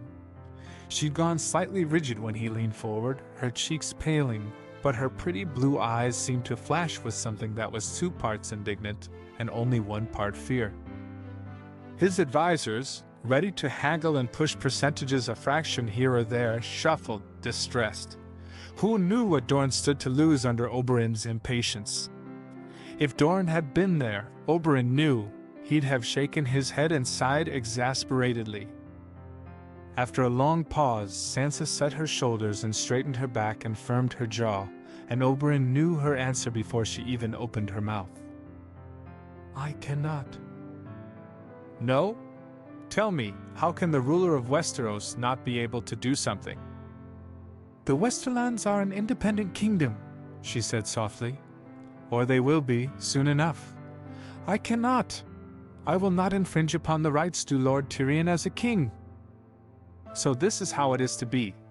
He rose to his feet and stepped closer to her. "You hold the Iron Throne, Queen Sansa, and you will not use this power to bring justice. You will use it to preserve some paltry form of stability. Little wonder, isn't it, soon you'll go back north. And then what will you care about wars in the south?" Weaponless, almost a half head shorter and slender enough to mark scarce half his shoulder width, Sansa Stark didn't flinch. Oberyn was impressed. He'd known grown fighters who'd pissed themselves when he was half as angry as he was now. "Are you threatening war if I don't hand over Sir Clegane?" Oberyn moved even closer. His hand flexed against his side, aching for the warm, welcoming weight of a spear. "I am threatening." "Watch yourself," Jon snapped, stepping forward and half unsheathing his sword. In response, Obara drew a knife that she'd been hiding somewhere. Tristane straightened and shifted closer to the door. Alaria flung out an arm to keep Nymeria in her seat. The Northerners, one of them, the same girl who'd spoken to him 3 days previous, angled herself towards the door, and the other one, the one who'd spoken to Srake. Everyone froze at the sharp, high-pitched sound. They were suddenly, abruptly aware of what had nearly occurred. Into that silence, Sansa exhaled loudly and then snapped, "Everyone, out." Oberyn winced, retreating a half-step. Her husband drew back just as slowly, his sword disappearing into its sheath easily. Obara did something complicated with her hand, storing the knife in her sleeve again. Alaria relaxed, fractionally. When still nobody moved, Sansa lifted her chin, eyes flashing. "Did you not hear me?" Heads bowed, they rose to their feet and began to troop out. Her husband remained too, though she seemed perfectly willing to forget him behind her. Oberyn was nearly out the door when he heard her mutter something to Jon, and then, louder, "Prince Oberyn, a word, if you please." "I've just prodded your husband into bearing steel," he thought, stepping back into the room. Why would you wish to see me again?" "If he's staying, so am I," Jon told her firmly. "If he hurts me," Sansa replied, "you've full right to toss him from the same window Cersei Lannister threw herself off of. But you will not stay here now, Your Grace." Strangely enough, he flinched at the title, but then he bent down and whispered something in her ear that made her sigh deeply. When he was done, she looked up at him and nodded. "We'll talk about this later," he murmured, just loud enough for Oberyn to hear, and walked away. Sansa waited for the door to click shut before turning to him. "I would like to remind you that when you came to King's Landing, you came as an envoy of Dorne." Abruptly, the hard look on her face shifted into one of weariness. She sighed and sank onto a chair. "Prince Oberyn, would you truly refuse a crown simply because you don't have Ser Clegane's head? Does your personal vendetta measure up against your people's desire that much?" "My people desire vengeance as well." "Do they?" Sansa asked quietly. "Elia Martell was a martyr, but she has been dead for nearly 2 decades. Is it not better to let sleeping ghosts lie?" "Is it better to forget where you have come from?" Oberyn asked rhetorically, rolled his shoulders and sank into the chair as well. "I cannot answer you, Your Majesty, but I do know that it isn't right to let these people walk free when they've committed such crimes." Sansa ran a hand down a stack of paperwork before nodding slowly. "I cannot give you the mountain," she told him. "I cannot be seen giving you the mountain." "What?" Oberyn felt his brows pull together, confusion knitting with sudden hope. "He is a Westerland's bannerman, and I refuse to damage Lord Tyrion's standing amongst his men by demanding Ser Clegane." She shuffled through the papers, finally lifting one out. "But that does not mean that I want him to remain at large. The man is a menace and one that ought to be taken care of." She handed him the paper. "That might interest you." Oberyn took the paper and scanned it. His eyebrows rose higher the further down the page he'd gone. "Is this a spy report?" She smiled, small and real. Then it faded into a look of pure determination as she leaned forward. "Tell me, Prince Oberyn, how well do you know Princess Myrcella?" He blinked, startled. "Not well. Is there a reason for it?" "You haven't spoken recently to Prince Trystane, then?" Oberyn frowned. "I have. Why?" "Because they've been taking long walks in the gardens," Sansa told him. "Within the bounds of propriety, perhaps, but only just. And I think if I can make them happy, I should." He frowned, parsing through her meaning, and felt his stomach lurch. No, it will not work. Even if Doran countenanced it, and nothing says that he would, Tyrion Lannister would never agree to a marriage contract." "Prince Trystane is a second son," Sansa countered. "Additionally, Princess Myrcella is a woman whose marriage prospects for the near future are determined by me. Lord Tyrion has no say in them so long as I remain Queen of Westeros. And anyhow, why would he refuse a marriage when the best he can hope for after this is an advantageous one with a Riverlander lord?" "Why are you even bringing this up?" he asked finally. It was rather a lot to absorb, this newfound romance between his nephew and the princess. Oberyn blinked and waited for Sansa to answer him. When she spoke, her voice was slow, as if she were forming the ideas as she spoke them. "Because Princess Myrcella will be leaving for the Westerlands in a week," she said. "If you wish to truly find the mountain, you will accept this marriage contract. We shall announce it 2 days before the coronation ceremony, and then you shall take a ship and sail to the Westerlands to ostensibly escort her to Dorne. You will go alone, and along the way your ship will suffer an unfortunate accident. And then you shall head into the Riverlands under the cover of darkness, take whatever vengeance you wish to take on Ser Clegane. If you survive, you will take Princess Myrcella and return to Dorne." "And if I don't survive?" "Then you die," she said, plain and honest and brutal for it. There will be contingencies, of course. You will not be able to tell anyone what you truly intend to do, for example. Of course not, he murmured. Then, curiosity overcoming him, Oberyn asked, Tell me, do you truly believe that you will be successful in breaking Westeros apart? Yes, she said quizzically. Do you think I won't be, Your Grace? I think. He turned and dug through a pile of papers left behind by one of her ladies. He'd seen what he was looking for. He knew that he had. He found it and turned back to Sansa, spreading a map of Westeros between them with a flourish. If there isn't a war in a few years, you'll be lucky. Oberyn smoothed the worn corners down with his fingers and met Sansa's gaze smoothly. He hoped she listened to him. If nothing else, she was young, and the young were willing to at least listen to others before actually acting. And all her actions up to this point spoke to a disposition for even-handed consideration before making decisions. Gods, if they'd had a good ruler all these years, who knew what they could have achieved? Arhys had been a madman. Nobody ever dreamed of disputing that. Rhaegar wouldn't have been a much better king, always lost in dreams instead of paying attention to what was right in front of him. And Robert had hated the Iron Throne and all it represented from the very start.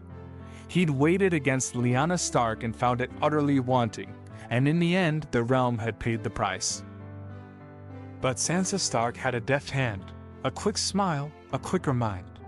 She had a cold-blooded steadiness running through her bones, and a quicksilver desire to remake the world that Oberyn had last seen on a young, gilt-edged Cersei Lannister, yet unbroken by her husband's cruelties.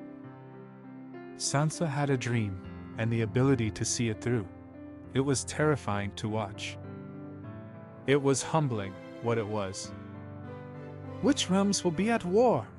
Sansa asked. Reached forward and tapped her finger against the map. Against a specific region of the map. Dorne will be content with your brother, won't they, Your Grace? And the Reach won't rebel against the Tyrells, they're happy enough. And the Stormlands? The Vale? Oberyn pointed to each in turn, finally stabbing his finger against Pike. The Iron Islands? They'll be happy, will they? The Iron Islands will accept Asha, Sansa sighed. It must have been an old argument. She sounded impatient with it. She's the only Ironborn that I can support that doesn't want to return to their old ways of pirating and looting, that's actually likely to take the Seastone chair. She'll convince her bannermen, I'm sure of it. And what is the problem with the Vale? Sweet Robin is the only remaining trueborn Aaron. They'll follow him when he comes of age. And until then? They'll follow Lord Yohn Royce. She shrugged. He's rather a well-liked man, Your Grace. There are no problems I can see there. Apart from Robert Arryn's sickliness, Oberyn pointed out. I cannot simply order him to get better, she replied, eyes rolling the tiniest bit, irreverent as only a ruler could be of the throne they sat. Oberyn let a laugh bubble out of his chest at the sight. No, he said, but it is a problem. One so distant in the future that I wouldn't name it one, Sansa said crisply. Oberyn shrugged easily and changed the topic. And the Stormlands? They're already threatening rebellion. And you're placing a 13-year-old girl as head of that proud kingdom. He shook his head. It won't survive a year. It will survive 5, Sansa said softly. She measured him with her eyes and then smiled, slow and dignified as a queen's shade. Elia, Oberyn thought, and cut it off before he could egg too much. You must have heard of what happened when King Renly lays siege to his brother at Dragonstone.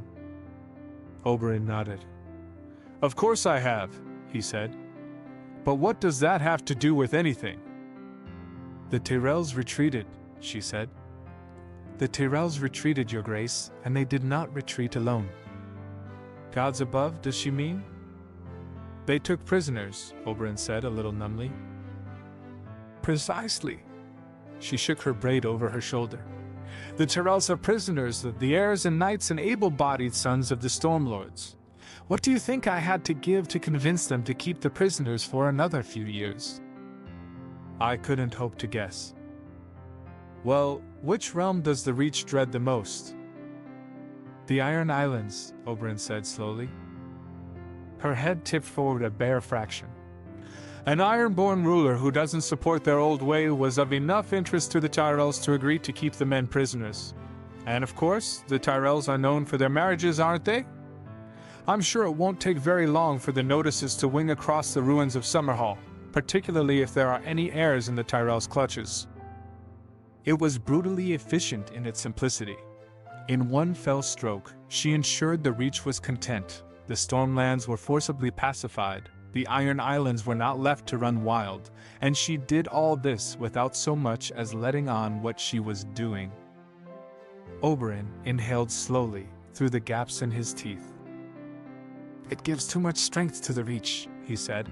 They've neutralized the Stormlands. They've forged a peace treaty with the Iron Islands. Tell me, is your uncle happy with it? And anyhow, how will this stop the Stormlords who don't have sons held hostage from invading the Reach? The Riverlands will gain dominion over the vast majority of the Crownlands, seeing as they didn't have a ruler anyhow, Sansa replied calmly. The Stormlords who bend the knee easily to Lady Shireen are also being given parcels of land. Lord Penrose is being given Dragonstone, for example, and Lord Selmy is being given Driftmark. Other small bits of land are being given directly to Lady Shireen.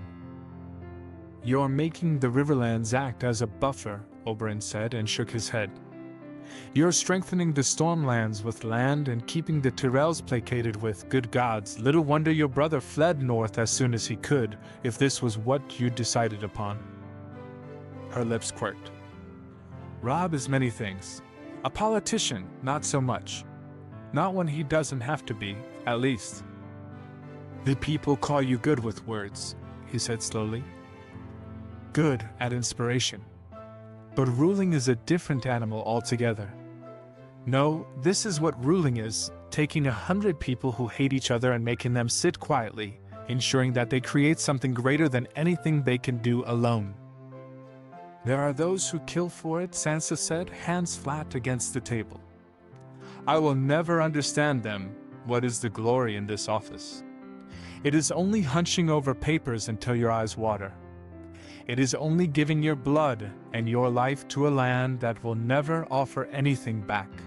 It is tiring. Oberyn arched an eyebrow. If only so many others understood that. Sansa sighed and then nodded, another small smile pulling at her lips, and she pulled a blank page out of the pile. Would you be amenable to drafting the contract now, Prince Oberyn?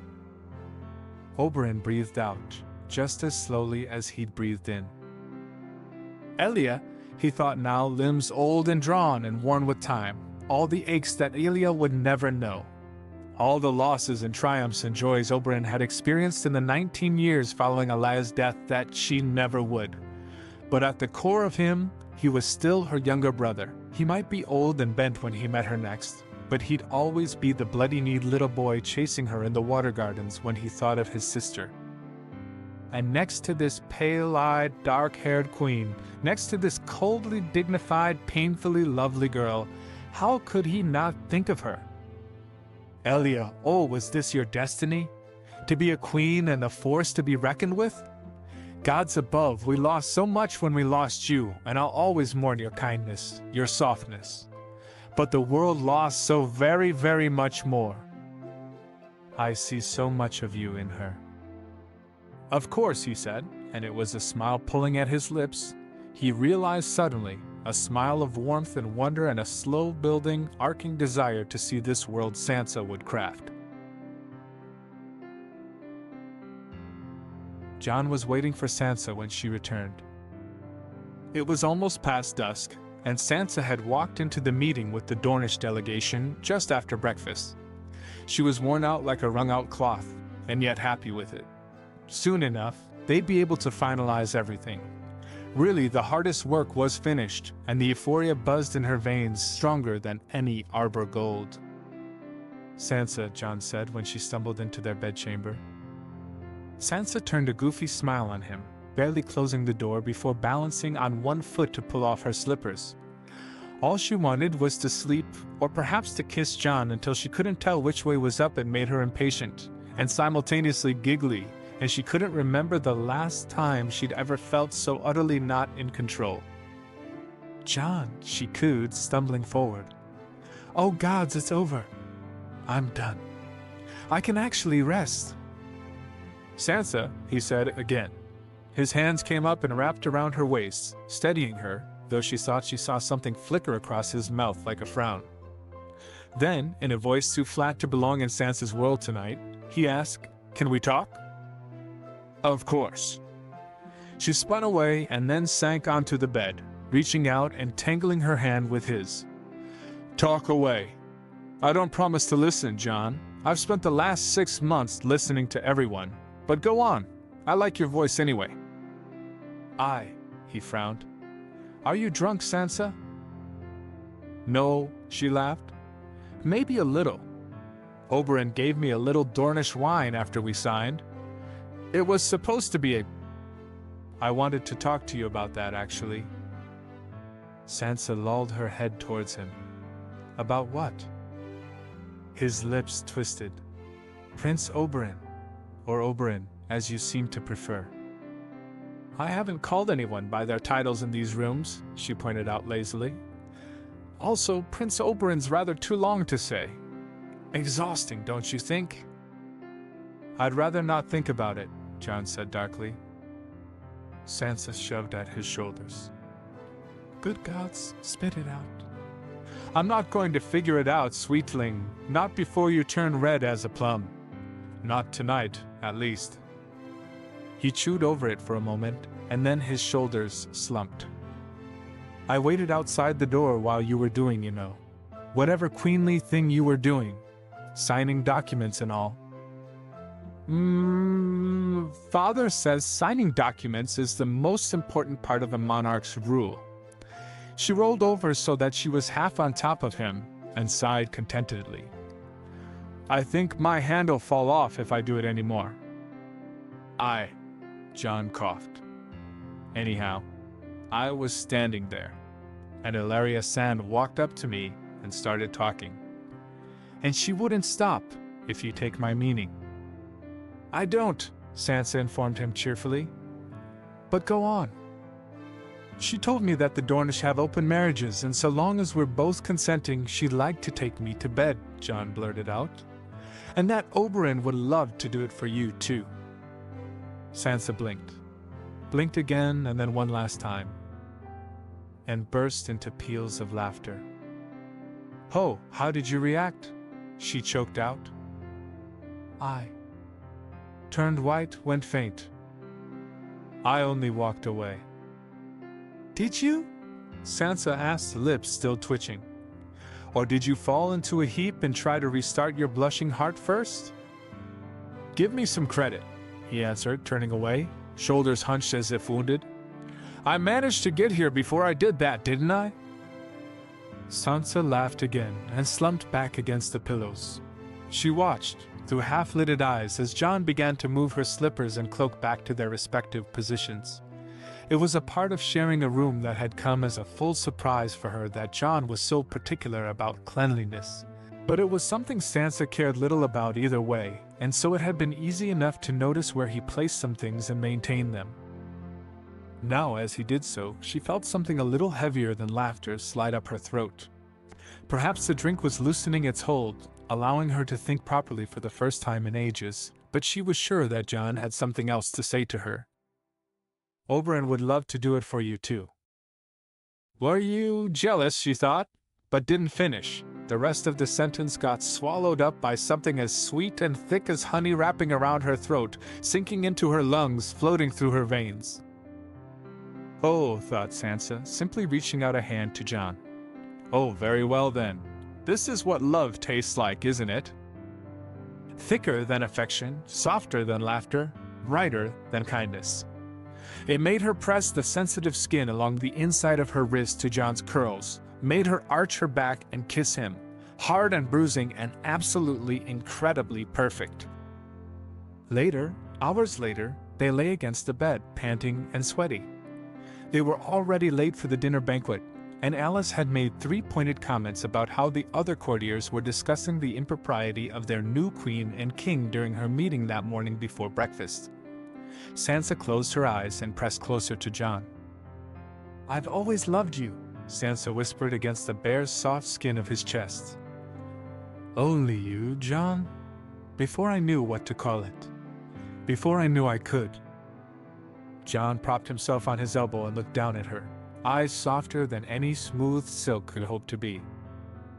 "I," he breathed, and reached forwards and pressed a kiss to her cheek, and then her forehead, and then her nose, and finally her lips. They missed dinner that night. "I give up," Willa told Alice. The dinner was good, and the food was flavored with Dornish spices heavy enough that it was just too spicy to eat easily, light enough that it was addictive. Willard compensated for the burning on her tongue with 3 goblets of sour Dornish wine, and it had pooled a nice warmth at the base of her belly, one that let her ignore the ache in her leg. "Do you?" Alice looked particularly lovely in the lamplit feast hall, Willa thought. Had they not been in the South, had they not been so closely watched by everyone who considered their actions a commentary on Sansa's, well, she might have done something mad, that was all. Had she asked her father? She knew what he'd say, a kiss is not madness. But her mother would have said, a kiss is a sweeter kind of madness, sweetling, but a madness all the same. And Willa knew her duty enough to know that if she pressed, Alice would give in, and they loved Sansa too much to do that to her. They were both of them, too ambitious by far to sacrifice their lives for whatever this was. Still, even if Willa would never feel Alice's silk soft hair run through her hands, even if Willa would never kiss Alice as she wanted to, she could talk. She could flirt and enjoy the frustration in Alice's eyes that mirrored her own. "I'll never figure it out," Willa told her. "There are too many northern men to identify, and Adair is too good at secrets." "Then here's a hint. He isn't a northerner." Alice's eyes flicked up, a blue-gray as lovely as any snowfall, as deadly as any snowstorm. Willa felt her heart speed up, an ugly red creep over her cheeks, and shifted, jumpy as a spring hare. In a slightly futile attempt to pretend all was normal, she pulled the first name that came to mind. "Theon Greyjoy?" "I suppose I owe you a bag of stags," Alice murmured, stirring the vegetables in her plate delicately. Willa's jaw dropped. "Theon?" she demanded, a little too loud for comfort. Then, softer though no less intense, she hissed, "Theon, Alice?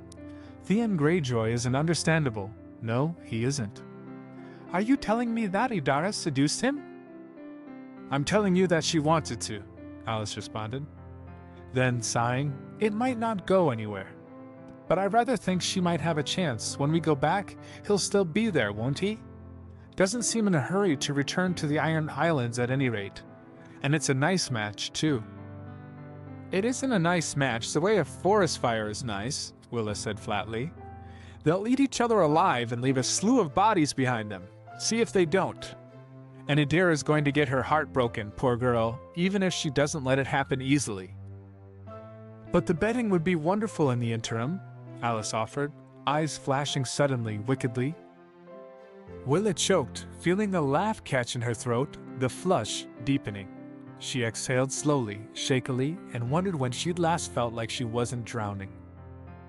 But oh, what a wonderful way to go, she thought, and threw her head back, releasing the laughter into the hall. They were young, and so was the night. Willa might never know the pleasant weight of Alice's head in her lap, but she did know the edges of Alice's tongue. Willa knew her fears and her pleasures. She knew Alice, and that would always be worth more to her than any warm pressure of lips or teeth or fingers. Perhaps it wouldn't be enough, years later, when they were faced with potential husbands and their families. Perhaps then, Willa would curse herself for her patience, for her cowardice, but right there, right then, she was content. It was enough. It was a cool sunny morning when the kings and queens, or their chosen representatives, entered the Godswood. This was to be a private ceremony, with only the closest family and friends of each ruler present. Later, they'd ride to the Great September of Baelor and allow the Septon to crown them. More of the rulers were followers of the Seven, after all, and they wished to be crowned by their own faith. But before that, they'd be crowned here, before the old gods, in the northern fashion. The rulers all wore their own colors in their own fashions. Some were followed by close family members or advisors, but they each looked in the blinding morning light unbreakable. They looked beautiful and young, all of them, as if they had eternity stretching out before them, as if they were the very messengers of the gods. This is what a new era looks like, Jon thought, hands flat against his thighs. This is what change looks like. They knelt, each of them, Edmure in his silver and scarlet doublet, Asha in a black and gold gown covered with a breastplate, the hem cutting into long strands that emulated seaweed, Shireen in a blue-black gown that had lightning-pale stags embroidered against the hems, Robert in a bluish doublet that hung loose at the sleeves and a cape slashed to look like a falcon's wings, Oberyn in sunny yellow and brilliant orange, Garland Tyrell, resplendent, and Tyrell, resplendent when our resplendent, a red as defiantly, sharply reminiscent of blood as simple cloth could manage. Sansa, painfully colorless in her lilac gown, covered in a paler cloak of stark blue and white, looked almost ghostly under the red dragon's breath, flowers and the dark smokeberries. Jon had dressed in a doublet of black with red accents, a subtle throwback to his Targaryen heritage that Sansa had insisted on. A reminder that no one needed, Jon had said, but Sansa had only leveled a look at him as flat as the deserts of Dorne and said, "A Targaryen took their crowns 3 centuries ago, and a Targaryen will give them back. It is only right, Jon," and she wouldn't hear another word of it. And so Sansa stepped forward and anointed them with a paste made from weirwood sap and a powder made from weirwood bark. She wore her own crown, a silvered metal that rose in a varying pattern of 3 repetitions, a wolf's muzzle, a dragon's wing, and her own personal heraldry, a dove's head. The rulers looked pale, Jon decided, pale but determined, and it made a firelight in his blood to think that he and Sansa had achieved this historic moment. Sansa anointed them quietly, leaning forward occasionally to whisper something into their ear. Jon followed, placing a crown on their head. Once he did, they rose, and every person there hailed them as king or queen. Once the last of them was finished, a jaunty-eyed Oberyn, Sansa stepped back. She told Jon that he'd be the first one to speak to them here, in the silence of the Godswood, but when he'd asked what he'd be expected to say, she'd only shrugged. Which left him wrong-footed before all these people, most of whom he'd never even spoken to before. And yet, as he looked at them, each bright-eyed and hopeful, all he could think of was his father, his uncle. All Jon could think of was Ned Stark, his honor and the bone-deep strength he'd passed down to his children. "You are rulers now," Jon told them. "There is a responsibility to that. A responsibility handed down from the gods, some might even say." He breathed deep, let the scent of oak and pine ground him. "But we're human, all of us first. We'll make mistakes, and those mistakes are going to have consequences because we've so much more power. The important thing is to keep trying to become better than what we are. We are the rulers of Westeros, and we cannot be held to the measures of our citizens." "It is a hard, thankless job," Sansa said, stepping forward so her shoulders matched his. She was almost of a height with him, and the gods only knew what image they presented to the others, the White Wraith Queen and her Black Demon King, but it seemed to be a powerful one, for they all seemed to gain new confidence from it. "It is a job that drives you mad and leaves you with only ashes in your mouth, but it is something that has to be done, and we are the only ones who can, and so we shall." Jon felt his lips curve into a smile. "Chin up," he murmured, and led them out of the Godswood. After they were crowned in the September, they returned to the Red Keep for a feast. Jon was rather done with the crowd. He simply wanted to return to his rooms and perhaps sleep off the screaming and the stench. But no, he was a king, and he had to remain behind. "I've never seen a king scowl at his own feast so blackly," he heard a voice say, before Oberyn Martell swung himself down to sit next to him. Jon let his face darken. "That unhappy about the power change, Your Grace?" Jon ignored the faint mockery. "Don't tell me you actually enjoy this, Ruckus." He waved a hand at a purple-painted man who was attempting to swallow a sword. A moment later, the man set his sword on fire, and Jon felt his face twist in grotesque, unwilling interest. A smaller banquet wouldn't have been such a waste of money. "You would have gotten along with Stannis Baratheon, then," Oberyn replied, guzzling his wine. The man hated anything that was even the slightest bit frivolous. Except Stannis didn't care much for his wife, according to all the rumors. And the reason I want to lock myself in my bedroom is almost entirely due to my wife. That pale gown had looked ghostly perhaps in the Godswood, but under the brilliant sunlight of mid-afternoon, she looked like nothing less than a goddess come to earth. Jon really just wanted to drag her into their bedchamber and not leave for 3 days. "Perhaps," Jon said, shrugging. But Oberyn didn't go away. "According to all the rumors, you and Queen Sansa don't fight." He winked. "Tell me, how do you manage that?" Lesser men wish to know. "By being respectful of her demands," Jon said flatly. "We talk, Prince Oberyn. My apologies if your lesser men do not know such." Oberyn grinned toothily. "So you're the one to sacrifice then? When will it become too much, Your Grace? How much can you abandon before you've given up everything? You took her name, received your title through her. How much more?" Sansa had said she liked Oberyn, which meant that he hadn't asked her these impertinent questions.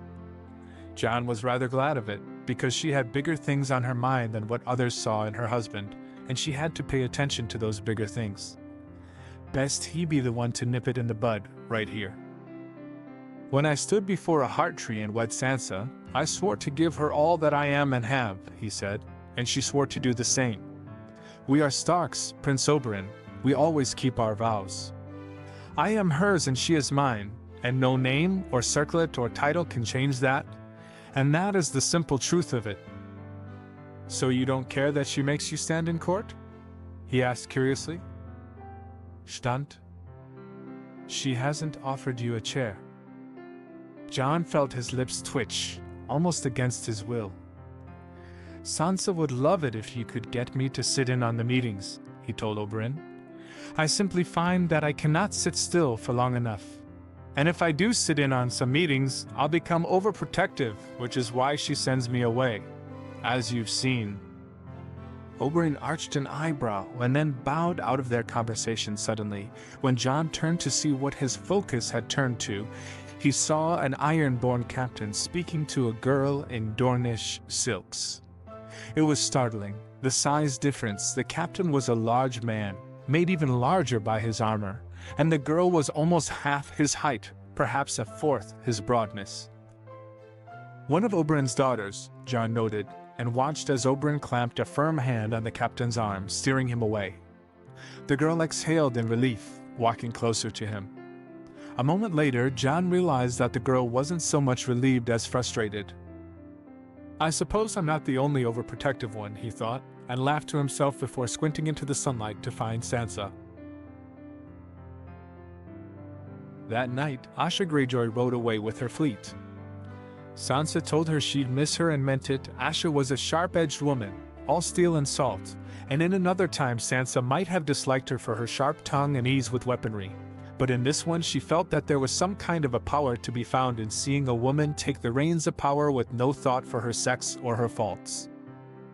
But when Asha did row away, Sansa didn't dispute the idea that she was relieved.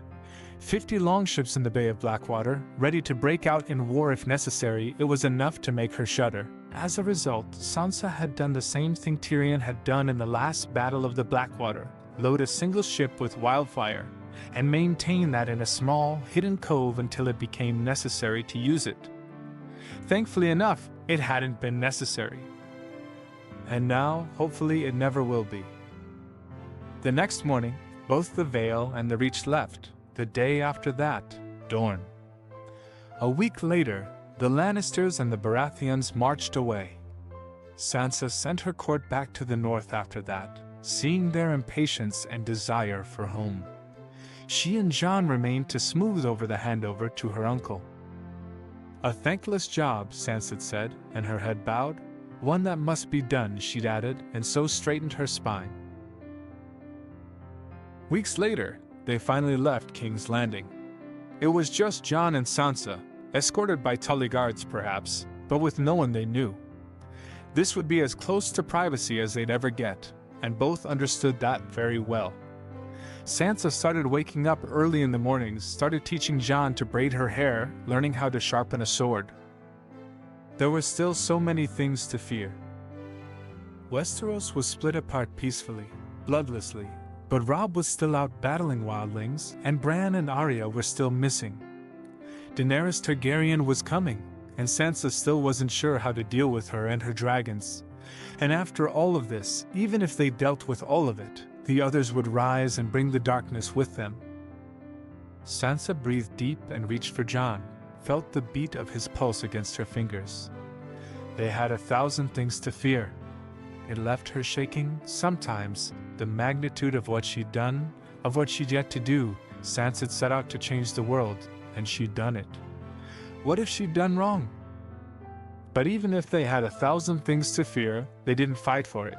They never had. Sansa and Jon had always fought for love, the desperate kind that broke mountains and shattered stars, the kind that left no room for anything else inside their bodies. When they got up in the morning, they'd ride out and be as steel strong as their blood demanded. They'd be terrified, and they'd be brave, and they'd be as unbendingly strong as the kings and queens of legend. But here, in this darkness lit only by stars, Sansa took Jon's hand and pressed it to the thin line of her throat. "We'll be frightened," she thought. "We'll be brave. But first, oh gods, first we'll live. First we'll love." "Aunt Arya!" The joyous scream echoed through the snowy courtyard of Winterfell. Sansa sighed reprovingly and felt Jon's hand wrap around her arm. She turned and quirked a weary smile at him. It'd been a long week, readying the castle for Arya's return, and Alysanne had known that, but the girl took after her aunt far more than was healthy, and Arya had never cared much for propriety. But Arya's visits were far rarer than either Robb or Bran, and Rickon, of course, spent most of his time at Winterfell. She hadn't come to Winterfell in recent memory, in fact, and only met Anne when Sansa took her to a meeting with the Skagosi last year. At least Sansa had Jocelyn and Beren to call her own. Anne might have looked like Sansa, all save her eyes, which were the palest gray, almost purple in the right lighting. But she loved racing through the woods, loved wielding a sword. Both Jocelyn and Beren had Jon's look, however, dark hair and long, lean bones. And yet they were the ones who enjoyed reading the old books and hearing the same stories Sansa had enjoyed as a child. "Annie!" Arya had barely entered Winterfell, and already she'd managed to look utterly undignified as she swept her niece into her arms. "Gods, you little rascal, you've grown tall. You're nearly my height now." "I'm 10, Anne said proudly. "I had my name day just a fortnight ago. How come you couldn't come?" Arya's lips twisted. "Stupid adult stuff, sweetling," she told Anne regretfully. "I wish I could have come, you know that." "But..." "Alysanne?" Sansa said, just a hint sharp. When Anne slid forwards, hair hiding her eyes, Sansa placed a hand on her shoulder and said firmly but quietly, "We've talked about how there's a time and a place for this kind of thing, haven't we?" "Yes," she said mulishly. "And do you think this is the time for it?" "No." "You'll get time to talk to your aunt," Sansa sighed, guiding her towards Jocelyn and Beren. "Don't you worry. Just wait until we're inside, all right?" Anne nodded, nudging Jocelyn aside and taking her place. Sansa stepped forwards at that, Jon beside her, and handed Arya a piece of salted bread. Arya took it, broke it, and ate a portion before tossing the rest of it to Nymeria. Once she'd finished that, Sansa reached forwards and embraced Arya tightly. I missed you, she mumbled into Arya's ear. Gods, you've gotten thin. The fat's gone, but it's become muscle, Arya replied airily, but her arms were just tight around Sansa as Sansa's were around her. Jon cleared his throat and scarce waited for them to separate to drag her into his own hug. Sansa took the moment to glance over at the group now trooping into Winterfell. Following Arya, she arched an eyebrow at one of the shield's colors. There were rumors of a man, she commented carefully. A Magnar of Thenn. That he almost killed you? Well, that's true enough, said Arya. Sansa stiffened, hands clenching. Arya rolled her eyes. Gave me a good scar along my back. You can see it if you want. It's as bad as Robb, Sansa. At both her and Jon's stony expressions, she exhaled gustily. Marriage has made both of you such bores, I swear to God. You didn't send word, Jon asked slowly. Uncharacteristically, Arya flinched. The reason why I didn't send news was because she was right near comatose, said Tormund Giantsbane. He rocked back on his feet when Arya glared at him, though he continued without a pause. Spent the whole ride here feverish. There were quite a number who thought she wouldn't make it. I made a lot of bets on that one, I'll tell you. You took bets on whether Arya would live or not? Jon demanded, outraged. Tormund shrugged. You Starks are hard to kill, aren't you? And this girl's more stubborn than the whole lot of you put together. Sansa dug her fingers into Arya's upper arm, ignoring the others easily. You're the only person inside Winterfell for the next month, sister.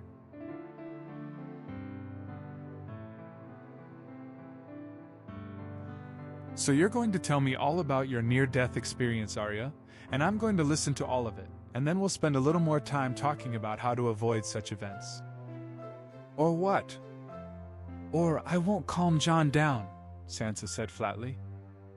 Arya took one look at Jon's slowly reddening face, the hand that was steadily creeping towards his sword, Tormund's challenging grin, and she gave in, ungracefully, unrepentantly, as irritable as a tomcat cornered in a rain-damp alley.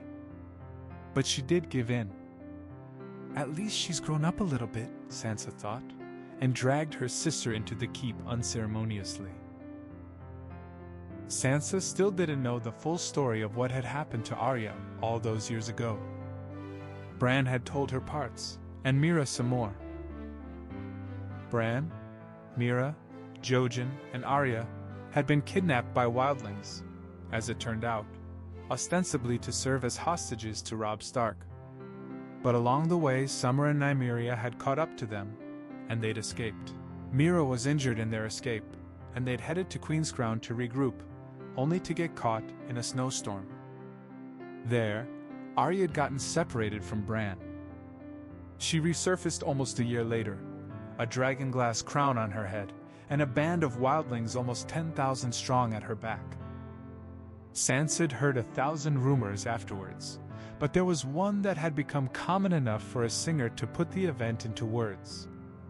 The story still sent chills down Sansa's spine.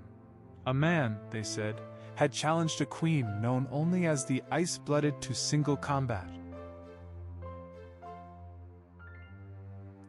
The man was taller by 2 heads, older by 2 decades.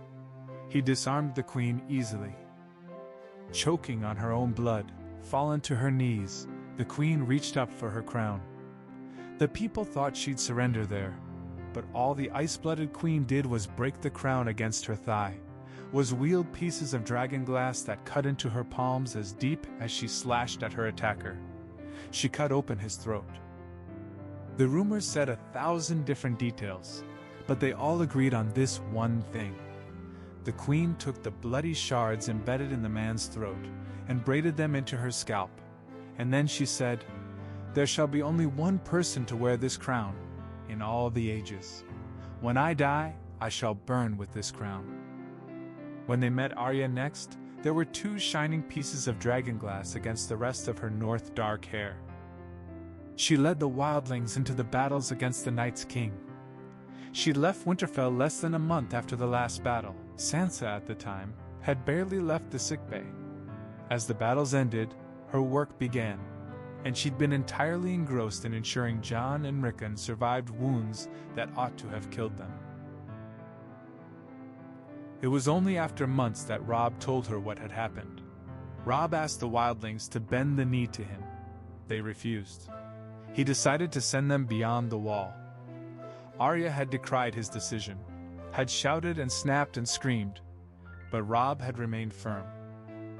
And so, Arya took the wildlings and left Winterfell. "I can't have wildlings roaming freely," Robb had told Sansa, weary down to his bones. The long night had been exhausting on all of them, but perhaps worst on him. There were lines carved into his face and knotted scars running down his spine, and he rarely ate. "I can't have people in my lands who don't accept my rule, and Arya will always be Arya," Sansa had replied, pressing a hand against his shoulder. "She's always going to want things. She's always going to want to hurt those who don't give those things to her. She's the hardest of us all, Robb, you know that." "She'll never forgive this," he'd said hoarsely. Sansa had sighed and said, "She is your sister. She's also a grown woman. She'll come around sooner or later." But Arya was as stubborn as any of them. She'd spent the last 15 years traveling through the north, both beyond the structure that was once the wall and south of it, uniting the wildling bands under her banner. After a few years, she met Robb at Queenscrown and negotiated a place for the wildlings in the gift. It was then that she and Robb put aside the worst of their disagreement. Sansa hadn't heard anything more of it after that, though this still marked her first visit to Winterfell since. Sansa didn't understand it. 15 years spent chaining people together who were lawless marauders. The gods knew how much longer it would take Arya to finish the job. Didn't Arya ever get tired of wielding a sword? Of killing people? Of maintaining control of thousands of people who wanted nothing more than to kill and pillage? Didn't she ever just want to come home? Be among people who weren't waiting for the slightest sign of weakness to revolt? We're two different people, Sansa thought then. And with the weight of 20 years' history behind it, it tasted true. Sansa might hate the weight of a sword in her hands, but Arya would always love it. And Sansa would never stop her. Not if Arya actually enjoyed what she was doing. Though she still reserved the right to question Arya on being nearly killed. "Feverish?" Sansa asked, almost before they were inside Arya's chambers. She slammed the door shut and whirled to face her. "Feverish, Arya? You were damn near killed and you didn't think we'd be interested in it?" "The Magnor was better with a spear than I thought," Arya replied. "It won't happen again. Because if it does, you might not be so lucky. It isn't like I go looking for these fights." "No?" Sansa demanded. "Well, if you don't have to go looking for a fight anymore, then it's only because anyone who's raring for one knows just where to find you." "That isn't fair," Arya said quietly. Sansa inhaled sharply and averted her face. Slowly, she nodded. "It wasn't," she replied, just as quiet. "I apologize for that, but Jon and I do deserve to know what's happening to you. What you're doing. Not everything. You're an adult, Arya, and we understand that. But maybe just a little bit about where you're going, what you're doing, just so that we aren't blindsided. Because I can handle rumors, but I cannot handle watching your corpse come home, with no explanation, with no rhyme nor reason. Just a sorry we killed your sister, now bury her, from a wilding if we're lucky." "What do you think Mother would say?" Sansa asked, gently ruthless. "Or Father? And if you did die, if something were to happen to you, if we were to suspect that those who truly killed you were still alive, do you not think we would root them out? You've spent more than a decade building peace for your wildlings. Is that not worth something?" Arya looked shaken. "I hadn't considered that." "You're not selfish enough for it," agreed Sansa. "And I'm not saying that we'll interfere in your choices. But tell us. You owe us that much, at least." She sighed. "I'll try harder." Then, muttering rebelliously, Though I still say that I did the only thing I could, Sansa. What do you mean? Sansa asked curiously. Back then, after we defeated the others. Arya tilted her head to the side. You and Jon weren't there. Mother and Father were taking care of Rickon. Bran was recovering from the whole green scene, and the wildlings were here, in Winterfell. She shook her head. There was a disagreement between a wildling and a Karstark over a woman. The wildling knifed the Karstark, and Robb went into a rage. He told me that he wanted them gone, that these people who'd fought shoulder to shoulder with us less than a week ago had to return to their homes beyond the wall, and as soon as he could, he'd rebuild it. Robb didn't want lawless, marauding bands roaming through his lands, Sansa said softly. Which is understandable. Maybe? Arya's hands tightened on each other, knuckles white even against her pale skin. But you don't know how bad it can get that far north, Sansa. It turns people mad. Or gods, you don't know what it does to some. What I saw, there are nightmares everywhere. I know that, both in the south and beyond the wall. But these nightmares are of a different kind. A kind that turns good men into monsters and doesn't leave anything behind. I couldn't let Robb banish these people again. They fought beside us, for us, and, well, Robb only agreed to have them here if there was someone who'd take responsibility for them. So you left? She nodded. So I left. I was really angry. Don't doubt that. But it wasn't as if I didn't have good reason. She snorted. And after I'd united enough of them, I had Robb give me the gift. It wasn't as if it was being used anyways. And that's where I've lived, for the past couple years. Why didn't you come to us? Sansa asked. We could have helped. The job was hard enough on account of me being a woman, Arya said bluntly. I mean, honestly, I tell you, Mance Rayder had it easy. He was good with a sword, and the free folk respect that easily enough. But for me, oh, they'll throw thrice as many challenges my way, and even after I defeat them all, they'll still name me unworthy. It would have been far worse if they thought I had you two on my side. They respected that I was leading on my own terms, not because I was a Stark. Because you were good with a sword, not because of your name. Sansa arched an eyebrow. There's something to admire in that. Oh, aye. And when I die, everything's going to be fucked to the high heavens. Sansa snorted and started towards the door. There's a bath in the other chamber, she told Arya. Also, if you use language like that in front of Anne, Jocelyn, or Baron, I'll have you strung up on these walls. Don't think I won't. No promises, Arya chirped. Oh, and make sure Jon doesn't kill Tormund, would you? If he hasn't already, Sansa said airily and left. Robb had rallied the north, rebuilding keeps and establishing a new lay of the land before the others ever came. When it became clear that they needed more arms, it had been Jon and Sansa who journeyed south once more, approaching and bargaining and posturing against the men and women they'd crowned, demanding men, demanding arms, demanding gold. And after the war had finished, the armies had gone back home. But there were a great number of those who were too tired to make the long journey back home.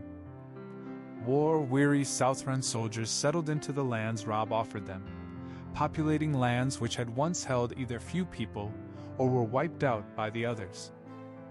It wasn't unheard of for people to hear the Dornish accent sprinkled liberally among the high Vale-born dialect, to face children with hair Riverland red and eyes Westerland green, to have households strung up with gold roses at the solstices as in the Reach, or banners dipped in salt and woven with seaweed as in the Iron Islands. It was a bright new land. It was sharper-edged, carefully formed, a powder keg waiting for things to explode.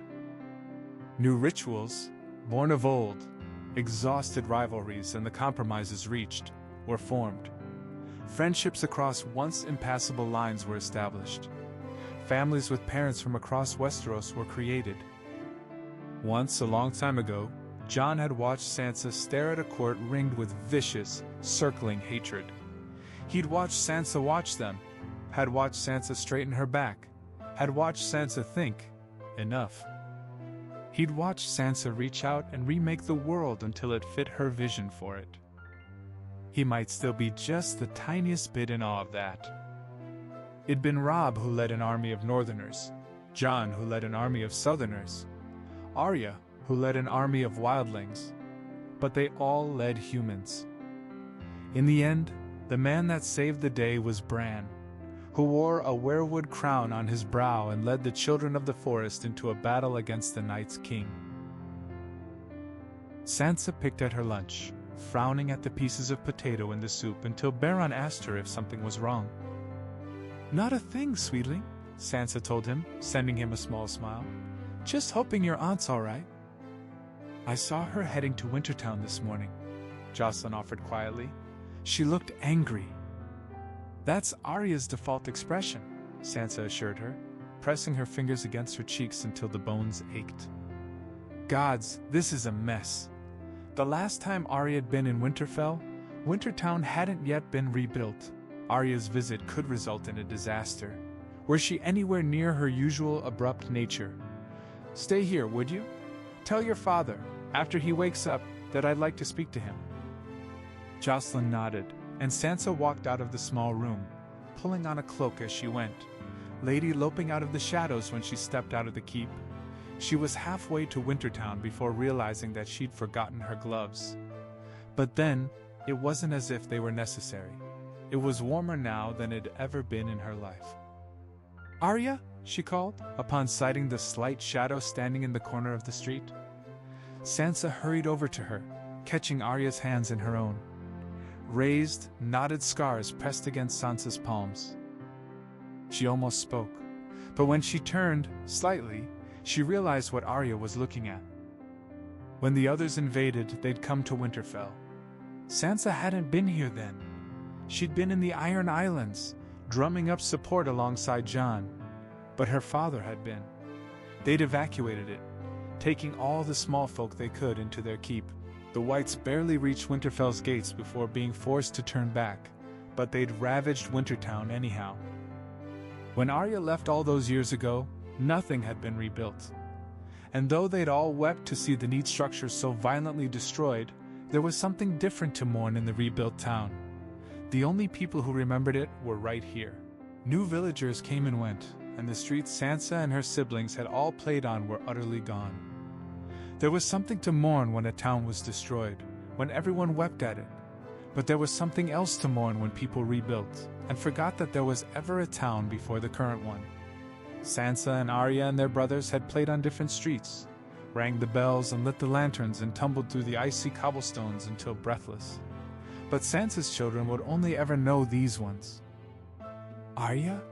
Sansa said, almost noiselessly, and then she saw Arya's face, all the loss and numb, resigned shock. In the end, all Sansa did was drag Arya close and embrace her. "What happened to Mikken?" Arya asked, muffled into Sansa's furs. Then, before Sansa could answer, "I know he died, but there's a new smith. I just never thought I'd see Winterfell have a new blacksmith. Mikken always seems so unbreakable." "Yes," whispered Sansa.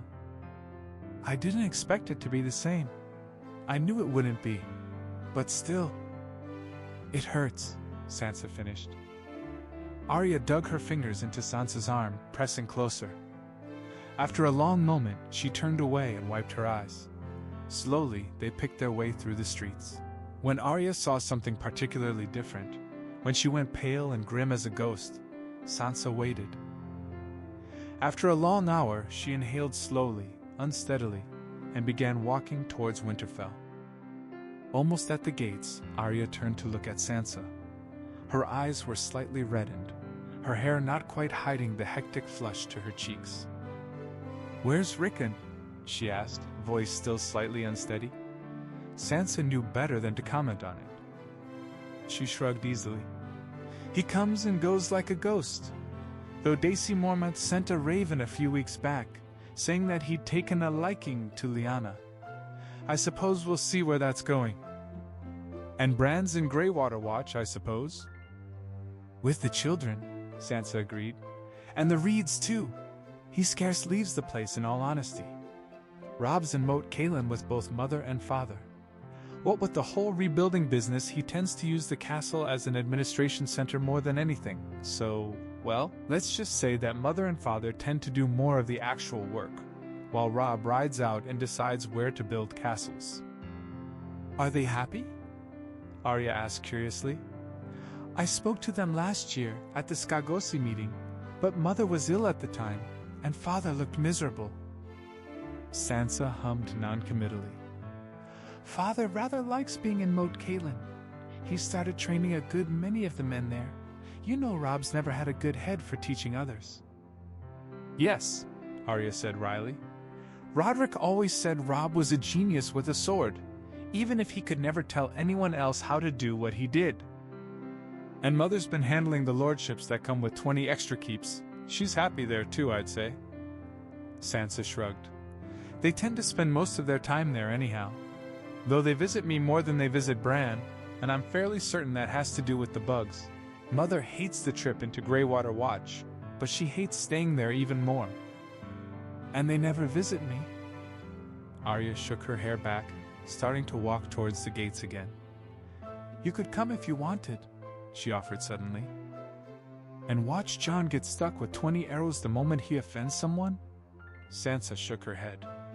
I'm happy here, Arya. This is my home.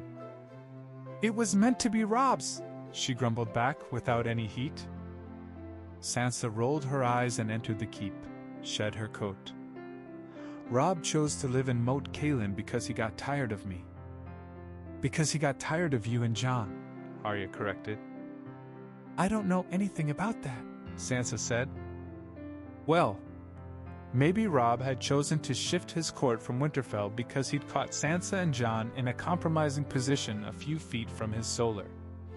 Maybe he could have waited for the rebuilding to be over instead of leaving unceremoniously within a week. Maybe, just maybe, Sansa and Jon had something to do with it. But Sansa didn't have to admit that. Sure you don't, Arya snorted. Sansa shook her head, a smile curling over her lips. Also, if you've the time, just talk to Anne. She's been obsessed since she met you last year. And if you could be a little less bloodthirsty than usual, I'd be grateful. Less bloodthirsty? Arya asked mockingly. How could I be that? Be Arya the Vengeful, said Sansa. Not the ice-blooded queen. For just a few minutes. All right, I suppose I can try and be a nice little lady for a while. Gods know the girl needs a proper example to look up to. I'm sure you didn't imply anything with that, Sansa said mildly. Good, because I didn't. Arya bit her lip. Can I take her to the wildling camp? Let me talk to Jon. Though if you're careful, there shouldn't be any problem. We'll have fun then, said Arya, and walked away. When Sansa and Jon returned from the Great Separation, as the dissolution of Westeros was now called, they left Edmure Tully in charge of King's Landing. Sansa told him about the ship full of wildfire still hidden away, but Edmure hadn't told anyone else. And when Daenerys Targaryen came with her dragons, Edmure was in Riverrun. The man he'd left behind in King's Landing, Sir Mark Piper, refused to bend the knee to Daenerys' army, to Daenerys' fleet, to Daenerys' dragons. In response, she set fire to King's Landing. For all that dragons were immune to fire, however, wildfire was an entirely different beast. 2 of her dragons perished in the eldritch flames, and less than a quarter of her fleet survived. Daenerys, still believing herself capable of conquering Westeros, based on the assumption that there would be little chance for the assemblage of a proper army against her, even if her own forces were lessened, took her crippled army and marched further inland. And yet, Edmure Tully wasn't sitting idly while Daenerys recovered, and struck an alliance with the Reach. His friendship with the Vale stuck true, and Lord Royce maneuvered Lord Penrose into seizing the ships Daenerys left behind. By the time Daenerys had left King's Landing, a sizable army of Tully and Tyrell bannermen had assembled, and they pushed her back to Duskendale. There, facing mutiny by her own men, stranded in a land she never before saw, in a castle where her father was held prisoner, Daenerys signed away her rights to Westeros in return for Lord Penrose's ships. Or, as Bronze Jon told the Dragon Queen, "There is no more room for Targaryens in Westeros, Your Grace. Go back to Essos with the dragon left to you, and keep those bastards in Slaver's Bay from taking slaves again. You'll do no good here, and only make it worse if you try to take what you think is your right. Go home, Your Majesty." Or, as Arya put it, only Sansa could kill 2 full-grown dragons completely by chance, and never realize what she'd done. 2 days later, Jon met Arya in the Godswood. "What's this I hear about Beren being named after Bran?" Jon laughed, and seated himself at the base of the heart tree, backsliding against the bark. "Who told you?" "Your daughters." "Well," his lips twitched, "they aren't lying, not exactly. Though it isn't the full truth either." "Gods damn you! You have 2 daughters and only 1 sister. Couldn't you name at least one after me?" Arya huffed, still glaring at him, though her lips twitched at the end. "It wasn't purposeful," Jon protested. "We didn't mean to. Robb just made it out to be larger than it was, you know, as he does, and Joe's his favorite. So, the girls caught on." Arya seated herself with rather more force than necessary. "Explain." "Ah well, when Sansa was pregnant, and this time we were sure it'd be the last time, she basically told both Bran and Robb that she'd name the kid after the one who was in Winterfell during the birth. 'Cause Bran was there for Anne's birth, and Robb was there for Joe's, and she wanted them both here this time." He shook his head. "We all forgot about it afterwards. It had just been a joke. And as it turned out, Bran and Robb were coming together, so there wasn't supposed to be a problem anyways." "But there was." Jon nodded. "One of Robb's carts got caught in some mud. Bran went on ahead and reached Winterfell that night, and Sansa, as you probably know, went into labor early. So as our son was born, Bran was the only one there, though neither of us knew that." "And you named your son Beren," said Arya.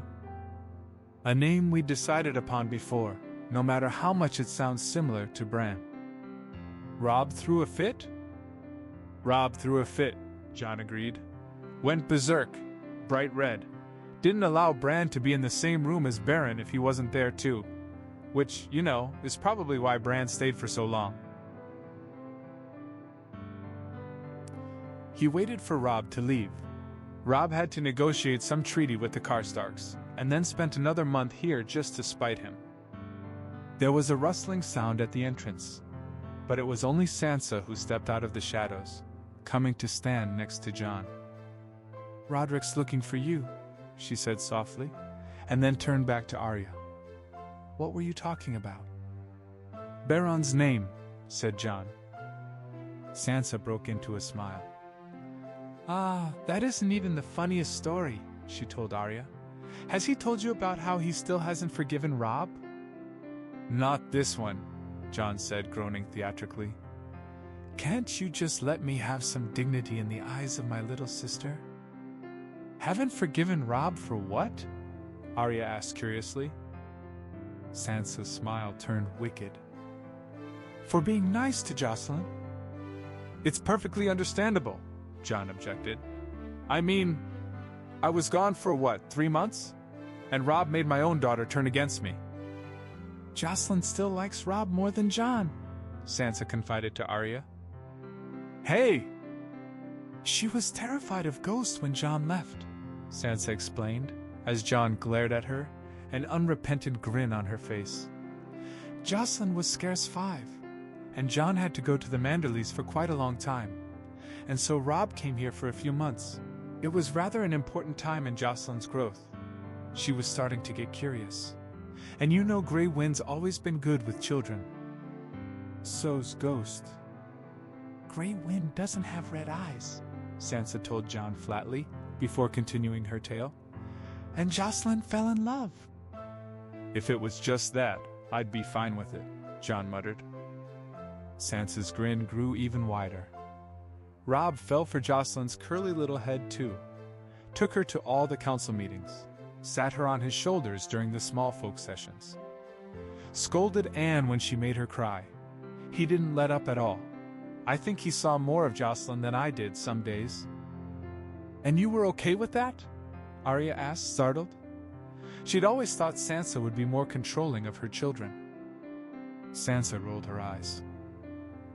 Anne's enough trouble on her own. If Robb was willing to take some of the burden, I wasn't exactly going to refuse. Sansa leaned, just slightly, against Jon. Anyhow, when Robb left, Jocelyn cried, and refused to talk to Jon or Ghost for ages. A week. Which feels like an age. Have you ever had a 5-year-old girl refuse to talk to you, Arya? Jon shuddered. It's right near painful. And so, Sansa finished, Jon still hasn't forgiven Robb. As far as things go, not such an unforgivable crime. He turned my daughter against me! Next time Jocelyn asks about going to Moat Cailin, Jon's going to forbid her from going anywhere outside of a 2-day ride of Winterfell. Mark my words, Sansa said, before reaching for Jon and squeezing his hand. Her smile softened slightly, and she turned back to Arya. But all 3 of the children have their favorites. Anne has you, and Jocelyn has Robb, and Baron has Bran. Arya frowned. What about Rickon? Jon choked. Rickon piss himself if he thought one of them looked up to him. Sansa swatted him on the shoulder.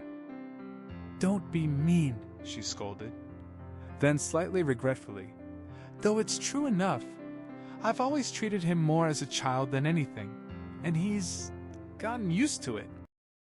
He takes full advantage of it like you wouldn't believe, Jon told Arya. The number of times he's tried to kick me out of Winterfell, it's astonishing. And you, directed to Sansa, let him, all the time. He's seen almost 30 named days. The funniest part, Sansa commented, is that you think I'm blind to it. If you're not, then why do you let him just... Because, she said, leaning forward, you get so entirely worked up about it. Arya jackknifed upright. No, she said loud and sharp. Nope, you're not kissing in front of me. Go away. Didn't Sansa tell you that Roderick was looking for you, Jon? Shoo, now. Jon pulled away and made a face at Arya. Arya simply crossed her arms over her chest and glared until he started walking. Once he'd gone, Arya frowned.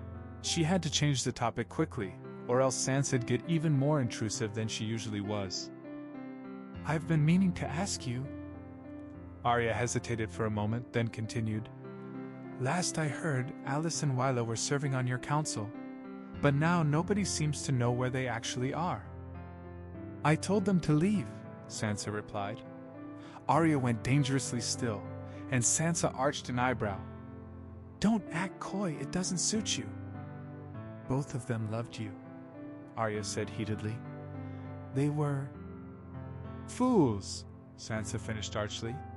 Madly in love with each other, still refusing to do anything about it. The looks alone were enough to drive anyone mad. I mean, Jon commented on it, and he never notices anything. Arya looked at her incredulously. You knew? It started in King's Landing. Of course I knew. Arya, what do you take me for? A half-blind fool? I'm not sure you've the right to tell anyone that they're being inappropriate, Arya grumbled back, relaxing slightly.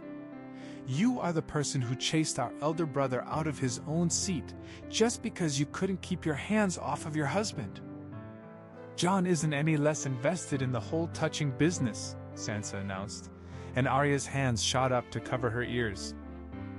I don't want to know. Are you sure? Sansa asked, laughing slightly. No wildling man to share your furs, Arya? No vows said before the heart trees? I'd be happy to give you tips. Shut up. All right, Sansa sighed. Anyhow, both Alice and Wyla refused to start anything so long as they were on my council, so I sent them away. Both were adamant that they wouldn't have any scandals clouding my rule, which is a sweet sentiment. albeit an unneeded one, and so when I told them to leave, they started a band of outriders that answered to me. See what problems are in different keeps, and send the ravens. A spy service, Arya said. Impressive. Particularly because it all but landed in my lap full grown, Sansa said, and offered Arya a hand, pulled her up. We should head back. It's getting dark. On the way, Arya turned to her. They are happy, though? Disgustingly so, Sansa answered. There was a flare of happiness in Arya's gut, and she sighed at it. Less than a week in Winterfell, and she was becoming a homebody. But for all that she couldn't find happiness here, for all that she loved the fury of a good fight and the bite of the wind across her cheeks, for all that Arya couldn't stand still, she knew Sansa was different. She and Sansa had settled their differences ages ago, and she was happy now. What she did mattered was something none other could do, and for all her complaints, she could think of no other life she'd rather live. I'll see what I can do.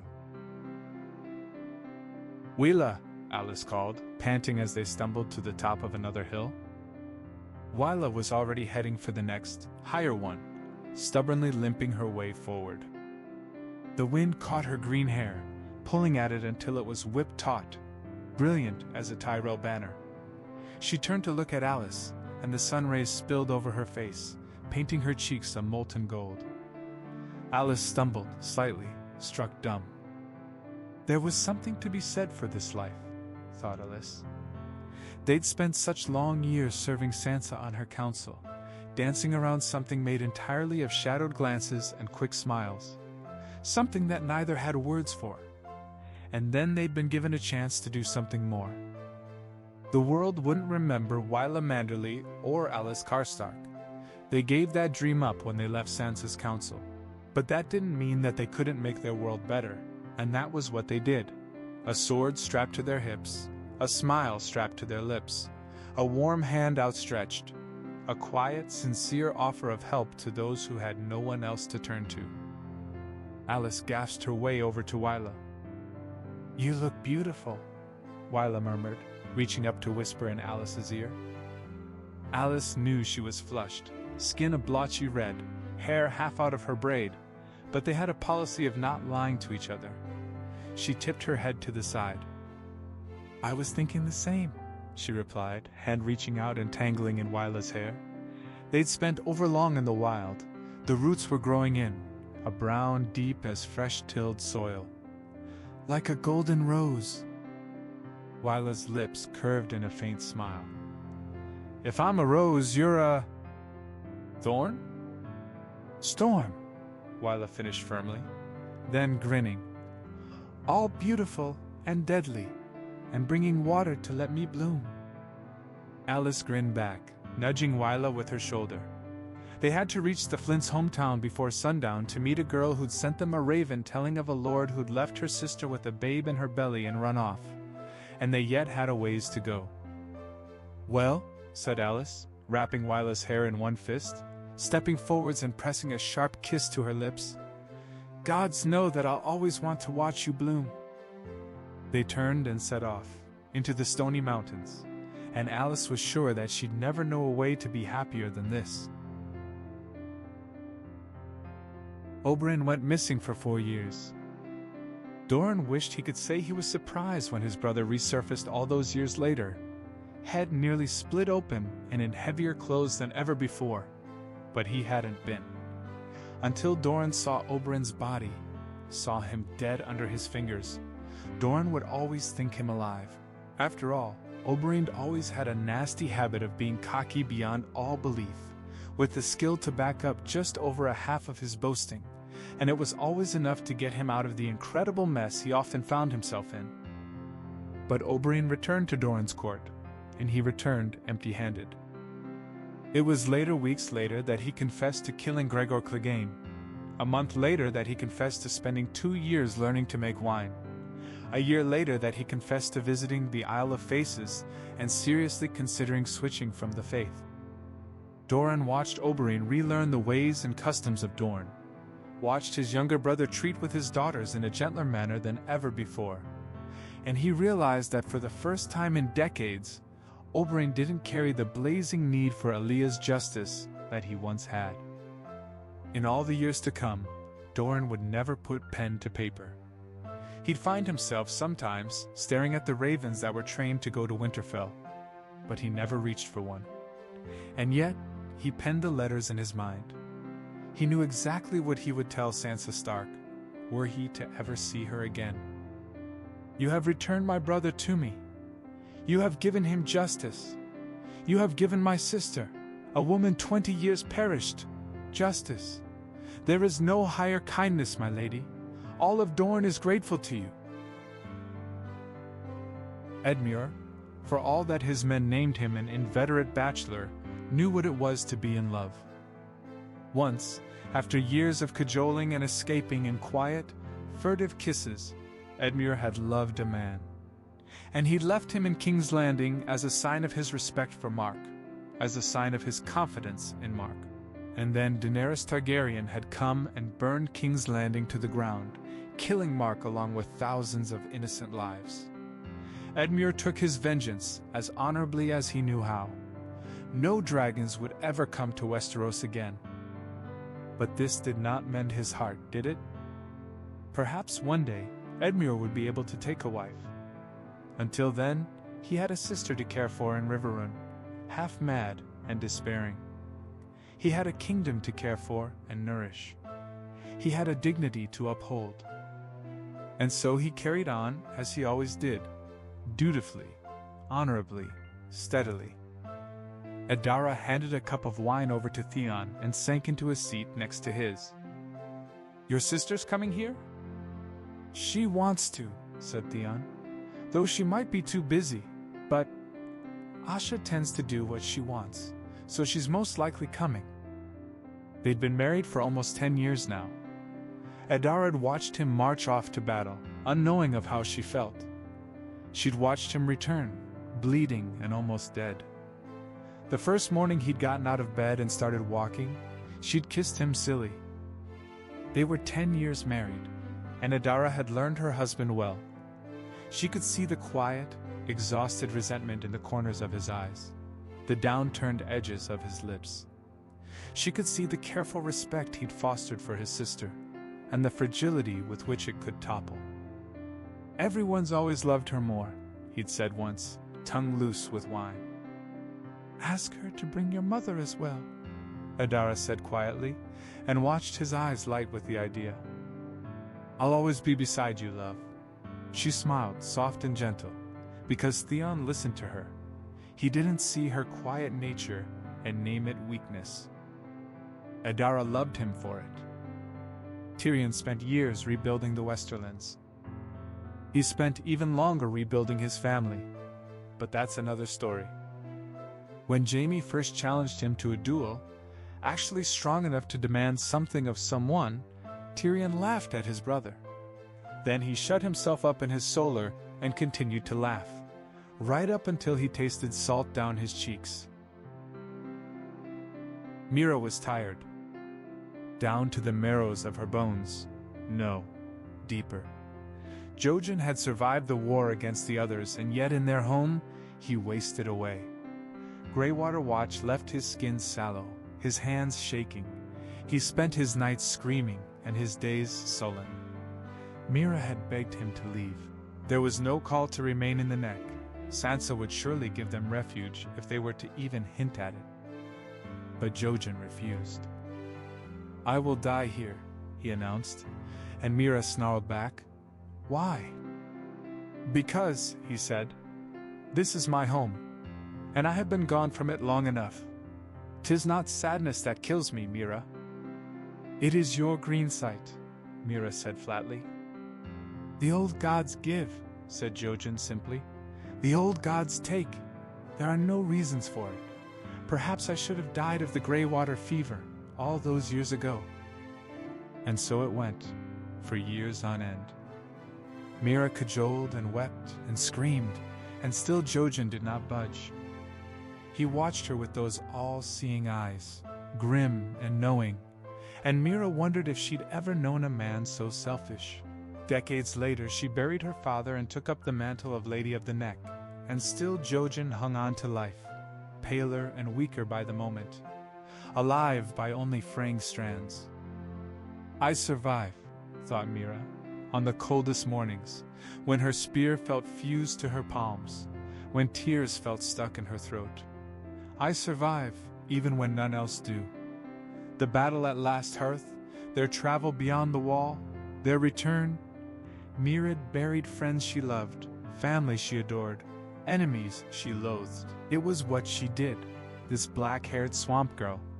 She was tired and angry and bitter, but she had a castle to see to. She had a duty to serve, and Mira, for all her laughter, always did her duty. I survive, she thought, and walked back inside. Robert Arryn met his mother when he turned 16. There was something pitiable in her thin, lanky strands, he thought, a reminder of what was once beautiful and was not gone to rot. Traitor, Bronze Yon named her, for killing Robert's father. Once, deep in his cups, he'd even spat, whore. But Robert knew what it did to people, to be told to love only those your parents ordered you to love. Maybe he'd inherited his mother's heart along with her eyes. Maybe others would name that a weakness. Only a few months previous, Bronze Yon had sat him down and told him what happened to women who had children out of wedlock after he saw Robert kissing a maid behind the kitchens. If no one had told his mother that, if she'd fallen in love, Robert could see his own future written out in his mother's eyes. He could see himself becoming her. My poor boy, she whispered, toddling forward and wrapping pale arms around him. Robert could see Bronze Yon's distaste. He could feel his own pity. But he was a man grown now. He inhaled, hugging her tighter, this woman he could scarcely remember, and he said, I've missed you, Mother. Robb loved his kingdom. That was the long and short of it. Robb loved the North. Loved it with a weight that left little space, and that smallest of spaces was taken up by his family. From where was he supposed to find the space in his heart to love a woman? He might have done it had it been necessary, might have wedded a woman to gain an heir for the North. But it wasn't necessary, was it? Marjorie had other lovers when Asha was gone, just as she knew Asha did as well. And yet, there was a day, summer mad and wine drunk, when Marjorie fashioned a crown of salt and seaweed. She placed it on her heavy brown curls. Asha went pale, and then flushed with desire. This wasn't quite love, perhaps, but it was something close enough to it that there was no other name. Marjorie once might have wanted more, but age had taught her temperance. When she kissed Asha, she tasted salt across her tongue, and Marjorie knew. Salt was not only the taste of tears, it was the taste of freedom. Shireen married Edric Dane, in a sept she'd rebuilt with blue and green glass. It was on that altar, before a young man who was lovelier than any star, that she first felt beautiful. It wasn't the last. Robb had yet to choose a consort. There wasn't pressure on him now, insofar as there was for any king. Sansa had 3 children after all, and they'd need crowns someday. But Arya would rule over the wildlings, and she'd choose her own heirs. Bran would choose a greenseer to bear his weirwood crown after he died. Rickon was as likely to actually pay attention to the minutiae of administration as he was to paint himself bright blue and dance upside down. That left Sansa and Robb, and it always boiled down to the 2 of them, didn't it? The eldest. The ones with Tully looks and Stark hearts, and a deep-rooted protectiveness that was what they built themselves around. The proud heirs of a kingdom they forged through peace. Sansa knew, in her bones, who she'd name her heir. Bran had, years ago, spoken to her about Alysanne's dreams. When she came of age, she'd likely spend time with Bran in Greywater Watch, learning the gifts she'd been born into. But even if she hadn't had that, Alysanne had always been wild with her freedom, and queens, the inheritors of Sansa's silver crown, would always have to hold fast against storms. They would have to be the rooted trees, the steadiest hands. When darkness fell, they would have to bear the torch. And that would always be Jocelyn, who wielded kindness as easily as if it were a sword, both a weapon and a shield. She wept easily, but Sansa knew herself well enough to know that softness was no measure of steel. Her daughter was her heir. Robb, then, would likely take Beren, though that was no true measure of anything. Perhaps Arya would wish for an heir, or perhaps Robb would wed. There was still a long time before her children had to choose their paths, and for all that Sansa might plan, in the end it would be their choice, as Sansa's had been, all those years ago. And yet, they weren't getting younger. Any of them. Sansa could feel her bones creak as they never had before. When the snows fell, she felt the chill take up residence in her marrow, sink into the gaps between her ribs. There were lines on her face that she'd never before seen, and faint streaks of gray in hair that had only ever been a bright red. But these were good changes, Sansa decided. These were the best changes. The kind that meant you were alive, and you'd been shaped by the world. That you'd shaped the world in return. There'd been a few years, in the beginning, when their children had died in her womb. Sansa had buried them when she could, and wept, every night, misery clawing up her throat. For a time, she and Jon stopped trying. Anne had been a glorious surprise, the girl who seemingly had 3 children's brightness in her.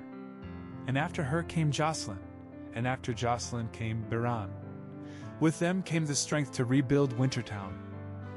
With them came new life. When Sansa named her children, she gave them good, honorable Stark names. She refused to name them after any dead relative, however. They would never carry the sins of their ancestors. Let them write their own stories onto their skins. Sansa wouldn't gift them with that weight. There was another life Sansa had once lived, but it felt like a dream now, distant as only the worst nightmares could be. There was another life, one that she barely remembered. There was another life, and it didn't matter at all to this one.